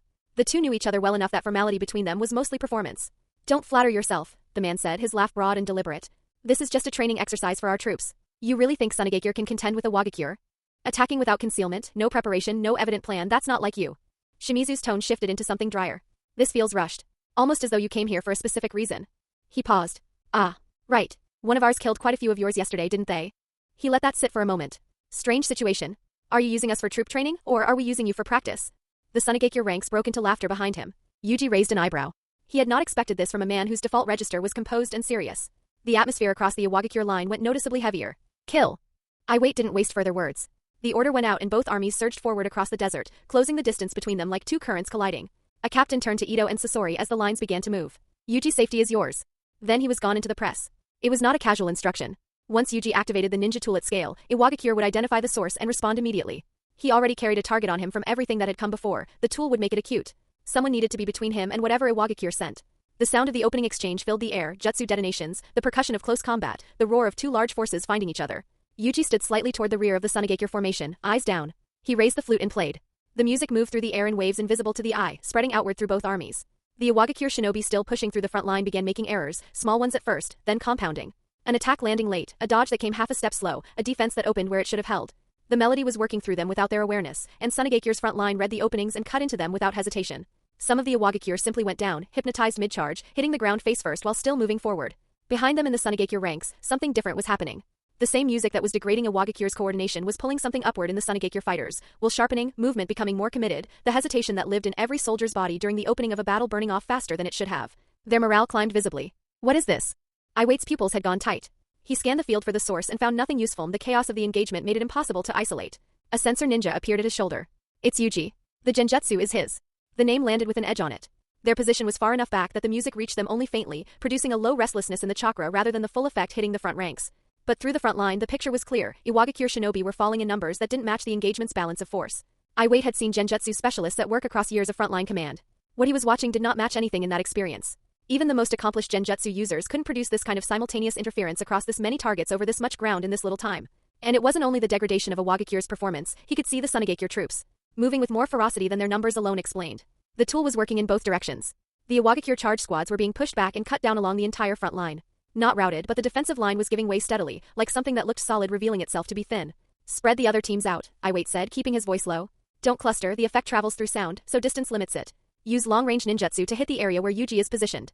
Tear up the terrain, break Sunagakure's formation, and use that cover to send Hongo in deep. Prioritize taking that boy out. Yes. The sensor ninja was gone. Iwait watched the front line and made his own private calculation. A genjutsu effect at this range, regardless of the mechanism behind it, had to be drawing on significant chakra reserves. The boy was young. He almost certainly couldn't maintain it for long. He moved forward himself to reinforce the gaps opening in the line. Blood Doctor Sunagakure had anticipated Iwagakure's targeting of Yuji and prepared countermeasures accordingly.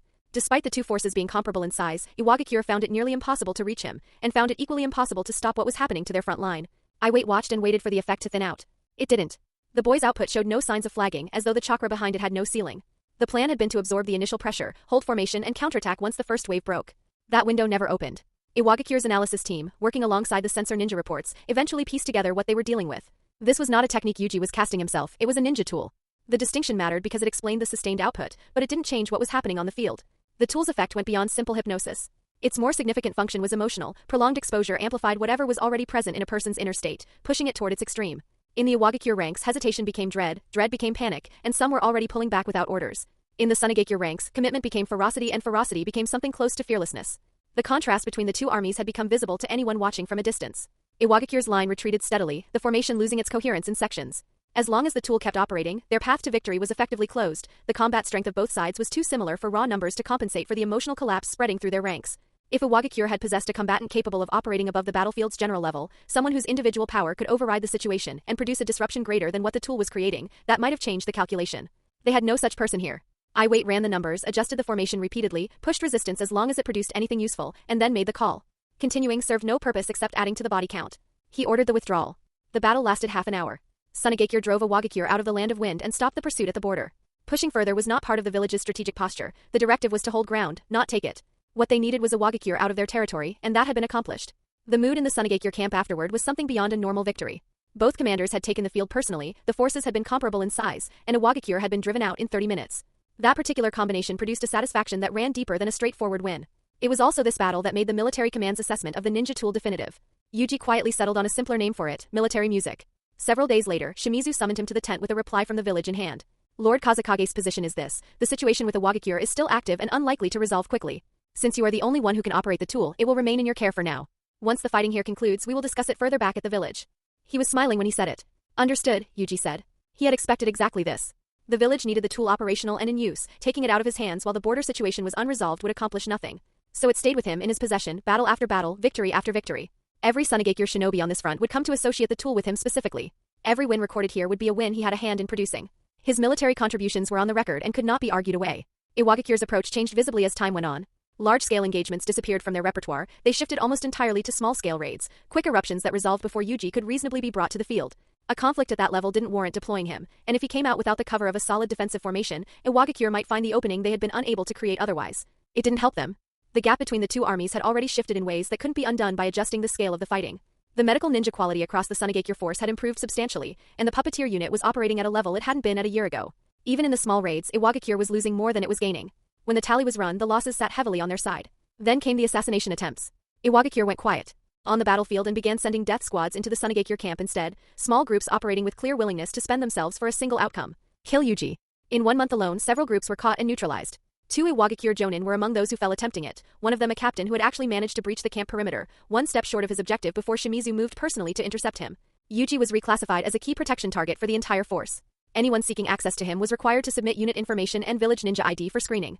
The measures were strict and stayed that way. The captain who had come closest died without any intention of being taken prisoner. Before the end, he directed his hatred at Yuji directly, stating with conviction that Yuji would eventually die at a Wagakure's hands. Whatever else could be said about the man, the depth of feeling behind it was genuine.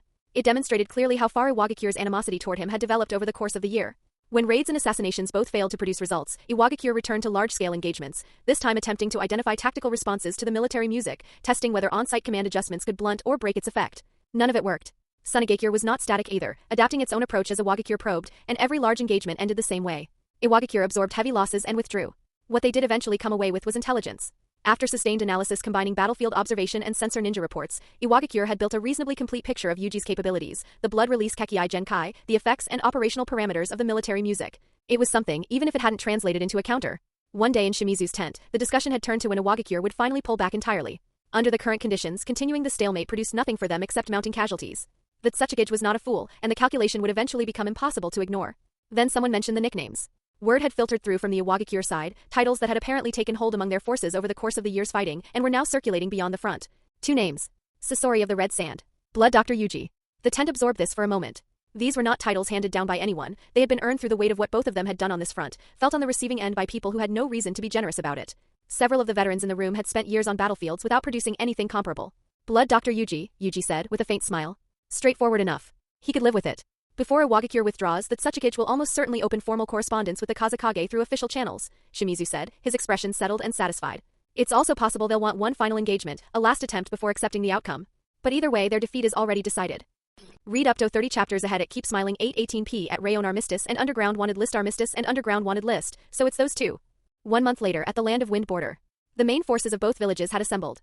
The Iwagakure representative let his gaze move past Raza and found what he was looking for, 2 boys standing among the Sunagakure unit's management, visibly out of place among the older faces around them. Iwate stood behind the representative, eyes fixed on Yuji. The killing intent that surfaced was beyond his control. Kitsuchi, son of the 3rd Kazekage Inoki, sized Yuji up briefly, withdrew his gaze and said nothing.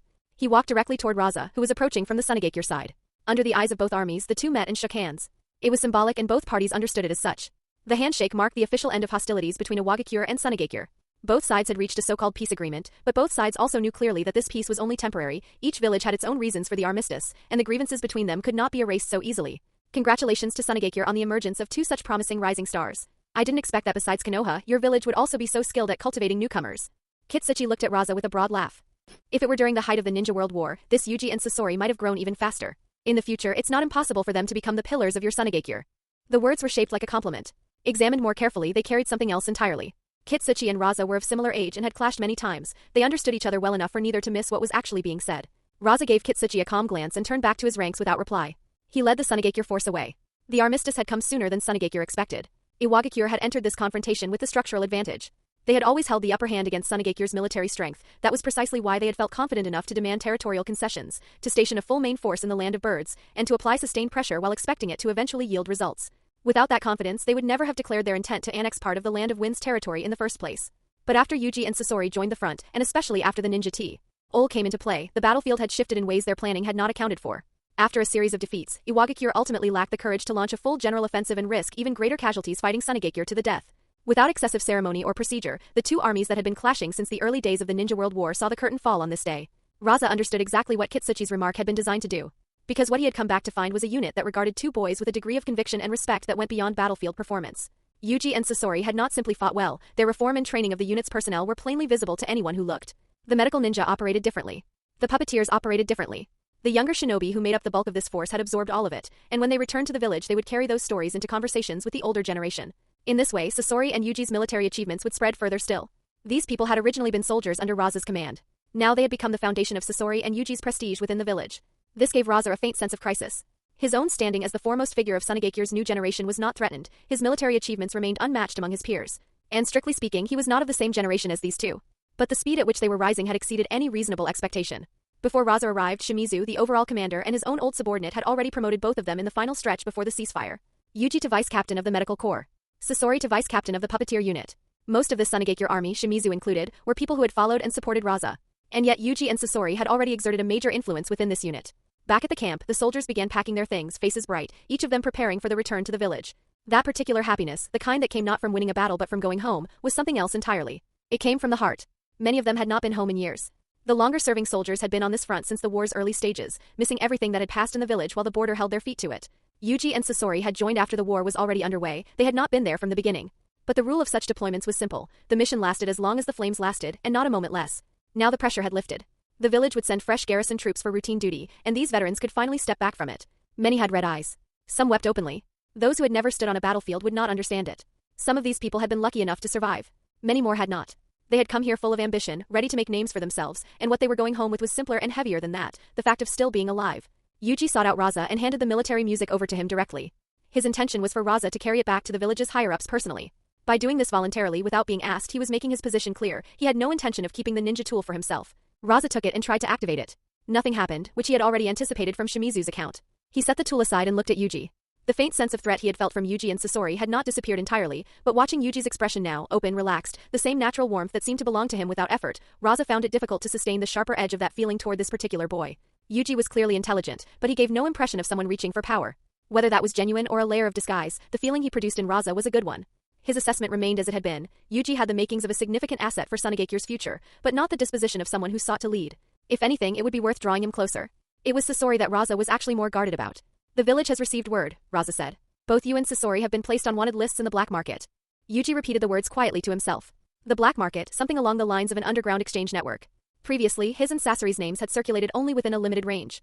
That was going to change. The parties behind the wanted listings were almost certainly connected to Iwagakure, possibly extending to the Daimyo of the land of Earth. The formal ceasefire resolved the open fighting, but it settled nothing underneath. Grudges of this kind found other channels. Even if the listing produced no results, it was an annoyance delivered at low cost. Shimizu and the others had anticipated this when they spoke about how the two nicknames would eventually reach the wider ninja world. Even without the wanted listing, given how much Iwagakure hates me, they would find ways to spread information about my abilities and Kekei Genkai to other villages anyway, Yuji said, his expression easy. If they're clever about it, they might even try to use another village's strength to finish what they couldn't. He said it without any visible tension, as though the subject concerned someone else. Raza studied him for a moment. You and Sasori are no longer ordinary ninja. If you intend to grow in this world, you need to be prepared for exactly this. The strong who establish themselves in the ninja world are almost all on someone's wanted list at some point. Strength is the only answer to it. If you are powerful enough, these methods become irrelevant. He paused. That said, you should both remain careful. Understood, Yuji said. Read up to 30 chapters ahead at Keep Smiling 818p at Rayon. Cheers. Cheers. Cheers. The glasses went up together and the noise that followed filled the tavern. The owner watched from behind the counter and smiled. Brother Yuji, my father told me to take you as a role model after hearing about the front lines. The whole village came out this morning and you were walking in the front row. Incredible. The table was full of genin, most of them fresh academy graduates, all talking over each other. A few were older than Yuji. 2 of them had been in his graduating class and were still genin, which they were doing their best not to think about too hard. Yuji had organized this himself. He had been away for more than a year, and Pakura had just graduated and become a genin. Both reasons were worth marking. She had pulled together some of her own friends and a handful of Yuji's closer ones, and Yuji was paying for all of it, which surprised no one who knew him. The return to the village that morning had been something different from what he expected. When Arai had led them back the first time, the welcome had been arranged deliberately by the higher-ups. This time the villagers had come on their own. The third Kazekage had appeared alongside the other senior leadership and publicly commended those who had distinguished themselves, Raza at the front, as was fitting, given that it was under his command that Sunagakure had held against a Wagakure this long. Yuji and Sasori had received their share of recognition as well, and the atmosphere in the village had carried a quality he hadn't expected, something lifted, some weight that had been sitting over the place since the war ended finally giving way a little. Forcing a Wagakure to the negotiating table had meant something to people beyond the military outcome. What had moved Yuji more than any of it was watching the soldiers reunite with their families at the gate. The village had come out largely because family members had come to collect their own. That was the real reason for the crowd. He had tried to bring Sasori along. Sasori had declined, which was the expected outcome and probably the right call for everyone's enjoyment. Yuji had no family waiting for him, so the reunion atmosphere belonged to others. He had the table instead. I genuinely could not tell when we were in school, one of his classmates said, the envy in his voice only partially concealed. There was one assessment where my scores were better than yours. Stop trying to find comfort where there isn't any. Yuji is going to be Kazekage someday. You'll be running village errands. Excuse me? We were in the same class. If he can reach that level, I can't fall too far behind. I've decided. Starting today, I'm going to train seriously and pass the Chunin exam. Sure you are. The table erupted. Pakura was laughing. Yuji sat in the middle of it and let the noise wash over him, genuinely content.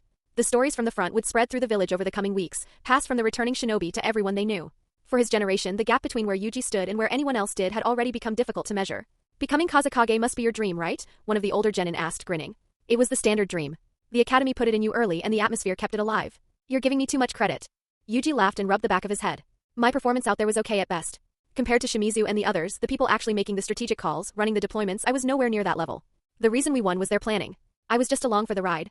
Pakura looked at him flatly. What a performance. The table laughed again. Somehow the modesty made him seem more at ease rather than less, and the mystery it left behind suited him perfectly. Pakura set her glass down and looked at Yuji with complete seriousness. If you don't have the ambition to become Kazekage, I'll lose all respect for you. The corner of Yuji's mouth twitched. There are plenty of people in the village stronger than me.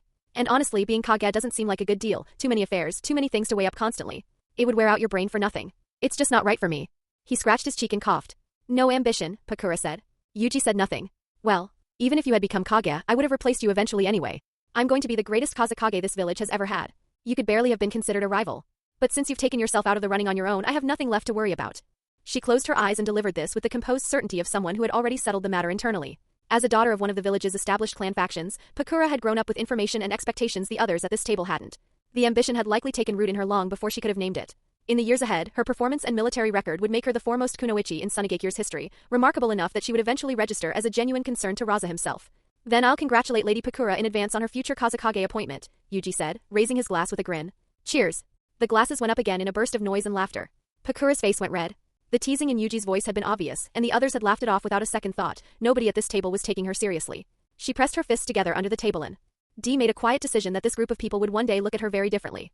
The conversation moved on to other things. People their age had little patience for serious topics and no particular interest in sustaining them. Yuji settled into the noise and found he genuinely liked it, the looseness of it, the absence of anything that needed to be managed or calculated. Sunagakure had its own character. The faction dynamics here were nothing like Konoha's layered internal politics. Even among teenagers, you could speak plainly without navigating around sensitivities that had nothing to do with the person in front of you. In Konoha, a shinobi with an unusual background or inconvenient talent could find themselves quietly excluded by their own peers regardless of ability. That was practically a tradition there. Here the air moved more freely. The meal stretched from afternoon into night before the group finally broke apart and went their separate ways. With the Iwagakure front settled, the external pressure on the village had fallen to its lowest point in years. What remained was the hidden mist, which had been running harassment operations along the coastal areas of the Land of Wind for some time, scraping profit from villages and towns that couldn't adequately defend themselves, making a quiet war fortune while the major villages spent themselves fighting each other. Kirigakure had emerged from the Ninja World War having spent less than anyone else, and that surplus translated into a certain freedom to cause trouble elsewhere. The coastal harassment served strategic purposes beyond the immediate gains. It bought speaking rights and initiative at relatively low cost. But for the hidden sand village, the worst was behind them. The dawn of something resembling peace was finally visible on the horizon. In the years that followed, compared to the grinding darkness of the war period, the conflicts across the ninja world would be considerably milder. All 5 of the great villages could draw breath and begin rebuilding. A brief era of relative peace settled over the world.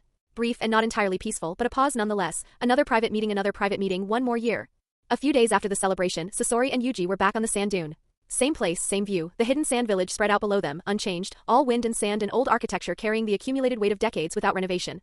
The second Kazekage's legacy, Sasori said, looking out at it. Yuji was lying down beside him as usual. Getting into the Umbu isn't difficult with your record, Yuji said, staring up at the sky. But rising quickly once you're in, getting close enough to have regular contact with the Kazekage, that still requires building the right resume. You could use connections, but that invites gossip. Better to let the work speak for itself. He held up one finger. Which means when we take missions going forward, we need to go separately. Right now, almost everyone in the village thinks of us as a pair. That's not good for the plan. We need to quietly dissolve that impression and avoid drawing too much attention from the higher-ups at the same time. Keep a lower profile from here on. One more year of building military merits and you'll enter the Umbu with enough standing to hold a real position, squad leader at minimum. From there the path to the Kazekage's inner circle opens up. Kage Guard isn't out of reach. The Umbu's assessment process is more careful than the front lines, you'll be touching the village's internal affairs and secrets, so they'll be watching how you carry yourself. Sasori looked down at him. And you? Yuji smiled. My blood release is fully developed now. The only limitation is chakra volume, but that's not my actual ceiling. Over this past year I've worked out some new abilities, none of which I used against a Wagakure, not once. The reason is simple. I don't want anyone to know. I don't want the higher-ups to have an accurate picture of where I actually stand. He paused.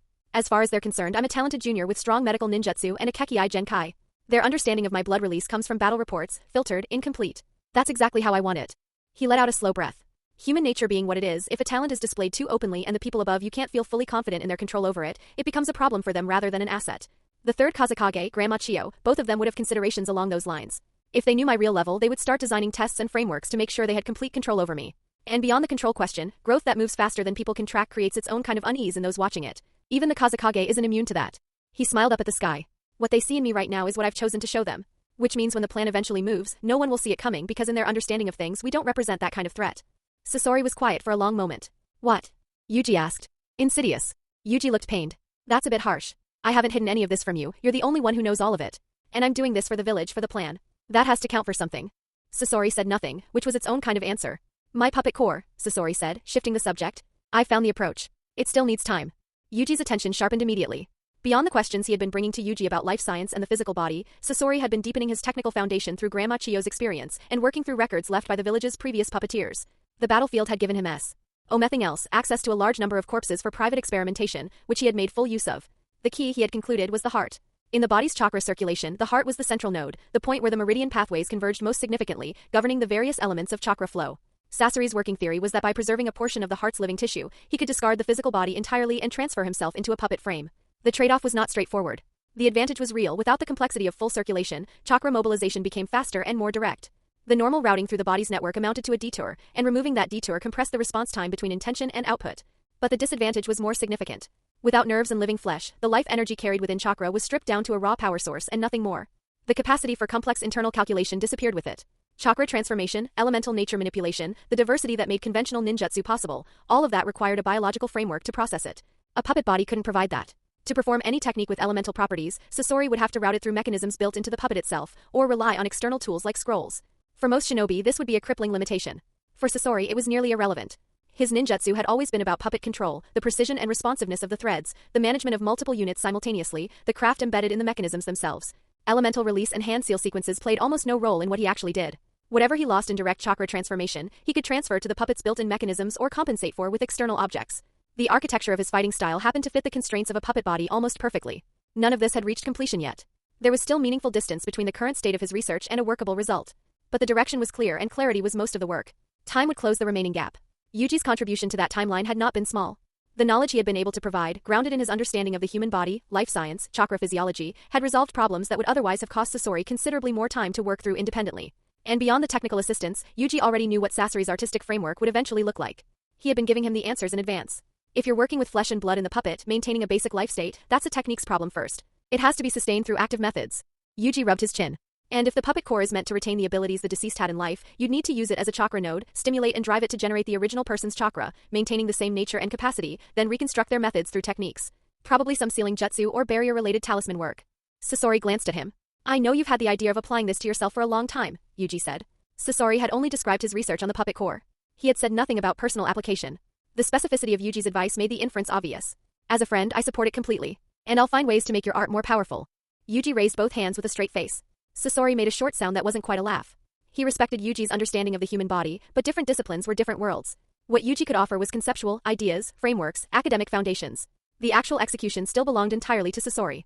The depth and complexity of puppeteer craft was not something a medical ninja could fully grasp from the outside, whatever his intelligence.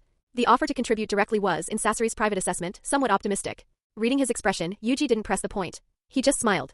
Whatever you do, don't let Grandma Chio find out you're thinking along these lines. She'd be devastated. Sasori gave no indication of having heard this. He turned and started down the sand dune. Wait for me. Yuji got to his feet, brushed the sand off himself and followed. Hey guys. Your power stones can genuinely make a big difference for the story. The more stones we get, the higher we rank, and the more new readers get to discover it. So if you've got some to spare, please do throw them this way. Every single one helps. Folded hands read up to 30 chapters ahead at Keep Smiling 818p at Riona Test of Obedience. A test of obedience. Sasori was not the type to let discussion stretch longer than necessary. After a few days of talking it through with Yuji, he left the village and resumed taking missions at his usual pace. The wider ninja world had quieted considerably since the war's end, and the village's mission volume had dropped accordingly. Most Sunagakure shinobi were taking the opportunity to rest for the first time in years. Sasori had no interest in that. If he wanted to enter the Umbu with enough standing to matter within a year, slowing down was not an option. Getting into the Umbu was not the difficult part. Getting close to the third Kazekage once inside, that required a record that justified the proximity.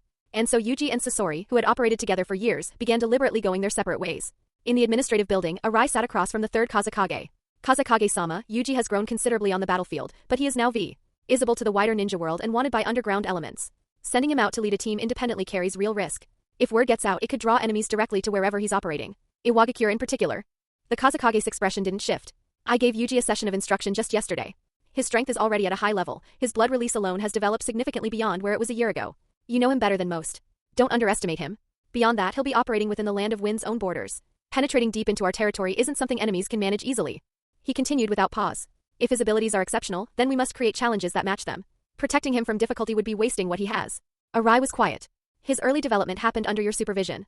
The Iwagakure front was designed to build his practical combat experience, his capacity to handle large-scale situations, and his basic understanding of military affairs. That phase is complete. Now he needs to lead. To develop the kind of command ability that will allow him to carry real responsibility in this village. If he is too fragile to function without protection, then his talent, however considerable, will ultimately amount to nothing. The final sentence carried something beyond its surface meaning, and Arai recognized it immediately. He had served alongside the Kazekage long enough to know the distance between what was said and what was intended. What had been spoken was only part of it. The true purpose was to begin drawing returns on Yuji's value, to accelerate his development by force if necessary, and in doing so, to test whether his obedience to the village's direction was absolute. The Great War with Iwagakure had just ended. The village had veteran shinobi available in real numbers. There was no practical necessity that required a young shinobi of Yuji's profile to be leading a team into contested coastal territory against the Hidden Mist. Unless the point wasn't the mission. There was another dimension to it as well. Iwagakure had already learned what Sasori and Yuji were capable of. Letting the Hidden Mist develop its own encounter with Sunagakure's emerging generation served a broader purpose, the village's reputation, its standing in the eyes of other powers, the message that Sunagakure's next generation was not to be dismissed. Prestige had practical weight in the ninja world, and the names Sasori of the Red Sand and Blood Dr. Yuji were still relatively new. Wider circulation served the village's interests. And underneath all of that, the Kazekage needed people who could share the load of village affairs. He wanted Sasori and Yuji to mature on an accelerated schedule so he could put them to use sooner. On the surface, training. In practice, Arai thought, far too aggressive. The boy had already done more than enough. He had already demonstrated his importance to the village's medical infrastructure alone. At minimum, they could have waited until the current instability settled. But the Kazekage style had always been this way, forceful, forward-pressing, indifferent to the distinction between readiness and necessity when he had decided something needed to happen. Go and notify him. Watch his reaction. If he shows any resistance, you know what to do. Arai held the instruction in silence for a moment, then accepted it. A quarter of an hour later at Yuji's home. They sat across from each other. When Arai delivered the assignment, lead a team to the coastal area to deal with hidden mist activity, by personal order of the Kazekage, Yuji's expression registered genuine surprise. He had met with the Kazekage just yesterday. Nothing of this nature had been mentioned. Arai, reading what he thought was resistance beginning to form, moved to head it off. You only just returned from the front lines. You haven't had more than a few days at home. I understand if you're not happy about this, but this comes directly from the village's leadership and... Because he knew very well that if Yuji developed any rebellious feelings because of this, once discovered by the Kazekage and other high-ranking officials, then... When do we set out? However, before he could finish his sentence, Yuji suddenly smiled and said cheerfully, the sooner the better. Within the next few days you need to go to the school first to handle the handover. Seeing this, Arai once again marveled at Yuji's good temperament. Anyone else might have shown displeasure. But with Yuji's free-spirited nature, he really wouldn't care too much. The important thing was that the village had not taken any protective measures for him. It was equivalent to personally pushing him out. The same went for Sasori. Logically speaking, recently, even if Sasori wanted to take on missions, the village would try its best to prevent him from going out. With Yuji's cleverness, he could probably guess some of the high-ranking officials' thoughts. An obedience test. I didn't expect that one day I would actually become a team's instructor. At my age, I should be about the same age as those genin who just graduated. Ha ha ha. Yuji rubbed his head and joked. You don't need to be too concerned about the team's mission. The main focus is on training the genin and enriching their practical combat experience. What you really need to pay attention to is your own safety. Being able to eliminate the village's new forces has always been something the other great ninja villages love to do. You're not a newcomer anymore. Some people should have heard of your name. If you clash with the hidden mist and are recognized, your intelligence will likely be leaked. A long time ago, Konoha sent people to assassinate you. Iwagakure is also particularly concerned about you, plus the hidden mist. The ninja of each village have their own characteristics. Our friction with the hidden mist is quite scattered in the coastal areas, almost all in the form of small team collisions. There are no real large-scale battles, but the frequency of both sides killing each other is very high, and the hidden mist excels at assassination. Your safety might not be higher than it was on the battlefield with Iwagakure. The completion of the mission is not the top priority for you, safety is. Arai explained some things with concern. Rest assured, after this mission, such things shouldn't happen again in the future. Even if there are more arrangements, I think they will seek your opinion first. Arai hesitated for a moment, giving a hint that carried more meaning. As long as Yuji passed this test and put the high-ranking officials completely at ease, then he would have cleared this hurdle. I understand. Yuji nodded. Shouldn't? Not necessarily. Perhaps it was the long-term contact and interaction that made Arai have some special feelings toward him. Just like a teacher and student. There were some things he clearly didn't need to say. Yuji could feel that Arai was also very dissatisfied with this approach by the high-ranking officials. He felt a bit sorry for him. But Yuji wasn't surprised by the Kazekage's mandatory assignment this time. Yuji, some things, Kazekage-sama has his own considerations. After a few more exchanges, Arai got up to leave. When he reached the door, he suddenly stopped and looked back at Yuji. He seemed afraid that he might have too many thoughts or ideas. Yuji smiled but didn't respond. Then he waved and watched Arai walk away, leading 4 people? Yuji had expected the village's higher-ups to move toward controlling him eventually. He hadn't expected it to happen this soon. With only this much on display, they're already anxious for a response, he thought, packing his things with a faint smile. I assumed they'd at least wait until I was stronger before testing the water. They really haven't dealt with someone like this before. Then again, someone like him had no business appearing in Sunagakure at all. He had arrived like an anomaly, producing results and surprises at a rate the higher-ups had never had to process before. Like people who had never fought with real resources suddenly finding themselves flush, their management of the situation was getting sloppy precisely because they didn't have the reference points to handle it cleanly. He had concealed a substantial portion of his actual ability from outside observation, and he had believed that concealment was thorough enough that the higher-ups wouldn't feel the need to test his loyalty yet. Apparently not. The Kazekage and the senior officials were a particular kind of authority, the type that experienced genuine discomfort when a resource they valued existed beyond the full reach of their control. If the child didn't submit willingly, they would reach for other levers. Not Danzo's methods exactly, but the same underlying instinct wearing different clothing. He finished packing and considered what he had been planning to do with the time at home. Hand seal practice. Hospital work. He had wanted to revisit the village's medical system, not to improve treatment capability this time, but to address the institutional structure, the regulations, the framework itself. And beyond that, the economy. Sunagakure's reconstruction had no momentum. The village was still, financially gutted, waiting for something that wasn't coming on its own. Part of what would eventually allow Raza to consolidate power was his Kekei Genkai. Gold dust wasn't currency in any conventional sense, but as a hard resource it could be exchanged for supplies and brought real assets into the village's hands. Without Raza, the original story's version of Sunagakure would have been worse still. Finding ways to address the economic stagnation now served multiple purposes. It might attract the daimyo's attention, and it would quietly reduce one of the foundations Raza would otherwise rely on when his path to Kazekage opened up. All of that would have to wait. He finished packing, added a backpack full of borrowed materials, hand-sealed training notes, records left by senior shinobi, reference texts he had pulled from the village institution, and headed for the academy. The materials weren't classified, they just required return. He intended to work through them during whatever free time the mission allowed. His hand-seal execution was a weakness he had been aware of for some time. Even without achieving single-handed seals, simplifying his sequences enough to compress the chakra response time would meaningfully reduce the gaps enemies could exploit. The more his understanding of actual combat deepened, the clearer it became that breadth of capability mattered. Fewer exploitable weaknesses meant fewer angles for a prepared enemy to target. He also made a mental note about the Dragon Vein site somewhere in the Land of Wind. That was worth investigating when the opportunity came. Dragon veins were a form of energy, and if the system could help him interface with that source, it might address the one persistent limitation in his current toolkit, not that his chakra reserves were genuinely small. His reserves were strong for his age and likely above many adults, given his physical conditioning and mental energy. The problem was consumption. His blood release was extraordinarily demanding, and that gap between reserve and expenditure was the ceiling he kept running into.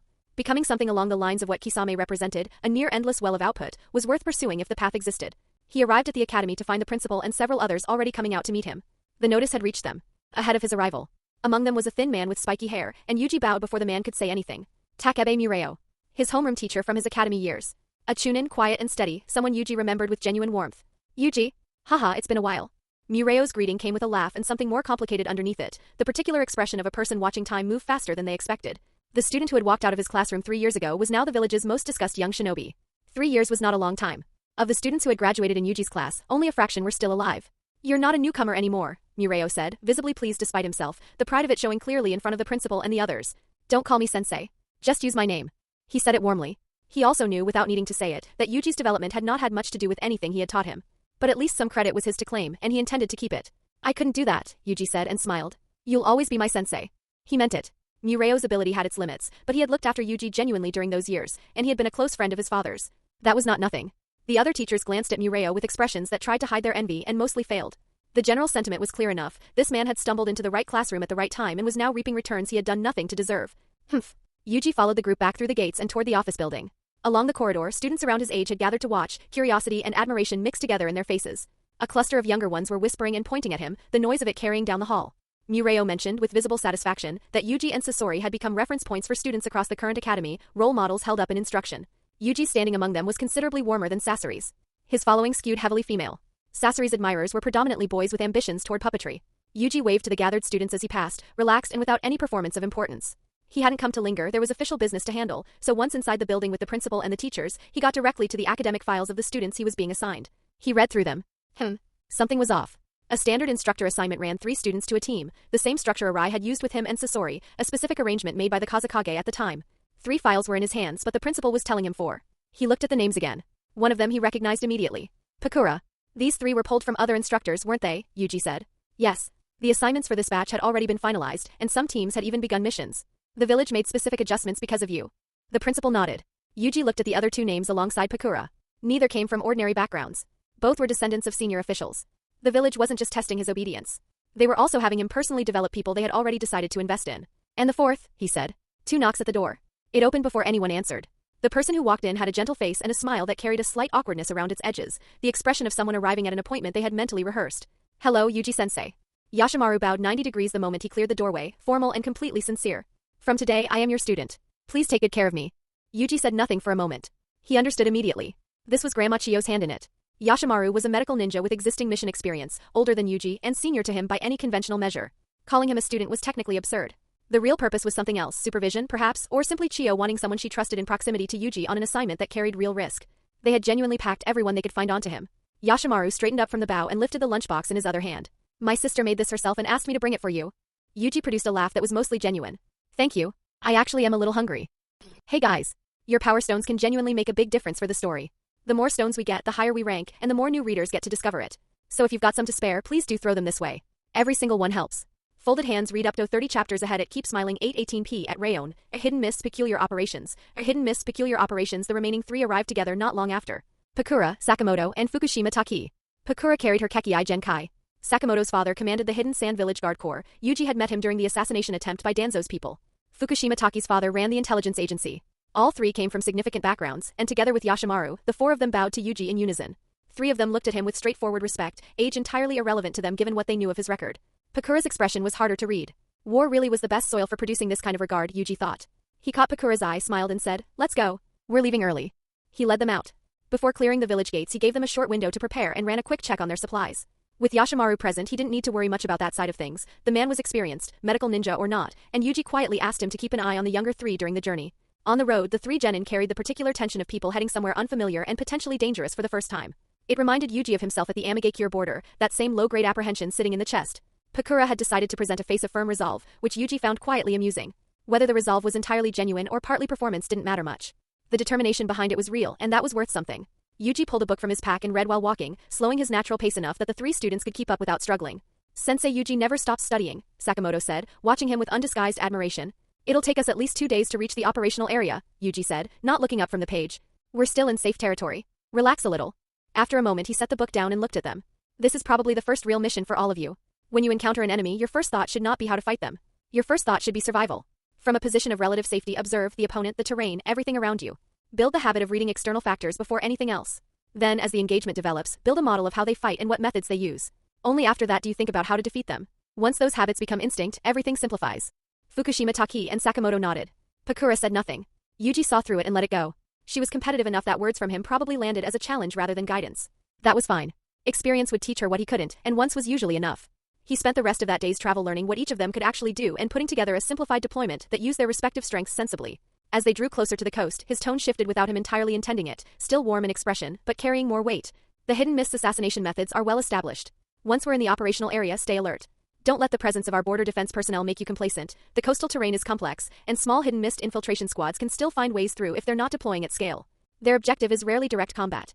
They're after civilian settlements, supply caches, merchant convoys. Disruption and extraction, not pitched battles. He looked at each of them in turn. Which means our mission isn't primarily to fight them. It's to protect the people and push them out. If they retreat or flee, we do not need to pursue. Understand? He also wrote things down as they walked, periodically handing pages to Yashimaru, treatment plans for the kinds of injuries the squad might realistically encounter, along with supporting medical knowledge. Chiyo sending Yashimaru along had been partly about proximity to Yuji's methods, and Yuji had no objection to that. He had already decided to raise the village's medical level wherever he could, and Yashimaru's talent was genuine.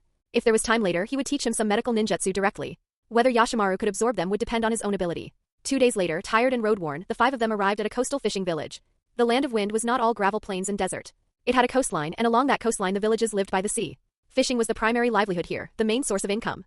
Sunagakure's approach along the coast was decentralized by necessity. Border personnel monitored the hidden mist's movements while individual squads were distributed across civilian settlements throughout the operational zone, each village and town hosting a small Sunagakure presence that served as both protection and a temporary foothold. The enemy here wasn't another village's standing army, it was closer in practice to dealing with organized raiders, and the relationship between the local population and the station's Sunagakure shinobi reflected that. They were effectively on the same side of the same problem. Captain Yuji. The receiving shinobi nodded and laid out the situation, passing over a map showing the hidden mist's observed range of activity along the coastline. Their specific positions remained unclear. Yuji took the map and handed it to his students. The red areas are the worst of it? Yes. Some villages have already been destroyed beyond habitability. We've evacuated the surviving residents safely. Small operations repeated persistently over years. Individually, the yield from any single village was modest, but accumulated across the hidden mist's sustained campaign along this coast, the total had become substantial. They had been patient about it. Yuji had gathered additional background from Arai before departure. He had not paid close attention to the hidden sand and hidden mist friction previously, set against Konoha and Iwagakure. The threat had seemed relatively contained. But something in the village's casualty statistics had stood out when he looked more carefully. The numbers didn't reflect deaths so much as disappearances. Sunagakure shinobi going missing rather than turning up dead. The hidden mist was not taking prisoners for exchange or political leverage. That left one explanation. Experimentation. Intelligence extraction.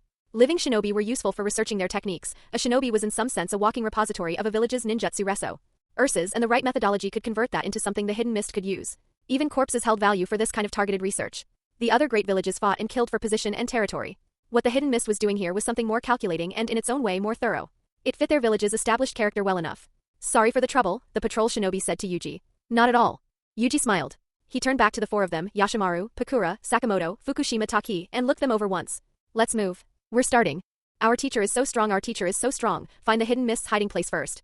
The area is large, so search in pairs. If you find anything, report it immediately, do not engage. Keep the distance between the two groups manageable so you can support each other. Understood? The five of them had stopped at a cliff overlooking rocky mountain terrain. Yuji checked the map, looked out over the landscape below, and gave the order. On the way here they had passed through a village that had been hit recently. The debris was still fresh, the scattered remnants of daily life not yet weathered. The four nodded and split off. The hidden mist needed somewhere to operate from if they wanted to work inside Sunagakure's borders without being tracked down. Years of activity along this coast had allowed them to establish concealed positions throughout the terrain, small, hidden, numerous. Sunagakure had never managed to root them out completely, and the problem had only compounded over time. Yuji moved alone. Finding the hidden mist meant a real chance of direct contact, which was also the point. Let Pakura and the others apply what they had learned under conditions that were genuine, while staying close enough himself to intervene if something went wrong. He worked through the broken rock terrain, eyes moving steadily across the surfaces around him. 15 minutes in, he found something. A crack in the rock face, camouflaged but not perfectly, something in the edges of it caught his attention.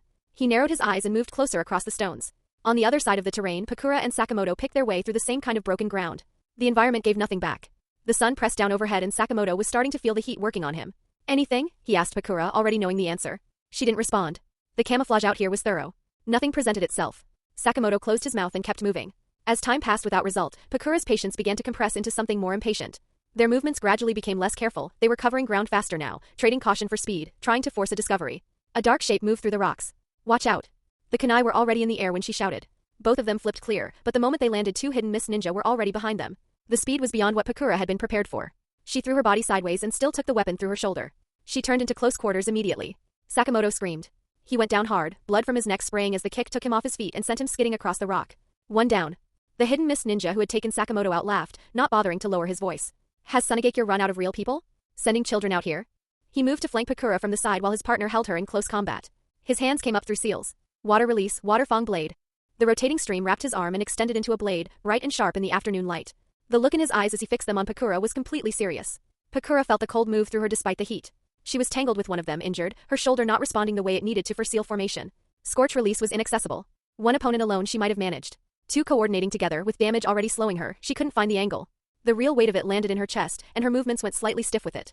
The second ninja charged. Something struck him from the side with tremendous force and he shuddered violently, momentum broken before it could complete. A flash of crimson passed through the space between them. The crimson streak punched through the first hidden mist ninja's skull and he dropped without a sound. The second was already on the ground by the time Pakura processed what had happened. Yuji, Yashimaru, and Fukushima Taki had arrived. 2 movements. 2 dead. Yuji was already crouching over Sakamoto before the bodies finished settling. The boy's face had gone the color of old paper, pupils losing their focus. His throat had been opened. Yashimaru looked at the wound and felt the pain of it settle into his expression. As a medical ninja he could read exactly what he was looking at, and what he was looking at did not suggest survival. The mystical palm technique required time. It could not reverse damage this severe fast enough to matter. Chakra surged from Yuji's palm as he pressed it gently against the wound. Seconds passed. Sakamoto's breathing, which had been fading, began to steady. The torn flesh at his throat drew together and closed. The blood was still everywhere, but the damage underneath it was gone. No scar remained when Yuji lifted his hand. Yashimaru stared. What technique was that? Sakamoto opened his eyes. Yuji stood and moved to Pakura.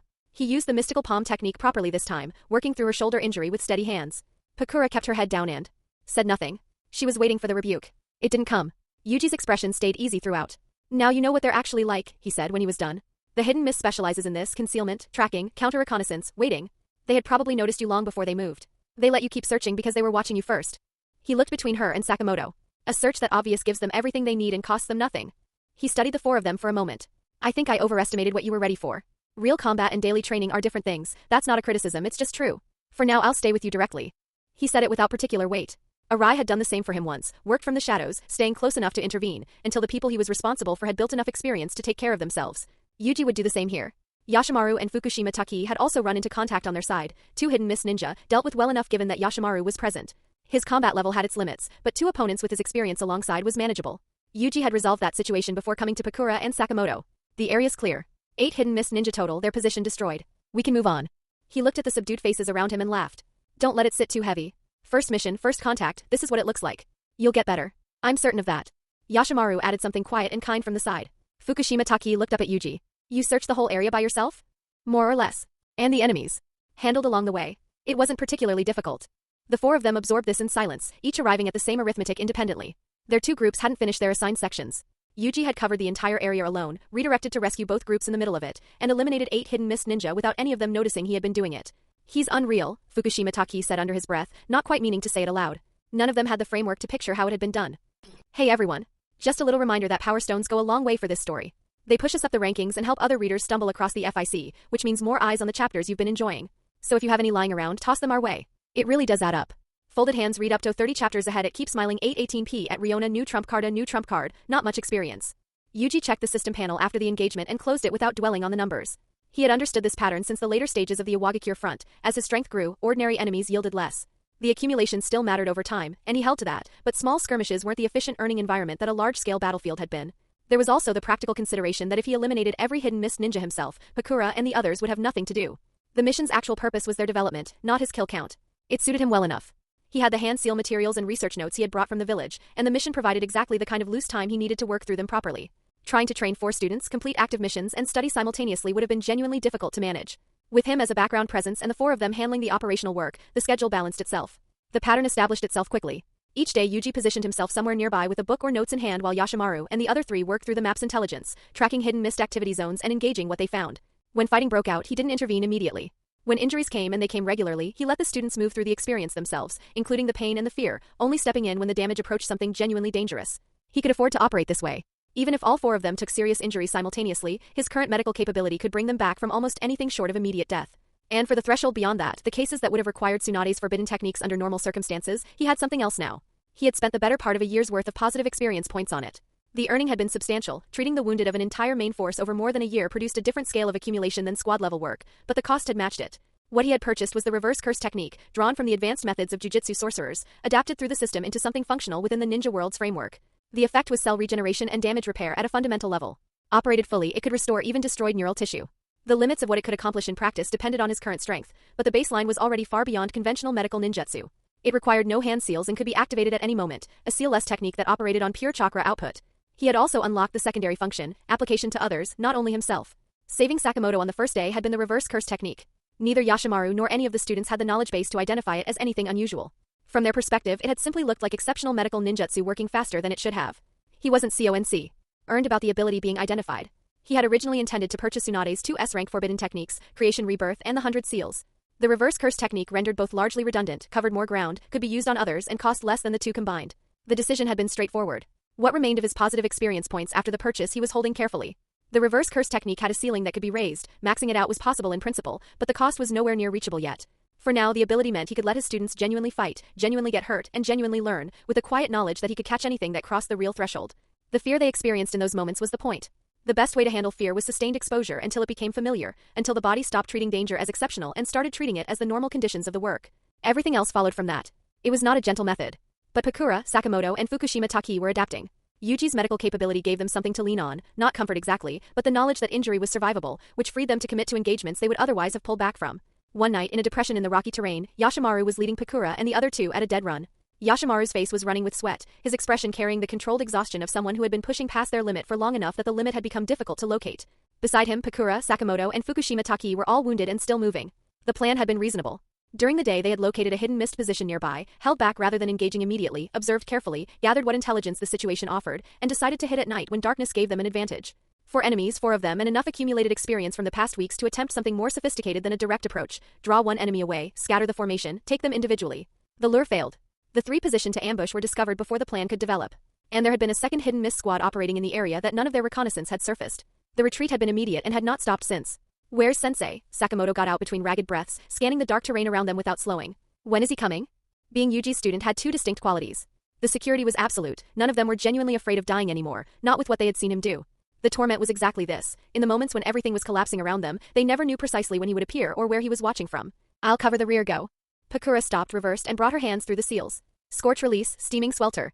Several fist-sized spheres materialized around her, not ordinary fire, but something purer and more concentrated, wind and fire natures fused into a single output. They didn't need to connect. They detonated in the space around the pursuing hidden mist ninja, and the effect was immediate. Dry heat flooding the area, air that burned to breathe, moisture stripped from eyes on contact. Kekii Genkai. Kill her. The hidden mist captain read it quickly and spoke without hesitation. The girl's output wasn't at a level that stopped them, but a Kekii Genkai user alive was a different calculation from a Kekii Genkai user dead. Kunai with explosive tags dropped across Pakura's position. The blast radius was wider than her dodge could cover and she went airborne, Yashimaru catching her before she hit the ground. 6 hidden mist ninja had closed the circle around the 4 of them by the time they landed. The hidden sand actually sends Kekii Genkai users out this young. The captain looked at Pakura with the particular coldness of someone making an operational decision. Take the girl. Kill the other 3. They were visibly spent. The injuries accumulated across the pursuit had made any meaningful counterattack unlikely. Sensei? Sensei? Sakamoto's voice had gone raw. Sensei? The hidden mist captain registered the word with mild curiosity. A training squad then that explained the composition the youth, the Kekii Genkai user, deployed so far forward. He almost felt something like contempt for whoever had authorized the arrangement. Sensei. The last call had something close to tears in it. All right, I heard you. I heard you. A figure came out of the dark and landed in the field between them and the hidden mist ninja. The speed of it made the captain's expression shift. Then he looked at who had arrived. Another young face. The captain processed this for a moment. This was the instructor? Yuji stepped up beside his 4 students, glanced at Sakamoto and sighed. There are only slightly more of them than usual. You've fought enough times now, you need to be braver about it. Sensei Yuji, I genuinely have nothing left, Sakamoto said. If you don't push past where you think your limit is, you'll never find out where it actually is. Don't sell yourself short. He was giving a lesson. In front of 6 hidden mist ninja. The captain stared. Yuji. Something moved in the back of the captain's memory, working toward a name. The face. The age. Blood Dr. Yuji, the hidden sands blood medic. Retreat. The word came out with an edge of something that had not been in his voice before. The other 5 moved instantly, explosive retreating steps carrying them. Back into the dark. The captain found he wasn't moving. His torso had stopped responding to him. His leg sent no signal. He was standing where he had been standing and he had no idea when the boy had crossed the distance between them. Body pathway derangement. Chakra converted to electrical interference, the brain's commands to the body severed at the transmission point. Retreat? Yuji said from directly beside him now. That won't work. You're an enemy. Letting you walk away would make me a poor teacher. He paused. You also injured my students. He seemed genuinely pleased about something. You recognized me, by the way, this is actually the first time that's happened out in the field. I appreciate it. The seeds of the future, Yuji opened his palm. A perfectly round droplet of blood crossed the distance and passed through the hidden mist captain's skull. He went down without a sound. Yuji turned and looked into the darkness where the other 5 had run. They were already gone. The cover of night had swallowed them completely in the short time it had taken to deal with the captain. They're not sensor types. They scattered. He rubbed his chin for a moment. Behind his back, visible to Pakura and the others watching, a ring of blood materialized in the air around him, deep red, with small wing shapes condensed from fresh blood hanging from its circumference. Blood release, Wing King. The technique Esso had used, a method of instantly amplifying physical mobility, providing both acceleration and propulsion simultaneously. Then he was gone. The displaced air hit the students like a small gust, sharp enough to sting their faces. He was back within a few minutes. Handled. Let's find somewhere safe and get your injuries treated.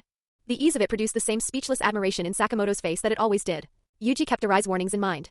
The hidden mist captain had identified him before dying, and despite the clean resolution, the area's operational environment had become more complicated for future work. Sunagakure Shinobi had been disappearing in this zone. Whether any intelligence about his presence had already moved through other channels was an open question. What Yuji actually concerned himself with was whether Konoha or Iwagakure would use the opportunity to send people. Neither materialized. Iwagakure's nearest forces would have had to cross almost the entire land of wind to reach this coastline, a significant investment of time and effort for uncertain results. And their recent conflict with Sunagakure had just concluded. Creating new trouble so soon carried its own costs. Whatever their hatred for him, the practical calculation apparently didn't favor it. Konoha was in reconstruction mode, its attention turned inward. Even Danzo, who had demonstrated both the willingness and the reach to act against him before, showed no movement. The post-war period had its own logic, every major village was recovering, resources were constrained, and the appetite for new operations was low across the board. Yuji concluded he had been overthinking it, accepted the quiet, and used the time well. He continued teaching Yashimaru medical ninjutsu in the margins of each day, working through material at a pace calibrated to what Yashimaru could absorb. He gave Pakura regular feedback on her scorch release. The technique's fundamentals were sound, but the output was still inefficient, the chakra expenditure higher than the effect justified. The other two he pushed through the same basic process of repeated exposure and incremental adjustment. By the standards of his own training intensity, what he was putting them through was mild. By the evidence visible on their bodies, all four of them had shed the particular softness that came from good backgrounds and reliable meals. Pakura, especially, the well-resourced quality that had been obvious about her when they left the village was largely gone. If her parents saw her now, they would likely assume something had gone badly wrong. He felt the mission had been easier than anticipated. Something between fieldwork and a vacation with students attached. One afternoon, Yuji sat on a cliff edge with a book open across his knee, watching the four of them work through an engagement with a hidden miss squad on the ground below. He had been turning a problem over for days. Hand seals. The mechanical proficiency was improving, his chakra response and mobilization had become more fluid with practice. But one-handed seals, or the kind of compressed speed that someone like Itachi demonstrated, seemed to operate on a different axis entirely. It wasn't purely a physical skill. The correlation with mental energy was becoming harder to ignore. Shinobi with stronger mental energy responded to and mobilized chakra faster at a fundamental level, which meant practicing form alone had a ceiling. Itachi had the Sharingan, an ocular power grounded in release, operating directly through mental energy, an advantage that came with the bloodline itself. Jiraiya had sage mode and years of training at Mount Mayaboku behind him. Yuji had neither. He considered the broader picture. Sensor abilities, certain ocular powers, genjutsu, all of them fell under the umbrella of release, all of them scaled with mental energy. None of the enemies he had faced so far had specialized in genjutsu. If he eventually encountered someone who did, and who was genuinely skilled at it, his current toolkit had a gap there that he didn't have a clean answer for. Mental energy was a weakness.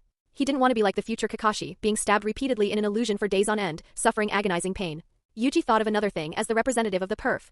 ECT ninja, Minato Namikaze seemed able to detect enemy targets and positions within a certain range just by pressing his palm to the ground, which was quite impressive. Mental energy, chakra reserves, TSK, there are still many areas to strengthen. After a long while, Yuji let out a soft sigh. It couldn't be helped, the methods in the ninja world were simply too rich and diverse, every type of ninja had a different fighting style. To survive, one had to minimize shortcomings as much as possible. Otherwise, even if one could be arrogant for a time, once they met a natural enemy who specifically countered them, it would be game over. However, this period hasn't been without its surprises. Because I obtained the blood manipulation, this ability itself is intrinsically linked to flesh and blood. Components like red blood cells can, to some extent, affect my body temperature, pulse, and various other states to strengthen my physical body. Even without relying on reverse cursed technique, simply using some of the built-in functions of blood release can slightly augment and change various physical attributes, including self-healing. It also speeds up the circulation flow of chakra in the body, stimulating and increasing the chakra volume. Most importantly, after my taijutsu reached a certain training bottleneck, it has finally made significant progress again thanks to this ability. And I finally used this ability to apply chakra to the cellular level that I've been researching for a long time. Thinking of this, Yuji showed a smile. Regarding mental energy, although he somewhat understood it now, he still felt a bit like he hadn't found the right knack for it. For now, it wasn't his forte. But when it came to physical strength and taijutsu, those were things he had been intentionally cultivating and pondering since he transmigrated. His polishing of his body had never stopped. Now that he was leading a team on missions, his time for private training was even more abundant. Sensei! Sensei! Just as Yuji was lost in thought, the familiar voices rang out again. On the battlefield below, Sakamoto, caught in a dangerous situation, was screaming at the top of his lungs. Terrified that his little life was at stake. Sigh. Yuji closed the book in his hand and shook his head helplessly. Yashimaru and Pakura aside, they at least had talent. Sakamoto and Fukushima Taki were essentially forced upon him by the high-ranking officials. The reason Yuji was willing to look after them was also because he had his own plans. In the future, when he and Sasori implemented their plan to purge some of the Sunagakure high-ranking officials, the best way to change the village's power structure and habitual style was to support young people in rising to power. Because these young faces were less influenced by the third Kazekage or the older generation, they would easily accept new ways of thinking and values, rather than stubbornly clinging to their own views and being obstinate. As the prospective heirs of their respective families, if Sakamoto and Fukushima Taki could grow up and carry this teacher-student bond, they would undoubtedly become great helpers. This was equivalent to Yuji training his own faction. The high-ranking officials wanted to use his ability to train their descendants, but Yuji was turning the tables, planting seeds for the village's future. If he had the chance later, Yuji also intended to deliberately train some young people in the village, preferably with a wide range of influence across various institutions. Some of them should ideally come from civilian backgrounds, unaffected by family or external factors, focused solely on the village. Of course, given the current state of Sunagakure, it was too difficult for civilian ninjas to stand out or rise to power, unless they could achieve the same level as him.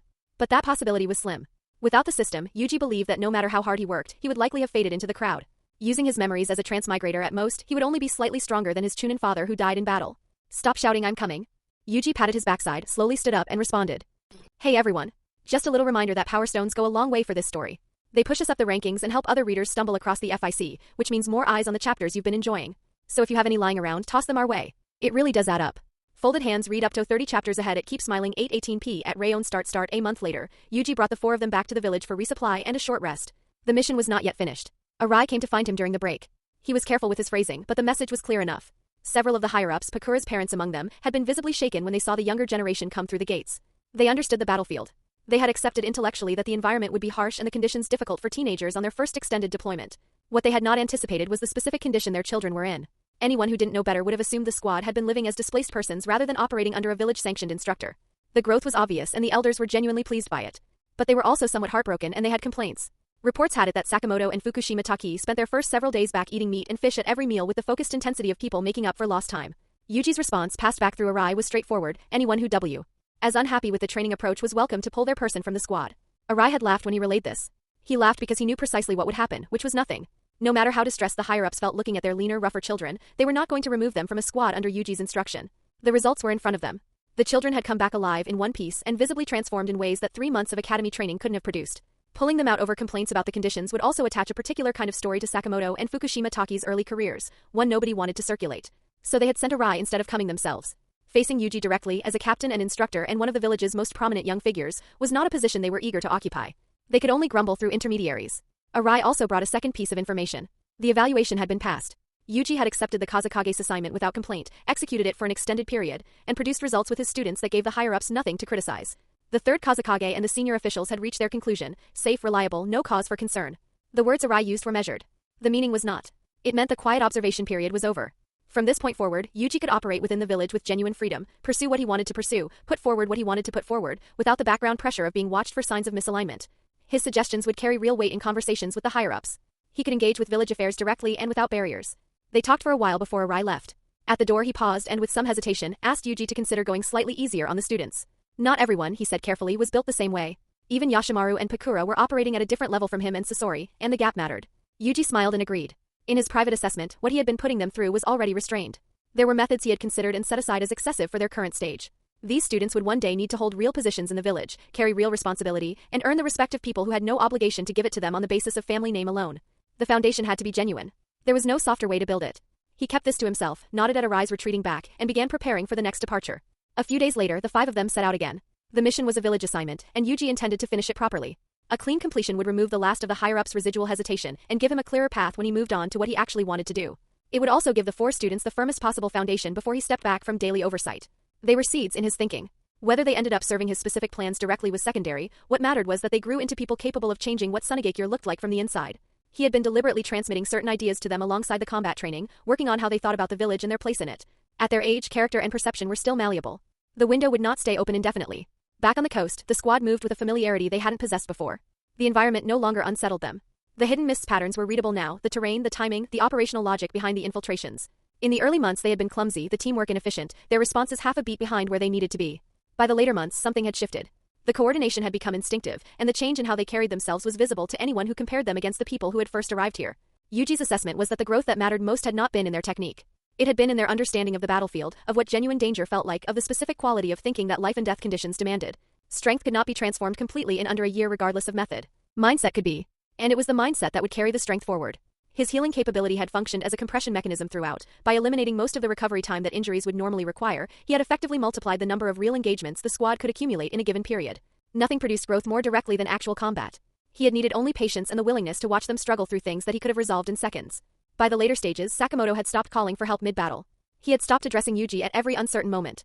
He had started doing what Yuji had been pointing him toward from the beginning, reading the situation, identifying the variables, thinking before reacting. The hidden mists operational pattern along this coast kept their numbers small by necessity. Infiltration through complex terrain with limited detection coverage meant small squads, which meant the engagement scale stayed manageable for a developing team. Individual capability gaps remained exploitable, but they were no longer being exploited consistently. The squad's clearance rate had climbed steadily, and the coastal villages had gone quiet. The frequency of hidden mist activity had dropped noticeably, with no new incidents of looting or destruction in some time. A letter arrived from Sasori. Brief as everything from Sasori was. The content: he had joined the Umbu. Squad leader. 12 years old. Yuji held the letter for a moment and thought about what that meant. The course of Sasori's life had been redirected, not toward the path the original story had followed, but towards something that served the plan they had outlined together on that sand dune. The Umbu posting put him close to the Kazekage's inner circle in exactly the way they had calculated it would. Which meant Yuji's side needed to close. He tucked the letter away. There was no reason to spend more months gradually reducing the hidden mist presence when he could resolve what remained quickly and return to the village. The students had what they needed. The mission would finish cleanly. And then the actual work could begin. Sunagakure needed changing. He was going to start. Hidden mists play, blood release, Karabarai. The sickle shapes condensed from blood and launched forward, tracing the gaps in the formation with a precision that left no clean path for any of the 4 to move through. The rotation that followed was autonomous, the blades completing their arc through the formation like something alive. 2 of them exploded into smoke on contact. Yuji landed and a hidden mist ninja came in behind him immediately. Water release, water prison jutsu. Water surged from the outstretched palm and closed around him in a cage, sealing him inside. Now kill him. The second ninja came down from above with a katana, using the moment of restraint for the finishing strike. 2 drops of blood that Yuji had left outside his body before the trap closed shot outward like needles. Both hidden mist ninja dropped where they stood, the strikes passing through their skulls simultaneously. The water prison collapsed. Yuji stood in the runoff soaked and looked around. One group left. He was gone before the water finished draining from the rock. Over the past 2 weeks he had been working from intelligence gathered by the Sunagakure operational network, running a systematic sweep through every identified hidden mist position in the zone. The damage had been substantial, with heavy casualties across multiple squads and the infiltration network along this stretch of coast effectively dismantled for the time being. He had left Pakura and the others at the stronghold to run separate missions with other Sunagakure squads. Moving alone was faster and speed was the point. The cleanup was temporary by nature. The hidden mist would send more people eventually. But losing this many operatives in this short a window should produce a period of hesitation, enough to give the coastal villages some genuine quiet before the next cycle began. He was heading toward the last identified stronghold when he registered an approaching presence and turned. A Sunagakure ninja, moving with purpose and a trace of anxiety in his expression. Captain Yuji.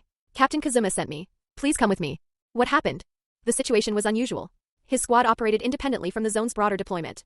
He held a temporary Jonin in charge designation focused on training, not integrated into the tactical structure the way the Iwagakure front had been. Kazuma's people shouldn't have needed to pull him into anything. A hidden mist squad broke through the stronghold's defenses. Heavy casualties on our side. The shinobi kept his words tight and fast. The one leading them is Yagura Karatachi. Captain Kazuma has already gathered available personnel and is moving to intercept, but the numbers are thin. He wasn't sure they'd be enough. You were nearby. Yuji stopped walking. Yagura Karatachi. He processed the name for a moment, then changed direction. Lead the way. The future 4th Mizukage. That particular face, young-looking in a way that consistently surprised people who didn't know him, and completely at odds with what he was actually capable of. The hidden mist had sent him specifically. Yuji turned the possibility over as he moved. Intelligence on this coast ran both ways. The hidden mist knew the Sunagakure's operational picture as well as Sunagakure knew theirs. In the past 2 weeks he had almost single-handedly swept through the hidden mist's infiltration squads with overwhelming force, causing heavy losses to the hidden mist village. So did they specifically send a heavyweight player to reclaim their dignity? The hidden mist had never intended formal war with Sunagakure.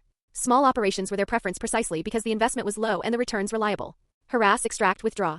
Repeat until the accumulated pressure produced something useful. It was a guaranteed profitable arrangement as long as the other side couldn't concentrate enough force to make the cost prohibitive. That calculation had been disrupted. The coastal deployment presented structural advantages for this kind of campaign. The border was vast, adjacent to open water, the terrain broken and complex. Strongholds were scattered and reinforcement was slow.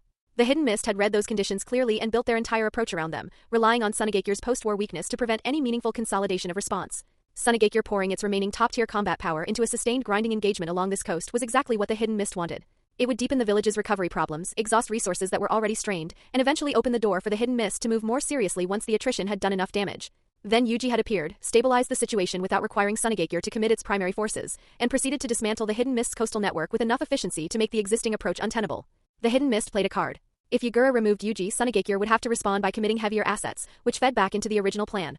If Yagura simply won, the stabilizing presence was gone and the harassment could resume from a stronger position. The logic was sound. Yuji worked through all of this as he moved, keeping pace with the reporting shinobi.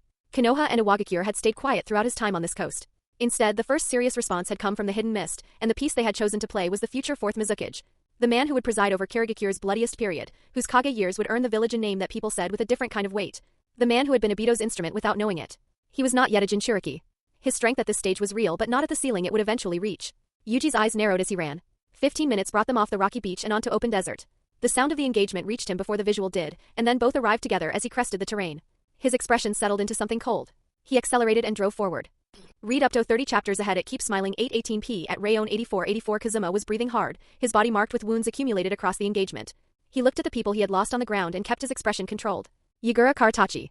After years operating against the hidden mist on this coast, the name was not unfamiliar. What the reality of fighting him had turned out to be was something else. The opponent looked like a teenager. He was older than Kazuma.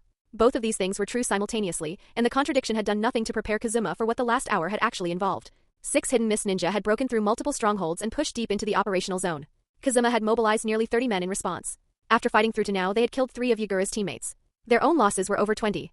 The numbers meant nothing when the individual gap was this wide, and the gap existed almost entirely because of one person. Kazuma was a jonin. He was the only one present who could engage Yagura at all. Yagura broke off from him without warning and his figure crossed the distance to a Sunagakure ninja standing several meters away. Watch out. The water sphere erupted on contact and sent the shinobi flying. Yagura's coral staff was already moving, closing in behind the next target in the same motion. Wind release, rotating blade. Kazuma's hands came through the seals and the wind blades crossed the space between them and sliced through Yagura's body. Water sprayed out, not blood. Water clone jutsu. Kazuma's pupils contracted. He turned. Another teammate had taken the real Yagura's staff across a vital point from behind. Kazuma ran through the situation in the fraction of a second he had available. The ninjutsu and taijutsu were completely integrated, the transitions invisible. The feints and rhythm shifts were beyond what anyone in his team could reliably read. And Yagura was doing all of this in the land of wind's dry environment, where water release should have been at a disadvantage, and the techniques were still landing with this kind of effect. Retreat. He said it quietly but meant it completely. Staying produced nothing except more bodies. For hidden mist remained. Getting through Sunagakure's full defensive line with 4 people was not straightforward, which meant there was still time to get intelligence out and consolidate a real response. Ha ha ha ha, run. With Lord Yagura here. One of the hidden mist ninja raised an oversized sword with both hands and swung it in a wide arc at the nearest retreating Sunagakure shinobi. Kazuma cursed internally. These were not the infiltration-grade operatives he had been dealing with for years. Yagura had brought elites. He watched the blade coming down and had no angle to intervene in time. Yagura turned his head. The motion was sharp, like something had registered in his perception. He formed seals quickly and a water projectile launched skyward. The haste showed in the power, the output reduced from what it would normally have been. Careful, Yagura said to his subordinate. The hidden mist ninja with the oversized sword watched the water bullet explode in midair, cut apart by something he hadn't seen coming. What reached his eyes was a faint silver flicker. Almost nothing. Threads? He registered the thought and then the threads were already around him, impossibly thin, wrapping him while he was still in the air. Someone had landed beneath him first, crouching low, and he hadn't sensed the movement at all. The threads pulled. The force yanked him downward and drove him into the ground. The edges of the threads were cutting into him continuously, blood coming freely from dozens of shallow wounds across his body. He used the oversized sword to force open some space inside the constriction, alleviating the worst of it. He was still breathing. Yuji straightened up and looked at him with genuine mild surprise. Impressive. Most people turn into something less recognizable when that connects cleanly. The sword work to create the gap had been excellent. The physical foundation behind it was real. Yuji. Kazuma's expression broke open with visible relief. The tension in his face dissolved into something that looked like a man who had just been told he was allowed to breathe again. Yagura's gaze moved to the new arrival immediately. The other hidden mist ninja followed it. Blood Dr. Yuji. Kazuma had just confirmed it with the name. Yo. Yuji raised a hand toward the surviving Sunagakure ninja, smiling easily. Looks like I got here at the right moment. The engagement had stopped. Everyone on the field had paused, the sudden arrival pulling the rhythm apart. Then Yuji's smile left his face and he looked across at Yagura and the remaining hidden mist ninja standing opposite him. The air changed. Yagura moved without preamble, teleporting to a teammate's position and knocking aside a flying knife that was already crossing the space between them. Yagura moved to a second teammate's side and raised his staff to meet Yuji, who had already closed the distance. In the space of a breath, Yuji had launched a sequence that neither hidden mist ninja had seen coming. The flying knife wasn't the real attack. It was misdirection, pulling one target's attention while Yuji's actual intention went toward the other. Neither of the two he had targeted managed to respond in time. Without Yagura's intervention, one of them would be dead and the other badly wounded. Yagura's expression shifted into something more focused. The exchange that followed was immediate and wordless. Two figures, both small, both fast, trading at taijutsu range with a frequency that made counting the individual strikes impossible. No hand seals. Pure close quarters output. The hidden mist ninja whose life Yagura had just saved watched from several meters away and said nothing for a moment. Then he said it quietly. He can actually match Lord Yagura. Yuji used a burst of mobility to try to break off the engagement and redirect toward one of the other two, reducing the enemy's numbers first. The logic was straightforward. Yagura read it and stayed on him. Watch out for the blood release. His blood carries poison. Don't let it touch you. He was calling warnings to his subordinates while trading strikes with Yuji simultaneously. The coordination was natural, the multitasking unremarkable to him. Less than 30 seconds from first contact to separation. The number of exchanges in that window was beyond easy counting. Both of them were operating with their minds as much as their bodies, cataloging, probing, building the other person's combat profile in real time. Yuji landed and put his back to Kazuma and the remaining Sunagakure ninja. Captain Kazuma. Take your people and go. Leave this to me. Kazuma stared at him. Yagura Karatachi was standing 20 meters away. Two hidden mist elites were with him. Leaving Yuji alone here was not a straightforward decision. Yuji glanced back briefly. Even if I can't win, I can run. If you stay, you become a problem I have to manage. He looked at Yagura. Your target is me. My value to the hidden mist is clearly higher than theirs. Let them leave and the situation becomes simpler for you as well. Yagura said nothing. Kazuma held for one more moment, then made his decision. Yuji's meaning was plain enough. He wasn't planning to fight to a conclusion, just to hold and then find the exit. Keeping wounded shinobi on the field would cost Yuji movement and options he couldn't spare. Kazuma took the others and moved. Yagura did not pursue them. With the field cleared, Yuji's eyes moved between Yagura and the two remaining hidden mist ninja, reading the spacing and the angles. They had gathered intelligence on his Kekii Genkai. The guard was already up. Letting Kazuma leave hadn't been about escape conditions. It had been about visibility. He didn't want Sunagakure ninja watching what came next. His recent operations along the coast had been conducted without Pakura and the others for exactly this reason. He needed to move freely, and free movement meant no witnesses to the full picture of what he could actually do. One more consideration settled into place. Yagura was a water release specialist with extensive field experience and genuine analytical ability. If blood release interacted poorly with water in a way Yagura could observe clearly and document, that intelligence would reach the hidden mist's research apparatus. The weakness needed to stay hidden, which meant the path to winning this had to run through other methods. Yuji rolled his shoulders and let his limbs loosen. His first real fight against a jonin had been against someone from Konoha, and he had nearly died. After that, he and Sasori had made a habit of avoiding jonin-level opponents when the mission allowed for it. The person standing in front of him now was not simply a hidden mist jonin. He was an elite jonin. The future fourth Mizukage. 1 against 3. Something moved through Yuji's expression. Excitement, and underneath it something colder. Come on then. Let's have a proper one. Yagura's eyes went flat. Playing the hero costs something. He looked at his two subordinates. Kill him. Chased away the future Mizukage, chased away the future Mizukage. Blood release, crimson scale leap. Yuji pushed the blood through his body at accelerated speed, driving himself into a heightened state. He routed more blood into his eyes to sharpen his dynamic visual capture. It was this method that had allowed him to put Yugura under real pressure in close quarters. The system had given him advantages, but Yugura had years of training and combat experience behind him that couldn't simply be erased. Elite Jonin was not a label attached lightly. The ground shook as Yugura released water release even in the dry terrain, a large torrent sweeping outward and washing across the surrounding area. The two hidden mist ninja moved with it, stepping across the water surface and closing from both sides. The water reached Yuji first. It didn't hit him directly but disrupted his footing and reshaped the terrain beneath him. He swung both hands and 2 drops of blood launched to EI. Their side driving toward the flanking ninja. Both exploded into water. Water clone jutsu. They had anticipated the blood release and built their approach around it. His eyes dropped toward the water still spreading across the ground. A hand came up from beneath the surface and closed around his ankle, pulling hard. At the same moment the water behind him converged and a hidden mist ninja emerged from it, a spike already descending toward his back. The blade plunged in. The body exploded into white smoke. Clone jutsu. The hidden mist ninja's expression broke. The one in the water came up immediately, scanning outward. Yugura was already moving at the far end of the spread, weapon in hand, closing on Yuji's real position. Water release, water dragon bullet. The two hidden mist ninja formed the seals together and launched simultaneously. 2 shapes built from surging water came in from either side, coordinating with Yugura's direct approach. Yuji worked through it as his threads clashed with Yugura's weapon. No battle plan had been established before this. The 3 of them were improvising entirely from experience, and the result was something very close to a design strategy anyway. Every action served double purpose. Yugura's water release created conditions for the other 2. Their water dragon bullet gave Yugura cover for close-range pressure. If someone died to his blood release, the death itself became a tool to open a window for the survivors. The coordination was tacit and continuous, built from years of operating together rather than from any instruction given before the fight. Yugura used the close-range entanglement to restrict Yuji's movement options, making avoiding the incoming water release difficult. Yuji pulled his hands back and stepped away cleanly. The 2 water dragons came down and hit the ground where he had been standing. Yugura landed nearby and his eyes sharpened. Something registered. Careful. The warning came out fast.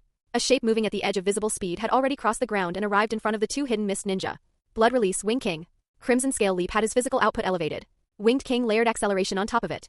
The combined effect pushed his burst speed to a level that made his body appear smeared across the space it passed through. The sequential water techniques had left both hidden mist ninja fully exposed, their chakras spent and their positions fixed. They had not anticipated this speed. Death waltz.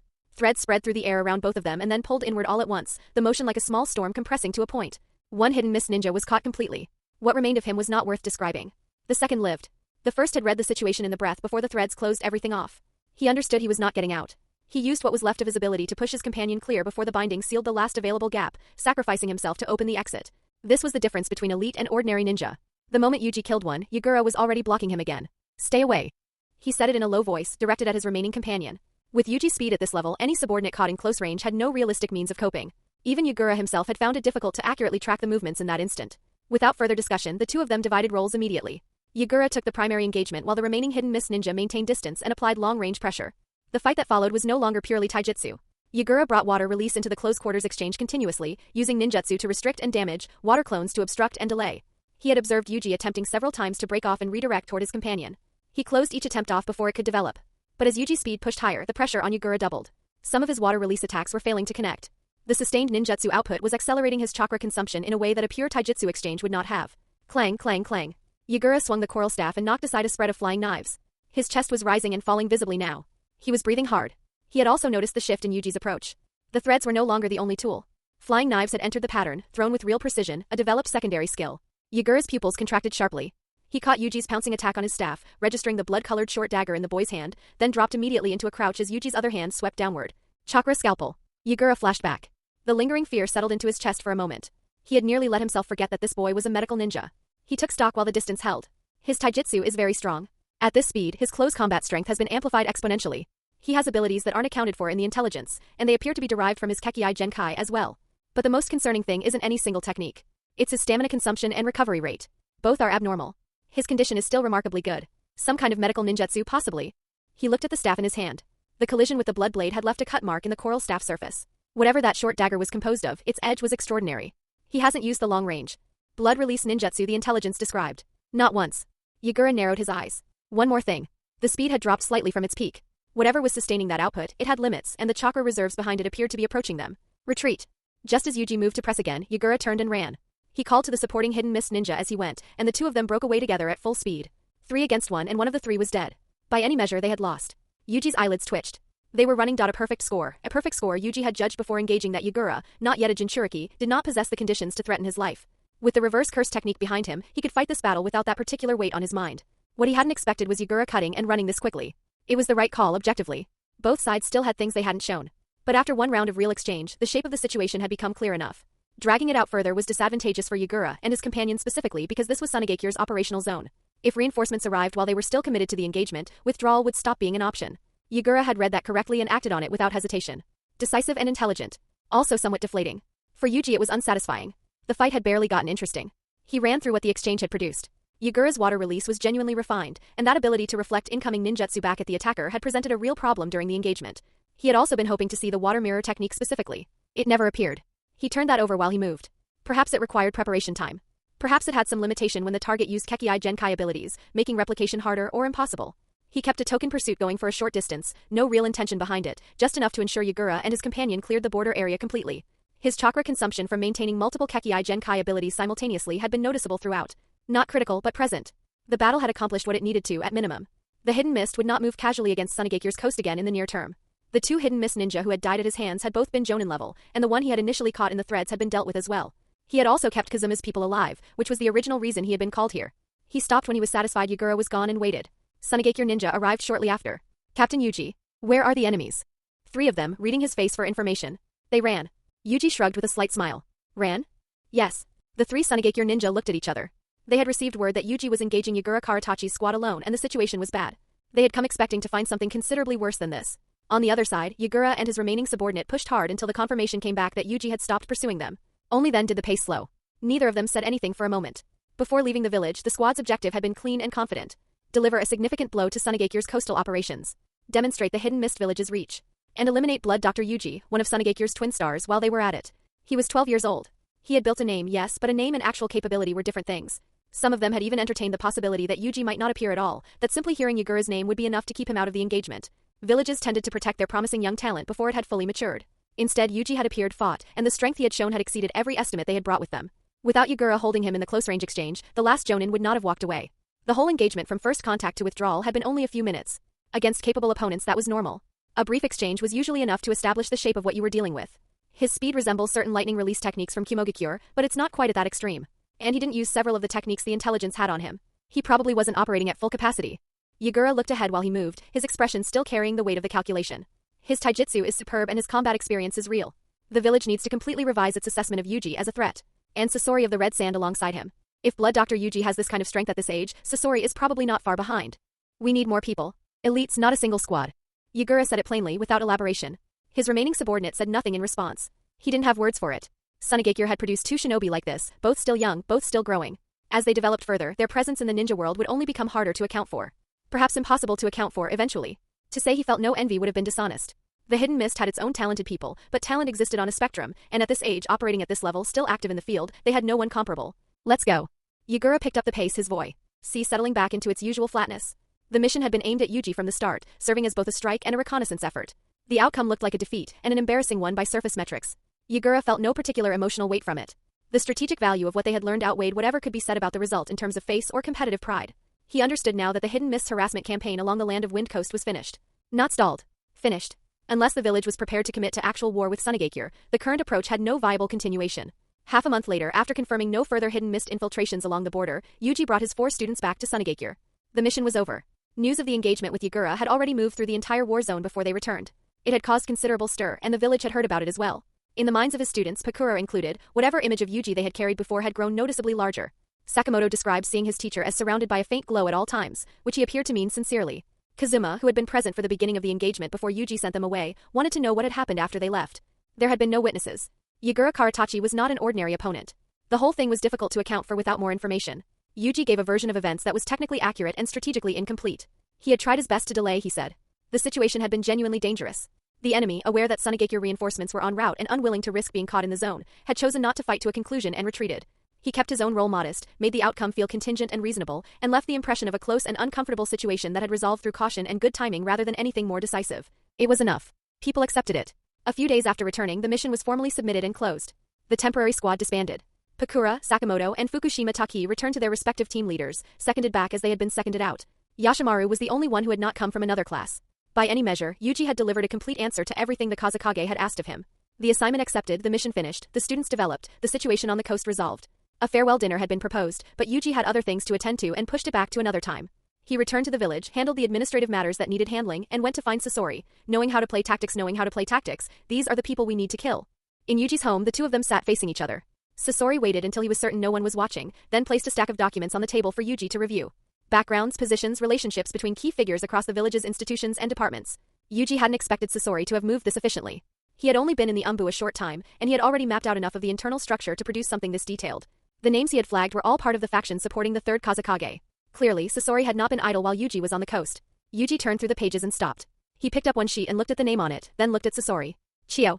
In Sasori's assessment, changing the hidden sand village required removing her as well. Yuji set the sheet down and was quiet for a moment. Chiyo was part of the same leadership structure, operating with the same general disposition as the Kazekage. In the original story, Raza's decision to seal the one tail into Gaara and Pakura's death had both carried her authorization. She had made real mistakes at the highest level. But she was not rigidly committed to a dark path the way the Kazekage was, and she was capable of recognizing when something had gone wrong, even if slowly. Beyond that, her value to the village as a puppeteer and as a medical ninja was difficult to replace. And then there was her relationship with Sasori himself. None of it added up to putting her on the list. The death of a single Kazekage would already have enormous consequences for the village, Yuji said carefully. If Grandma Chiyo were to pass away at the same time, the hidden sand village would have almost no prominent figures left in the eyes of other hostile villages. He coughed slightly. Our overall standing among the 5 great villages is already at the bottom in terms of economy, population, and military strength. Even the hidden mist has an edge on us in several of those areas. We cannot afford to create that kind of vacuum. I understand, Sasori said. These people cannot all be removed at once without leaving a gap in the village's combat power that enemies could exploit. My thinking is to take them out one by one over the coming period. Several years of gradual transition. Let the power structure renew and iterate slowly, completing the reshuffle without producing a single visible break. Yuji looked at him with mild surprise.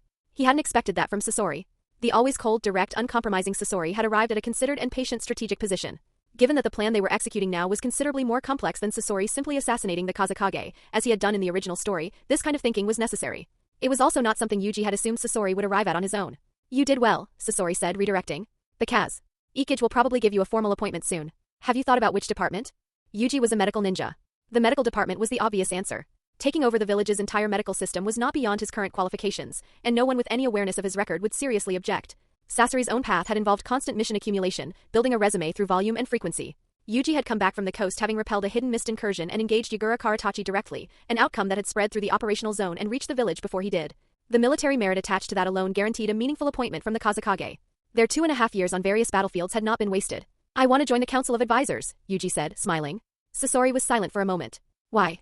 The Council of Advisors was, by most practical measures, the department with the least direct power in the village's structure. Its function was to assist the Kazekage across various areas and provide suggestions, which were not necessarily adopted.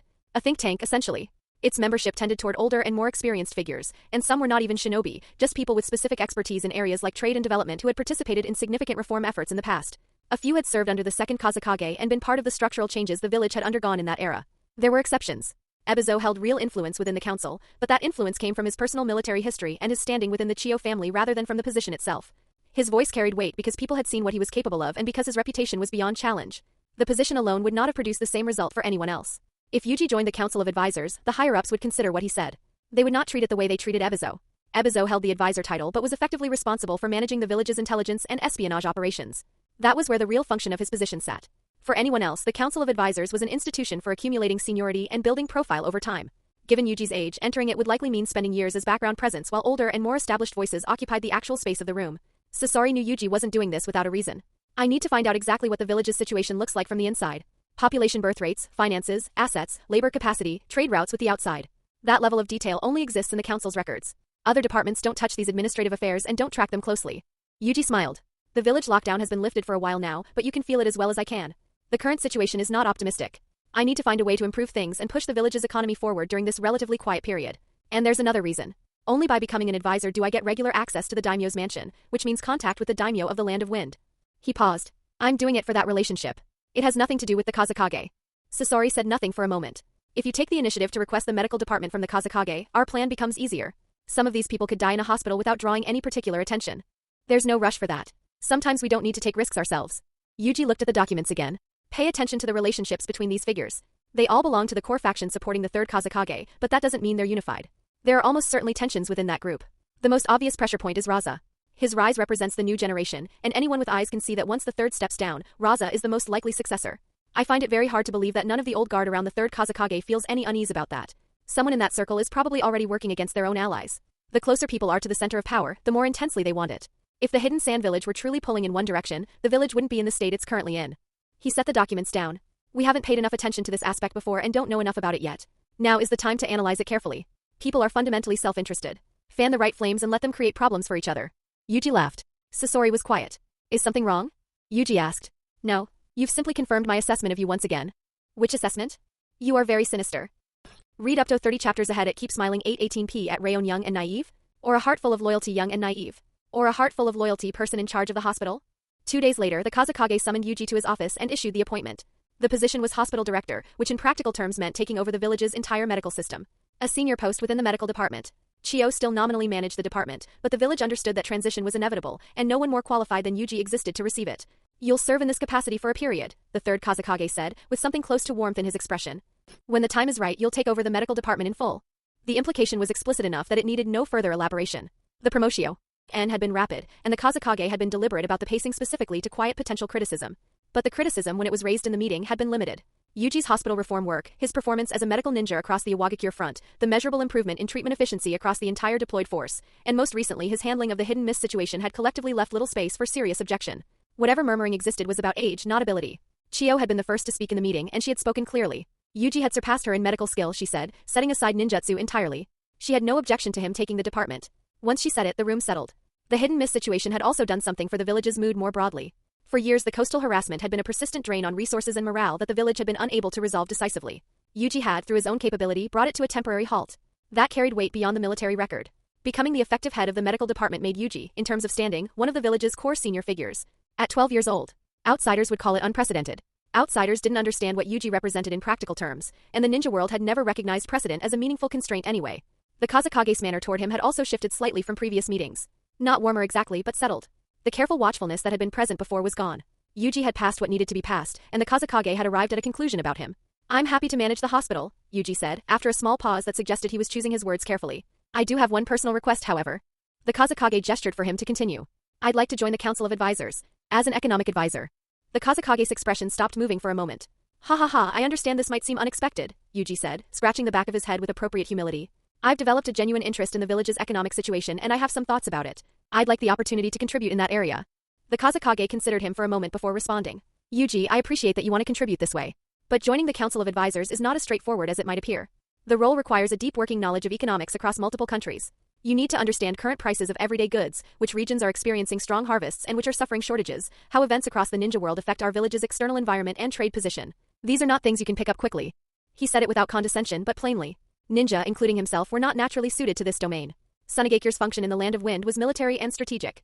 Economic and political affairs were a different kind of expertise, and the Council of Advisors drew on people who had spent their lives developing it. Most members of the council were, in practice, more directly accountable to the Daimyo than to the Kazekage. The department sat slightly outside the village's core power structure in a way that made it an unusual destination for someone with Yuji's profile. The village doesn't have many external disputes right now, and the hospital's workload is manageable. I should have time available. I'm still young, and I think I should contribute to the village across more than one area rather than limiting myself. I understand your intention, Lord Kazekage. You want me managing the hospital to continue raising medical standards and conditions, the same work I began 2 years ago. And most importantly, to develop more medical ninja for the village. Yuji paused. I can guarantee I'll fulfill that responsibility even if you also let me join the Council of Advisors. If I fall short, I'll step back and learn first. He said the last part with the directness of someone making a formal commitment. He knew the ground he was standing on. The assessment had gone well enough that he had earned a degree of trust with the higher-ups, and with that trust came a small amount of room to ask for things. The Kazekage's default style left no space for negotiation. Orders were given and obeyed. But this particular moment was different. The Kazekage looked at him without speaking. The silence stretched. I want to do everything I can for this village, Yuji added quietly. The same as you, third. Give me a chance. The Kazekage was thinking something he didn't say aloud. This boy had read the situation precisely. The village's real interest in having him take over the medical department was not administrative. It was production. More medical ninja trained to a higher standard, available to the village in greater numbers. Yuji had understood that without being told. Arai had always said the boy was perceptive. This was more than perceptive. You've likely already noticed the village's economic situation, the Kazekage said eventually. Mission rewards have dropped significantly. The Land of Wind presents a particular set of challenges that have resisted every effort to resolve them, not just for Sunagakure but for the entire region. None of us, including myself, have found a workable answer. What could someone your age actually accomplish where experienced people have found nothing? The implication was plain. If a 12-year-old managed to solve what the Kazekage and the full Council of Advisors had failed to solve, it would reflect poorly on everyone who had been working on the problem for years. What if I really can do it? Yuji said, with a smile that managed to look both earnest and slightly guileless. The Kazekage arrayed him for another moment. Look at the data first. He said it like a concession to someone who needed to learn through experience rather than instruction. Reality would adjust the boy's expectations once he saw the actual numbers. Thank you, Lord Kazekage. Inside, Yuji felt something settle. It had worked. What a huge mess in the days that followed. Yuji split his time between the hospital and the intelligence reports the village had compiled on the Land of Wind's economic situation. The reports covered population, military capacity, trade, resources, and financial flows across the region. After reading through all of it, one word covered the situation adequately. Miserable. Every area was sluggish, and each area made the others worse. Population, military capacity, and economic output were bound together tightly enough that progress in one without the others was nearly impossible to sustain. The Second Ninja World War had officially ended over 2 years ago, but the village's birth rate in that period had been low in a way that went beyond simple wartime losses. The atmosphere and living conditions in Sunagakure had suppressed marriage and birth rates independently of the body count. This was biological instinct operating under difficult circumstances. A flourishing village produced different conditions. Sunagakure was not flourishing. The Land of Wind had already been among the lowest population territories of the 5 great nations before the war. The gap had only widened since. Yuji sat in the hospital director's office with the documents spread across the desk and let the timeline run forward in his head. The Third Ninja World War would arrive in a few years. Another round of losses. By the time it ended and Konoha's 12th generation of genin were born, around year 51 by the Hokage era calendar, Sunagakure would be completely unable to match Konoha's population output. Which meant the population problem was, if anything, more urgent than the economic one. To revitalize the village meaningfully, people needed to be willing to have children, and that required an environment worth having children in, which brought the economic problem directly back into the picture. The two issues were inseparable. The hospital itself gave him time to think. Peacetime had reduced the patient load substantially, and running the department was not as demanding as the work he had done at the front. Shirori, who had once been his superior in the main force, was now part of the hospital's management structure under him. Yashimaru was in the building handling daily treatment. The transition had produced no resistance from either the staff or the village population more broadly. His record had made objection difficult. He turned his attention back to the resource data. The minerals catalogued within the Land of Wind's borders were few and largely unremarkable, ores with practical daily use or straightforward trade value, accessible enough to mine and refine, but not generating meaningful revenue.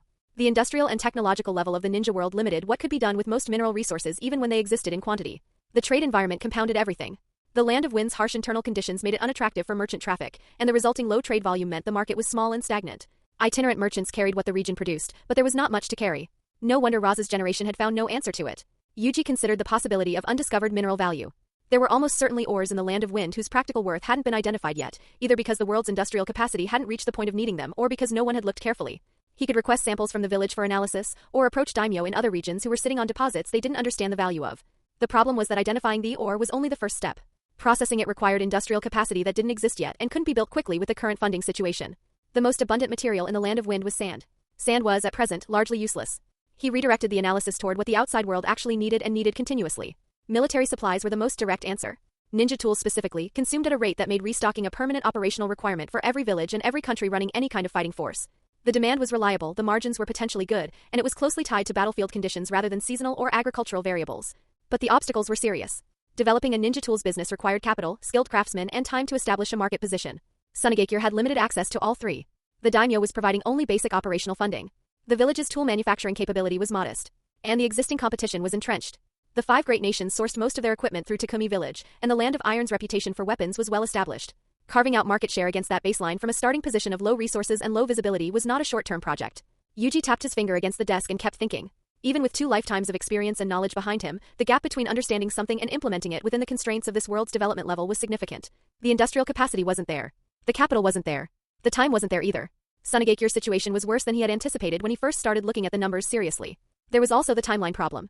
The Third Ninja World War was not far off. Say so. Ri had been pushing the plan forward with characteristic intensity, and Sasori's patience was not a resource that replenished easily. If after a few years the plan had produced no visible progress, his personality would not accommodate continued waiting. Which meant the Third War had to arrive on schedule. Beyond Sasori's patience, the plan itself actually required it. Sunagakure needed that war in order to undergo the transformation Yuji had in mind. Done correctly, the village could come out of it in a fundamentally different position than the original story had produced. The Kazekage's death, when it came, would need to accomplish more than simply resolving the village's entrenched internal problems. It needed to serve as the opening for something larger. That left him with 2 realistic paths. The first was the system. Use it to generate hard currency directly, bypassing the economic infrastructure problem entirely. Something analogous to the gold fruit from One Piece, an ability that produced gold as a usable resource without depending on trade, industry, or the daimyo's cooperation. Gold functioned as hard currency across all 5 nations. It couldn't be argued with.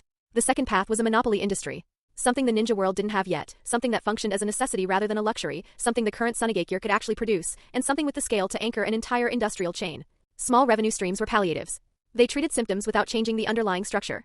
Only a monopoly position in a genuinely necessary industry could move the needle on Sunagakure's situation in any permanent way. He turned the problem over, looking for the intersection of those conditions, and found the exercise difficult. What industry was absent from the ninja world, essential to daily life or to combat operations, producible with Sunagakure's current capacity and capable of scaling? The window had gone dark while he was thinking. He hadn't noticed. A shadow crossed outside. Yuji looked up. Sasori. He let his thoughts settle into something more concrete. War profits. The groundwork was already partially laid. His current abilities were his greatest asset, and there was a way to convert them directly into capital without waiting for industrial development to catch up. He had already started moving in that direction without fully articulating it to himself. His eyes steadied. Start with what was available. Execute the original plan. The larger economic transformation had its preconditions, and those preconditions required patience and sequencing rather than trying to solve everything simultaneously. He closed the documents and looked out at the dark window for a moment longer.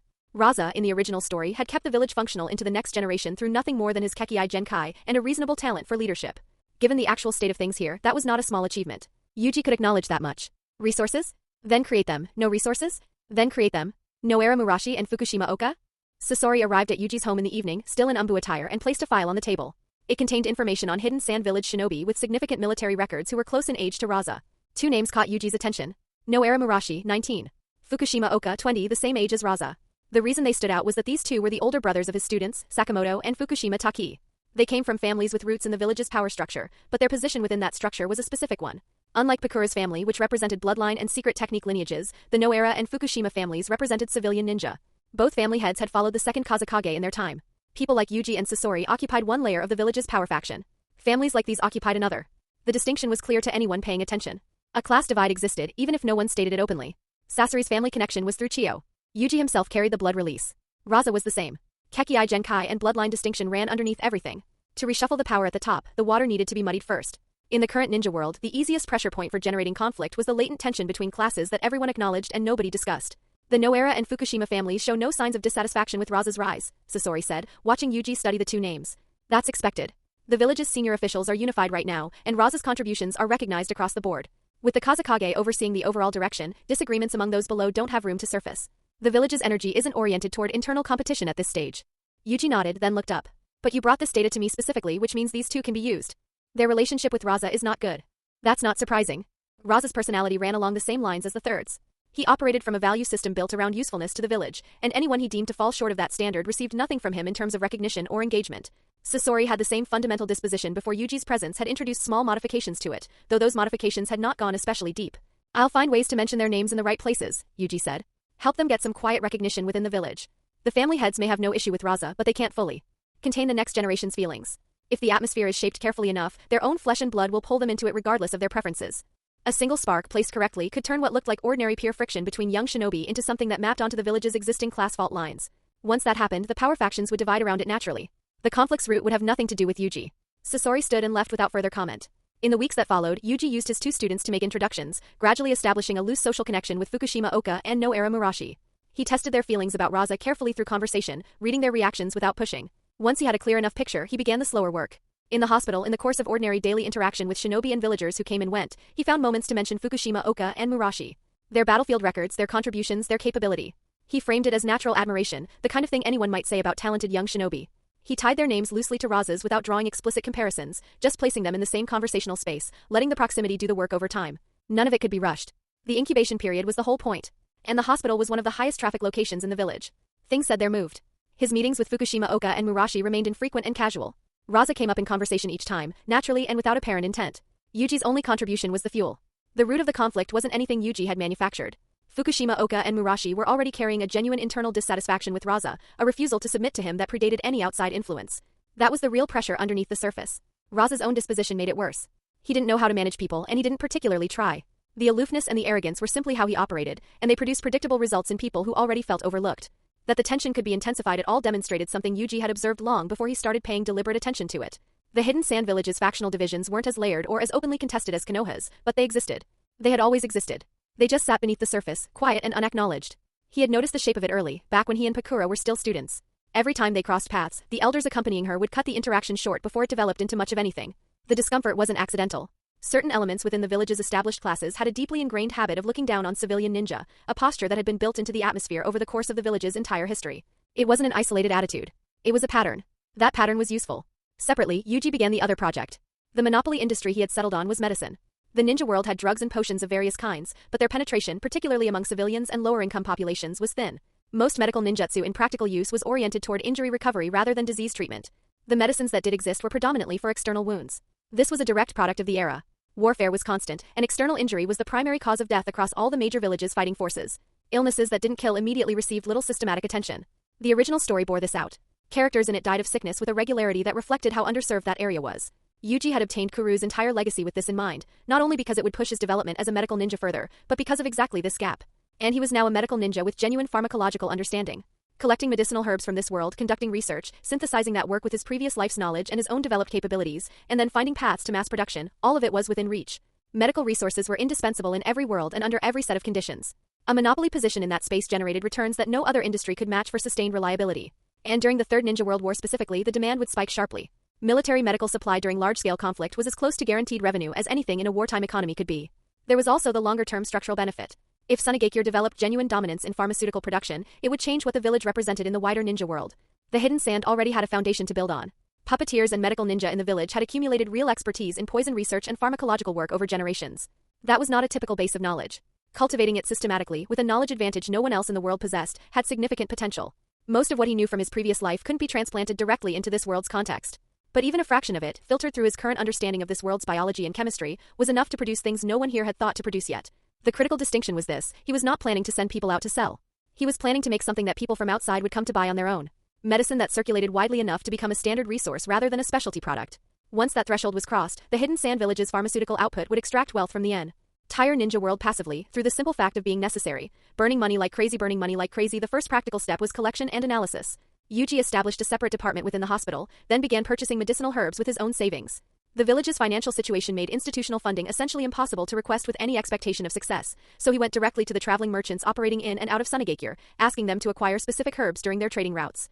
His mission earnings over the years had accumulated into a reasonable personal sum. He put it to work.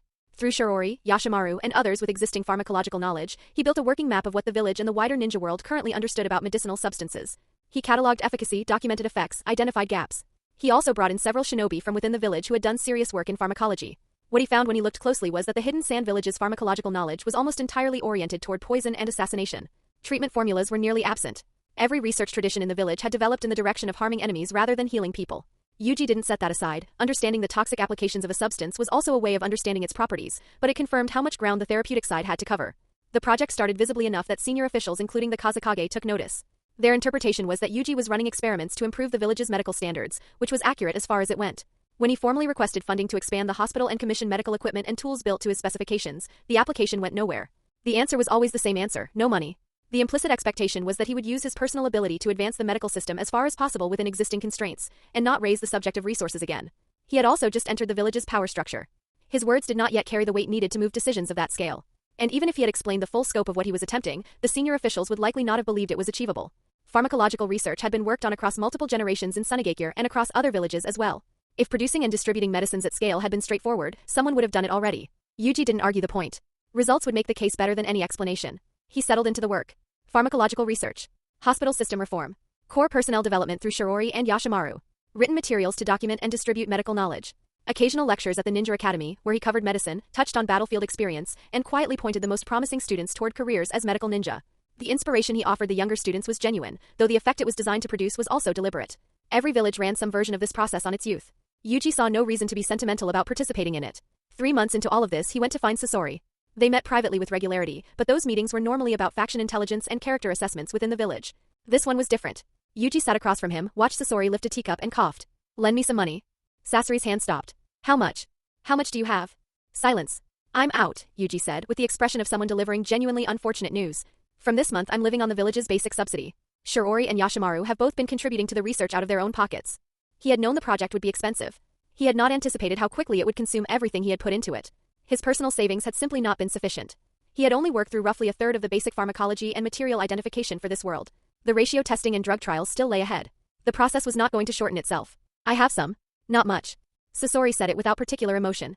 Puppet research consumed money at a comparable rate: materials, mechanisms, modifications, the ongoing cost of maintaining and developing his constructs. Even ordinary ninja, whose earnings looked substantial from the outside, burned through funds on routine tool consumption. During peacetime the drain was manageable. During wartime it became something else entirely. "Hand it all over. What I'm doing right now is at a critical stage." Yuji saw no point in softening the request. Sasori nodded. "Also, ask Grandma Chio if she can contribute something. Frame it as a loan from me. I'm not in a position to ask her directly." Yuji's tone adjusted slightly. Borrowing money was an unpleasant experience regardless of who it was from, and asking Chio directly would have carried its own complications. Sasori was the better channel. Sasori was quiet for a moment. Then he changed the subject entirely. Yesterday the Kazekage called a meeting with the senior officials. There was a dispute. Reconstruction is the issue. Konoha and Kumogakure have both shown real progress on their rebuilding efforts. Sunagakure is slower. The Daimyo released a sum of money to the village, but the amount is limited. The Kazekage and Raza want to put it toward military training and force readiness. The war ended, but no one can say when the next one starts. They don't want a repeat of what happened last time. He paused. Others in the meeting pushed for investing in the village's physical infrastructure. Many buildings and public facilities are aging. Some are past the point of repair. Addressing that would also do something for public morale. Yuji followed the thread without needing it spelled out. The infrastructure faction is mostly family representatives of the civilian ninja, I assume. Yes. The No-era and Fukushima families among them? Sasori nodded. Yuji considered this for a moment. Then it's working. The number of times No-era Murashi and Fukushima Oka come up in village conversation has been climbing. People are starting to notice them. He thought through the mechanism. For the civilian family representatives, some quiet attention suddenly being drawn to the next generation of their families creates an opening. As civilian ninja, they have a natural connection to the population's everyday concerns. If they want to consolidate that positioning, demonstrating that they speak for the villagers' interests is the obvious move. Infrastructure investment does that. He leaned back slightly. The Kazekage's position isn't wrong from where he's standing, and neither is theirs. Both sides are genuinely thinking about the village. They're just working from different premises about what the village needs most. The problem for the third is that the No-era and Fukushima families must have pulled other civilian representatives behind them to make this a real dispute. Their two families alone couldn't push back against his style and character without more weight behind them. The quiet groundwork of the past months had given those families a reason to move more assertively. The heads had noticed their heirs gaining recognition among the villagers and wanted to build on it. It's developing. We wait a little longer. Sasori got up and left shortly after. The following morning an Umbu operative arrived at the hospital and delivered a sum of money on Sasori's instruction. When Yuji looked at the amount, he understood immediately that Sasori had spoken to Chiyo. The figure was larger than Sasori's personal contribution alone could have produced. It would last a while. That was enough. Making money Raza was the village's foremost combat power, an elite jonin, a member of the dominant faction, and the tacitly acknowledged successor to the Kazekage position. No-era Murashi and Fukushima Oka were ordinary jonin who had only recently been promoted. The three were the same age, but in terms of strength, position, influence, and military record, the comparison was not meaningful. And yet, the path to becoming Kage was not decided purely by strength. Public opinion carried weight. A Kage dealt with an enormous range of affairs beyond the battlefield, and the capacity to handle those affairs required a different kind of standing than raw combat ability alone could provide. Fukushima Oka and Murashi, coming from civilian ninja backgrounds, moved naturally among the village's general population in a way Raza's personality did not allow. He was not well liked at the grassroots level, and he was aware of it without being troubled by it. The two didn't genuinely threaten Raza's position. That was simply the reality of the gap between them. What the villagers were saying at its core was that two more capable young shinobi had emerged in Sunagakure. The Kazekage question wasn't in the conversation at the street level. Ordinary villagers didn't think in those terms, and the arithmetic of who could actually challenge Raza was too obvious to be ignored. But Yuji understood Raza's character well enough to know that he would not simply ignore the noise.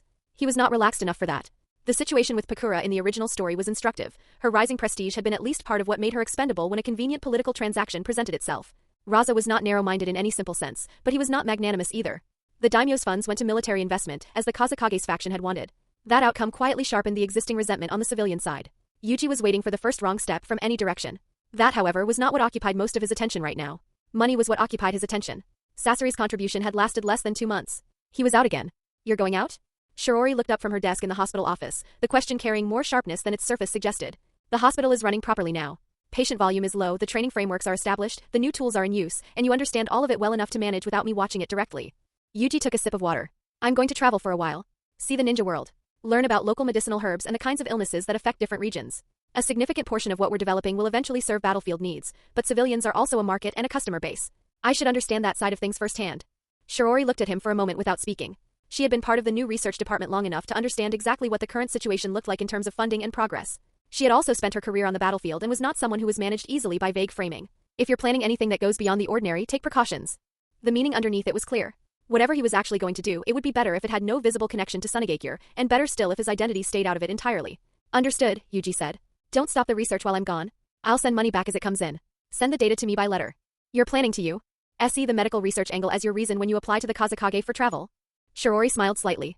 I'll be coming back at intervals. The gaps won't be long enough to cause any real problems. And the stated purpose is genuinely legitimate. I am doing this for the village's medical capability. Of course. Safe travels, Director. Come back quickly. She knew what she knew, said nothing further, waved a hand and left. Yuji sat with the silence for a moment. Being short of money really could stop a person entirely. He had borrowed from everyone around him who had anything to lend. Arai, Pakura, even Mureo, his academy homeroom teacher. The total still wasn't enough. The research personnel cost nothing in the direct sense, they were all village members contributing their time. The drain came from purchasing medicinal herbs and the enormous waste of materials during comparative drug testing.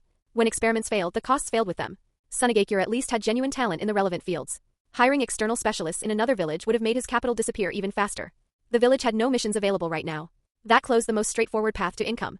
He had spent the previous night working through every option he could think of, including several that were not particularly principled, before arriving at something workable. The underground economy. The exchange shop network. The major financial backers behind that organization included the 5 great ninja villages and various daimyo. His own name was already on one of their wanted lists, which meant the infrastructure was familiar with him whether he engaged with it or not. The Akatsuki in the original story had demonstrated just how much money moved through these channels. Kakuzu alone had accumulated enough to fund Conan's 600 billion exploding tag order. That figure was in tags rather than currency, but the conversion would produce something even larger. The work was genuinely lucrative. Yuji decided he was going out to earn. The debt alone was motivation enough, independent of the research project. He was not the type to string people along indefinitely on borrowed goodwill, regardless of how patient his creditors were being about it. He handled the handover arrangements, then went to see the Kazekage with the travel application framed around medical research and regional herb study. The Kazekage approved it without much discussion. The ninja world had been relatively stable since the war's end, and the justification was legitimate on its face. Before leaving the village, he met Sasori one last time at the dune outside the walls. The real reason for the trip required no explanation between them. Sasori would watch the tensions developing inside the village and keep Yuji informed in real time. If something required action before Yuji returned, Sasori was fully capable of handling it. Eliminating people was not a skill he lacked. Everything was in order. Yuji set out. Not toward a mission. Not toward a battlefield. Toward the outside world with the specific objective of making money. He thought briefly about Orochimaru, who had spent years building financial depth, maintained connections across multiple countries, and operated with Danzo's support behind him and Konoha's resources underneath everything. The comparison was not flattering to Yuji's current position. Some people really did start with more favorable conditions. There was no use being sentimental about it. The exchange shop in the original story, Asuma Sarutobi carried a bounty of 35 million on the underground market. The monk Chiriku was worth 30 million. Both were prominent figures with substantial records behind them, which suggested that serious jonin from major villages were priced in that general range during that period, with key figures approaching 30 million as a baseline. The current period was different in several ways. The ninja world's economy had not yet reached its later development level, currency circulation patterns were different, and inflation had not done its work yet. Prices would be lower than the future figures Yuji remembered. Probably not dramatically lower, but lower. He had used the village's intelligence resources before leaving to locate an exchange shop operating within the Land of Wind. The organization was not genuinely mysterious to anyone paying attention. The 5 great villages had always known it existed. After Chirika's death and Asuma's, Konoha's response had been immediate, which demonstrated that the brokers operating within their borders were known and located. The reason no one eliminated the network entirely was that elimination was pointless. Destroy one node and another appears. The exchange shop was not a single organization so much as a function the ninja world's ecology had produced on its own. Conflict generated hatred, hatred generated bounties, bounties generated infrastructure to collect them. As long as the underlying conditions persisted, the apparatus would regenerate. The financial backers behind it were the powerful and wealthy of the ninja world, not forces with an interest in its destruction. Yuji changed into black clothing, half his face covered, and arrived at the location a day after leaving the village. A ruined settlement on a rocky beach, old enough that wind and sand had worked it over thoroughly. From outside it looked like a historical site with nothing worth visiting. He went in, found the half-collapsed wall, found the boards over the cellar entrance, and descended. The underground space was about a dozen meters across and looked like an abandoned storage room. He crossed to one wall and tapped it in a specific pattern. A brick shifted. A pair of eyes appeared in the gap. New face. Who sent you? The voice was old and rough and careful. I'm here to earn money.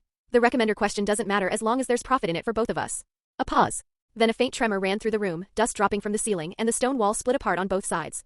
The old man who stepped out had a large tobacco pipe and the general appearance of someone who had stopped caring about how he presented himself some time ago. He tossed a register across without ceremony. Yuji caught it and started reading. The secret room beyond him held bed frames, jars, and containers of various kinds. Some of the boards had shrouds across them. The atmosphere had a particular quality to it, clinical and cold in a way that reminded him of something from his previous life. He pulled his attention back to the register. Almost every significant figure in the current ninja world had an entry.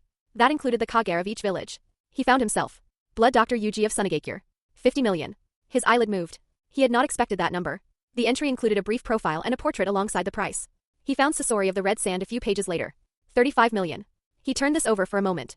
The price levels in this era were lower than the future figures he remembered. His 50 million, adjusted for that difference, was comparable to or higher than what Asuma had carried in the original story, and Asuma had been the 3rd Hokage's son, a former member of the 12 Guardian Ninja, and a senior Konoha figure with an extensive record behind him. Apparently, single-handedly dismantling the Hidden Mists coastal operations and driving off Yagura had made an impression on the market. How long had he and Sasori actually been active at a level that warranted this kind of pricing? The Sunagakure twin stars' reputation was real, but 50 million felt inflated beyond what the record alone should have produced. The most likely explanation was the daimyo of the Land of Earth. That level of funding was not a problem for a daimyo, and Iwagakure's accumulated grievance toward both of them was substantial enough to motivate the investment. The timing also contributed something. The war had ended recently and its effects hadn't fully settled. Prices in the immediate aftermath of large conflicts tended to reflect elevated emotions as much as rational threat assessment. The old man had been watching him study the register and spoke up with the patient tone of someone who had delivered the same explanation many times. The targets in this particular register were primarily wanted within the Land of Wind's borders. Blood Dr. Yuji and Sasori of the Red Sand were Sunagakure residents. Anyone wanting to move against them would need to either infiltrate the village or wait for an opportunity outside it. The note was clear about that. He was also welcome to take the contract if he chose. No requirements, just a reminder that these were not ordinary targets. We want intact bodies. damaged or incomplete, and the payout changes.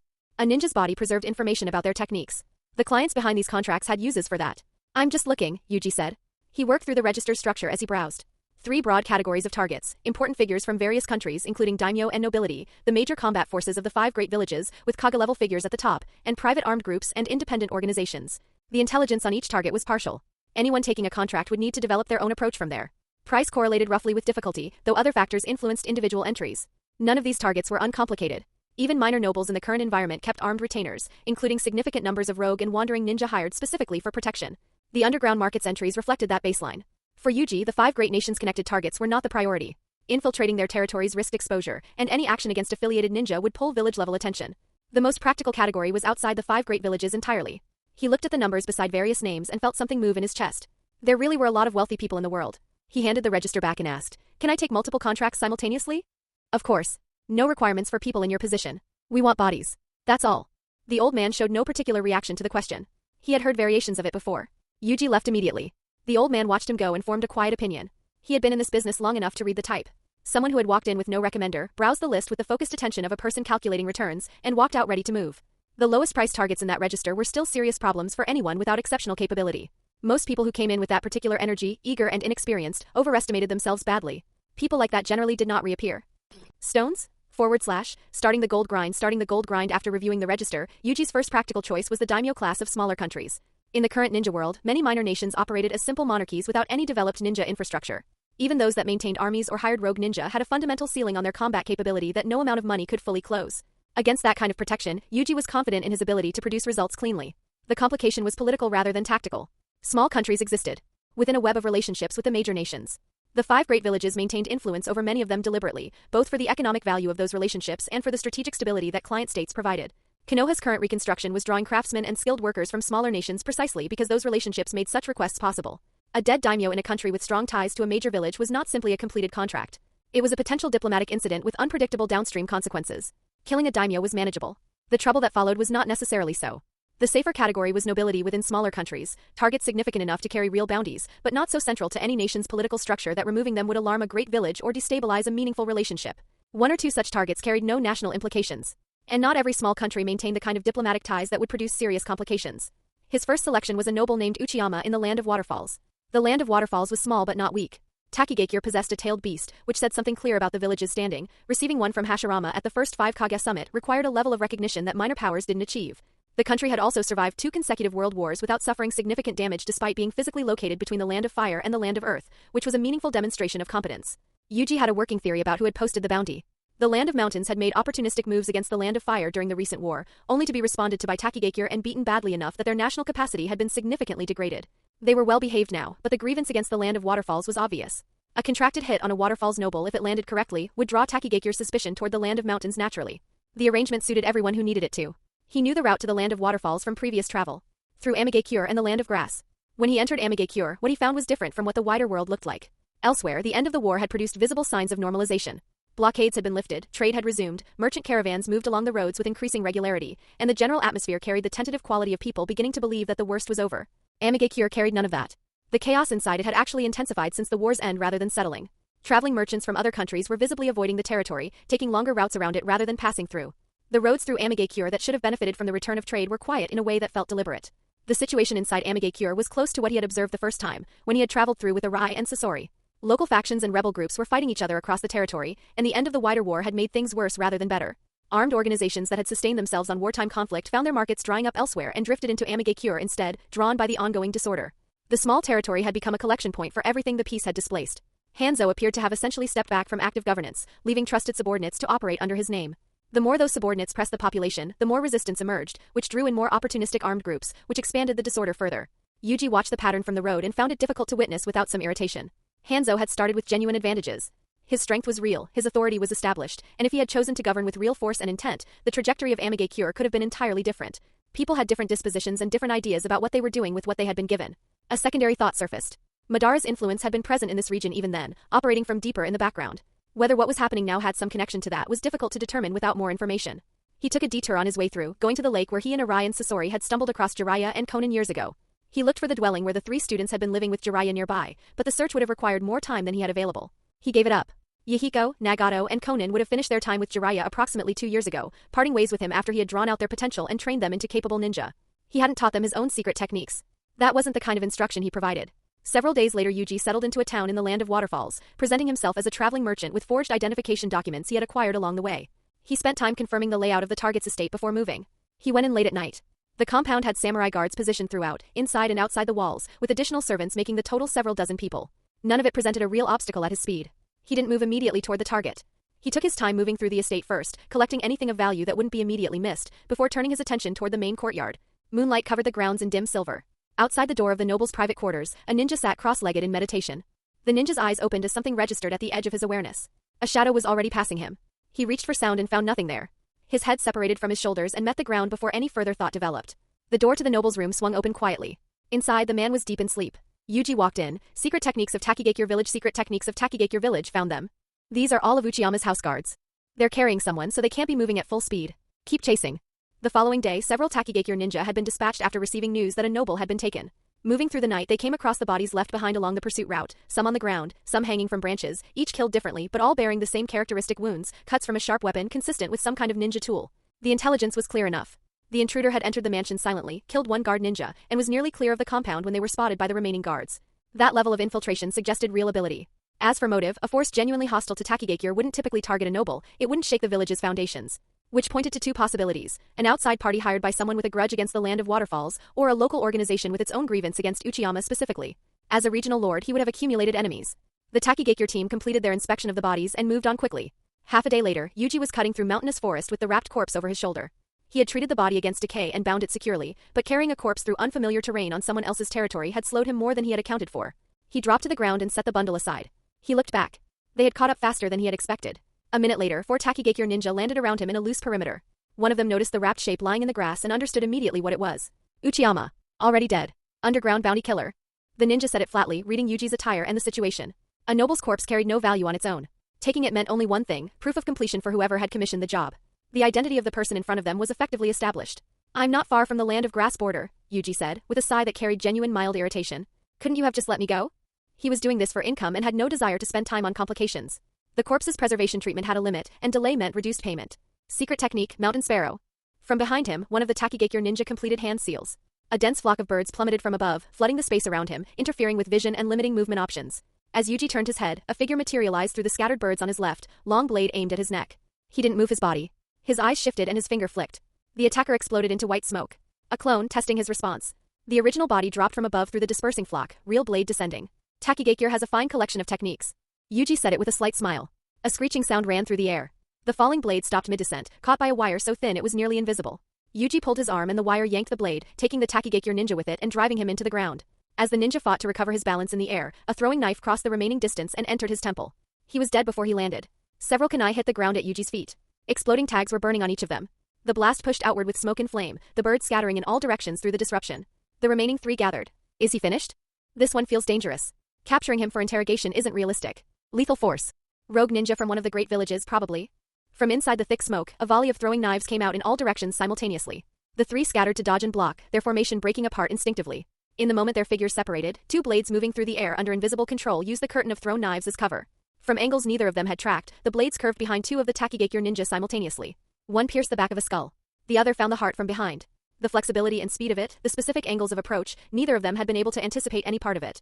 The last remaining Takigakure ninja felt the cold move through him as his 2 companions dropped. Then a mountain sparrow circling overhead cried out and the sound pulled his attention back in time. He raised a kunai and deflected a throwing knife that had already been in motion. He survived the strike. That secret technique of yours is quite something. Yuji stepped out from behind a tree trunk, unhurried, looking at the Takigakure ninja who was now visibly soaked in sweat. Secret techniques in this world followed a different development path from conventional ninjutsu. They required cultivation from early life, often involved an external medium, and depended on specific talent. The Aburame insects, the Inazuka hounds, the Fuma clan spider methods. The mountain spar. Ow technique before him fit the same pattern. And that last cry had saved its user from a strike that his own ability level should not have been sufficient to avoid. Yuji looked up at the small bird perched in the branches above. Who are you? The Takigakure ninja asked it with the particular quality of someone who had just recalibrated their understanding of a situation significantly downward. The opponent had killed 3 people without appearing to extend himself, had walked out of the exploding tag blast without injury, and had done all of it without using many techniques at all. What kind of speed and reaction time explained that? Yuji smiled and said nothing. He was avoiding blood release specifically to prevent identification. During this period of outside work, he intended to rely on conventional methods wherever possible. The Takigakure ninja held the silence for a moment, then reached into his inner lining and pulled out a small bottle containing some kind of liquid. He drank it in one motion. Yuji's eyes narrowed. The ninja's chakra began to change. The fluctuations climbed in a way that didn't follow any normal pattern, the volume expanding to dozens of times what it had been within seconds. Takigakure's hero water. Yuji said it quietly, recognizing it. In later generations, the substance was rare and tightly controlled, reserved for situations involving the village's survival. At this point in time, the restrictions were clearly looser, and a secret technique specialist of the village's standing might reasonably be issued a small supply for emergency use. His eyes moved with interest. A village that possessed a tailed beast, hero water, and the earth grudge fear technique had the foundation to produce shinobi at Kakuzu's level. Takigakure was genuinely capable. The side effects of the water were severe, but the immediate boost was real. Secret technique, sparrow cry tide. The remaining mountain sparrows in the surrounding forest responded in unison. The sound that followed was not the support and interference function of the earlier technique. It was something fundamentally different in power and intent, a piercing field of concentrated sound waves that rushed toward Yuji in a single surge, invisible and immediate. Where are the stones? The Daimyo. A few minutes later, the Takigakure ninja was suspended from a tree trunk by silk threads, feet dangling, body covered in blood. He was still breathing but barely, the life draining out of him in slow increments. The brain, the heart, the major meridians. The principle is overextension. Not just the chakra output either, even the electromagnetic activity of the brain is elevated. His mental capacity has been enhanced alongside the chakra explosion. Unfortunately, his base ability wasn't sufficient to draw out the hero water's full potential. What it actually does is improve overall technique efficiency rather than simply amplifying raw output. And emotionally, there are signs of losing control near the end. Yuji's voice carried the particular quality of someone thinking out loud while examining something interesting. The birds above the tree line startled and scattered. The Takigakure ninja's legs stopped moving. The heart's meridians are central to chakra generation. This liquid acts primarily as a stimulant to that system. Kakuzu's earth grudge fear operates on the same underlying principle, and so does Sasori's puppet core approach, though the puppet core is considerably more delicate and difficult to work with. Kakuzu uses himself as the vessel, which makes the control relatively direct. He paused. It would have been useful if he had lasted a bit longer. Some rustling followed. He appeared to be doing something with the bodies. After a while, Yuji emerged from the mountain forest carrying two corpses, his black traveling clothes showing damage. The ground behind him was scattered with dead sparrows. He moved quickly. A secret technique specialist from Takigakure was worth something to the right buyer, even with the body in its current condition. That had been the reason his eyes lit up when he recognized what he was dealing with. The hero water itself held no appeal for him after actually studying a sample. The side effects disqualified it for his purposes regardless of what it could do temporarily. As a strategic reserve, it would be valuable to the village someday, but not yet and not through this channel. The secret technique itself was more interesting, but he lacked the in-release ability to extract and preserve it properly. The ninja's brain likely carried some form of protective seal against exactly that kind of intrusion anyway. The residual ninjutsu information available through other means would be limited. His current situation made bringing any of this back to the village inadvisable. Later, when the village's internal structure had been reshaped and stabilized, there would be time to think about acquiring ninjutsu resources and talent from across the ninja world to strengthen Sunagakure's overall capability. For now, he kept moving. He pushed hard over the following days and returned to the Land of Wind's exchange shop location without stopping to rest in any meaningful way. Other shops in the four great nations were closer, but the safer route was the familiar one. The old broker stared when the man in black walked back and carrying two bodies. He had not expected to see him again this quickly, let alone with results. The travel time alone accounted for most of the interval. Which meant the moment the target was located, the strike had followed immediately, and the extraction had been clean enough to produce two intact bodies despite Takigakure interception. He paid without extended discussion, a chest of money as was customary. The noble's body is fine. The Takigakure ninja has been stitched up, that was you. He had a secret technique, but there's no guarantee anyone will want the body given the condition. Yuji was counting the cash and didn't look up. Whatever it sells for, I'll take half. I'll see what I can do. Good. The old man began moving the bodies to the processing room as the wall closed behind Yuji's departing back. A thought surfaced after the man was gone. The skill level, the efficiency, the methodology. A rogue ninja from the hidden sand village was not an impossible explanation. Yuji's next destination was the Land of Stone, situated between the Land of Wind and the Land of Earth. The war between those two great nations had played out mostly near the Land of Birds, leaving this small country relatively untouched by the worst of the conflict. The Land of Stone's Daimyo had managed something genuinely difficult, keeping his small country out of the buffer zone dynamic that had consumed similar nations during the war. He had maintained warm relations with both the Land of Wind and the Land of Earth simultaneously, visiting both daimyos regularly before the conflict broke out, moving in the social circles that shaped political decisions at the country level. The result was a nation that had emerged from two consecutive world wars largely intact. None of that stopped Yuji from making his move. Diplomatic relations with the Land of Wind were not relevant when no one knew who was responsible. Money was the priority. Everything else was secondary. In Sunagakure, things had developed as he had anticipated. Raza had not held back. With the daimyo's new funds allocated to military development, and with the lessons of the previous war's failures fresh in the third Kazekage's thinking, a large-scale combat exercise had been organized. Raza was placed in overall command. Personnel were drawn from across departments, including Noera Murashi and Fukushima Oka. Sasori had been assigned as an observer, responsible for reporting daily training results to the senior officials. In the exercise, Murashi and Fukushima Oka both served as squad leaders. Their performance did not satisfy Raza. He said so clearly, in front of the assembled Sunagakure shinobi multiple times, pointing out their shortcomings in mission execution by name. It cost both of them face in front of the entire force. The pre-existing tension between the three had been significant already. After this, it was considerably worse. Ninja discipline kept Murashi and Fukushima Oka from responding openly. They absorbed it and said nothing. When Sasori's report reached Yuji through letter, it also noted that in his official reporting to the senior officials, Sasori had specifically emphasized that the two were performing below standard. In reality, neither had executed anything incorrectly. The standards Raza was holding them to were simply beyond their current level, and Raza understood that perfectly well. His framing had been deliberate, since these two were supposedly the village's beloved future talents, celebrated by the villagers, their performance naturally had to be exceptional. If it wasn't, they were failing the expectations placed on them. The conflict was close to breaking open. What actually occupied Yuji's attention in the letter was something else. A piece of information circulating among the senior officials. The Daimyo had indicated that he might reduce the Hidden Sand Village's military configuration when he judged it necessary. In plain terms, cutting the number of ninja. Yuji read that and found himself genuinely uncertain whether the Daimyo was simply uninformed or something worse. The Hidden Sand Village and the Land of Wind were the same entity in any practical sense. Degrading the village's military capability degraded the country's security in direct proportion. The principle was elementary. And yet the future Daimyo of the Land of Wind had done exactly this in the original story. There was a more charitable reading that the Daimyo simply had very little money left, and this was a financial constraint rather than a deliberate policy choice. That would be understandable. Yuji destroyed the letter. Having someone who knows nothing about war issuing instructions from above, he said quietly to the empty room, is genuinely uncomfortable. After the village's restructuring, the Daimyo will need to be addressed as well. The reshuffle begins. Yuji earned money abroad while keeping track of the village's internal developments through Sasori's correspondence. The underground market moved fast, and for many targets on the registry the pricing had clearly been inflated by whoever had posted the bounties. For a period, nobles from various small nations began disappearing under circumstances that produced no clear suspects. Yuji was careful about it, 1 or 2 jobs per country, meaningful intervals between operations, never staying long enough to establish a pattern. The great villages accepted commissions to investigate and track down the perpetrator. None of them found anything. Every few weeks he returned to Sunagakure, handed over earnings to Shirori for the research project, checked on the results, and read the room inside the village. The situation had developed along predictable lines. After Raza's public criticism of Murashi and Fukushima Oka during the military exercise, the third Kazekage had followed up in a senior officials meeting by pointedly ignoring the 2 eldest sons and instead praising Fukushima Taki and Noera Sakamoto for their performance under Yuji's instruction. The signal was clear to anyone present. Raza's assessment of the 2 older brothers was being officially endorsed. The younger generation showed more promise. The implication was that the commoner families would do better to invest their attention there. This was the third Kazekage publicly backing Raza's judgment and quietly signaling that the village had no particular need for Murashi and Fukushima Oka. The consequence was that the heads of the 2 families, along with the broader block of commoner ninja representation in the village, felt the message land exactly as it was intended. When Yuji returned, the atmosphere had shifted noticeably. Discussion of Murashi and Fukushima Oka had essentially stopped. The village had moved to suppress comparison between them and Raza under the banner of internal unity, though the intent behind it required no interpretation. On his next visit, things had deteriorated further. Certain commoner ninja in various village institutions had begun performing their duties with a particular deliberate slackness, not enough to constitute dereliction, but enough to be read as a signal. It was the most subtle form of dissatisfaction available to people without the standing to express it directly. The operations of the village continued unaffected, but the message was being sent. The third Kazekage was not someone who missed this kind of thing or tolerated it. He stripped the heads of both the Fukushima and Noera families of their substantive authority, reassigning them to positions that carried rank without function. Their titles remained intact. Everyone understood what had happened. Then came Sasori's next letter. The Kazekage had personally dispatched Sasori to lead Umbu members in quietly handling certain personnel, starting with the 2 family heads. Yuji read it and was still for a moment. For a Kage, eliminating subordinates required no elaborate planning. An assignment, an operation, a mission that ended in a particular way, the machinery of the village's command structure made it straightforward. Resistance meant publicly defying the village's authority, which marked a shinobi permanently. The mechanism worked precisely because everyone understood what compliance meant and what refusal cost. This was functionally identical to what had happened to Pakura in the original story. The difference was that Pakura had not known what was coming. The heads of the Noera and Fukushima families probably did. Yuji set the letter down. The third Kazekage psychology ran along the same channels as Danzo's and Hanzo's. People who reached those positions and held them carried common traits regardless of their individual circumstances. The methods differed in detail but converged on the same underlying logic. That was simply what it meant to be the kind of person who climbed that high and stayed there. Ruthless when necessary, merciful when necessary. That was how it worked at that level.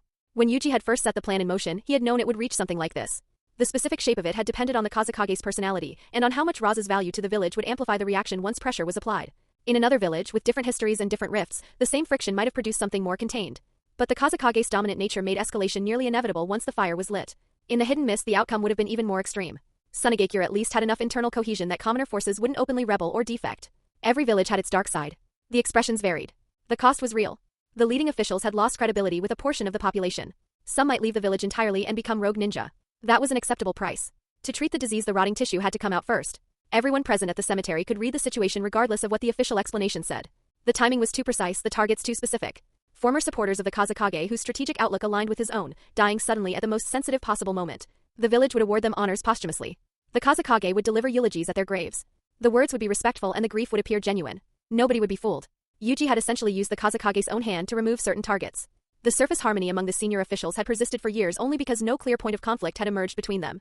He had provided one. The murkier the water, the more room to move within it. The deaths would read to outside observers as a commoner faction striking back or being struck. Either interpretation served the purpose. Sasori, positioned inside the umbu with complete visibility into the village's operational movements, had been able to act with considerable convenience. A month later, Yuji stood in the cemetery with the rest of Sunagakure, dressed in black, watching the coffins go into the ground. The wind was heavy and the sand moved through the air in slow shifting curtains. The village's explanation was clean and simple. Information had leaked. An ambush well planned and carefully disguised. The responsible party had not yet been identified with certainty, but the evidence pointed toward one of the other great villages. The third Kazekage stood at the head of the procession with a grave expression and the measured appearance of genuine grief. Yuji knew everything. Standing beside him was Sasori. Yuji's eyes moved to Raza, who stood some distance away, his expression flat and undisturbed. Then to the commoner ninja scattered through the crowd, carrying in their posture and their silence the weight of a strange atmosphere that had settled over the cemetery like the sand in the air. The reshuffle was about to begin. A piece of the pie, with the Kazekage publicly attributing the deaths of the civilian faction leaders to enemy action, the hidden sand village settled into an outward calm. The demonstration had done its work. The passive resistance running through various departments gradually subsided, and the surface of the village's operations returned to something resembling normal. Then one of Raza's deputies was found dead in his own home. No signs of a struggle. No evidence of defensive action from the deceased. The body was lying in a pool of blood on the living room floor, discovered only when neighbors noticed something was wrong, having heard nothing through the night. The killer had not bothered to clean the scene or conceal their involvement. They had simply left. Inside the village. No disturbance to the patrols. An inside job by any reading. With the Noera and Fukushima family heads barely in the ground, the message being sent was not subtle. The target was Raza's deputy, but the direction the message pointed was clear to everyone who understood the context. The Kazekage's expression darkened when the report reached him. The guard corps found nothing unusual last night either, Sasori said, delivering the information with his eyes lowered and his voice even. The former Noera clan head Sakamoto's father had built the guard corps largely from civilian ninja. His death had not dissolved what he had constructed. The corps he had shaped still operated, still staffed by the same people, still carrying the loyalties he had cultivated. Find who ordered it, the Kazekage said. No matter who it is. Moving against entire families was a different calculation from removing individual heads. The civilian ninja families were combat reserves. The village could not simply purge wholesale without producing consequences that would destabilize operations severely. A legitimate basis for action was necessary. The killing of a village member from within provided exactly that basis, if the right person could be identified as responsible. Yes. Sasori turned and left. He was now the umbu member assigned to investigate the matter in full. The Kazekage would not consider him a suspect. Among umbu members with both the capability and the established trust to handle sensitive internal operations, Sasori had become one of the most reliable, demonstrated by his clean handling of the family heads. The veterans like Arai could have managed the physical side, but their familiarity with the targets made exposure more likely. Sasori carried no such problem. The deputy had been Yuji's choice of target. Sasori had initially favored striking directly at more senior figures, but Yuji had redirected him. The first move had to be calibrated carefully enough not to raise immediate suspicion about the true source.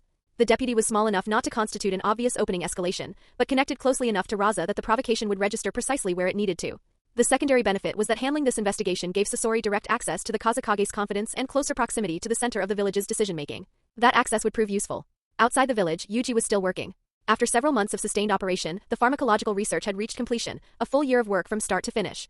The next phase was drug formulation and live animal testing. Both required continued funding, but the pace of this stage would be considerably faster than what had come before. He estimated roughly half a year to get through it. He needed more money. Finished products would follow once the experimental phase was done. The number of viable drug types would depend entirely on what the results supported. After that, the village's existing trade routes and traveling merchant networks would serve as the initial distribution channels, pushing the medicines outward into the wider ninja world and beginning the process of establishing a market presence.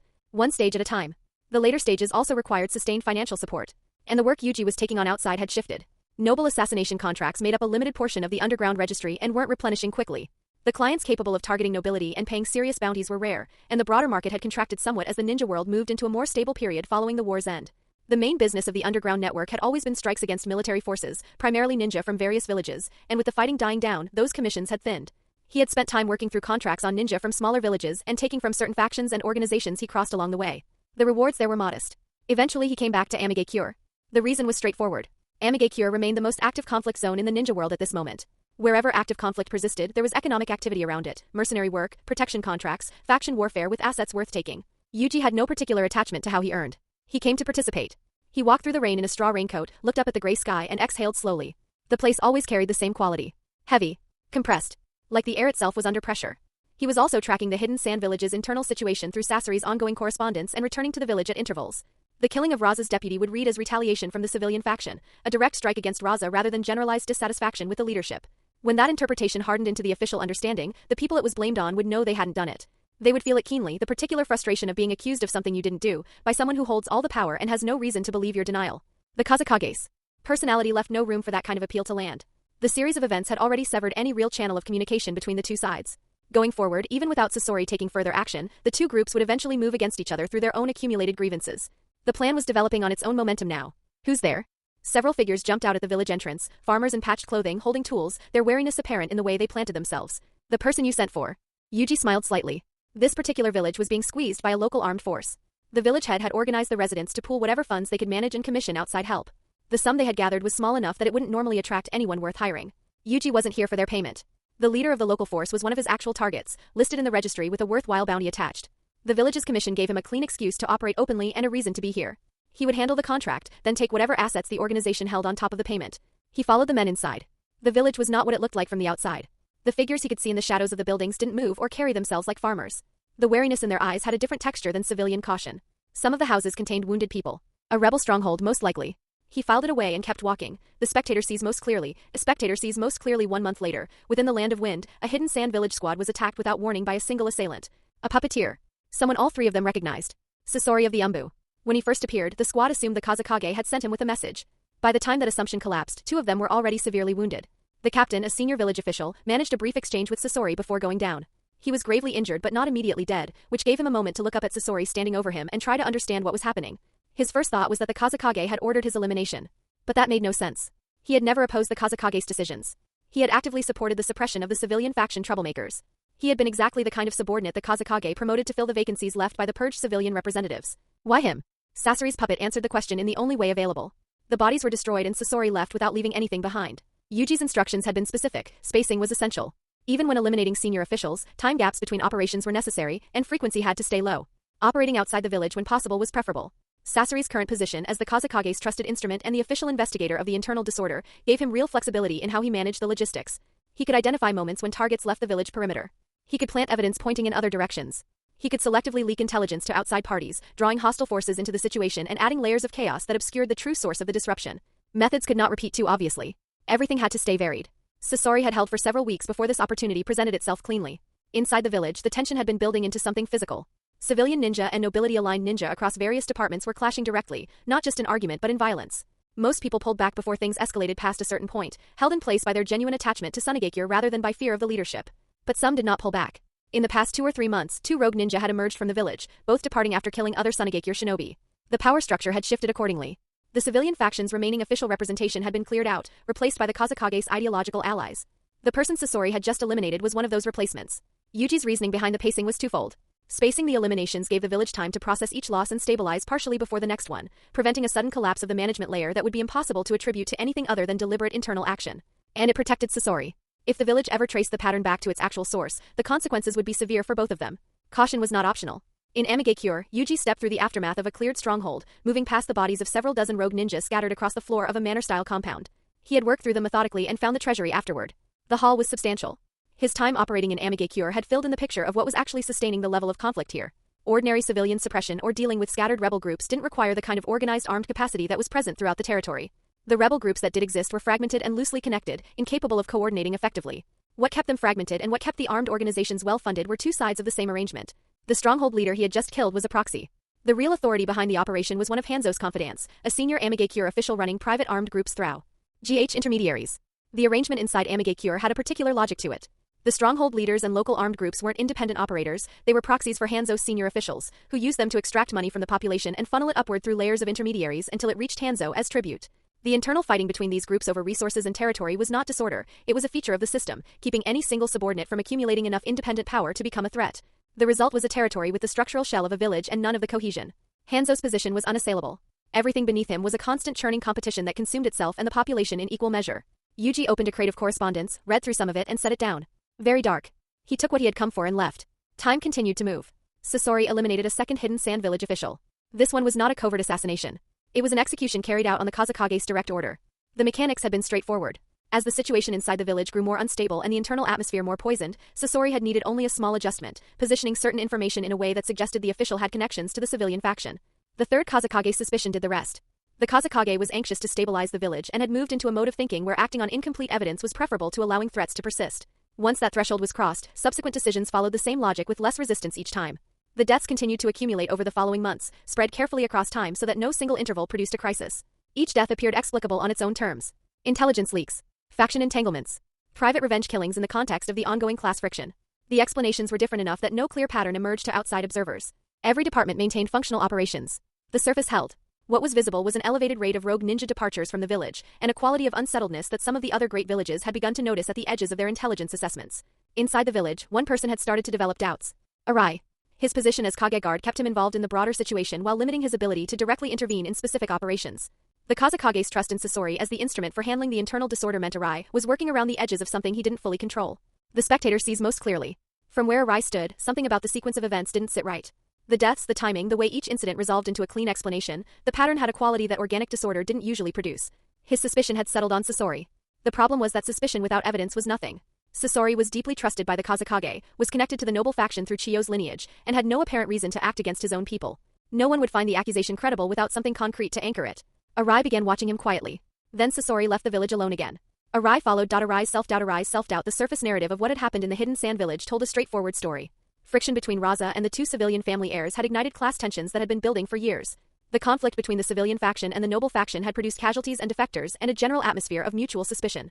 But the distribution of losses didn't match that narrative on examination. The civilian side had lost a handful of leaders at the beginning and a small number of individuals who had subsequently gone rogue. The noble side had lost genuine senior officials, people holding real power and real positions within the village's operational structure. The replacements the Kazekage had promoted were capable enough but new, without the accumulated relationships and institutional knowledge of those they had replaced. Among the old guard, only the Kazekage himself, Chiyo, Ebizo, Raza, the head of the analysis department Nakamaru, and Pakura's father in no way remained. The power structure had been quietly hollowed out and partially rebuilt without anyone identifying it as a deliberate process. The Kazekage and the remaining senior figures attributed it to the natural violence of internal faction conflict. That kind of disorder was not unusual in the history of ninja villages. Other villages had experienced worse. The conclusion was understandable. What gave Arai pause was something more specific. The entire matter had been reported to the Kazekage through a single channel, Sasori. The Kazekage's trust in him meant no one else had been in a position to cross-reference the information or notice inconsistencies in the reporting. And the timing of the deaths was too clean. Each one sat naturally within the timeline of the broader conflict, neither clustered suspiciously nor separated by intervals long enough to suggest calculation. Some Sasori had handled personally. Others appeared to have been carried out by parties with no connection to him, yet even those scenes left minimal usable evidence. Every single death had been executed with exceptional precision. The high-ranking officials who died were not weak. Even with inside knowledge and the element of surprise, producing this level of consistency across multiple separate incidents suggested something that organic civilian faction violence didn't typically produce. The people at the top were managing too much information simultaneously to notice this detail. And they trusted Sasori completely. Arai's experience told him there was a problem. He started following Sasori. He was careful about it. Sasori today was not the junior from the team Arai had led. At nearly 14, his battlefield record before joining the Umbu had already been extraordinary. The Twin Stars' reputation was not an exaggeration. After joining the Umbu and spending months handling the Kazekage's sensitive operations on top of a mission file that had already been impressive, his actual capability had reached elite Jonin level. Arai assessed his own odds in a direct confrontation and found them less favorable than he would have liked. If Sasori had been the one eliminating village officials with this level of consistency, then his puppet jutsu had developed beyond what anyone currently understood. Arai tracked him carefully out of the village and into the desert beyond the perimeter. Then Sasori stopped. Arai went still in the sand, heart tightening. Was I discovered? Sasori's figure remained motionless. No change in posture. No reaction. After a moment, a shape appeared in the distance, approaching from the direction of the open desert. Arai narrowed his eyes. The shape became recognizable. That is, Yuji. Arai knew that over the past year, Yuji had been traveling abroad, ostensibly gathering information on medicinal herbs across the ninja world to improve the village's medical situation. He returned periodically but never stayed long before leaving again. Watching the two of them meet outside the village like this, a reunion after a long separation, two people Arai had once led on missions together, something clicked in the back of his mind. His heart skipped a beat. Could it also be related to Yuji? The thought surfaced before he could stop it. He could say with confidence that no one else had made that connection. Not because they lacked the intelligence to reach it, but because Yuji simply hadn't been present. His long absence had caused this once brilliant figure to fade from the center of the village's awareness during the entire period of turmoil. He had become background. Arai's mood dropped. He knew better than most how Yuji's mind worked. Sasori was sharp, but Sasori's natural instinct was to act and move on without concern for how the aftermath appeared. The careful spacing, the varied methods, the way each death landed within a plausible context, that wasn't Sasori's style. Sasori wouldn't have cared enough to construct something this clean. If my guess is correct, this is more likely to be his plan. Arai didn't want to believe it. But the thought kept returning. Impossible, Yuji has no reason to harm the village. Neither does Sasori. What's wrong with me thinking like this? His thoughts were starting to tangle. Yuji had been traveling for the village's medical future. His contributions to the hospital, to the front lines, to everything he had touched, all of it pointed one direction. Was his intuition actually right this time? Or was he becoming paranoid? Sasori and Yuji walked slowly toward the village. I'm being followed, Sasori said. Who? Yuji asked, still smiling. Being followed didn't concern him particularly. Sasori had only come out here to meet him. Nothing incriminating had occurred. He was returning to the village this time because the drug testing had produced results. After a year and a half of work, the finished medicines could finally move into mass production. Everything he had pushed through abroad, every contract taken and every uncomfortable night spent moving between territories, had been building toward this. The next stage was distribution and market development. It can only be Arai, Sasori said. Oh. Yuji's eyebrow moved slightly. It seems he's found something, Yuji said quietly. A trace of seriousness entered his voice. In the next moment, both of them registered the same thing. He's gone. We should find an opportunity to kill him, Sasori said. Wait, Yuji said. He likely only suspects. He has no evidence. If he had anything concrete given the third's personality, you would already be in trouble. He turned it over in his mind as they walked. He would need to find an opportunity to meet Arai alone at some point. No matter how carefully a plan was constructed, no arrangement was ever truly seamless. That was simply the nature of things. I hope it doesn't come to the point where we have to face each other directly, Yuji thought. His eyes moved over the distant outline of the village. Can I trust you? Can I trust you? Arai-sensei. The next day, Yuji greeted Arai warmly when they crossed paths at the hospital. The man had just returned from outside the village. Both of their expressions were completely natural. They hadn't operated as a squad together in several years, but Yuji's way of addressing him had never changed. Yuji, did you need something from me? Arai laughed softly. Come, I want to show you something. Yuji stood and pulled him toward the hospital's research lab. The room they entered was simple in its furnishings, shelves lined with jars and bottles, raw medicinal materials categorized and stacked, herbal plants alongside what appeared to be animal flesh and organs. Various things, organized but abundant. In the corner sat several tanks resembling culture dishes. Shirori and the others were busy mixing compounds and paid the two of them little attention. The village had been aware in a general sense that Yuji was conducting some kind of research, but the series of conflict events had consumed everyone's focus, and the higher-ups had no spare energy to track the specifics. They knew he had borrowed several people with pharmacological expertise. Beyond that, the details had remained unclear. Yuji opened a box on the table and took out several small white tablets. What is this? Arai asked. A type of antibiotic. Yuji smiled. Antibiotic? Arai had never heard the word. Think of it simply as something that strengthens the body's ability to fight infection. The ninja world has similar things, and I've used them before, but their effects are poor. They can't fully clear wound infections or eliminate bacteria that have already entered the body. Yuji set the tablet down. The pharmacological focus of every ninja village, when you look at it honestly, is oriented toward killing or becoming stronger rather than genuinely saving people. It's not that no one has had the idea of developing this kind of medicine, it's that they never had enough time and energy to commit to it. And their knowledge in this area simply can't compare to mine. He rubbed his nose with a hint of self-satisfaction. It's not a potion? Arai's eyelids twitched. The tablet in Yuji's hand was barely the size of a fingernail. He didn't know much about medicine, but the idea that something this small could outperform a full bottle of potion seemed difficult to accept. Even standard pills were several times larger. The tablet form is easy to carry and package, which makes it better for distribution outside the village. The shelf life is long. As for the effects, at minimum they are dozens of times more effective than anything currently available on the market. Yuji paused. That said, this is still limited by current production tools and technology. Many aspects are immature. This is the best we can achieve right now. It will improve. He said it in the tone of someone mildly dissatisfied with an acceptable result. Dozens of times? Arai repeated. This gray powder is for external application. It promotes cell and tissue repair. The effect isn't as immediate as medical ninjutsu. A course of treatment takes at least a few days to show results, but the advantage is that it requires no ninja present to administer it. In emergency situations where no medical ninja is available, it provides real relief. Yuji moved to another container. This one is for pain. One tablet takes effect quickly. He picked up another. This stimulates bone regeneration. Even fractures with a sufficient dosage will recover in a substantially reduced time frame. And this one? Hold on. Arai held up a hand. You researched all of this. He glanced instinctively at Shirori. Don't look at me, Shirori said without turning around. He's the director. I follow his instructions. Arai's expression hadn't fully recovered. As medical ninja, Shirori and the rest of the lab had understood immediately what Yuji's results meant.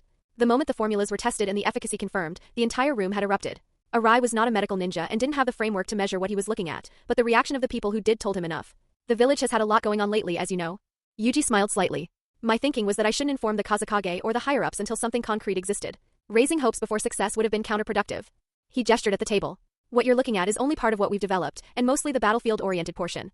During my year outside, I also studied the main illnesses affecting the lower classes across the ninja world and developed medicines suited to ordinary people for daily use. Yuji stopped talking and let the silence settle. He looked at Arai directly. You understand what this means? It wasn't a question. For a moment Arai stood very still. Then the full weight of it arrived all at once and his scalp prickled. Right under everyone's noses, without anyone noticing, Yuji had done this.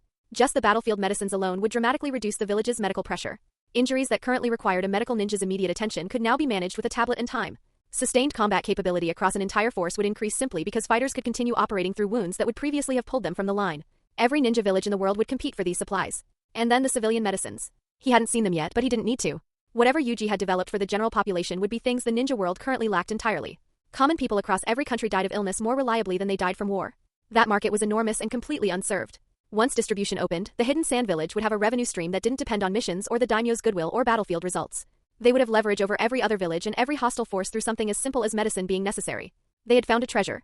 No, Yuji had found a treasure and quietly built it into something real over a year and a half while the village was consumed by its internal crisis. Arai's thoughts went one step further and his mind went blank. With these medicines, survival rates across the entire ninja world would rise. Not just for ninja. For the people at the bottom of every country, the ones who died not from war but from infections and disease and injuries that never received proper treatment. The hidden sand village was about to enter a completely different era. After a while, Arai found himself being guided out of the research lab in a state that could fairly be described as dazed. He hadn't fully returned to himself by the time they reached Yuji's director's office. The two of them were alone. Yuji closed the door, turned around, looked at him. Arai-sensei. A pause. Can I trust you? Huh. Arai stared at him. Something in Yuji's expression carried a weight he couldn't immediately name. Not warmth, not the easy openness Yuji usually projected. Something beneath that, looking directly at him. His heart clenched. The premonition he had been resisting was about to be confirmed. Value at that moment. Arai was afraid. Genuinely afraid. He was terrified that once Yuji spoke, the words would confirm everything he had been suspecting. So he said nothing. He couldn't bring himself to respond. The sudden silence made Yuji's eyes shift slightly. He was certain. The person in front of him had grown suspicious. The tracking of Sasori had been aimed at uncovering the truth. He wasn't sure what had given it away, but the silence told him enough. He closed his eyes for a moment, then opened them and smiled. I just wanted to discuss a plan with you, Arai-sensei. Nothing more than that. No need to be so tense. A plan? Yes. A plan for selling the hidden sand village's medicine. What else did you think it was? Yuji walked to the side and began pouring tea. Even with the finished products ready, breaking into the market won't be simple. We need to give the outside world time to accept what we're offering. My initial thinking is. He began laying it out in detail. Starting with paying out of his own pocket to approach other villages and countries directly, offering them upfront compensation and a share of profits in exchange for early adoption and distribution cooperation. Moving through plans to use certain wartime conditions to build the medicine's reputation. Working through each stage methodically. Arai listened and found himself unable to keep up with some of it. In his view, medicine this effective would sell itself. Why give other villages a share? Why pay them anything at all? It takes time for the ninja world to accept something new, Yuji said, not pausing. Things aren't as smooth as they look. Once the value of these medicines becomes understood, we become a target, sabotage, hijacking, interference. So we make sure everyone profits alongside us. We use local forces to ensure market stability. The money we give them is small. But over time they grow accustomed to receiving a windfall for doing essentially nothing. Once that habit is established, the chain of interest binds them to the hidden sand village. They can't leave without losing something they've come to rely on. And if they dare oppose us, we cut the supply. Yuji smiled. The deterrent value of a monopoly is no weaker than military force. Arai exhaled sharply. A chill moved down his back. How is it? My plan? I don't know what to say. Arai meant it sincerely, though his emotions were tangled. To truly make a fortune, we still need a war to drive demand, Yuji said, with a sigh that sounded almost wistful. I keep wondering when the next one will come. He paused, then looked at Arai directly. Arai-sensei, if this plan succeeds, how significant would my contribution to the village be? Arai was quiet for a moment. If it truly succeeds, your achievement wouldn't just affect the village. It would change the structure and ecology of the entire ninja world. It's not quite that dramatic. This is just another form of leverage and economic development. The 5 great nations will still fight, their grudges run too deep for that to change. What this does is raise the hidden sand village's status and influence among the 5 great nations and beyond. That's what I'm actually aiming for. Yuji set down his tea. And the window isn't unlimited. Over time, other villages will reverse engineer what we've made. Once their technology catches up, they'll produce copies. That's one of the reasons I haven't allowed any of the research participants to share even a fragment of information outside the lab. Arai sat with that. Medicine is only the first step in changing the village's economy. There's more after this. Yuji, Arai said, and for once the words came without ceremony. Having you in the hidden sand village is a blessing. He meant it completely. Yuji looked at him for a moment. Then, almost casually, he asked, what if I die before the plan is finished? Arai blinked. Arai stared at him. Is my value greater or the Kazekage's value greater? What do you mean by that? Arai's breathing had gone slightly uneven. Ha ha ha, nothing at all. Just a joke. Yuji waved a hand with easy laughter. As ninja, everyone aims to become the Kage of their village eventually. I won't pretend I have no interest in it whatsoever, even if it's not something I think about obsessively. Arai let out a quiet breath. If your plan succeeds, becoming the next Kage would be completely natural, he said, and found he meant it. The third wouldn't have grounds to object. In a few years you'll have military merit, concrete achievement, strength, and reputation all at once. Even Raza, if you became a genuine competitor, I think he'd step aside on his own. So you support me, Arai-sensei? Of course, Arai said. They talked for another 15 minutes before Arai stood to leave. At the door, Yuji asked him several times to say nothing to anyone about the finished medicines, not out of distrust but because what was sitting in those jars and tablets concerned the village's entire future. The implications of a premature leak were obvious. Arai understood the weight of it and agreed without hesitation. But walking away from the hospital, the medicine wasn't what occupied Arai's thoughts. He was replaying the conversation. Every exchange, every question Yuji had asked, every small shift in tone or expression. The emotional arc of the past few hours had moved him through elation, then alarm, then something that hadn't fully resolved into either. It sat in his chest like pressure with no clear direction to release. He had walked in carrying suspicion. He was walking out carrying something more complicated, and he couldn't decide if that was because the suspicion had been relieved or because it had been expertly managed. Is my value greater or the Kazekage's value greater? The words wouldn't leave him. Yuji had laughed them off immediately as a joke. And perhaps they were. The explanation that followed had been natural, the laughter genuine sounding. But Arai had spent years in environments where people said one thing and meant another, and the question had landed somewhere specific inside him that the laughter hadn't fully reached. Yuji, he said quietly to no one. His mind was a tangle he couldn't immediately smooth out. The shock of poisoning and showdown after Arai left, Sasori appeared in Yuji's office. Stop taking action, Yuji said. Arai has grown suspicious, but looking at his attitude there's no immediate danger. There are still some who haven't been eliminated. No need. The Ninja World War that follows will consume those people. We have to give the village time to recover its vitality. If we remove too many more now, there will be no one useful left when the war breaks out. Sasori leaned against the wall and said nothing for a moment. As for the internal tensions in the village, Yuji continued, once Sunagakure's medicines are released, the scale of that change will be enough to settle most of it on its own. He smiled slightly. The economy has always been the first pain point. Once money starts flowing and people's lives improve, hostility naturally decreases. And without us adding fuel, whatever friction remains between the two factions will dissolve after the third's death. The class conflict wasn't built overnight, it came from unequal distribution of limited resources. That condition is about to change. What about him? Sasori asked. Yuji nodded. Begin. Sasori was asking about the third Kazekage. You already have his full trust. The medicine news will keep him and the other higher-ups occupied and optimistic for some time. They'll be dreaming about the future. He won't be watching for a move from us. The medicine situation would shift the village's entire policy focus toward this new industry, drawing the senior officials' attention away from anything else. That breathing room was exactly what the plan required. Sasori turned and left. Be careful, Yuji said. He had already reviewed Sasori's poison. There were no problems with it. The third Kazekage had to die. It was necessary for Sasori's sake, and it was necessary for the village's future. But most critically, without the third Kazekage driving Sunagakure toward conflict, the next Ninja World War might not arrive on schedule. And without the war, the medicines couldn't be sold in volume, and other villages would have time to study and replicate them before Sunagakure could establish market dominance. Generic versions would appear quickly once the compounds were understood. The third's death and the war that followed were both essential conditions. There was also the matter of the missing bodies. The reason some of the eliminated officials had never been found was that Sasori had kept them. His puppet core research had progressed to a functional simple version applied to human puppets, though the results still didn't satisfy him. Recently, Arai's mental state had been visibly unsettled enough that even the Kazekage had taken notice. But with Yuji and Sasori having stopped their operations, Arai's suspicions had slowly begun to lose their grip on him. He had started telling himself he had been overthinking. The logic worked in both directions. If only Sasori were involved, Arai could have managed the suspicion. But if Yuji were also involved, and Arai had just witnessed what Yuji was about to deliver to the village, pursuing the truth became something he was increasingly unwilling to do. Yuji remained in Sunagakure for a period. He contacted merchants inside the village and traveling merchants from outside, negotiating the early groundwork for a simple trade channel for Sunagakure's medicines and establishing basic distribution agreements. Staying in the village also served the secondary purpose of ensuring he was visibly present and uninvolved during the period when Sasori would act against the Kazekage. Sasori succeeded. The Kazekage noticed nothing. The village's internal situation remained complex, and the third had been occupied managing it. That had worked in their favor. After completing these preparations, Yuji left the village again and returned to Amigakure. There was still money to be made. Stocking medicinal herbs in sufficient quantity before the other villages grew alert would require capital and time. Once war broke out and demand spiked, supply would need to be ready. If the medicines couldn't reach the battlefield in volume when the moment came, everything else would be meaningless. The timing concern went beyond just market saturation.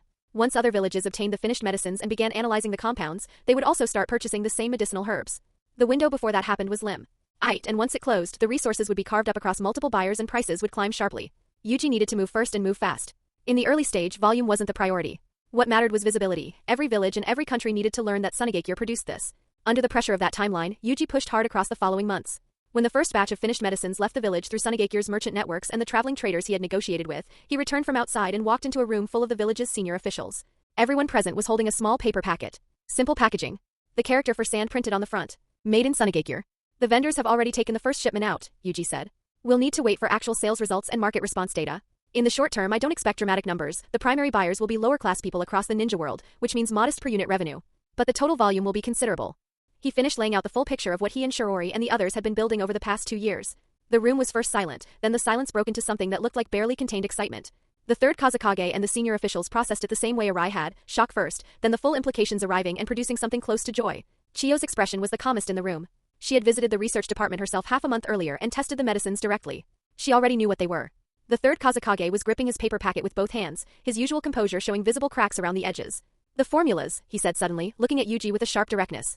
The complete formula for each medicine is currently known only to me and Shirori. Even if someone leaked partial information, the impact in the short term would be limited.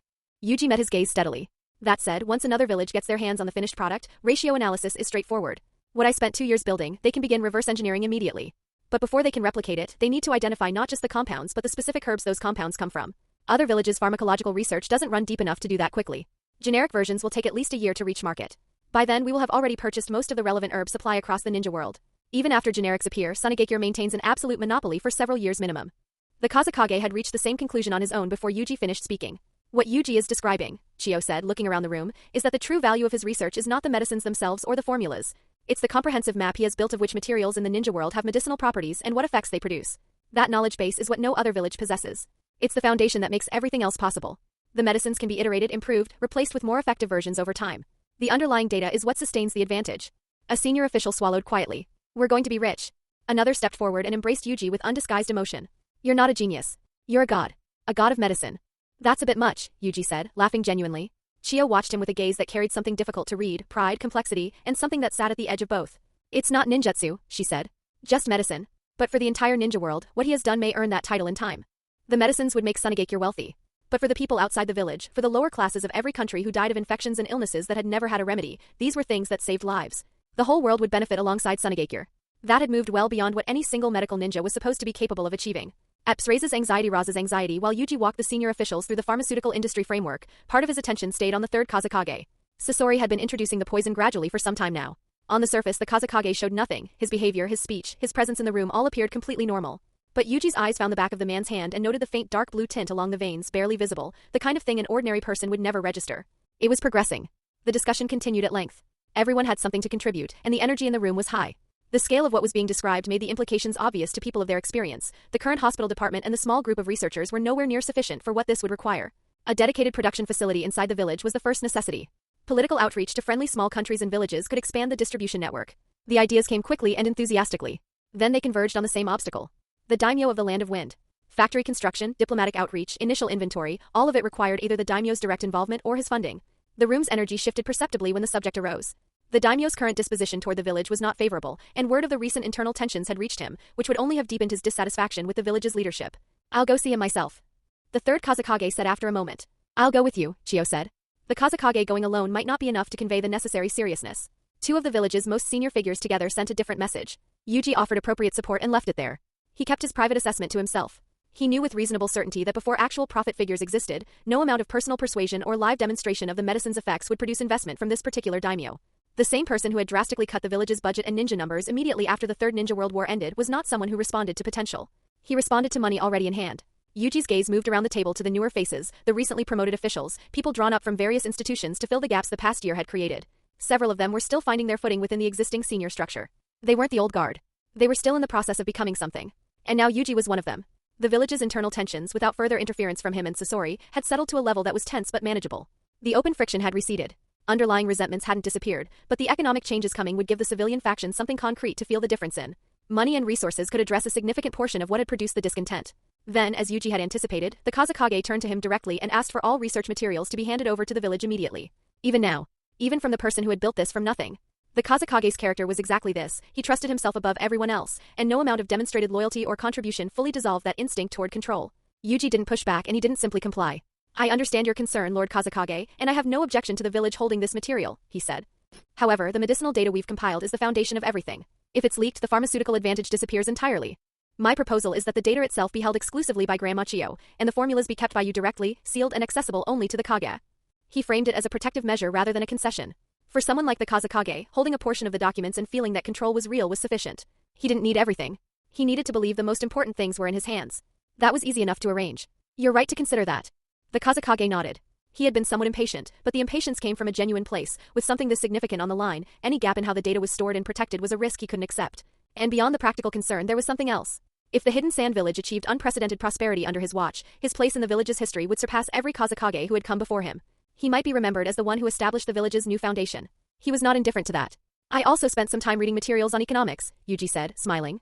And as you predicted, Lord Kazekage, I'm genuinely not suited for the role of economic advisor. So I thought it over and decided to stay in my original field. I hope I haven't disappointed you. The Kazekage paused. He remembered it now. Yuji, early in his appointment, expressing interest in joining the Council of Advisors to contribute to the village's economic situation. The Kazekage had not taken it seriously at the time. He had expected the ambition to run into reality and fade. He had not expected this. You little brat, the Kazekage said. He could hear the teasing clearly enough. But with good news in the air and the room full of excitement, and with the scale of what Yuji had actually delivered sitting on the table in front of him, the only dignified response was to concede the point. At the far end of the table, one person had said nothing throughout. Raza. He understood the weight of what Yuji had accomplished and genuinely felt the hope it represented for the village. But his emotions in this moment were not simply joyful. They were complicated in a way that was difficult to resolve neatly. He had never regarded Yuji as a real threat. The age gap was significant. Their generations were different. Military achievement and battlefield record were the traditional measures of a Kage candidate, and by those measures Raza's position was secure. But looking at what was unfolding now and projecting forward, once the pharmaceutical industry took hold and Sunagakure began drawing wealth from across the ninja world, Yuji's standing would reach a level that was difficult to compare to anything measured in battle records. He was already genuinely popular at the grassroots level. The senior officials in this room were looking at him with open admiration. The contribution he had just laid before them existed in a different category from anything normally used to evaluate a shinobi's value to a village. If Yuji chose to compete for the Kazekage position, the thought surfaced clearly in Raza's mind before he could dismiss it. The third wouldn't step down for a long time yet. By the time that question became real, Yuji would be an adult, and every concern about age would have resolved itself. His resume and his contributions and his reputation would all have continued growing. The fourth Kazekage might not be Raza. Something contracted in his chest. The person he had been watching most carefully had always been Sasori. Sasori's promotions had been exceptions, the village bending its own rule. Because his ability was undeniable. The Kazekage had come to trust and rely on him heavily over the past year, which Raza had observed with his own kind of wariness. Sasori was from Chiyo's lineage. He shared the strong-willed character that the Kazekage respected most in people. He was a genuine candidate. Raza looked at Yuji, still smiling easily at the table, and let the thought complete itself. Even if Yuji had no personal ambition for the Kage position, his relationship with Sasori was known to everyone. The two had been connected since their earliest years in the village, and that connection had never weakened. If I want to become Kazekage, I need Yuji on my side. A long and arduous road ahead, Yuji. The meeting had just ended. Yuji was stepping out of the building when the voice came from behind. He turned. Raza. Is there something I can help you with? Yuji asked, with an expression of mild surprise. Nothing in particular. Raza's face carried the slight stiffness of someone working harder than usual to appear casual. Just a sentimental thought. 6 years have passed since I sent you to the border for that mission. It went by quickly. He forced a thin smile. It didn't come naturally to him. Yuji had noticed Raza's expression during the meeting. He kept his own demeanor easy and let the conversation find its pace. The man who had already been internally designated as the village's next Kazekage was having a more complicated afternoon than he would ever admit directly. Every time I see you, the growth and the surprises you bring never stop being remarkable, Raza said. Yuji had heard enough about Raza from people like Shimizu to know that this was not how he normally operated. Iron-blooded on the battlefield. Stern. Not someone who praised subordinates regardless of performance. And here he was, offering a compliment unprompted to someone he had just watched append his assumptions about the village's future. The feeling was genuinely strange. Raza noticed the slight oddness in Yuji's expression and cleared his throat. With your abilities, becoming Kage in the future would be no problem. Yuji understood immediately. Raza was panicking. And his conversational approach, well-intentioned as it might be, was not subtle. I don't have much interest in the position, Yuji said with an easy laugh. Though whether someone can become Kage isn't really my decision to make. It depends on the entire village, from the top down, whether all the conditions are met, whether the person has the ability to make the village stronger. In that respect, I think you're quite good, big brother Raza. Something in Raza's expression relaxed. I still have a long way to go, he said. Right now I still have a long way to go. Meaning the future was already settled in his mind. He really wasn't bothering to soften it. I'm not the only one who thinks so, Yuji added. Grandma Chiyo and the others are likely considering the same thing. I have high expectations for you. Thank you, Raza said. They talked for a short while longer before Yuji excused himself first. The two of them didn't have the kind of closeness that sustained long conversation, and Raza's natural reserve made the air slightly stiff even when things were going well. There wasn't much more to say. But Yuji was fairly confident his answer had accomplished what Raza had come looking for. The man was genuinely thirsty for the position, not out of outsized ambition exactly, but because he simply didn't trust anyone else with it. It was the same instinct as the third, the conviction that he was the one most suited and most capable. The idea of someone else in that role produced a discomfort he couldn't fully set aside. Walking back, Yuji turned the situation over. Raza's strength and his Kekkai Genkai would both be crucial when the Third Ninja World War arrived. He couldn't afford to alienate him or leave him with a lasting grievance over how the succession played out. The goal was to ensure that even if Raza lost the competition for Kazekage, he remained in the village and continued contributing to it. A talent of his level was irreplaceable for a village that was already stretched thin. Telling him what he had told him today was simply an early reassurance. And it hadn't been dishonest. Yuji genuinely had limited interest in the Kage position. The work was relentless, the responsibilities suffocating, the headaches constant. His actual plan was for Sasori to become the fourth Kazekage, with Yuji operating from the side providing direction. In practice, the difference from being Kazekage himself was minimal, but the difference in daily obligation was significant. The problem was that Sasori, when presented with this arrangement, would almost certainly refuse it and attempt to transfer the responsibility back to Yuji. They were remarkably similar in that specific way. Which meant there was a real possibility that Yuji would end up being pushed into the position anyway, with Sasori being the one doing the pushing. He sighed. Then he opened the system panel. Host, Yuji. Identity, Hidden Sand Chunin. Medical Ninja. Hidden Sand Village higher up. Age 14. Positive experience points, saving people 873. Negative experience points, killing people 1201. Exchanged abilities, Kuru's medical notes and insights. Special scalpel from Black Jack. Medical ninjutsu, mystical palm technique, Een healing destruction, resurrection life reforming technique, chakra scalpel, body pathway derangement. Attachment line. Death waltz from Belphegor in Reborn, assimilated into the self-created blade intent manipulation. Blood manipulation, full progress, all techniques including blood blade, blood meteor, red scale jump, flowing R. Ed scale, slicing exorcism and derivatives including piercing blood, supernova, canal, wing king, all cursed womb effects configured, assimilated into blood release Kekkai Genkai. Reverse cursed technique, assimilated into a seal-less ninjutsu. Yuji looked over the panel and rubbed his chin. The experience rate had slowed considerably without the battlefield multiplier. The reduction mechanism on top of that made the peaceful period even less productive for accumulation. To harvest in meaningful volume, he needed real conflict, genuine powerhouses, plot characters worth targeting. A thought surfaced. Once his medicine spread across the ninja world and began curing people at scale, would those recoveries generate positive experience? He felt a small spark of excitement, then acknowledged it was probably wishful thinking. But if there was a system exploit buried in there somewhere? He closed the panel and let his attention drift to the larger picture. The economic foundation was barely established. Once the village's situation stabilized, the next priority had to be talent. He turned that over and found himself quietly irritated by the reality of it. Sunagakure genuinely had almost nothing to work with in that department. The Hidden Mist, for all their problems, at least had an abundance of Kekkei Genkai users, raw talent and volume, even if their leadership had squandered it consistently. Sunagakure couldn't even claim that much. And talent was only part of the problem. Ninjutsu resources were also critically thin. A village's combat capability wasn't built on individual ability alone, it needed a deep library of techniques to give that ability shape and range. The Hidden Sands library was not deep. He also had his own gaps to address. The blood release had brought water and earth chakra nature affinities with it, which meant related techniques were within reach. He should also test whether he retained any capacity for other nature transformations beyond those. More options, more firepower. That principle didn't expire. The problem was time. He was managing too many threads simultaneously and the hours weren't expanding to accommodate any of it. He shook his head. One step at a time. Handle what was directly in front of him first. The meeting had concluded with a clear set of immediate decisions. The research lab would be relocated from the hospital to a vacant building elsewhere in the village, with Umbu handling round-the-clock security and personnel verification. The Kazekage and Chiyo were already preparing to travel to the Daimyo, which said everything about how urgently the senior officials were treating this. Yuji estimated the trip would accomplish nothing. The higher the expectation, the harder the landing when it didn't materialize. Wanna make a bet? Wanna make a bet? A few days after setting out, the Kazekage and Chiyo returned from the Daimyo's estate with nothing. The other senior officials had been waiting with considerable hope. The two of them came back empty-handed. The funding question was set aside for the time being. Yuji had never actually counted on the Daimyo's money to open the market. His private earnings were sufficient for that purpose, though the rollout would move at a slower pace without additional capital. If the Daimyo had been willing to invest, the pharmaceutical industry would have developed faster. He wasn't, so it wouldn't. That was fine. A month later, a pharmacy opened in the Hidden Sand Village, the main storefront, specifically for the new medicines. Yuji spent time educating the villagers directly about the therapeutic effects of each product, giving people enough understanding to try them with some confidence. The feedback from those who did was positive. The general atmosphere in the village around the whole development was one of genuine happiness, a welcome change after nearly 2 years of internal tension and friction. Most villagers didn't yet grasp what the longer-term implications were. They simply felt that Yuji had done something good. That was enough for now. The medicines began moving into clinical use at the hospital as well. Shiroori, Yashimaru, and the others took on responsibility for training medical workers, building familiarity with the new product range across the staff. Once the new industry was integrated into the village's operational rhythm, the senior officials took over direct oversight and Yuji found himself with time he hadn't had in years. He had 2 things to do with it. First, train. Push his ninjutsu development as far as possible before the Third Ninja World War arrived.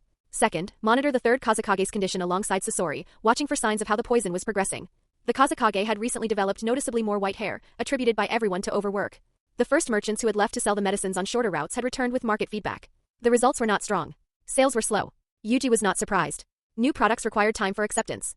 Word of mouth needed to build. The process had its own rhythm and couldn't be forced. He had expected this. The senior officials had not expected it. They had assumed medicine this effective would sell itself immediately, and the underwhelming early numbers had produced real anxiety. Everyone was analyzing the feedback data and searching for ways to improve the approach. The Kazekage in particular seemed to be carrying the weight of it visibly, as though a mountain of gold was within sight but unreachable. Yuji was unconcerned. Time was the only issue. There was nothing broken to fix. Water release, water prison technique. At one of the village's training grounds, Yuji completed the hand seals and pushed chakra through them. White water surged around him and enclosed him in a spherical wall. He reached out into Uche the surface. The solidity isn't sufficient. The formation speed is also slow. He frowned. Compared to what the Hidden Mist produced with this technique, there's still a clear gap. That's expected, this is another village's ninjutsu. Even with records and partial information, fully replicating a technique takes dedicated research and practice. And this particular technique doesn't have much strategic value for Sunagakure, so there's no reason to invest deeply in it. The wall held around him as he thought through it. Many techniques could be partially reconstructed through observation alone, reading the transformed chakra shape and working backward from the result. But without complete technical information, even a skilled imitation might not capture what actually made the original effective. And being taught a technique directly still required time to polish the underlying details, because the power of most ninjutsu came not just from raw chakra output, but from specific internal mechanics. The water prison, for instance, if the chakra flow within the wall structure could be controlled to accelerate the water circulation rate, the effectiveness of the technique against both trapped targets and external attacks would improve substantially. That he had gotten this far in a short period owed something to his existing foundation, his water release affinity through blood manipulation, and the partial records the village had available. Without those, the result would have taken considerably longer. Water release, great waterfall technique. He pulled from memory, assembled the hand seal sequence as best he could from the information he had, and pushed chakra through it, trusting his accumulated technical experience to fill in the gaps. The result was not a great waterfall. What came out of his mouth was a scattered, pressureless spray of water that dispersed almost immediately and accomplished nothing. He stood in the residual mist for a moment. Without complete hand seal sequences and proper technical information, reconstructing a technique purely from having the same chakra affinity is genuinely difficult. Kakashi can do it because the Sharingan reads not just the hand seals but the underlying chakra operation in real time. He sees the whole mechanism, not just the surface. He let out a quiet breath. The Uchiha ocular techniques really are monstrous. Yuji. A figure had appeared at the edge of the training ground. Yuji stopped and looked over. Arai, smiling slightly. Lord Kazekage wants to see you. Understood. He fell into step beside Arai and they moved toward the main building together. How is it going? Arai asked after a moment, casual in tone. He knew Yuji had been working through water release and earth release techniques recently. The chakra conversion is still unsteady. More practice will sort it out. Nothing serious. Arai nodded. With Yuji's talent, techniques that weren't exceptionally complex would come in time. The village's resources in water and earth release were limited, mostly analyzed information and partial records, not comprehensive instruction. Wind release was Sunagakure's strength, and unfortunately that was the one affinity Yuji currently couldn't access through chakra conversion. What does the Kazekage want? Yuji asked. He wants to raise funds within the village to hire additional manpower for promoting the medicine. And he wants your opinion on the factory construction. Raise funds? Yuji's eyebrow moved. Not from the general population, just from the village's ninja. There's no need for any of that. Yuji said it plainly. The medicine has only just started reaching the outside world. Results take time. Expecting them quickly would actually be strange. If sales suddenly exploded this early, that would be the unusual outcome, not the normal one. Lord Kazekage wants to change the village's situation as quickly as possible, Arai said with a slight sigh. Yuji glanced at him. Wanna make a bet? What kind of bet? After some time, the medicine revenue will start climbing. Once it reaches a meaningful level, the daimyo will move to claim a share of it, not everything, but the larger portion. And Lord Kazekage will most likely accommodate him. Arai stared at him. The pharmaceutical income at that stage still won't match what a major investment from the daimyo could provide. So in the Kazekage's calculation, a large sum from the daimyo beats uncertain market returns. That's how it will look to him and to some of the others. Yuji kept walking. And it won't be the last time. The daimyo will come back a second time. A third. Just watch. He smiled and said nothing more. He was describing something specific, the pattern of short-sightedness that would eventually produce Sunagakure's resource problems in the generation that followed, the same dynamic he had read clearly before any of this began. He was also, in his own way, offering Arai a more accurate picture of the Kazekage they both served. At this point, Yuji had stopped holding back with Arai. Arai watched him move ahead and found himself standing still without quite deciding to stop. Ready. The fundraising proposal was rejected after Yuji met with the Kazekage and laid out why it was premature. He told the senior officials to wait, at minimum a few more months. The market needed time. The Kazekage was genuinely impatient, and he was not alone in it. The other senior officials shared the same restlessness. These were people with real capability in military affairs and basic village administration, but when it came to markets and trade they were, at best, half-informed. Even members of the Council of Advisors had begun interpreting the slow early sales as evidence that the ninja world had rejected the new medicine outright. Yuji didn't argue the point. He watched and noted clearly that the third Kazekage, in a situation that called for composure and patience, was reaching for anything that felt like action. That was not how a Kage should respond to uncertainty. He returned to his training and let time do its work. Shirori and the others continued developing medical personnel. The teaching Yuji had done as hospital director over the previous 2 years was producing visible results. The new academy graduates who lacked the aptitude for frontline combat were finding paths into medical roles, filling out the village's numbers in that area meaningfully. The Hidden Sands medical system had begun to take on a real institutional shape. 2 months later, the second and third merchant groups returned with encouraging results. More than half of what they had carried out had sold. Not a complete clearance, but enough to demonstrate that the medicine could function as a genuine tradable resource. The senior officials, who had been losing sleep over the early numbers, finally exhaled. A few months after that, the medicine was selling out entirely. The supply constraint was now the bottleneck, not demand. The merchant networks touching the outside world were still limited, relatively few caravans, relatively few countries and villages reached, so the revenue wasn't yet large. But the profit margin against costs was substantial, and the direction was clear. Yuji directed that the returns be used to purchase medicinal herb stockpiles rather than reinvested into the village's general operations. War preparation took priority. In his view, everything earned up to this point was a small amount relative to what the coming conflict would produce. Then the daimyo made his move. Lord Kazekage. Arai stood in the office and looked at the Kazekage for a moment before speaking. The pharmaceutical industry required no investment from the daimyo whatsoever. It was built entirely within the village. Now that it's generating returns, handing a portion of that income over to him, isn't that somewhat? He stopped himself. He had not expected Yuji to be right about this too. The daimyo had apparently been watching the new industry's progress, and the moment it became clear the medicine was profitable, he had sent a representative to the Kazekage demanding a share. No formal justification. No framework connecting it to existing fiscal arrangements. Simply an expectation that the village would comply. And the Kazekage and the senior officials had agreed. From Arai's perspective, it was a straightforward loss for the village. The Hidden Sand and the Land of Wind were ultimately one entity, and the daimyo's long-standing financial support was real, but this industry had been built without him and was just finding its footing. Carving into the profits now before the system had matured was premature at best. Besides, what's called the village's industry at this point is almost entirely Yuji's work alone. I only learned from Shirori a few days ago that over the past 2 years, while he was supposedly just collecting herb information and disease data abroad, he was also constantly finding ways to fund the research himself. Without that, the project would have collapsed long before reaching this point. Arai paused, the weight of Yuji's prediction sitting in his chest. Once there was a first time, the daimyo would want a second and a third. Yuji has contributed enormously to this village, the Kazekage said, nodding. But that contribution is simply what he should be doing. As for how Yuji had been generating that private income, one didn't need to think hard to reach a reasonable conclusion. But that was in the past, and as long as it didn't involve the village directly, it wasn't worth raising. He himself has raised no objection to this decision. Does your opinion carry more weight than his? The atmosphere in the room shifted. Or are you questioning my judgment? Arai's throat tightened. Something lodged there. He wanted to say that he was also a member of this village and had standing to speak on its interests. But he looked at the Kazekage's expression and the words didn't come out. Arai, you have followed me for many years. I trained you myself. I made you Kage guard because I trust you. But lately you have changed somewhat. The Arai I knew didn't speak this much out of turn. The Kazekage lowered his head and returned to his documents. Your duty is the Kage's safety. Other matters are not your concern. I apologize. Arai took a slow breath and let his expression settle back into something neutral. You will eventually enter the village's senior structure yourself. Many things are not as straightforward as they appear from where you stand now. It was a word of mollification. Not unkind but clearly final. Yes, Arai said. If there is nothing else I will take my leave. He stepped out and closed the door slowly behind him. His hand stayed on the doorknob. He stood there without moving, without speaking, for a long time. On the other side, once Yuji confirmed that the outside market had genuinely taken hold and the momentum was real, he organized a group and joined a merchant caravan heading out to open new territories. He understood how to make partners feel they were benefiting. He understood negotiation, positioning, the mechanics of building a relationship that produced returns for both sides.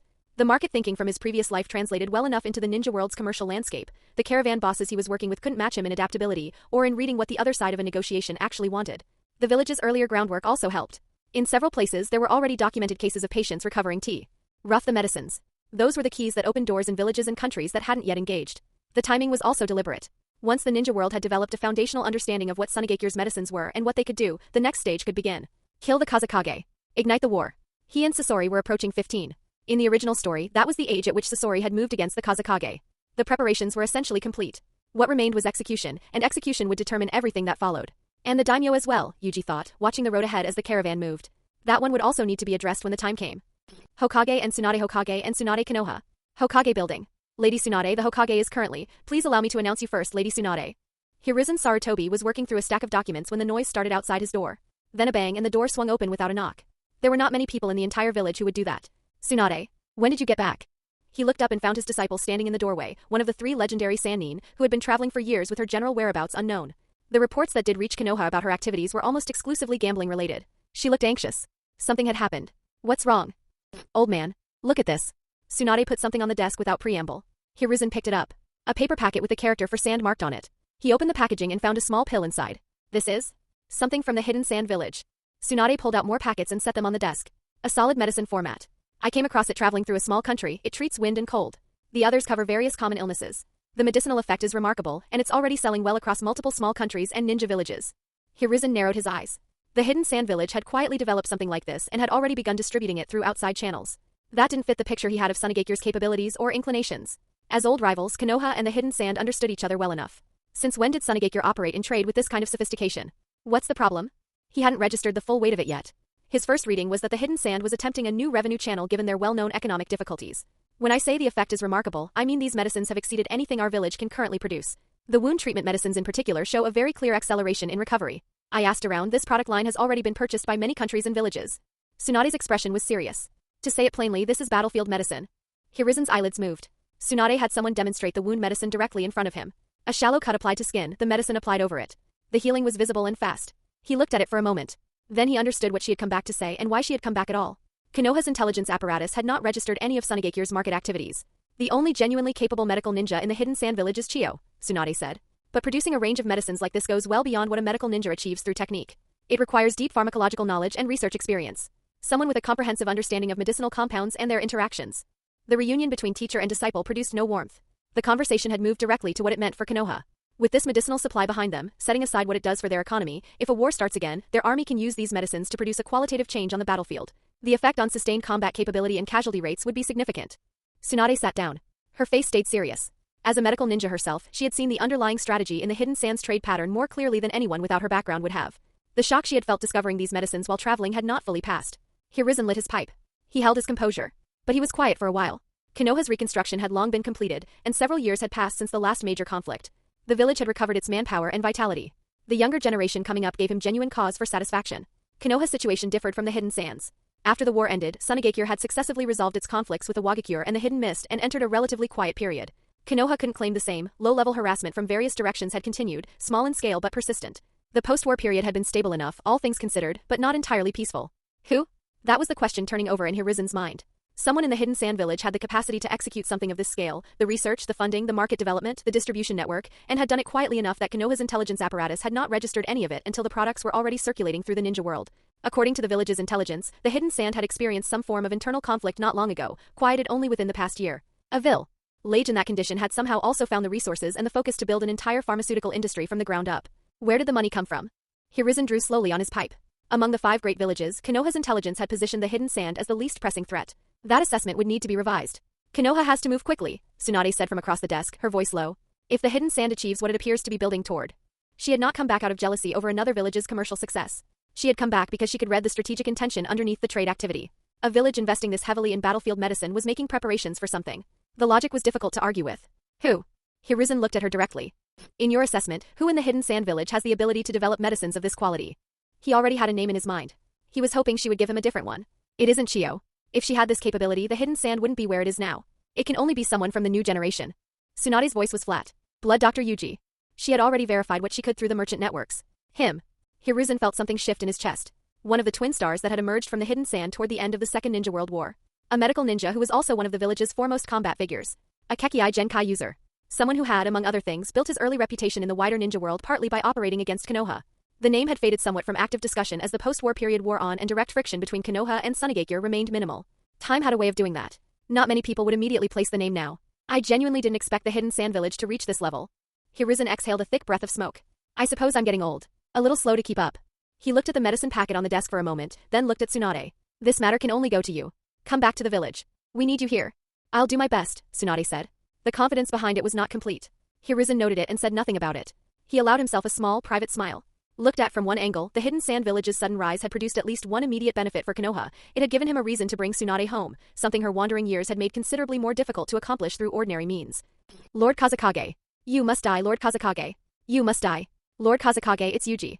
The third Kazekage had just returned to his residence after finishing the day's work. Sasori knocked on the door and announced the visitor. Arai had already stepped down from the Kage guard position, having resigned on his own initiative. Yuji? The Kazekage straightened slightly. Send him in. It was past normal hours. Whatever had brought Yuji here at this time was worth hearing regardless. The village's situation had changed considerably over the past months. The medicine factory construction was underway, craftsmen hired from across the land of wind and from several small countries brought in for the specialized work. Once the facility was operational, the industry would be running at proper scale. After half a year of promotion and the trade caravan work Yuji had led personally, the medicine revenue had been doubling consistently. Branch stores had opened within the village itself. Merchants from other countries and villages were arriving to purchase stock, drawn by the commercial opportunity, and the Hidden Sand streets carried a different quality of life than they had just a year before. The old desolation was lifting. Sasori pushed the door open and entered with Yuji. The Kazekage was sitting at the head of his bed in casual clothes, the formal robe set aside for the evening. Yuji, you've been working hard lately. He smiled at the boy who came in, then broke off into a fit of coughing. The credit for what the medicines had become, both the research and the subsequent distribution work across the ninja world, belonged primarily to Yuji. That was beyond dispute. He had also taken on direct oversight of the factory construction, which had taken meaningful pressure off the Kazekage's own plate. Lord Kazekage, you should be resting more, Yuji said. There's no time for that. The village is at a critical stage. A Kage still has much to do. The Kazekage waved it off, then coughed again. He attributed it to overwork. Nothing more. What brings you here? He assumed it was factory-related. That was where most of the active decisions were sitting right now. I want to designate another site within the village and build a branch factory alongside the main facility, Yuji said. The Kazekage considered it for a moment. No problem. I'll consult with the others tomorrow and give you an answer. The sales momentum made a second production facility a reasonable call. A single factory's output was already showing signs of becoming a constraint. There's also the matter of funding. Yuji continued. The current cash flow from medicine sales is being absorbed simultaneously by the factory construction, the hospital renovation and expansion, and the bulk herb purchasing we need for raw materials. By the time all of that is covered, the balance for a branch factory is gone. If we want to move forward, we need more room in the budget. He paused. I'm asking you to negotiate with the Daimyo, Lord Kazekage. For the coming period, He cannot continue taking his share of the medicine profits. The Kazekage's expression stiffened. Sasori, standing to the side, brought 2 cups of tea and set them down. The Kazekage reached for one and said nothing. Is it not possible? Yuji sighed, reading the silence. He exchanged a brief glance with Sasori. The Kazekage took a slow sip and looked at him. If we want this industry to grow to a truly large scale, the daimyo's involvement is indispensable. Is that so? Yuji cut across him before the sentence could finish, his voice mild but direct. The Kazekage's expression shifted into something darker. Under ordinary circumstances, he would not have tolerated this. It was only because it was Yuji that he was willing to offer any explanation at all. And yet here this boy was, speaking with an edge of open challenge. The industry is already self-sufficient. That alone proves we don't need the daimyo's funding. The reason you won't push back on him, Lord Kazekage, isn't financial. It's because the daimyo is the land of wind's political representative, and you want history to remember you as the Kage who transformed this village. For that, you need his formal recognition. Without his affirmation, there is no legacy draped in glory. That's what's actually driving this decision. Yuji's expression remained pleasant. His eyes did not. The room went cold. Yuji. The Kazekage set his teacup down slowly. I have always thought highly of you. I have been more patient with you than I am with most. I could even say I've indulged you. He looked at him with eyes that had sharpened into something hard. But your contributions to this village are not licensed to question me. Whether we negotiate with the daimyo over profits is my decision as Kage. Whatever you feel about it, your role is to obey. Do you understand? He stood. Go. You're young, I'll treat this as immaturity. Don't let it happen again. Otherwise. He turned to Sasori. Take him out. Yes, Sasori said. That really is your way, Lord Kazekage, Yuji said from behind him, laughter in his voice. Light, unhurried. Completely self-centered to the end. A pause. The timing should be about right. Sasori gave a small nod. The Kazekage's chest tightened. Something in the exchange between the two registered before his mind caught up to it. Then the dizziness hit. It arrived with sudden and overwhelming force, and in the same instant the Kazekage understood. Several rotating iron cones materialized around him immediately, iron sand surging in response. You too. His voice came out as raw fury, his eyes fixed on Sasori and Yuji with an expression that had passed through disbelief and arrived somewhere beyond it. A droplet of blood water crossed the room faster than the iron sand could respond, threading through the gap between the rotating cones and striking him in the face. The clatter of falling iron filled the room. His body locked in place. The iron sand scattered across the floor without direction. Yuji rose from his seat and spoke without hurry. Lord Kazekage, I am not who I was when we first began. These years, learning your abilities through the sessions you provided, I came to understand them very well.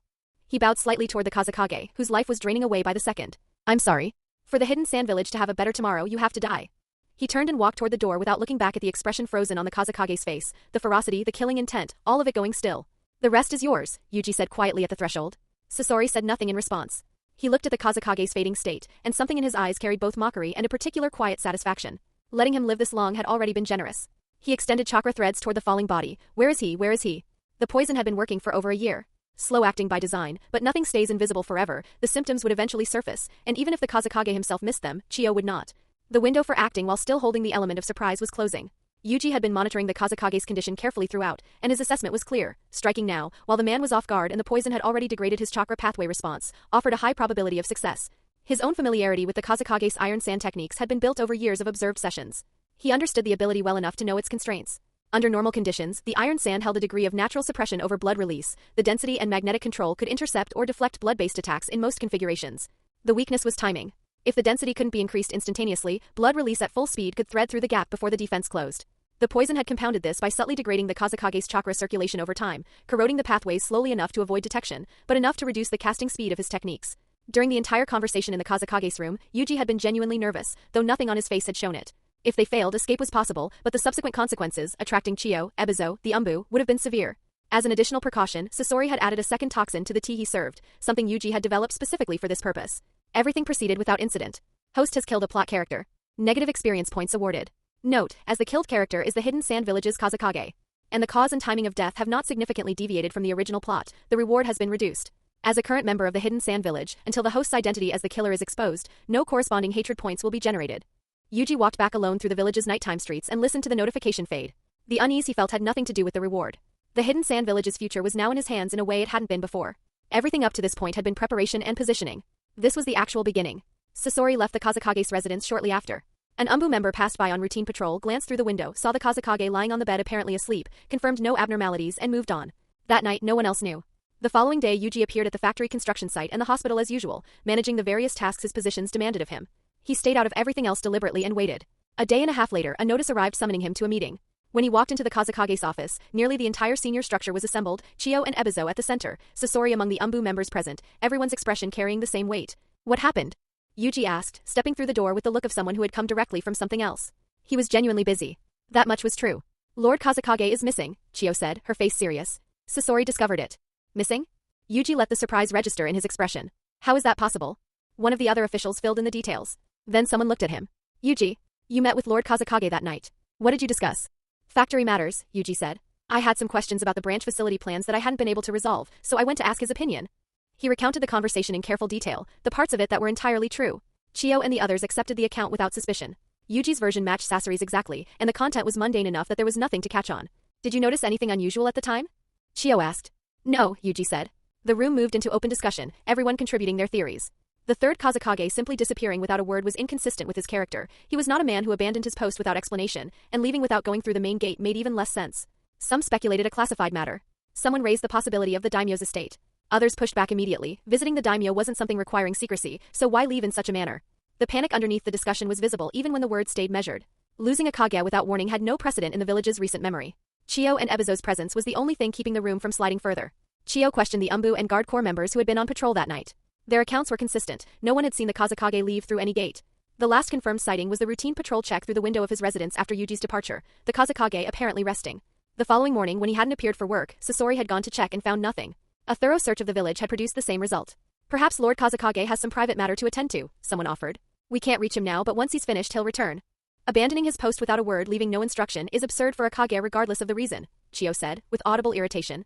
He should have at minimum left some explanation. Only she and Ebizo carried the standing to say something like that about the third. Yuji sat quietly and watched the room. None of them were thinking in a dangerous direction. That was understandable. The third strength was legendary within the village. The notion that someone could enter, eliminate him without a trace, and leave without disturbing a single patrol was simply not a framework anyone's mind was reaching for. And scanning the entire ninja world for a candidate who could accomplish that, Yuji and Sasori would not appear on the list. They were talented and rising fast, but the gap between their perceived capability and what would have been required to kill the third Kazekage, in the estimation of everyone in that room, was still enormous. Being insiders made them even less likely to be considered. Perhaps we wait a little longer, Yuji suggested at the right moment in the right tone. Lord Kazekage will likely return when his business is concluded. That's all we can do for now, Chiyo agreed. She took charge of the village's pending affairs and issued a clear instruction to the Umbu and Guard Corps. The Kazekage's absence was not to become common knowledge. Yes. The meeting wound down and the senior officials began filing out, still murmuring theories to each other, still carrying the puzzled and slightly unsettled air of people confronting something that didn't make sense without any of the information that would make it make sense. Watching them go, Yuji thought that if he stepped forward right now and told them plainly that he had killed the third Kazekage, they would either assume he was making a bad joke or conclude he had lost his mind entirely. The Third World War is imminent. A Third World War is imminent, year 47 of the Konoha calendar. Sasori and Yuji were both 15. Within Sunagakure, both had become figures the village could not easily do without. Sasori held a key position in the Umbu and had Ken on the Kage guard role. Yuji headed the medical department and had demonstrated, through everything he had built over the past years, a capacity to shape the village's future that the senior officials had long since stopped questioning. Since stepping back from active battlefield deployment, Yuji had spent most of his time on village affairs, the hospital, the pharmaceutical industry, the internal restructuring that had happened in the shadows. The personal training he had managed to fit in was real but limited. Every hour had been pointed at moving the plan forward, and the plan had reached the step of the third Kazekage's death. Through it all, he had been watching the broader ninja world and cross-referencing what he observed against the timeline he carried in his memory. Year 43, Uchiha Shursui was born. Year 44, Kakashi made Chunin. Might Guy graduated from the academy. Year 45, Sakumo Hatake took his own life. Konoha had tried to contain that news, but it leaked eventually, reaching the other villages with the usual delay that intelligence traveled at. Yuji hadn't been with Sasori when the news arrived. When they met afterwards, Sasori said only, "Konoha is nothing more than this." That said something. The Second Ninja World War had made the three legendary Sannin famous, but no honest accounting of that conflict could exclude Sakumo Hatake from its outcome. His presence on the battlefield had been a different kind of force entirely. The intelligence alone that the White Fang was leading an operation had cost Kumogakure their nerve before the first engagement even began. That was not hyperbole, it was a documented effect on enemy battle intent. Yuji and Sasori had participated in the war's final stages. What they had experienced, compared to what the White Fang had moved through from the beginning, was a ripple against a current. And after all of it, Sakumo had failed one mission. The gains he had delivered to Konoha across years of service were not weighed against that single failure. The companions he had saved accused him. The village that had called him a hero turned, and the turning was rapid and complete. This was the ecology of ninja villages. Sunagakure operated on the same logic. The final conversation with the Kazekage had made it explicit. If Yuji had continued pressing on the Daimyo issue and made an enemy of the third, everything he had built within the village could have been dismantled methodically. Mission records reviewed for flaws, narrative shifted, the goodwill accumulated with villagers and lower ranks eroded by repetition. Even genuine affection had limits. A genius who became inconvenient could be made into a liability with enough patience. Yuji understood this clearly. It was one of the real reasons the third had to go. Year 46, Itachi was born. Obito and his cohort graduated from the academy. This year was the inflection point. The conditions for the Third Ninja World War were assembling. Yuji sat in the hospital office and worked through the implications. He wanted more than economic gains from this war. He wanted him and Sasori to emerge from it with the kind of battlefield reputation that would make the succession question answer itself. In terms of pure military record and accumulated resume, Raza still held an advantage over both of them. The Kazekage's death had created a leadership vacuum, but the village would not move quickly to fill it. There were too many other pressures and no clear timeline. That gap needed to be used. When the war came, he and Sasori had to establish something undeniable in a short window of time. The factory was nearly complete. Production would begin within weeks. Intelligence from the village's networks confirmed that all four of the other great villages had become aware of the new medicines by now. Konoha had moved fastest in response, but the medicinal herb supply across the ninja world had already been largely purchased and stockpiled. Without raw materials, research and imitation were theoretical exercises. And with the war coming, there would be no time to conduct them anyway. The timing had held. Yuji allowed himself a quiet moment of satisfaction and then moved on. Nearly a month had passed since the Kazekage's disappearance. The village's senior officials had finally begun moving toward the obvious conclusion, because no legitimate explanation could account for a sitting Kage being absent for this long without any word. The discussion had shifted toward the possibility of assassination. Personnel had been quietly dispatched to investigate across the ninja world, with suspicion focused primarily on the other four great villages. Konoha sat at the top of that list. The history between the two villages was long and the grievances were real. They were not wrong that a major village was behind it. They simply weren't looking in the right direction. The village itself on the surface showed nothing of this internal tension. The pharmaceutical industry's momentum had filled the streets and the public mood with something that looked like genuine prosperity. The general population was immersed in it. Only the senior officials understood how precarious the situation actually was beneath that surface. 2 knocks at the door. "Come in." Shirori opened it halfway. "Karura is here." Yuji was on his feet immediately and out of the office before the sentence fully landed. In the corridor near the hospital entrance, he found her, visibly pregnant, seated in a chair, Yashimaru standing beside her. When she saw him, she tried to rise and he stopped her with a gesture before she got halfway up. "You're pregnant. Don't make large movements." He looked around briefly. "Where's Raza?" "He has things to attend to," Karura said, with her characteristic gentleness. "I'm only here for a checkup. There's no need for him to come." Yuji kept his expression pleasant. Scumbag, he thought. His wife walking around with a full belly, coming to medical appointments alone with only her brother for company, and Raza was elsewhere attending to things. Preparations of the twin stars Yashimaru showed no visible dissatisfaction with Raza. Neither did Karura. That was simply the nature of both of them, a gentleness that absorbed difficulty without complaint and found ways to be at peace with circumstances that would have produced bitterness in most people. In their eyes, Raza's absence probably read as the natural consequence of important work. The village needed him. That was enough of an explanation. Karura's first child would be Temari. Over the years, Karura had looked after Yuji with a consistency that had nothing transactional behind it. When he was too busy to visit, she would cook and send bento boxes through Yashimaru, along with reminders to rest and take care of himself. The affection was genuine and uncomplicated, the warmth of someone who saw a younger person who had lost his parents young and simply felt protective of him. Yuji was genuinely grateful for it. Her feelings for Raza had been clear for as long as Yuji had known her. They had grown up together, and she had carried those feelings through the years without expecting them to be fully reciprocated in kind. She knew what Raza was. She accepted it with the same calm she applied to everything. Yuji had never understood what particular quality in Raza had earned that kind of devotion, but such things operated outside rational frameworks and were not something outside observation could change. Raza's recent interest in arranging indirect meetings through Karura was transparent in its motivation. With the third Kazekage gone and the village's succession question hanging open, Raza was positioning himself aggressively, manufacturing presence before the senior officials, demonstrating tireless commitment to village affairs, and simultaneously trying to consolidate his relationship with Yuji, whose support would carry real weight in how the transition played out. Using Karura as the channel was simply the path of least resistance available to him. The fetus is in excellent condition, Yuji said, after the examination was complete. And I'll tell you a secret, it's a girl. She looks like you. Karura's face showed relief first, then quiet joy. She didn't doubt the assessment for a moment. Yuji's medical reputation within the village made that kind of trust automatic. Yashimaru's expression, standing nearby, carried something slightly complicated. After seeing Karura off and letting Yashimaru take her home, Yuji waited until the man returned and found him directly. Given Raza's personality, Yuji said carefully, a girl probably wasn't what he was hoping for. Yashimaru scratched the back of his head with a small, slightly strained smile and said nothing. Don't worry. As long as I'm here, since Raza chose to marry your sister, I won't allow her to be treated badly. Thank you, Director. The gratitude in Yashimaru's voice was genuine and immediate. He had sensed Raza's disposition toward Karura for a long time. The gap in their positions had always made it difficult for him to do anything about it directly. But Yuji occupied a different position entirely, equal in village standing to Raza, with real influence over how Raza navigated his relationships with the senior structure. After Yashimaru left, Yuji sat quietly in his office. Since he had come to Sunagakure, he was not going to allow the original story's tragedies to repeat themselves. Karura was not going to become a vessel and nothing more. And what had happened to Gaara, the ceiling, the childhood of isolation and self-destruction, was not going to happen in the same way.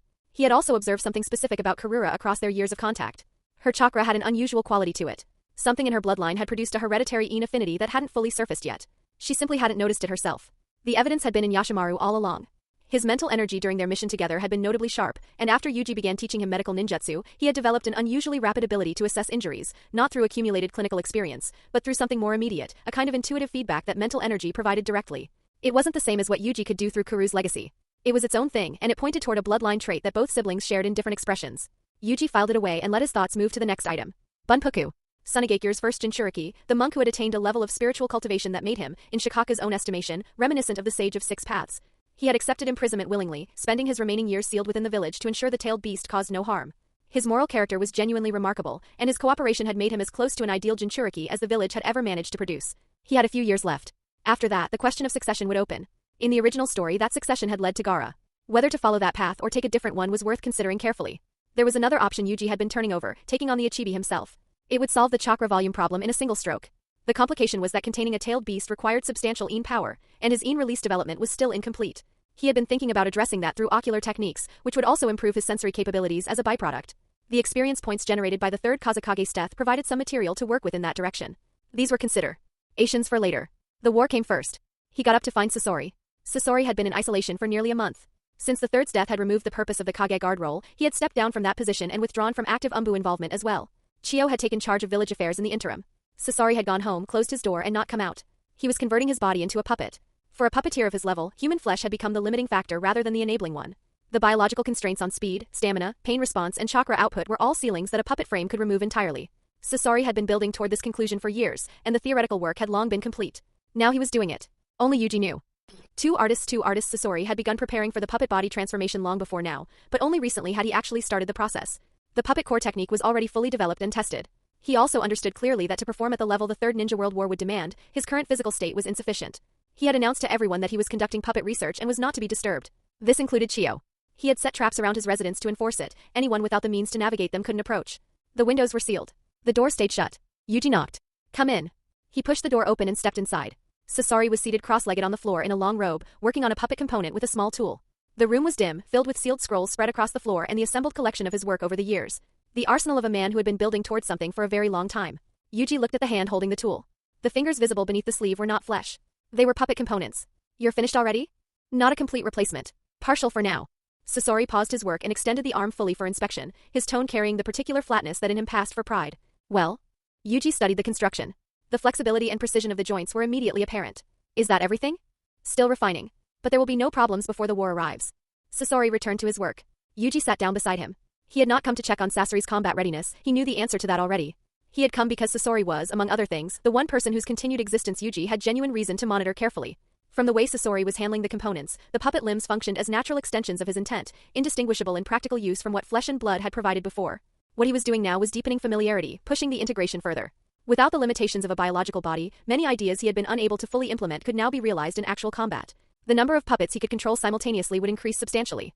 The architecture of what he could construct and deploy would expand into territory he hadn't previously been able to reach.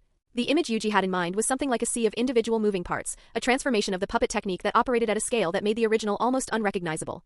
I'm not here to evaluate your progress, Yuji said. I just wanted to confirm your condition. You're either doubting my technique or your own judgment, Sasori replied, not looking up. Yuji laughed.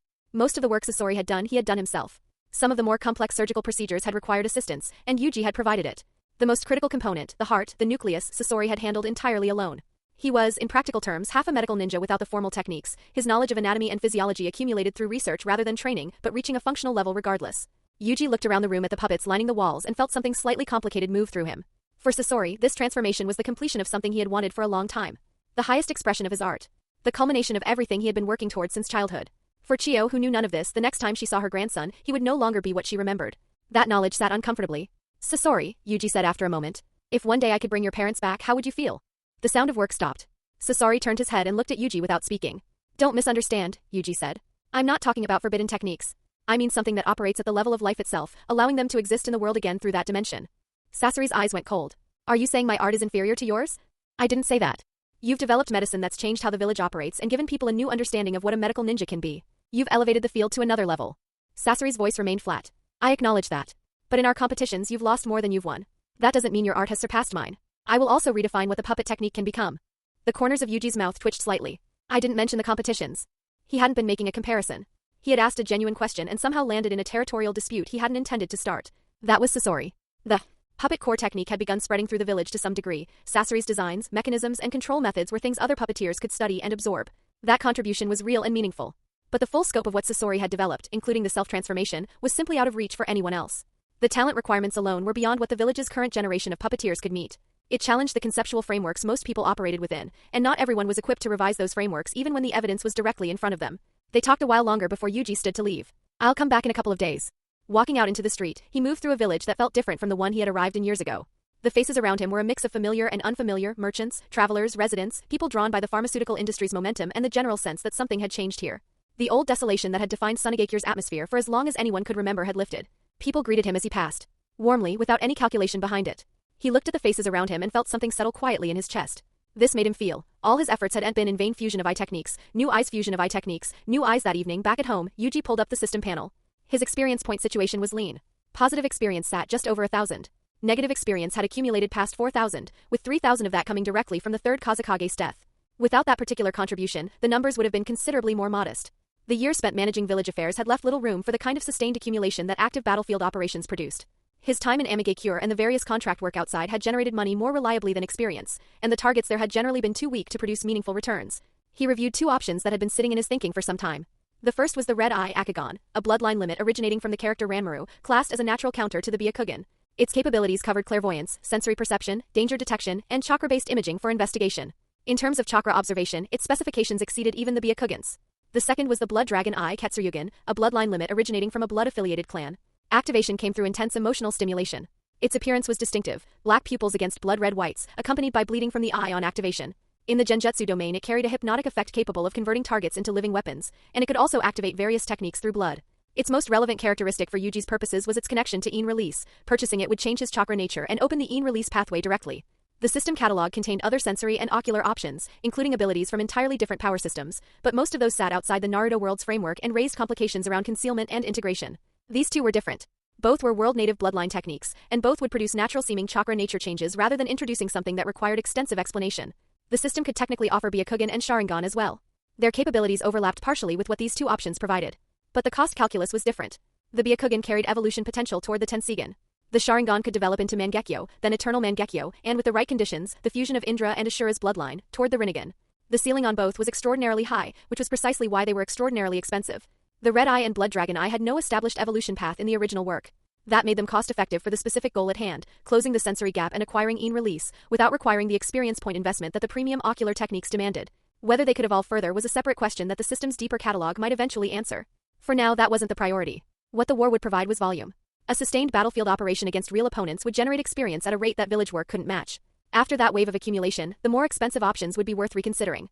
He also noted one more consideration. The Byakugan and Sharingan were both famous enough within the ninja world that carrying one would generate immediate questions about origin.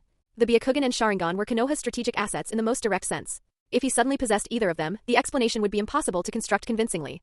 The most charitable interpretation from Konoha's perspective would be espionage. The Uchiha and Hyuga clans would be drawn into it immediately, and beyond the clan politics, someone like Danzo would take a personal interest. The Byakugan hadn't yet circulated outside Konoha's sphere at this point in time. The hidden mist hadn't acquired it yet. A Sunagakure shinobi appearing with both Konoha's signature bloodline techniques would produce a response that had nothing to do with proportionality. The goal for this war was prominence, not complications. He needed capability, not a reason for Konoha to redirect significant resources toward eliminating him specifically. The Red Eye and Blood Dragon Eye were the same cost, 2,000 negative experience points each. Unlike the blood manipulation techniques, neither came with an extensive catalog of developed derivative skills. Their origins in theatrical versions and spin-off material meant relatively contained ability sets. That also meant evolution, if it came, would require either system resources or his own research rather than arriving as a predefined upgrade path. He bought both without further deliberation. Congratulations, host. You have obtained the Bloodline Limit Dojutsu Red Eye and Blood Dragon Eye. Would you like to spend experience points to fuse the two abilities? Fuse. The two powers have merged and successfully assimilated. The moment the notification finished, something changed in his vision. His eyes went blood red. Faint lines appeared within his black pupils. The transformation was immediate and total, and in the same instant his sensory awareness expanded outward in a way that felt less like a technique activating and more like a membrane lifting. He could feel the space around him differently. He pushed the perception further, and through walls he couldn't see with normal vision, several hundred meters away on a rooftop, a figure was moving through the darkness, a village security patrol member, identifiable by movement pattern. He got up and looked in the mirror.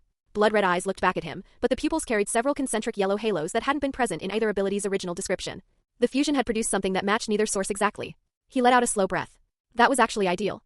If the eyes had appeared exactly as documented in either original form, recognition was possible, unlikely at this point in time, but possible.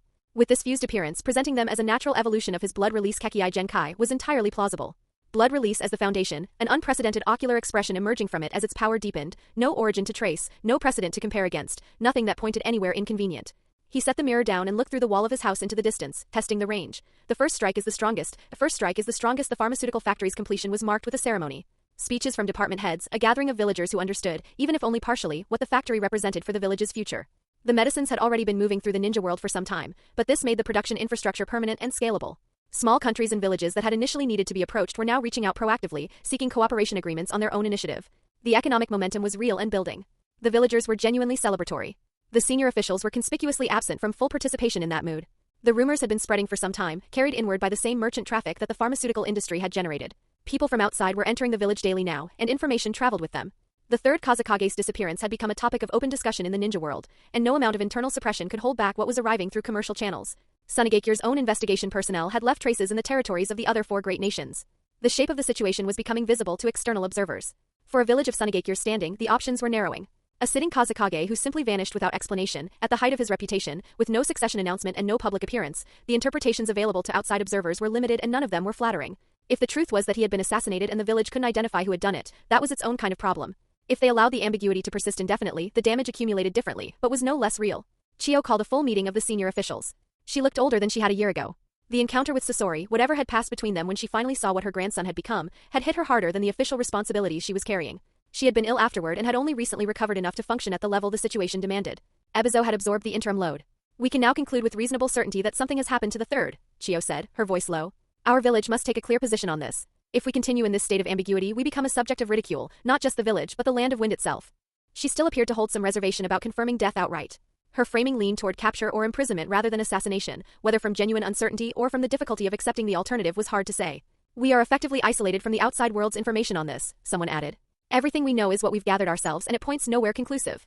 The room was quiet with the particular weight of people who understood the problem clearly and had no clean solution available to them. In the past 2 months, multiple ninja villages have sent personnel into the land of wind, the guard corps captain said. We've caught a number of spies operating near the village perimeter. The message was clear. The outside world was probing to confirm whether Sunagakure's leadership vacuum was real. If the rumors were accurate, this was the village at its most exposed, the ideal moment to move against it. Yuji raised his hand. Let me say something first. The room's attention shifted to him. Sunagakure currently sells medicines across the ninja world. The profits and the underlying medicinal resources are visible to everyone watching. From the intelligence we've gathered, several major villages have already begun covertly analyzing the pharmaceutical compounds, attempting to reverse engineer them for mass production. The good news is that the analysis requires significant time and effort, and most of the available medicinal herb supply outside our stockpiles has already been purchased by us. He paused. They cannot succeed. Not yet. He continued. Regarding Tsunade, she returned to Konoha briefly and then departed again. This suggests that even with her medical ability, the shortage of raw materials has left her without a viable path forward. Confirmed, Ebizo said. His position gave him visibility into exactly this kind of intelligence. I'm saying all of this so everyone understands what other villages actually see when they look at us right now, Yuji said. They see a village generating substantial wealth from a new industry, with no clear leadership, and a Kazekage who has vanished. In their calculation, we are a well-stocked target. If they win a war against us, the pharmaceutical research, the stockpiles, the production infrastructure, all of it transfers to them without requiring any of their own development work. War is simply the most efficient acquisition method available. The expressions around the table had shifted. We could find ourselves besieged by multiple villages simultaneously, Yuji added. It happened in the Second Great Ninja War. There is no reason to assume it cannot happen again. The room temperature dropped perceptibly. Raza began to speak, but Yuji had not finished and kept the floor. One thing is certain, war is coming regardless of what we prefer. The ninja world does not operate on the principle that accumulated wealth earns peace. Without sufficient strength to defend what the village has built, everything we've accomplished becomes preparation for someone else's benefit. That outcome is worse than never having started. The silence that followed had a particular quality, people understanding something fully for the first time. Then Sasori, who had been quiet throughout, spoke. Start the war ourselves. His voice was flat and unhurried. Whether it's for the village's resources or for the Kazekage's disappearance, we need to give the enemy an accounting, and we need to demonstrate that Sunagakure does not invite attack lightly. If we move first and we target the greatest threats to the village with the first strike. Konoha and Iwagakure, Chio said. If the third Kazekage was taken, those are the most probable parties, Sasori continued. Before any military action, the village should begin shaping the narrative, not confirming the Kazekage's death, only the disappearance and attributing it to Konoha. Control the public record in the ninja world first. That justifies any action we take subsequently and removes diplomatic grounds for objection. It also reduces pressure on the Daimyo's office. He looked around the table. The Daimyo should not be informed of our offensive intentions in advance. This is a unilateral village decision. No one at the table argued against it. Once the public narrative is in place, the village needs a complete battle plan, developed carefully and implemented quietly, Sasori said. We cannot be careless. Once this begins, it will not end quickly. The last great ninja war left wounds that are still present. This time, the outcome has to be different. Raza had been preparing to speak throughout. Before he could, Yuji cut in with a slight smile. Everyone, begin preparations. We're going to war. The sinister sand village, the rumors move through the ninja world faster than any official statement could have managed. Konoha's treachery. Konoha's plot against the third Kazekage. The third Hokage's ambitions toward another war. None of it came from Sunagakure officially, it arrived as gossip, carried by merchants and travelers passing through the pharmaceutical trade network, each retelling adding a layer of detail that made the story feel more witnessed than invented. By the time the narrative had circulated through enough hands, it had developed a texture of eyewitness accounts. Konoha had planned carefully for years. They had found the right moment. The third Kazekage, a man who had devoted himself to his village's welfare and genuinely feared the suffering that war produced, had led a small force outside the village on legitimate business and walked into a Leaf Village ambush. He had fought alone against overwhelming numbers. He had not survived. The story was ridiculous to anyone with first-hand knowledge of either village. The third Kazekage's devotion to peace was not something his own people would have said with a straight face. But the lower levels of the ninja world, the small countries, the minor villages, the nations that had been building pharmaceutical trade relationships with Sunagakure for the past year, had no reason to be skeptical. They had a reason to be sympathetic. The village that had been selling them medicines at fair prices, the village whose industry had improved their access to treatment, was now being portrayed as the victim of Konoha's aggression. The emotional foundation was already there. The rumor simply activated it. And because it had never been an official statement from Sunagakure, Konoha had no clean target to argue against. Demanding evidence from a village that hadn't made a formal accusation would only look defensive. Stepping forward to clear their name would hand Sunagakure exactly the public stage they needed to press further. Any response from Konoha made the situation worse.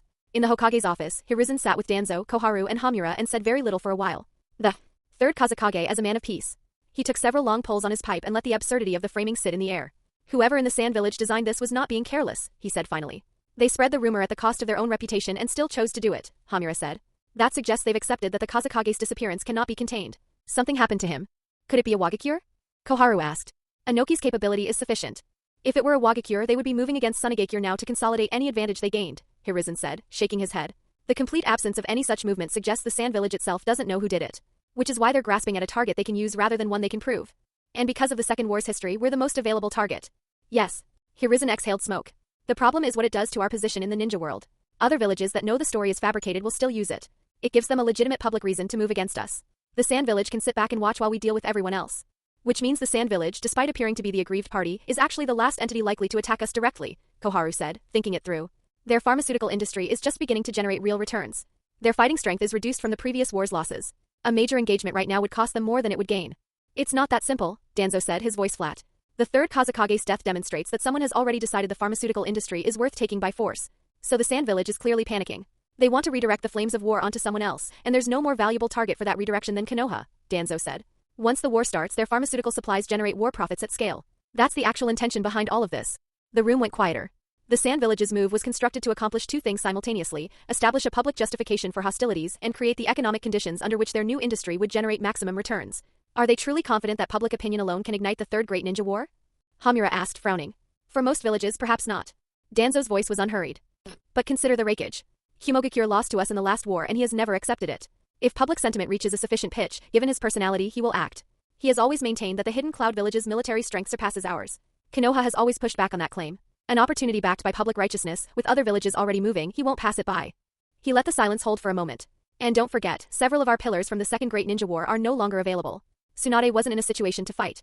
The White Fang is gone, the man who damaged Sunagakure badly enough that the rakeage genuinely feared him. Only Orochimaru remains among what we had at our peak. Our fighting strength is not what it was. Hiruzen said nothing. There was nothing to say to that. Konoha attracted animosity as a function of its position. Sunagakure would move because they were certain that Konoha taking the first blow would pull other villages in, and once multiple parties were engaged simultaneously, no single village would escape cleanly. That calculation made acting first an appealing option for anyone who had been waiting for a legitimate moment. War is coming regardless, Danzo said, looking directly at Hiruzen.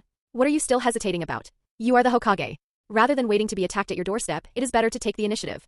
And what you should actually be focused on right now is not the war itself but finding a way to acquire the Sand Village's pharmaceutical industry and its underlying resources. That is the most valuable objective available. You understand what you're proposing, Hiruzen said. You know what the last war cost this village. Do you understand what it means to actively instigate a conflict that pulls the entire ninja world in? He closed his eyes. The village had just rebuilt. A new generation was being raised. If war came now, the deaths would start again, and Konoha would face more pressure than any other village in the conflict. He had lived through the last one. The weight of it had never fully left him. The idea of plundering another village's resources sat poorly with him regardless of the strategic logic behind it. Danzo looked at his old friend for a long moment. You've lived long enough that all the worry and complexity in your head stops being responsibility and becomes something else entirely, he said. Survival is earned through strength. The ninja world has never offered anything resembling lasting peace. Hiruzen's expression tightened. Only Danzo spoke to him this way. Their relationship had always carried that particular quality. Danzo stood. His proposal required Hiruzen's agreement to move forward. Without it, the conversation ended here. He understood this and accepted it, at least visibly. At the door he paused. If the second was still here. He left it there and walked out. The room stayed silent. Everyone at the table understood what he meant.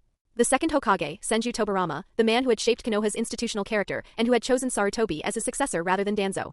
That choice and what Danzo had carried since had never fully resolved itself into something either of them could set down. Guest Yuji temporarily stepped back from the hospital director role and handed the day-to-day affairs to Saori. The war preparations demanded his full attention, and he had been spending most of his time in the planning rooms with Chiyo and the other senior officials, working through the strategic arrangements. The succession question had settled into an informal consensus without being formally decided. With the third Kazekage gone, Raza was the most prominent figure in the village by any conventional measure, and his voice in the military planning carried corresponding weight. The two of them had disagreements in the sessions, not targeted at each other personally, but arising naturally from different assessments of the battlefield situation. The disputes were functional rather than hostile. In terms of raw standing within the village, battlefield experience, and established record, Raza's position was stronger, and the majority of the planning reflected his framework. Yuji's contributions were absorbed as supplements, enriching the tactical content and reducing exposure on specific fronts. One point Yuji kept returning to was Konoha's younger generation. On the surface, Konoha appeared weakened, Tsunade absent, Sakumo dead, the peak power of the Second Ninja World War not available for this conflict.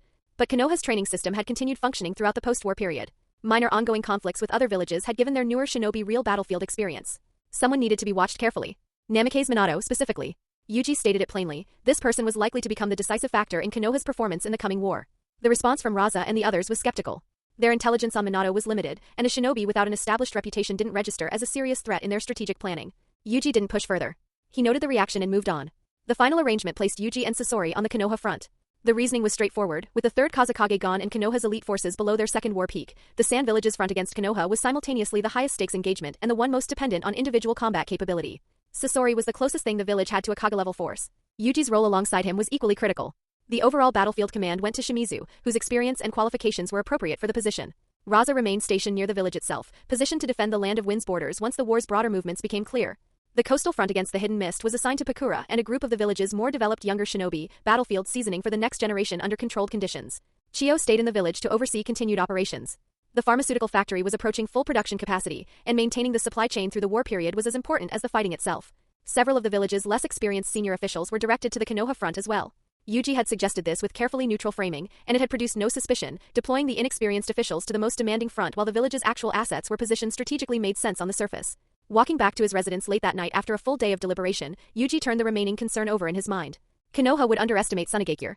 A village that had lost its Kage under unclear circumstances, deploying a force that looked thin at the top, against the strongest of the 5 great villages, the natural assumption would be that the Sand Village was overextending out of desperation rather than operating from a position of calculated strength. The border deployment against the Land of Wind would reflect that assessment. Vigilance rather than concentrated force. That was useful. His real concern was not Konoha at all. It was Kimogakure. In the original story, the Third Ninja World War had seen the hidden Cloud Village extend its ambitions towards Sunagakure. The Rakige's temperament made this predictable. Hearing of the third Kazekage's disappearance would be exactly the kind of signal he couldn't sit still through. Kimogakure's grievances against Konoha and Iwagakure ran deeper, but that didn't prevent the Rakige from wanting to press Sunagakure while the village appeared leaderless, demonstrating Kimogakure's worth and collecting whatever advantage was available. The pharmaceutical industry made the target more attractive, not less. Kimogakure's military strength was genuinely comparable to Konoha's. Their defeat in the previous war had come down to a narrow gap at the very top of their combat roster and the brutal losses sustained fighting Iwagakure simultaneously. Those conditions no longer applied in the same way. Sunagakure's situation in this war was objectively more dangerous than the last one. Yuji turned all of this over as he reached his door, reached for the handle, then paused. His eyes dropped slightly. Something registered. A guest. He let a small smile cross his face and pushed the door open as though he had noticed nothing. Inside, he went through the ordinary motions, washed his face, lay down, let his breathing settle into the rhythm of sleep. The room was dark and quiet. From a corner, a venomous snake emerged without sound and moved across the floor in a slow, unhurried line, ascending toward the headboard. It reached striking distance and opened its fangs. A cutting force crossed the room before the strike landed. The snake's body separated cleanly. Its head hit the floor. Yuji sat up and fixed his gaze on the corner of the room. I never expected, he said, his voice carrying a light mockery that didn't bother to hide itself, that Orochimaru, one of Konoha's 3 legend, Eri Sannin, a name known throughout the entire ninja world, would open with something this low. Trespassing into someone's home without even announcing himself. A hoarse laugh emerged from the darkness. As expected of the Sand Village's blood doctor. Senses unusually sharp and precise. Quite different from those who simply call themselves geniuses. A figure stepped out of the shadows. Orochimaru. Orochimaru, long black hair. Golden eyes with purple pupils that extended toward the nose. Pale skin. Blue tomo earrings. The image was too recognizable to mistake. Yuji looked at Orochimaru standing in his room and felt no particular alarm register on his face. Shouldn't you be calling for reinforcements? Orochimaru's smile carried its characteristic edge of sinister amusement, reading the calm expression across from him. No need to rush. Yuji climbed out of bed and stretched his arms above his head with the unhurried ease of someone waking from a nap. To have a senior of your caliber personally handle this, honestly, I'm a little flattered. He tilted his head. It seems Konoha wants to accelerate the war with Sunagakure. Cunning little creature, Orochimaru said, licking his lips. Accusing Konoha of instigating war, when it's the Sand Village stirring everything up? This is the second time Konoha has tried to quietly eliminate me. Yuji began cycling chakra through his body as he spoke, the motion subtle. I feel honored and yet troubled. The style is familiar. This wasn't the third Hokage's idea, was it? Danzo again. Who knows? Orochimaru laughed softly, the sound carrying no real answer. You've been exposed, senior. Shouldn't you be running? This is Sunagakure. If you wait much longer, you won't have the option. The smile left Orochimaru's face.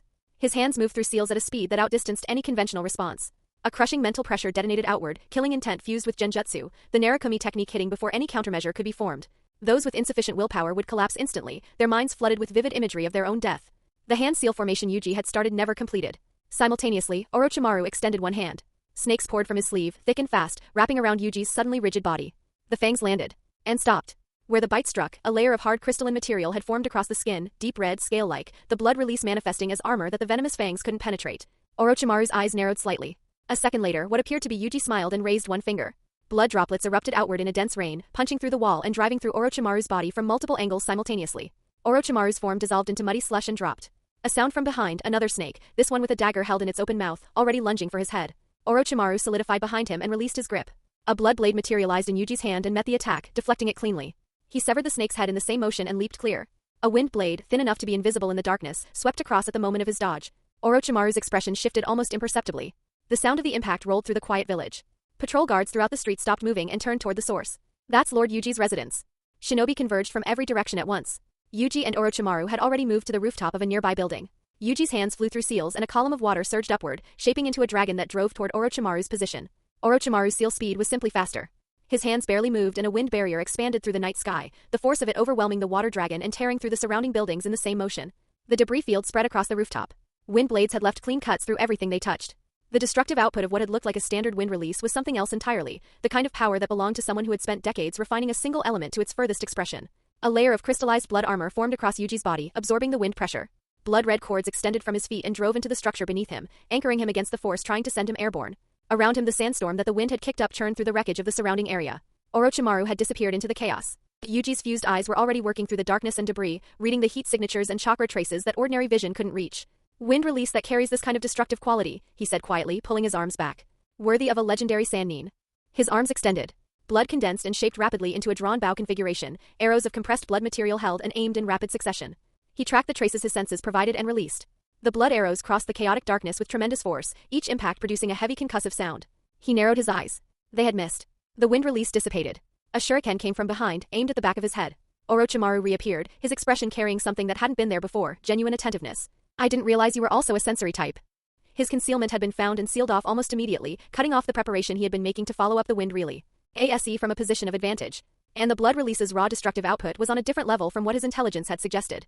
The shuriken reached a certain point in the air and Orochimaru pressed his palms together.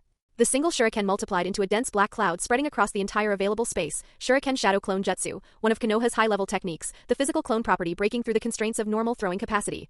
Yuji activated Winged King. Rather than attempt to counter a wall of shuriken at this range, he moved. Counterattacking through that density would cost time and give Orochimaru exactly the window he needed to prepare whatever came next. He broke from the position at speed. Behind him, the entire rooftop detonated. The explosion drove thick smoke and flame upward in a column, the structure collapsing inward as the fire caught.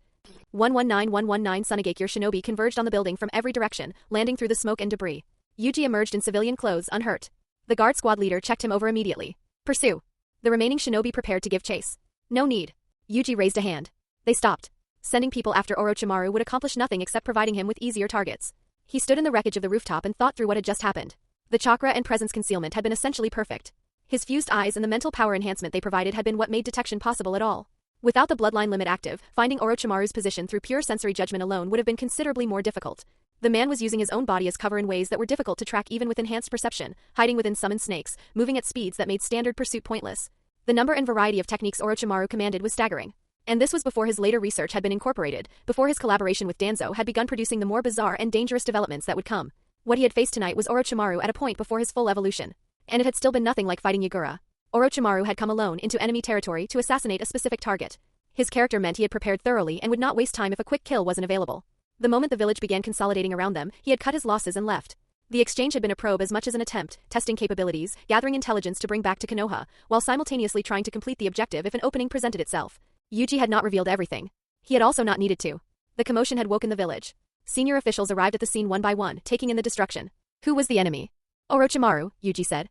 Chiyo's pupils contracted. Raza's expression tightened. Konoha. Chiyo said the word through her teeth. Everyone, I'm fine. Yuji gestured to settle the immediate concern.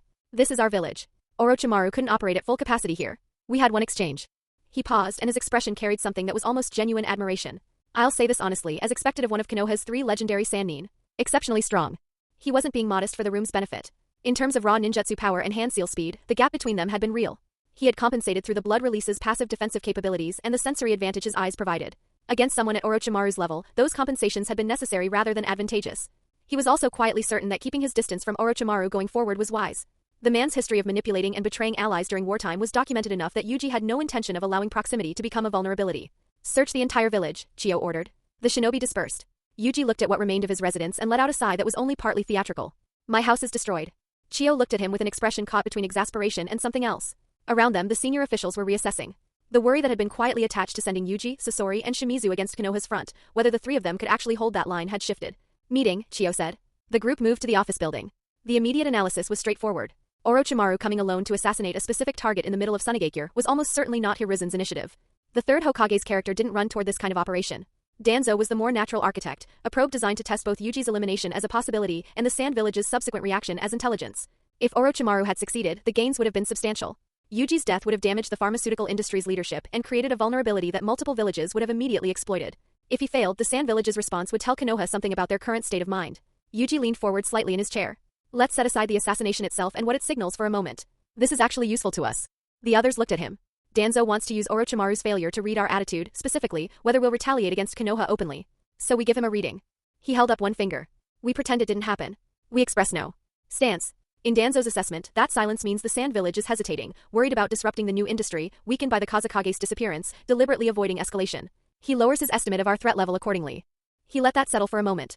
When we move against the Land of Fire, we move from a position where Konoha has already decided we're cautious. The advantage that creates is worth more than any retaliatory gesture tonight.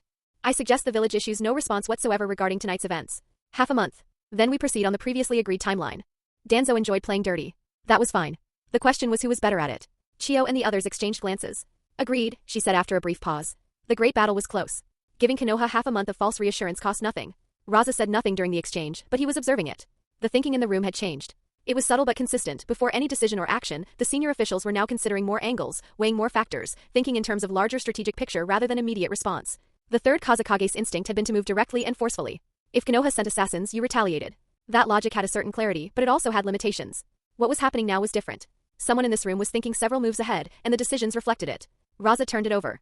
The rumor campaign that had put Konoha on the defensive without a single official statement from Sunagakure, that had been a similar quality of thinking. Konoha's silence in response had been the tell. He had expected them to push back, to demand explanation, to use the opportunity to publicly assert themselves. Instead they had said nothing and let public opinion move where it wanted to move. Deploying troops, deploying troops. The ninja world had been unsettled for weeks. The narrative surrounding the third Kazekage's disappearance and Konoha's alleged role in it had spread through every corner of the network. The accusation had taken root in the way these things did when the audience had no particular reason to be skeptical and every emotional reason to believe. The surface of things had gone quiet in the particular way that preceded something large, a brief stillness beneath the commotion, like the calm before a storm. Then, half a month after the meeting, the Sand Village sealed its gates on a moonless night. A large number of Sand Village soldiers assembled and began marching toward the borders of the Land of Wind under cover of darkness. Each battalion commander and squad leader had already been clearly assigned their duties and were leading their troops along pre-planned routes toward the battlefield. The sudden appearance of these combat formations immediately alarmed the villagers of Sunagakure, as well as the merchants from outside who happened to be present. They had no idea what was happening, they only saw a large number of Sand Village ninja lining up, then disappearing like a tide through the village gates into the night. Before this moment, the Sand Village had shown not the slightest outward sign of preparing for war. The village elders had issued no announcements. Everything had happened too suddenly. In a courtyard within the village, the three-person command unit led by the newly appointed battlefield leader stood watching the large formation assembled before them. Among the gathered force, many of the faces were young. But every Sand Village ninja present had resolute eyes, eyes that carried a sense of mission and unwavering determination. These Sand Village ninja had received their battle notification only a day in advance and had been hastily preparing since. They were completely unaware of the decisions made by the village's senior officials. This had been intentional to prevent any information about the attack on Konoha from leaking outward, including the current state of affairs within the Land of Wind. The village would not remain sealed for long, only about a week. After the Great War with Konoha formally began, a certain degree of ongoing closure would be maintained. After all, this was the opening of a new round of Great Ninja War, and the Sand Village could not afford to completely lower its guard. The closure applied specifically to trade cooperation activities, and scrutiny of all outsiders would become significantly stricter, but the pharmaceutical income stream would not be interrupted. Ensuring that the money-making operation continued functioning was a priority that could not be sacrificed. Investigation team, analysis team, first defense unit, medical team, logistics and resource units. In the courtyard, Shimizu was efficiently issuing orders and making assignments to each squad leader, his voice steady and practiced. Looking out across the assembled force, the most noticeable change compared to the previous Great Ninja War's army composition was the significantly increased number of medical ninja and logistics personnel embedded throughout the formation. This provided a degree of reassurance for the Sand Village army that the last war had never had. When he finished, Shimizu looked toward Yuji. Yuji, do you have anything to add? Nothing. Yuji shook his head and changed back into his battle ninja uniform. He felt the atmosphere that the war was bringing with it, and his expression became solemn. It had to be said, although the Sand Village lacked the kind of inherited generational will that Konoha possessed, the loyalty of most of its ninja to the village was still clearly felt. Even though the village had gone through a series of internal upheavals and civil conflicts in recent years, when the moment came, these Sand ninja, regardless of age, would step forward without hesitation. Willing to die to protect what the village represented. That spirit was still very moving to witness. As the lowest-ranking Sand ninja in the formation, they were unaware of the senior officials' full arrangements and preparations for the war. They only understood that the village needed this from them, and they were willing to give it. Furthermore, the Sand Village's economy had risen sharply in the short term, and many of these Sand ninja had felt this directly in their own lives. The village was gradually improving, and to protect this hard-won progress, they had chosen to trust their leadership. The glory of the collective. That point was even more moving than the willingness to fight. During the Second Great Ninja War, Yuji and Sasori had been late participants whose experience had been confined to relatively minor situations. They had not stood on absolutely crucial large-scale battlefields, and they had not been military leaders. The situation now was different. He and Sasori were part of this army, not the overall commanders but genuine authorities within it, though not the first to exercise command. And to everyone around them they were still teenagers. But in the hidden Sand Village, not one of the assembled ninja doubted either of them. The eyes looking at them were full of trust. Move out. Shimizu ordered. The vast hidden Sand Village army left through the gates and began its march toward the Land of Rivers, which bordered the Land of Fire. No matter which segment of the route they were covering, the arrangement was always to march at night. During the day, they would find concealed positions to slow their pace or rest, doing everything possible to avoid contact with the outside world, preventing exposure or any leak of information. This was a detailed plan that had to be executed perfectly, without the slightest carelessness. Because upon closer inspection, the gap between the Sand Village and Konoha in terms of combat power was an undeniable fact. Therefore, to achieve victory on the battlefield, one had to seize every possible opportunity, gain every available advantage, and work to narrow that gap by every means available. Even for a transmigrator with many advantages, intelligence and careful preparation were the foundation everything else rested on. We've made a deal with the Daimyo of the Land of Rivers using medicinal resources. On the surface, we're only borrowing their country's terrain and environment, different from the Land of Wind, to conduct a military exercise for training new recruits. The Land of Rivers doesn't fully understand the real situation. Konoha's frontline defenses in the Land of Fire, particularly in the areas bordering the Land of Rivers, have absolutely not deployed large numbers of troops or set up excessive defensive arrangements there. They would never have imagined that our soldiers would launch an attack on them through the Land of Rivers. The large formation of sand village soldiers maintain their columns as they advance through the night. Yuji spoke to Shimizu while moving, his voice low and steady. Therefore, as long as we cut into the Land of Fire's territory, the first blow we strike must make Konoha feel the pain. Shimizu looked at the young man's face beside him and felt something he hadn't expected, a sense of nostalgia. Even though Yuji was functioning as a commander here, the reality was that this army's true brain was him. That quality of quick, vivid thinking had revealed itself again, just as it had years ago when Shimizu had watched him operate in small squads with Arai and Sasori. Even then, Yuji had occasionally given him a feeling of unusual sharpness, a cunning that went beyond what his age suggested. It was too familiar a feeling now. Konoha would never have predicted that the Sand Village could use the Land of Rivers as an approach vector into the Land of Fire. Under normal circumstances, no country would permit another nation's military force to enter its territory, even under the framing of borrowed ground for exercises, that would be inviting a wolf through the door. But circumstances could be adjusted. If an arrangement didn't work, it simply meant the incentive offered hadn't been sufficient. The pharmaceutical resources had been sufficient. The Land of Rivers was benefiting from the trade relationship with Sunagakure and did not fully understand what it was enabling. If actual war had already broken out and been publicly declared, the Land of Rivers would have refused absolutely and would likely have notified Konoha immediately. But the war hadn't been declared yet. The Sand Village was moving behind the cover of the Land of Rivers' political neutrality, using medicinal resources as the mechanism for a strategic arrangement that would have been impossible otherwise. This was enough to demonstrate, in the current era of the ninja world, exactly how valuable the Sand Village's pharmaceutical industry had become. At this point in time, the medicines were no longer simply an export commodity for outside consumption. Countries and villages across the ninja world, from nobility down to common people, depended on them. It was they who were approaching the Sand Village seeking cooperation, not the other way around. Once we enter the Land of Rivers, let everyone rest in the designated area first, recuperate, and then we set off again.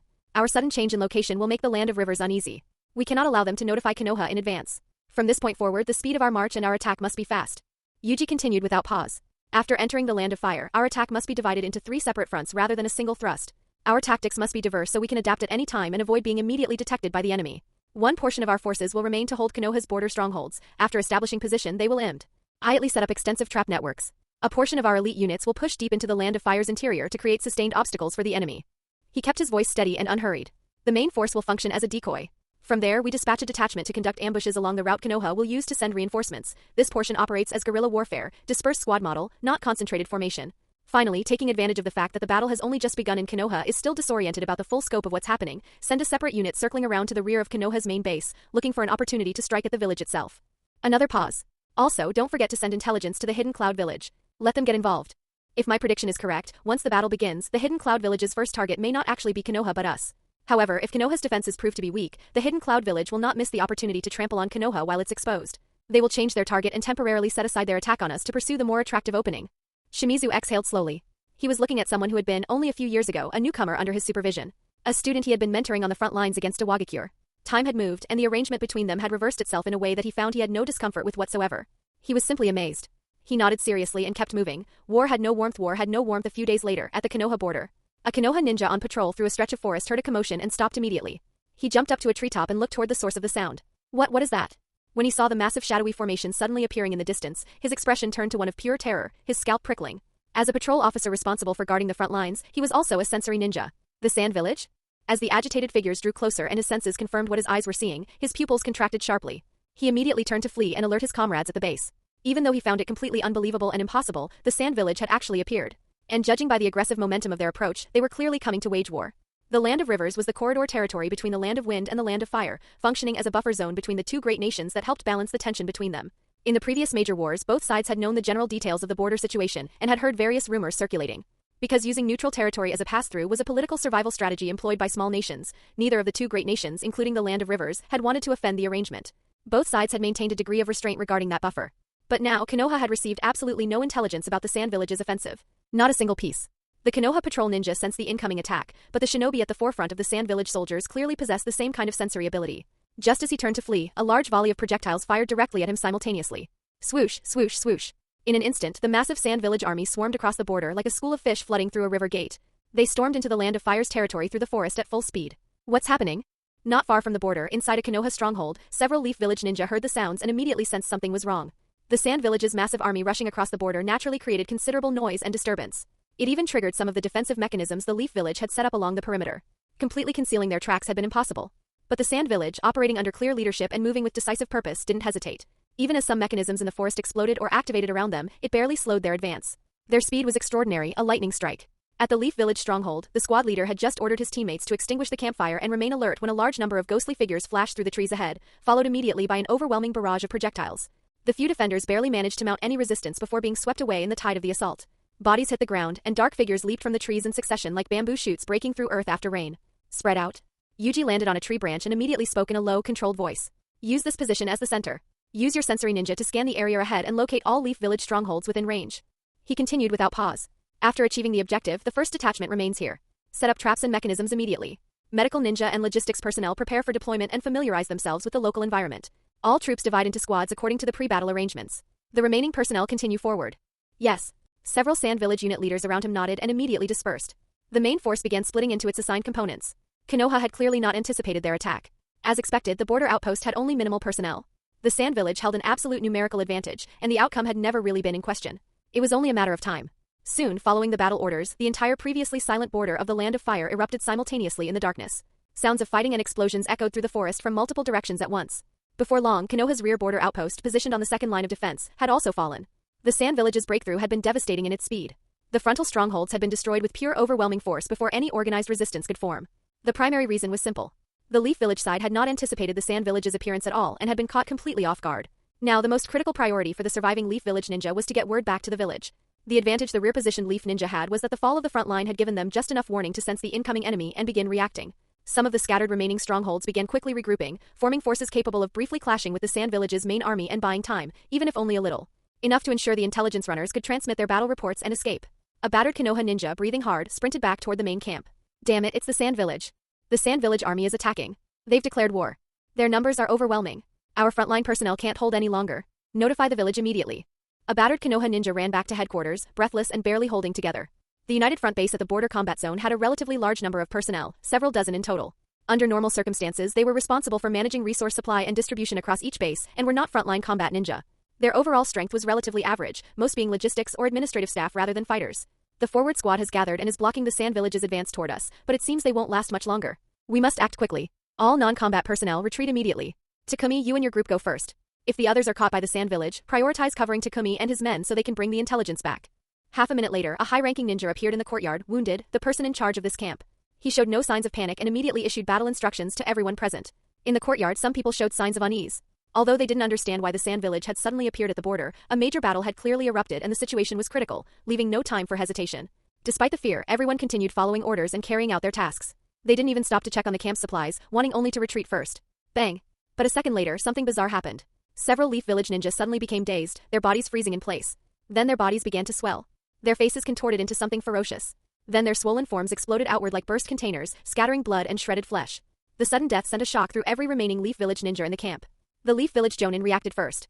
He spun around immediately and looked toward a figure standing on a withered tree in the distance. A young boy. A pair of red eyes tinged with golden light were staring at them with complete stillness. The Jonin extended his hand and fired a projectile immediately. It reached the young man and was deflected by some unseen force without making contact. Sand Village. Blood Dr. Yuji. The Leaf Village Jonin's expression became extremely serious. What were those eyes? Some form of genjutsu? He had never seen anything like them before. Careful. Do not confront him directly. He turned to the others. Retreat quickly. The rest of you join forces with me to hold the target. The Leaf Village Jonin began channeling chakra, preparing for a fight to the death. He understood clearly how powerful the enemy before him was. Even as a Jonin, survival was not guaranteed. The fact that this was a young man meant nothing. However, the moment he finished giving his order, the Jonin's face went rigid. His pupils expanded.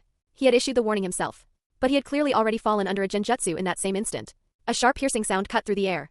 A single drop of blood drove through the Leaf Village Jonin's forehead and exited from the back of his skull.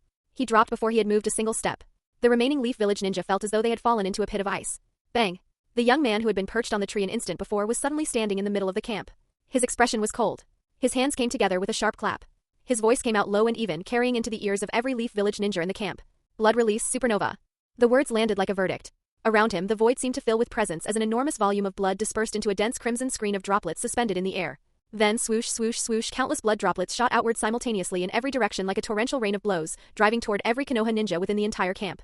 In an instant, blood light flashed. Body after body was pierced and fell. The pungent smell of fresh blood and the suffocating killing intent transformed the Konoha headquarters into a hellish scene in seconds. War had no warmth. Battle, the moment Yuji moved, it was like a lightning strike. He operated alone, using his vision to scan and search for hidden Konoha combat personnel throughout the area. The purpose was to prevent any intelligence from being transmitted back to the village. He did everything possible to eliminate every remaining soldier he could find. For the Sand Village, the longer Konoha remained unaware of the border situation, the better. Within his field of vision, many Konoha ninja were cut down by the sweeping crimson light one after another, their lives harvested before they could respond. However, some reacted on pure instinct. A few threw themselves forward as human shields within moments, not even having time to form hand seals, sacrificing themselves to buy their comrades a window to escape. That kind of fighting spirit and willpower was genuinely admirable. And it was not just this group. The Leaf Village ninja positioned along the Land of Fire's border, when facing the Sand Village's overwhelming and sudden assault, had done something that most other villages would have failed to accomplish in such limited time. Rather than scattering in confusion, the outpost squads had spontaneously consolidated, forming coordinated forces capable of posing real obstacles to the Sand Village's advance, all to create opportunities for their rearguard personnel to retreat safely. The Sand Village's attack had been sudden and relentless, conquering its way to this point without pause. Given how little time the Leaf Village had to react, this kind of organized response from the opposing side was clearly not improvised in the moment or born of temporary compromise. It was collective instinct, a deeply ingrained habit of choosing the most correct response under pressure. The product of years of training and battlefield experience within Konoha's system. Even he, in the middle of cutting them down, could not help but feel genuine respect. These were the people who had won the previous 2 great ninja wars. That fact was not meaningless. Blood Release, Blood Blade. Although the Konoha ninja had provided cover for their comrades, their effectiveness was limited, because Blood Release carried destructive power and speed that was difficult to screen against at close range. Only the last 2 Konoha ninja managed to slip through the swirling blood and flee into the depths of the forest. Without a second thought, he identified them. Intelligence runners, without question. Blood surged from his hands and shaped instantly into 2 dagger-like blades. He stomped down, the gushing blood from his feet propelling him forward, small wings of compressed blood materializing behind him simultaneously. His entire body, like a crimson bolt, pierced the distance between himself and the 2 targets in an instant and landed firmly on the ground. As he bent forward slightly, the heads of the 2 Leaf Village ninja behind him were simultaneously flung into the air. Their bodies, still carrying the momentum of their forward sprint, crashed to the ground. Swoosh, swoosh, swoosh. Just as the battle ended, a Sand Village squad arrived on the scene. Looking at the ground covered in corpses, their expressions were ones of visible shock. This headquarters was clearly not a standard Konoha outpost. The number of personnel had been much larger than typical. Tents were erected throughout the area and supplies were displayed and stored around the camp. But these several dozen people had all been dealt with by a single person smaller than any one of them. Judging from the state of the scene, these people had not even had time to struggle or mount any meaningful resistance. Lord Yuji. The Sand Village squad leader swallowed, looking at Yuji, whose usual easy smile had disappeared, replaced by a composed and serious expression. I'm leaving this to you. Yuji's unique red and gold eyes were slightly narrowed, and several of the Sand Village soldiers around him stared involuntarily. Check the supplies. Take everything usable. Also collect some of the corpses. The soldiers stood frozen for a moment. Yuji glanced around the pitch-black forest, determined a direction, and vanished without another word. Yes, the squad leader said, pulling himself together. On a battlefield, supplies were extremely important, particularly in a protracted war. The reason for collecting the bodies was to cross-reference identity information against Leaf Village personnel records and to see what useful intelligence could be extracted from them, as well as to maintain a proper record of the engagement. Compared to operating with a squad, his solo speed provided absolute safety guarantees. His mobility was such that even if someone attempted to escape, he could run them down. And with his eyes active, he could see clearly and sense across a relatively wide range. No one in the Konoha camp was hiding. Even if they had attempted to use special concealment jutsu or illusions, they would not have been able to escape his field of detection. His eyes could see through obstructions and observe chakra movement directly, locking onto a living body with precision regardless of what technique was concealing it. Half an hour later, he stood atop a tree and looked up at the night sky. He swallowed. His body was stained with the blood of his enemies. Tonight there were no stars visible, the clouds hanging thick and low. No matter how intense the fighting on the ground became, the sky above remained untouched. The sky was a blind spot. Blood surged from his feet with increasing intensity as he activated the blood release further, the force propelling his body straight upward. In an instant he rose dozens of meters into the air. He could not fly, but the blood release ability allowed him to achieve brief periods of suspension and controlled gliding. Below him, within the black curtain of the night, things were happening. A dark shape was moving away rapidly through the night sky, nearly impossible to catch with the Kedai. But in his eyes he saw it clearly. A Konoha ninja crouching on the back of a large bird, expression tight with worry, moving fast away from the combat zone. A summoning beast. He frowned. This was genuinely difficult to guard against. He had instructed his sensory ninja troops after the battle to watch every direction carefully, checking for any special communication birds and for any individuals skilled in space-time ninjutsu. These were the priority threats to monitor. A single oversight could result in Konoha receiving intelligence earlier than planned, and that would cost the Sand Village the initiative it had worked so carefully to secure. Space-time ninjutsu was not easy to master. The difficulty was enormous, and in the original story there had not been many Konoha ninja with that capability. But he could not afford to be careless. The information stored in his memory was not absolutely complete. It was based primarily on the original source material and consisted mostly of documented character scenarios. In reality, a village's combat power structure was complex and diverse, and it was impossible to know with certainty every technique each individual ninja possessed. The Sand Village itself was a clear example of that. Konoha, as the #1 ninja village, was even more so. He had to ensure there were no gaps. Even if he could not guarantee it completely, he had to do everything possible to delay the moment Konoha received word of what was happening.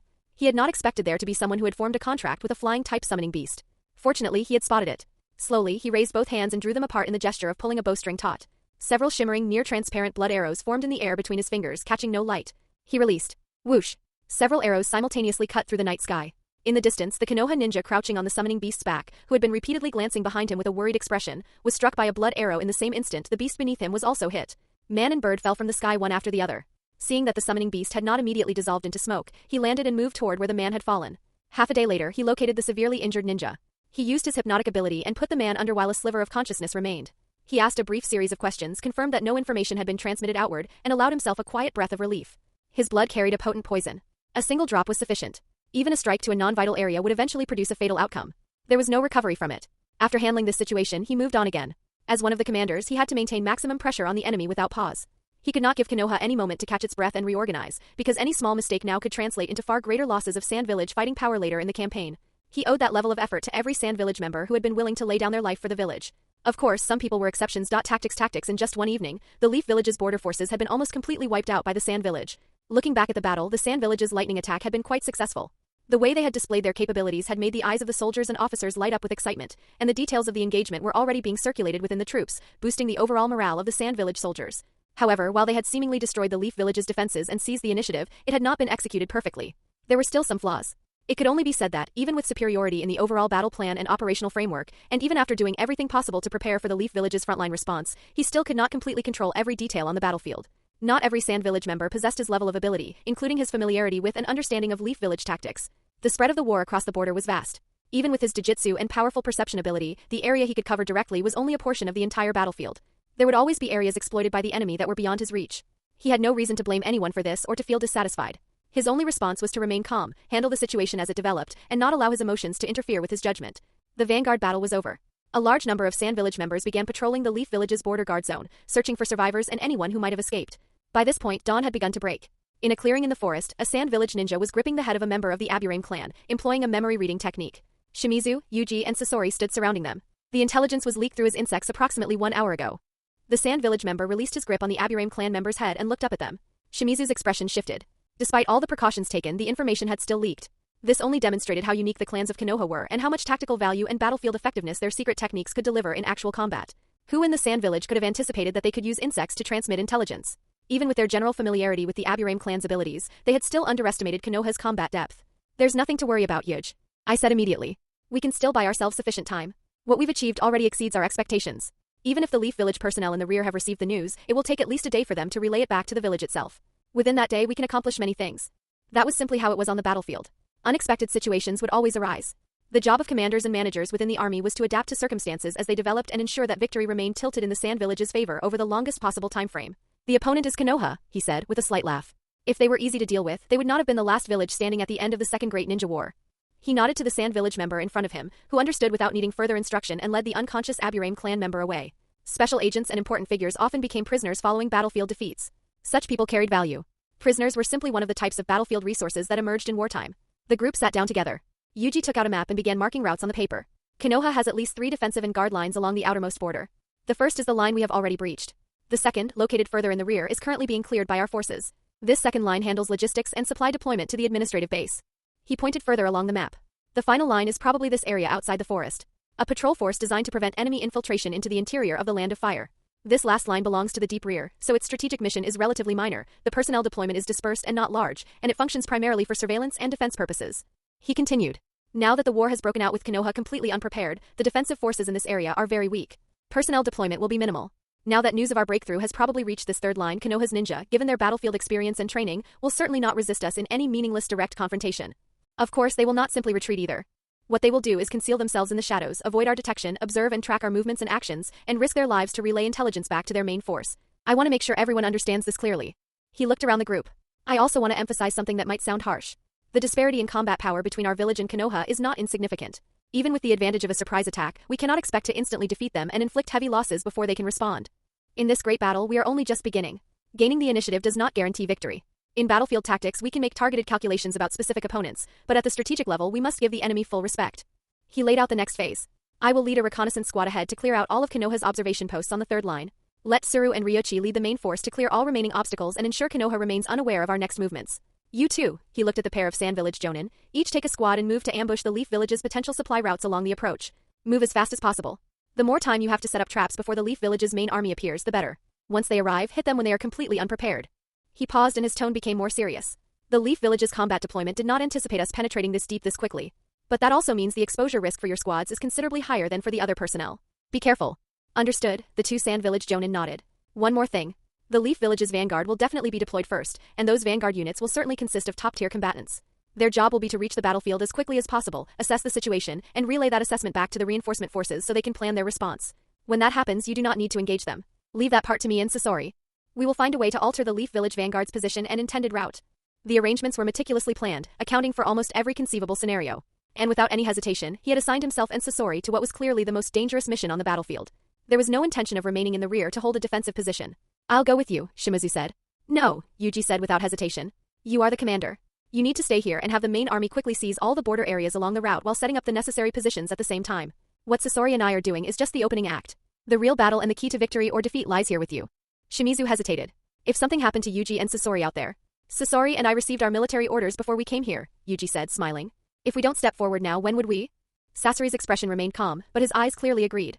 In fact, there was even a hint of excitement and anticipation in them. While speaking, Yuji deliberately glanced at the other older figures standing to the side.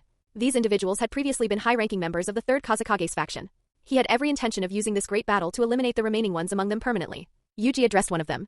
The mission to bypass the main battlefield, approach Konoha village, and launch a surprise attack is being entrusted to you. Your battlefield experience is extremely rich, and I would not feel at ease entrusting this kind of mission to anyone else. He looked at the man directly. You must pay close attention to your safety. Your mission is to use a surprise attack on Konoha village at a crucial moment to restrain their frontline movements and exhaust their resources and attention. But this is also the most dangerous part of the entire operation. Is that acceptable? The middle-aged man had an expression that shifted through several changes as he felt the watchful eyes of the others around him settle on him. Finally, he nodded. He was clearly somewhat reluctant. But the more he compared himself to Sasori standing nearby, the more speechless his reluctance became. He could not say anything that would hold up. Yuji narrowed his eyes slightly as he watched. Every village had its share of people who occupied positions without truly earning them, and these old figures had grown comfortable over long years of holding rank within the 3rd Kazekage's structure. Much like the 3rd Hokage himself, they had always proclaimed the necessity of military power and war to maintain the village's standing in the ninja world.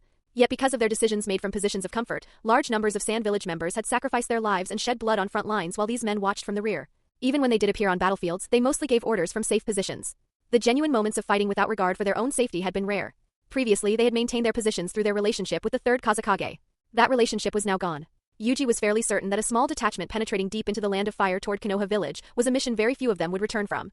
Not because he was sending them to die outright, but because no one could predict the full shape of the battlefield once things were in motion. A detachment moving that deep into enemy territory, in a war that had only just begun, against a village of Konoha's experience and depth, faced risks that were difficult to calculate in advance. If things went wrong, the land of rivers at the border offered a possible retreat path. But reaching it from that depth would not be simple. He needed to maintain the Sand Village's fighting strength and avoid unnecessary casualties among the forces he actually needed. The war between Sunagakure and Konoha was not going to be decided quickly. Defeating Konoha in a short campaign was not realistic, and a prolonged war of pure attrition was also not something the Sand Village could sustain. He had no illusions about this. His singular objective for this first phase was clear. Inflict as much damage on Konoha as possible in the opening engagement. Force them into a desperate response. Make them pay a price far beyond what they had anticipated. He wanted to hurt them badly enough that the cost of this war settled into their bones. On the battlefield, military orders were absolute. Ninja obeyed them without question. Although Yuji was not the overall commander, Shimizu was, and Shimizu was clearly operating according to Yuji's direction in the current situation. Shimizu himself had significant experience as one of the earlier followers serving under the 3 Kazekage, and his qualifications were genuine. A murderous glint flickered briefly in Sasori's eyes as he watched the older officials respond. When they complied, he concealed it. If they had refused, Sasori would not have hesitated for a single moment. He would have acted immediately. The wartime situation provided every reason and justification. Even if it invited criticism from within the village later, Sasori did not particularly care. His personality had never made him easy to manage. Troublesome, Sasori said. The others nodded heavily, their manner conveying something between respect and the awareness that they were being entrusted with something they could not easily decline. The group moved into the detailed discussion of the battle plan. With the overall framework balanced and clearly laid out, everyone's thinking was sharp and focused. Each person knew precisely what they were responsible for, what they were trying to accomplish, and what the sequence of actions needed to be. Each team was expected to anticipate potential situations in advance, and to have a clear response prepared for various scenarios. This was something that had been missing from the Sand Village's approach in the previous war. The tactical deployment had been communicated, but the detailed planning down to specific timing, personnel numbers, and sequences had largely been left to subordinates to figure out on their own. The combat thinking had been relatively vague, with responsibility distributed in a way that made it difficult for any single commander to demonstrate their full value on the battlefield. Konoha's army deploys on the other side. Half an hour earlier, within the borders of the Land of Fire, at the rear of the Konoha border defense line. A Konoha ninja stood frowning at the vast forest stretching to the horizon. His position was on a plain, and beyond it lay the boundless interior of the Land of Fire, completely outside the patrol zone and surveillance range. They haven't returned yet. The Konoha Chunin glanced up at the sky and muttered the words quietly to himself. His companions had gone to the forest base to report on their routine mission. Logically, they should have been back long ago. Something was strange. He waited a little longer. At that moment, an insect suddenly flew to his side, circling him several times. The man initially moved to shoo it away, but quickly recognized it as an insect. Controlled by a member of the Aburame clan through their secret technique. He extended his finger and the insect landed on his fingertip. Then it flew down to the ground beside his feet and began slowly wriggling across the earth, using its body to form letters in the soil, spelling out a brief message. The Konoha Chunin read it clearly. In an instant, cold sweat broke across his entire body. His eyes, filled with terror, fixed on the distant tree line. A second later, without looking back, he fled at full speed. Late that night, Sarutobi Hiruzen had finished a busy day and was preparing to rest when his office door was pushed open by a guard. The guard's expression was barely controlled panic. "Hokage-sama, it's terrible. Our border with the Land of Rivers has been occupied by the Sand Village army." Even the usually composed Sarutobi's eyes widened instantly. After a brief moment of shock, he said in a low voice, "Summon everyone." "Yes." The guard obeyed and left. Sarutobi rubbed his eyes and settled heavily into his chair, his face weary. A dark cloud of furrowed brows settled over his expression. The hidden Sand Village's army had launched a surprise attack on the Land of Fire. The village had received no prior intelligence warning of any kind. Was the Land of Rivers involved? Had the Sand Village reached some kind of secret cooperation agreement with the Land of Rivers? Even for Sarutobi, who prided himself on staying composed, the situation rattled him. Once a war broke out like this, clear thinking was difficult. They had already received a signal. And they had used this method of all things. Moreover, it was still considered the most difficult scenario to respond to, being attacked by an enemy who had taken the initiative to strike first. In an instant, Sarutobi's thoughts began tracing back through all the intelligence and information related to the Sand Village from recent times. The Sand Village's sudden military campaign, appearing as a complete surprise attack. Given the village's current state after losing its Kazekage, any attack of this scale must have been planned long in advance. Since when did this begin? Sarutobi narrowed his eyes and muttered to himself. The Sand Village no longer had its Kazekage. Without a leader, a village should naturally be in a weakened state. Yet they had clearly not allowed that situation to paralyze their development. Who had given them this strength? Whoever was responsible for this could not possibly have been unaware of the price of war. If they had dared to attack, they had come fully prepared. Very quickly, the entire senior leadership of Konoha arrived in response to the summons. The speed was remarkable. Not only Udatain Koharu, Mitokado Hamura, and Danzo, but also Orochimaru. All the major clan leaders. The heads of each village agency. And those among the younger generation who had already demonstrated their talent and stepped onto the battlefield. The village had begun relying on this new generation to represent its fighting capacity. Everyone was ready for battle. The atmosphere was heavy. They had already received the relayed battle reports and studied them. The conclusion reached caused everyone's spirits to drop further. It could now be confirmed that their border had completely fallen. Conquering an entire war zone in that amount of time, even accounting for the limited number of troops stationed there, was enough to prove that the Sand Village had arrived with an overwhelming force and had planned this campaign well in advance. "Judging from the timing of the battle reports, the situation is very unfavorable for us," a senior official said in a low voice. "Our people must have been almost entirely wiped out by the Sand Village, otherwise we would have received the news far earlier. Who is commanding the Sand Village army to achieve results at this level?" "The three Kazekage." The question hung in the air. Could the Kazekage still be alive? Could the entire disappearance have been a staged deception designed specifically to mislead the outside world in preparation for this very attack? No. From our intelligence analysis, the third Kazekage has genuinely disappeared. For quite some time now, the village's affairs have been managed by that elder Chiyo. The scale of the commotion within Sunagakure during that period was too significant to have been fabricated. It does not appear to be a performance. The village immediately enters full combat readiness. Sarutobi took a puff of his pipe, not participating in the discussion further, and gave the order to his subordinates. After speaking, he looked at one specific person. "Mobilize troops and proceed to the combat zone as quickly as possible." "I have already notified them," the person replied. "Not only the border of the Land of Rivers but also the borders with the Land of Earth, the Land of Lightning, and even the coastal areas must be prepared for defense," Sarutobi said, his voice measured and deliberate.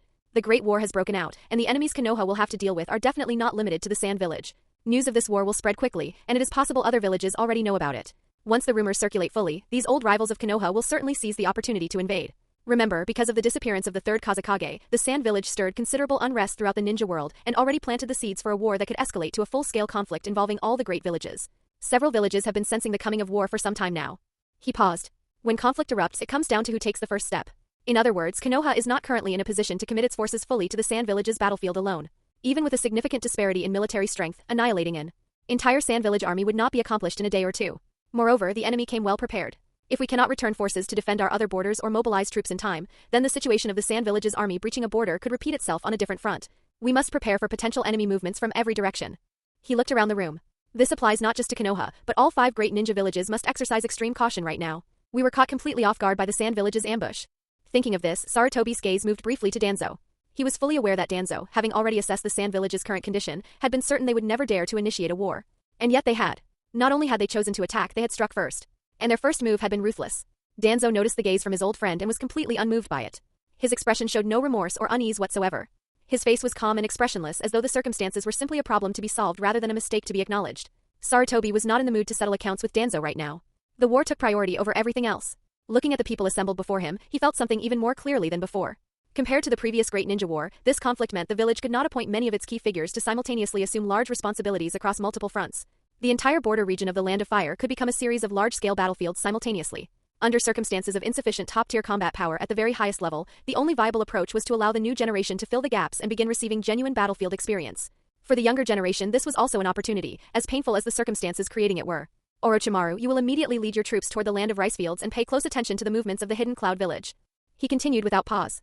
Ichiro, Ibaraki, Akiji, you will lead your respective groups to the land of grass to defend against any potential attack from the hidden stone village. Sarutobi laid out the battle plan quickly and precisely. Konoha was deeply experienced in this type of warfare. The lessons from the Second Great Ninja War were embedded in everyone present. These people knew what needed to be done and what had to be avoided. Yes. The acknowledgements came one after another. Sarutobi Hiruzen then turned his gaze to the younger faces in the room. Raikage ambition. By the time Konoha received the battle report, there was already one other village that knew war was coming. The Hidden Cloud Village. Their intelligence had come directly from the Hidden Sand Village, which had communicated its intention to attack Konoha. As for the Hidden Cloud Village itself, although the scouting routes for infiltrating the Land of Fire were not ideal, entering the Land of Rivers presented no particular difficulty. Inside the mansion, the third Raikage stood by the window, his 2-meter frame casting a shadow across the room as he looked out at the village's striking landscape of peaks rising like a forest. Listening to his subordinate's report, his voice was heavy and filled with natural dominance. Tell Bart and the others to increase their speed and launch the attack on the Land of Fire first. They want to strike before the Hokage can send reinforcements to the other side. Yes.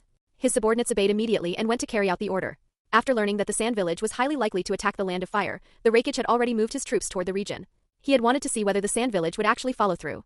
If they did, the Cloud Village could act simultaneously, catching Konoha off guard on multiple fronts.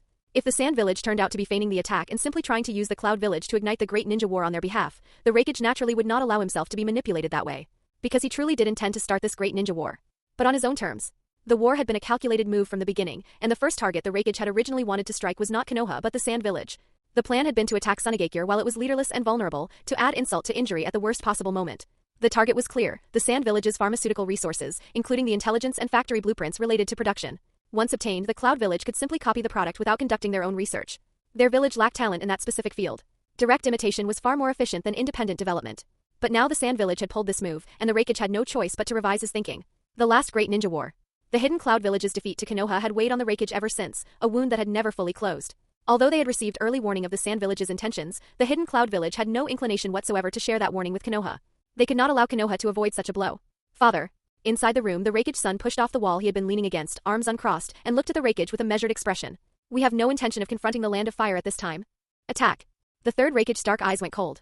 Does the Sand Village on the other side still intend to make their move? His son continued. The current situation, although it presents an opportunity to strike Konoha, also puts the Sand Village at a rare point of weakness. Although they struck first and won an early victory, the Sand Village is also likely to become embroiled in a prolonged conflict. With their village's manpower and military strength, after fighting Konoha they will most likely have no capacity left to worry about threats to their own territory. Just like that. Hearing his son's assessment, the Raikage's eyes turned icy. A powerful chakra burst from his body, surging around him in a visible current. His imposing figure radiated force and arrogance in equal measure. Combined with his long golden hair, he resembled a ferocious lion gathering itself before a strike. In this Great Ninja War, he said, the Hidden Cloud Village will not only complete our territorial expansion and settle the regrets left over from the previous war. We will make our opponents recognize once and for all that the Hidden Cloud Village is the strongest. The Raikage's sharp gaze did not turn toward his son. He kept his back to him. I am entrusting this to you. Do not let me down. Yes, father. The Hidden Cloud Village had no intention of abandoning its designs on the Sand Village. They wanted everything. Within the Land of Fire, Yuji led a squad of sensory ninja to begin clearing out the last remaining Konoha defenses. With his eyes active and coordinating with the other sensory ninja in the squad, the remaining Konoha forces had no means of effective resistance. They could not even conceal themselves and spy on movements from a distance. The precision of his detection matched the precision of his close-range combat. He located and eliminated one Konoha soldier after another in systematic sequence. Then, moving into the plains beyond the forest, several villages and towns within the territory were struck one after another, inflicting visible damage and loss on the Land of Fire. These losses were not directed at Konoha's military forces specifically. They were a form of political pressure because they would enrage the Land of Fire's Daimyo. And a Daimyo enraged by his own territory being damaged would direct that anger at the forces responsible for defending it, which meant Konoha's military would face dissatisfaction from above at the exact moment it was trying to respond to a war on multiple fronts. Furthermore, once the main Leaf Village army left their positions on the battlefield, they were highly likely to form connections with the local population or use these places as strategic supply points and transit stations, making them even more vulnerable to disruption. His goal was simply to minimize the enemy's ability to threaten the Sand Village's position as much as possible. Then, under the established plan, the main Sand Village army began moving according to its assigned objectives. As for Yuji and Sasori, they followed the route intended to intercept the Leaf Village's reinforcements and headed inland. By early the next morning, along a main road within the Land of Fire, the two of them were concealed in a mountain forest beside a different route. This road was wide and served as one of the crucial junctions connecting the Land of Fire to the Land of Rivers. The main Leaf Village army, wanting to reach the battlefield as quickly as possible, could not afford to take hidden wilderness paths. They would naturally use the main road. The vanguard units sent ahead by the Leaf Village would do the same. Time was of the essence for Konoha. Every minute gained could reduce the damage being inflicted on their territory and forces. Even during the most intense periods of the Second Great Ninja War, Konoha had never been invaded this deeply by an enemy army. This was not a single infiltrating squad or a small vanguard unit. This was an entire army. The situation was genuinely serious. Yuji, the traps are all set. Under a tree, Yuji was leaning against the trunk, using his clairvoyance to scan toward the far end of the road. A dark figure flashed past and appeared beside him. It was Tsuruchi, the Sand Village Jonin, serving as the ambush squad leader. Good, Yuji nodded. Tsuruchi glanced at Sasori standing nearby, hesitated briefly, then said, "Do we really not need more people? Just the two of you. Even if the Leaf Village vanguard isn't large in number, their strength will certainly not be inferior. What if something goes wrong?" "Don't worry," Yuji said. "Too many people would easily expose our position. And even if Sasori and I cannot defeat them, we can simply disengage and abandon the encounter." "That works too, I suppose." "Exactly." Tsuruchi nodded. "Be careful." With that, he immediately departed. Only Yuji and Sasori remained, hidden in the low-lying mountains and forest bordering the road. Hours passed. During that time, occasional travelers and merchant caravans moved along the main road. These ordinary people were completely unaware of the danger surrounding them, seemingly still drifting in the quiet exhaustion that the previous period of relative peace had produced. From a certain perspective, this actually demonstrated how successful the Sand Village's opening strike had been. Konoha had not yet had time to react, nor had they had time to take appropriate protective measures within the Land of Fire's interior borders. Without either of them noticing how much time had passed, it was already past noon. The sun still hung high overhead and the air was dry and warm. Yuji's pupils shifted very slightly, and he gave a quiet warning to Sasori beside him. Six people within his sight. 6 figures appeared. They were divided into 2 small squads of 3. Narashikaku, Yamanaka Inoichi, Namikaze Minato. The other 3 are women. Judging by their markings and the ninja dogs they carry, that's Inazukatsume. He made quick assessments of their identities. The distinctive appearances associated with the Yamanaka, Nara, and Inazuka clans were still recognizable at a distance. The appearance of Namikaze Minato stirred something in him, though he kept his composure.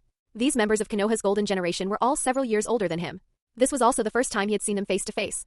Of course, it was possible that he had already clashed in a previous encounter with Yamanaka Inoichi and Narashikaku when Konoha had sent pursuit forces after his squad in the Land of Grass. But it wasn't entirely certain whether those two had been among the members of that particular team.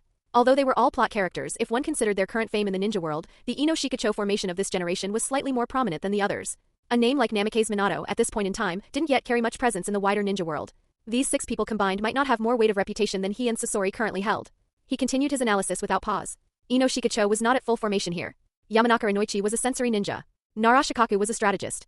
Sarutobi Hiruzen sending these 2 was clearly for the purpose of quickly investigating the Sand Village's movements in the border combat zone and analyzing them in real time.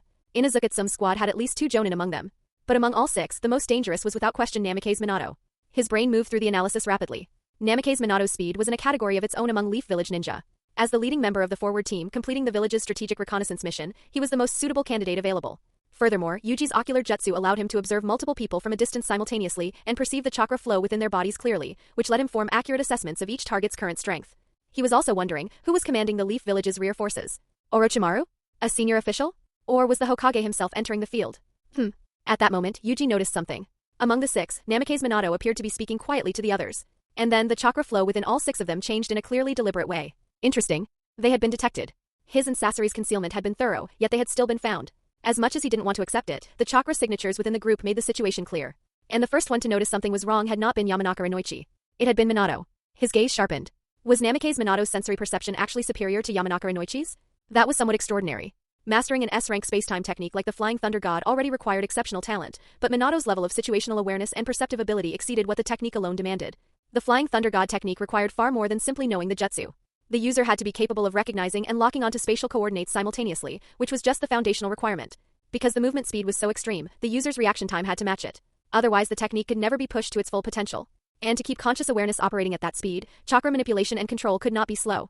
The Flying Thunder God demanded comprehensive ability from the practitioner across every dimension, not exceptional skill in one isolated area.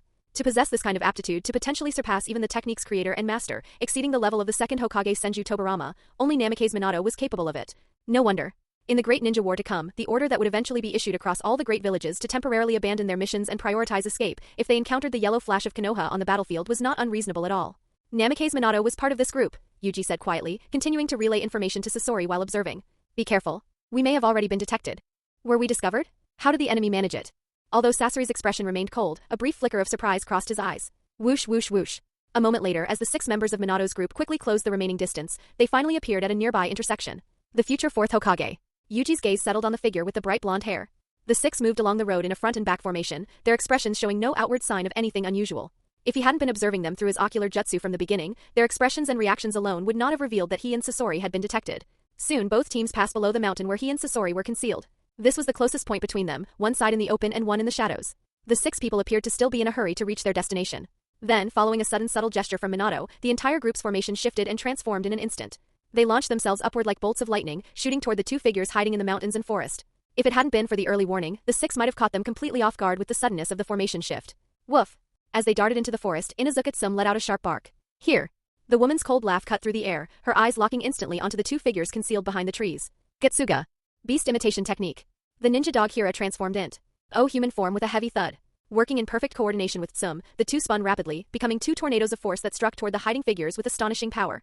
Every member of this vanguard team had been assigned here for a reason. They were each capable of handling unexpected situations of any kind. Even though Yamanaka Inoichi's secret techniques had failed to detect any enemy presence, the Inuzuka clan's sense of smell combined with Minato's perception abilities had provided the supplementary means to sense the hidden danger and ensure the team's safety on the approach to the combat zone. The team maintained excellent mobility and comprehensive defensive awareness even while moving at speed. They were concealed and undetected themselves while actively observing the surrounding environment and relaying information back to the main force rushing toward the village. Boom! Yuji and Sasori dodged in the same instant. The two separated, each pressing against a large tree trunk as the attack struck where they had been standing, the trunk exploding in a flash and sending splinters of wood spraying outward in all directions. Yuji leaped clear. His eyes were focused and sharp. This technique again. He had once fought against a member of the Inuzuka clan before, and that encounter had left a deep impression. He understood exactly how powerful the beast imitation technique was. Rumble, rumble, rumble. The two terrifying physical whirlwinds after shattering the tree trunks showed no sign of stopping. They shifted their trajectories and continued pressing forward, following closely behind the two moving figures. Trees were destroyed in rapid succession along their path as the Getsuga drove through the forest. Swoosh! At that very moment, a figure moved from a concealed position, seemingly in advance of where Yuji was about to land, anticipating his movement and rushing forward. A projectile came in. A single drop of blood deflected it midair. Namikaze Minato. Yuji recognized his fighting style and technique immediately. He could not allow what was about to happen to proceed unchecked. Minato discarded the deflected weapon without hesitation, because a weapon that had come that close was very likely already marked with a flying thunder god seal. But just as Yuji was calculating that, Minato's body had already shifted, moving ahead of the trajectory in a hunched posture, reaching behind himself and producing an entirely new weapon from a different source. He raised his face slowly. Two different people pressure, to be honest. Inazukatsu's attacks were very difficult to deal with, but she was not the one he was truly focused on. From beginning to end, his real concern was Namikaze Minato. He had been tracking the movements of the future fourth Hokage throughout the exchange. That attack aimed at him had been incredibly powerful, and he had been forced to respond to it. But the attack had come first, and by conventional logic, such a powerful movement should have arrived slightly slower. Instead, Minato had managed to reach his target early, arriving ahead of where the trajectory suggested he should be. It was not the flying thunder god technique. It was simply a fighting style that utilized the most direct method available, leveraging extreme speed to create a fleeting opportunity and complete the attack. A refined body flicker technique pushed to its absolute limit. A thought flashed through Yuji's mind as his body tensed. He could use his own blood to instantly dissolve the marked weapon and end this particular threat immediately. Even though the marked kunai posed no real danger to him and was fundamentally insignificant given his defensive capabilities, instinct had still drawn a fraction of his attention toward it in that brief moment. After entering the forest, the first thing Minato had done was observe the entire environment. In an extremely short span of time, his brain had completed a structural analysis of the entire battlefield. His own evasion routes and movement paths had been instantly simulated through his spatial perception, optimized for maximum efficiency, which made his actions appear to arrive at the endpoint a step ahead of what should have been physically possible. This was a simple, unpretentious fighting style. No reliance on powerful ninjutsu. No complex techniques. The sole purpose was to find the enemy's weaknesses. And if the enemy had no obvious weakness, to use one's own capabilities to manufacture one. This was genuinely terrifying. To achieve this kind of return to fundamental effectiveness, the demands placed on personal ability and every physical and mental attribute were extreme. Because the slightest mistake or incorrect execution would prevent one from finding the opening that others could not see. And it required something even more than sheer brain power, which was itself something Namikaze Minato possessed in abundance. Bang! A crisp sound rang out as Minato's attack struck the enemy's back, driving toward the heart. But the sensation and sound he received back told him immediately that it had produced no effective damage. Minato stared intently. The enemy's back was covered in a layer of blood-red crystals, like a shield grown directly from the body, deflecting the attack cleanly. Minato raised his hand immediately, intending to follow up by grabbing the enemy's body directly. A barely perceptible thread of wind cut through the air. Minato sensed the danger and jumped clear in the same instant. A razor-thin thread sliced off several strands of his hair. Bang!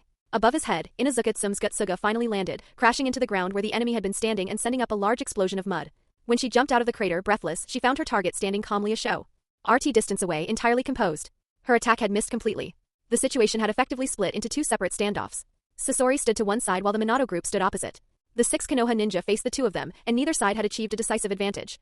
Behind Sasori, several dozen puppets clad in red robes were hovering in the air. Some of them, upon closer inspection, had recognizable faces. They were the former high-ranking officials of the Sand Village. Unlike before when they had been living people, the chakra threads controlling the puppets no longer fired from Sasori's fingers.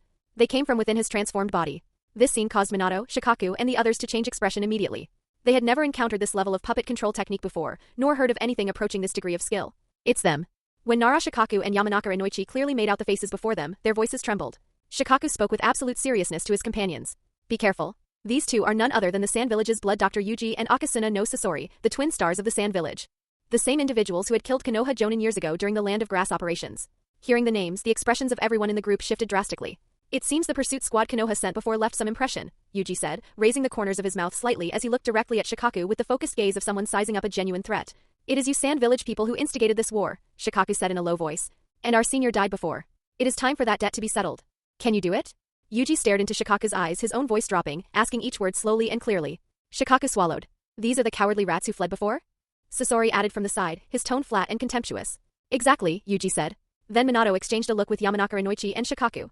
Without any warning, they once again coordinated with Inazukatsume and launched a simultaneous attack. At the same moment, the other two Leaf Village Jonin instantly formed hand seals, directing their techniques at Sasori. Fire release, Great Flame Technique. Fire release, Fire Dragon Strike. Both spewed flames simultaneously, the forms and variations of their techniques different from each other in character and approach. Yuji looked at them and something clicked. The identities of these two. Members of the Sarutobi clan within Konoha. Earth release, Earth Wall. In an instant he formed hand seals, drove his hands into the ground, and a massive stone wall rose from the earth, partially intercepting the incoming flames. His earth release was nowhere near the full power of two Konoha Jonin at peak output, and he knew that clearly. He was simply buying time for himself and Sasori, not committing serious chakra resources to a technique that wasn't his strength. They dodged again. The enemy's battle plan was clear. In the Konoha team's assessment, Yuji represented a greater immediate threat than Sasori. Therefore the two Sarutobi clan Jonin drove directly at Sasori while the remaining four Konoha ninja focused on Yuji. The intention was to divide the battlefield, prevent the two of them from coordinating, and force individual engagements. Minato pressed forward again. Inazukatsume simultaneously activated a technique similar to Getsuga, the high-speed rotation making both woman and ninja dog appear as two rolling jagged blades cutting across the ground, the combat effectiveness of the technique considerable at close range. It was not a simple collision but an effective slashing assault. Yuji moved through the air, right in front of the two. He activated his blood release simultaneously. Red Scales and Winged King. Both activated at once, instantly boosting his body's physical attributes, particularly the power and speed that Winged King provided. In an instant, the dynamic of the exchange shifted completely. He was no longer defending or dodging. He was attacking. His speed made it impossible for Inazukatsume's technique to keep up. He moved like a streak of blood-red light cutting through the forest and mountain terrain, so fast that the naked eye could not track him. Even Minato, attempting to restrain him, had to use the Flying Thunder God technique. Because without the Flying Thunder God, relying solely on his reflexes and his basic body flicker technique, Minato recognized clearly that even he could not quite keep up with this speed. Bang bang bang. The scene then transformed into something even more striking than a typical Namikaze Minato engagement. One figure moved at ghostly speed, shifting and changing positions through the terrain continuously, while Minato repeatedly vanished and reappeared, closing in on the attacker again and again. Their clashes were extremely brief, a contact followed immediately by separation, then resuming the fierce exchange almost instantly. A thought stirred in Yuji's mind even as he moved. He could not react in time to the Flying Thunder God completely. This went beyond speed. The Flying Thunder God technique was a spatial ninjutsu, and it had surpassed all conventional expectations. It was impossible to sense or track through normal means. When the target's direction could not be determined in advance, raw speed became irrelevant, because he could not position himself to respond to movements he could not anticipate. This rendered many of his blood release techniques temporarily ineffective. Techniques that could not land on target wasted chakra with no return. Therefore, the only viable approach was to maintain his own mobility at maxi output, forcing Minato to actively lock onto his position and close in each time he attacked. He understood that spatial teleportation techniques like the Flying Thunder God consumed an extraordinary amount of chakra per use. Each time Minato attacked, Yuji relied on the blood armor adhered to his body to absorb the impact, the blood nearly solidifying into a complete shell around him and making it impossible for Minato's strikes to inflict meaningful damage. But Minato continued his relentless assault without pause, not because he was being foolish, but because he understood that he was not fighting alone. The constant pressure he was applying to Yuji was continuously creating openings for his companions to exploit from other angles. On the other side, Minato was also feeling significant pressure from the exchange. Fighting the blood-clothed one made him deeply uncomfortable in a way he had not experienced before with any other opponent. After the exchange continued for some time, Minato arrived at a realization that he found almost absurd, yet could not dismiss. This opponent understood his techniques and his fighting style extremely well. Even when facing his attacks, the blood-clothed one appeared to be deliberately engineering evasions of the Flying Thunder God technique with some degree of prior design behind each movement. This included confirming which weapons he was carrying had marks of unknown destination versus known coordinates, and the moment he attempted to plant a mark on the opponent's blood armor, the shell would shatter and reform immediately, destroying the seal before it could take hold.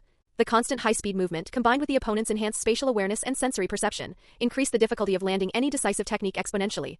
All of these factors combined made the exchange genuinely painful for Minato to navigate. He even felt at moments as though he were being deliberately toyed with. Exchange Namikaze Minato kept appearing and disappearing before his eyes. This kind of high-frequency spatial displacement, after experiencing it directly in combat rather than simply knowing about it, could only be described as abnormal. How was this any different from bypassing the fundamental rules of combat entirely? Locking onto the target was impossible. Landing a hit was impossible. This rendered most ninjutsu ineffective and meaningless against him. Even the second Hokage, Senju Tobirama, could not possibly maintain this frequency of spatial displacement continuously. And even if he could, his speed and recovery between uses would not match Minato's. Although Tobirama was the creator of the Flying Thunder God technique, purely in terms of skill and mastery of the technique itself, he clearly could not compare to Namikaze Minato. This was understandable. Even the arrogant Senju Tobarama himself had reportedly acknowledged that Minato's mastery of the Flying Thunder God surpassed his own. And now, facing it directly, Yuji felt it completely. Against Minato, all he could do was maintain passive defense. Of course, Minato could not do anything decisive to him either. The two were currently locked in a battle of attrition, seeing whose chakra reserves would give out first. This also confirmed something important. Minato had not yet thoroughly developed the Rasengan, or at least had not yet reached the point where he could deploy it fluently in battle. Based on the original timeline, Minato should have developed the Rasengan during the period leading up to the Third Great Ninja War, drawing inspiration from the tailed beast ball. But with the war only just beginning now, even if he had been working on the technique for some time, it was certainly not yet mature or complete. Otherwise, Minato would have already combined the Flying Thunder God technique with the Rasengan and demonstrated the technique that would eventually make the name Yellow Flash of Konoha echo across the entire ninja world. Without the Rasengan, Minato's offensive firepower was significantly limited. The Flying Thunder God alone had not yet reached its most profound level of application. As for Sage Mode, if Yuji recalled correctly, Minato himself had acknowledged he was not an expert in it. The current battle illustrated this clearly. If Minato still had a decisive trump card available, he would not have waited this long without using it. However, this battle was not simply about eliminating the other party. The mission and its purpose came first. All actions were in service of the broader strategic objective. After a brief but intense exchange with Minato, Yuji's eyes flashed with decisive intent. After Minato once again used the Flying Thunder God to evade a counterattack and reposition, Yuji shifted his direction and surged toward Inazukitsum. He was moving constantly, not only to keep Minato occupied, but also to prevent the other Leaf Village ninja from coordinating freely and locking onto him as a stable target. Inazukitsum had been attempting to cooperate with Minato in launching combined attacks, but even using her four-legged technique to enter beast state, she could not keep pace with the speed of the exchange between them. What the woman had not noticed was that she had been drawn into a specific range of the battlefield. Blood release produced a blood-red stream. Yuji reached Inazukitsum in an instant, swung his hand, and a concentrated blood projectile launched directly at her. Sum's pupils contracted sharply. Her expression made it clear she had absolutely no time to react. At this distance, dodging was even less of an option. The blood-red figure was about to reach her skull when Minato appeared, grabbing Sum and carrying her clear of the attack in the same motion. Watching this, Yuji understood immediately. Minato had almost certainly placed Flying Thunder God marks on several of his teammates in advance. Their sudden repositioning had now brought the entire group to a different elevated position on the mountain. Shikaku and Inoichi followed more slowly behind. Bang! Yuji turned abruptly, holding a blood-red blade like a concealed weapon and swung his arm. A dark figure had attacked from behind. The blood blade pierced the attacker's abdomen, but it did not stop the movement. Like a sharpened beast's claw, the attack tore through the blood-colored crystals surrounding Yuji's body, carrying tremendous physical force and shattering the armor. He attempted to dodge, but Minato was already closing in from the side. He caught it from the corner of his eye. A marker embedded in the ground a short distance away, placed without him noticing. Even though he had been vigilant about Minato's placement and use of the Flying Thunder God marks throughout the fight, this kind of spatial ninjutsu moved too quickly and too unpredictably to track every instance. Attempting to monitor every action simultaneously was still beyond what his perception could fully cover. Ultimately, this spatial ninjutsu under Minato's control was simply too dangerous to account for completely. And Minato's capabilities were not limited to the Flying Thunder God alone. His ability to observe, adapt, and plan ahead during live combat was remarkable. The fact that he had concealed a marker at that precise location meant he had already formed a projection of how the battle's flow would develop. That kind of foresight was rare. Just as he was about to activate his blood release again, allowing fresh blood to engulf his body, a dagger pierced his heart, cutting off his movement entirely. A single, fatal blow. Immediately afterward, Minato quickly gathered the kneeling, pained Inazukitsum in his arms and leaped backward. On the other side, Shikaku cooperated simultaneously, using shadow imitation technique to trap the injured figure in place. Yuji stood motionless, the dagger embedded in his chest. He not only possesses a bloodline ability, he is also a healing ninja, Shikaku cautioned carefully. He must have been activating multiple bloodline techniques simultaneously. Judging from how he slowed his own blood flow rate, it means he does not have much chakra remaining. In that state, he does not have time to use healing techniques for defense, Minato replied in a single sentence, holding the pale-faced Inazukitsum.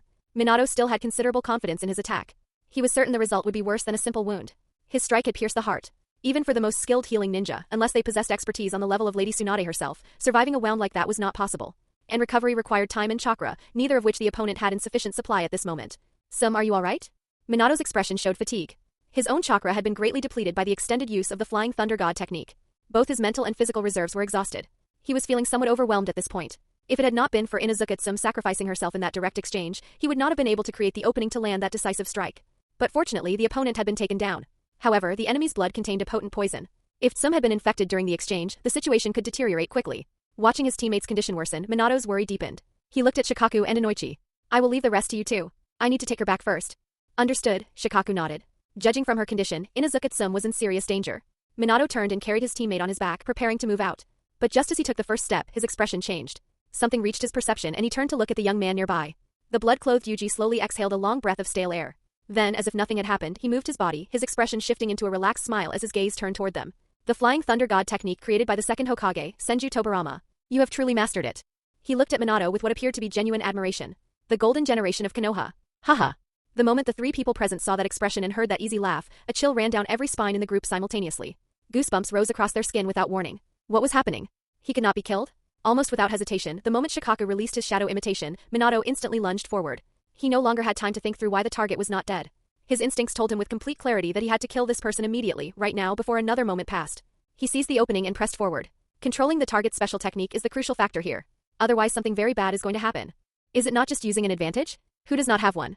As that thought flashed through Yuji's mind, a murderous glint appeared in his eyes. As he considered the situation, his pupils changed color. The Leaf Village has lost its eye. The Leaf Village has lost its eye. With just a glance, Shikaku instantly fell under the genjutsu, his expression going blank. The shadow beneath his feet retracted, and he regained his freedom from the shadow imitation. Yamanaka Inoichi, standing beside Shikaku, was immediately shocked and placed his hand on him. Above his head, one hand formed a seal, helping to break through the illusion completely. Bang! Minato's attack missed. He dodged and caught his breath, and around Yuji the blood slow. WLY began surging again. Minato's heart sank. Damn! Is that a Dojutsu? He stared at the boy's unusual eyes, his unease deepening. As one of the Sand Village's twin stars, Blood Dr. Yuji and Akasuna no Sasori had always been key intelligence targets for Konoha.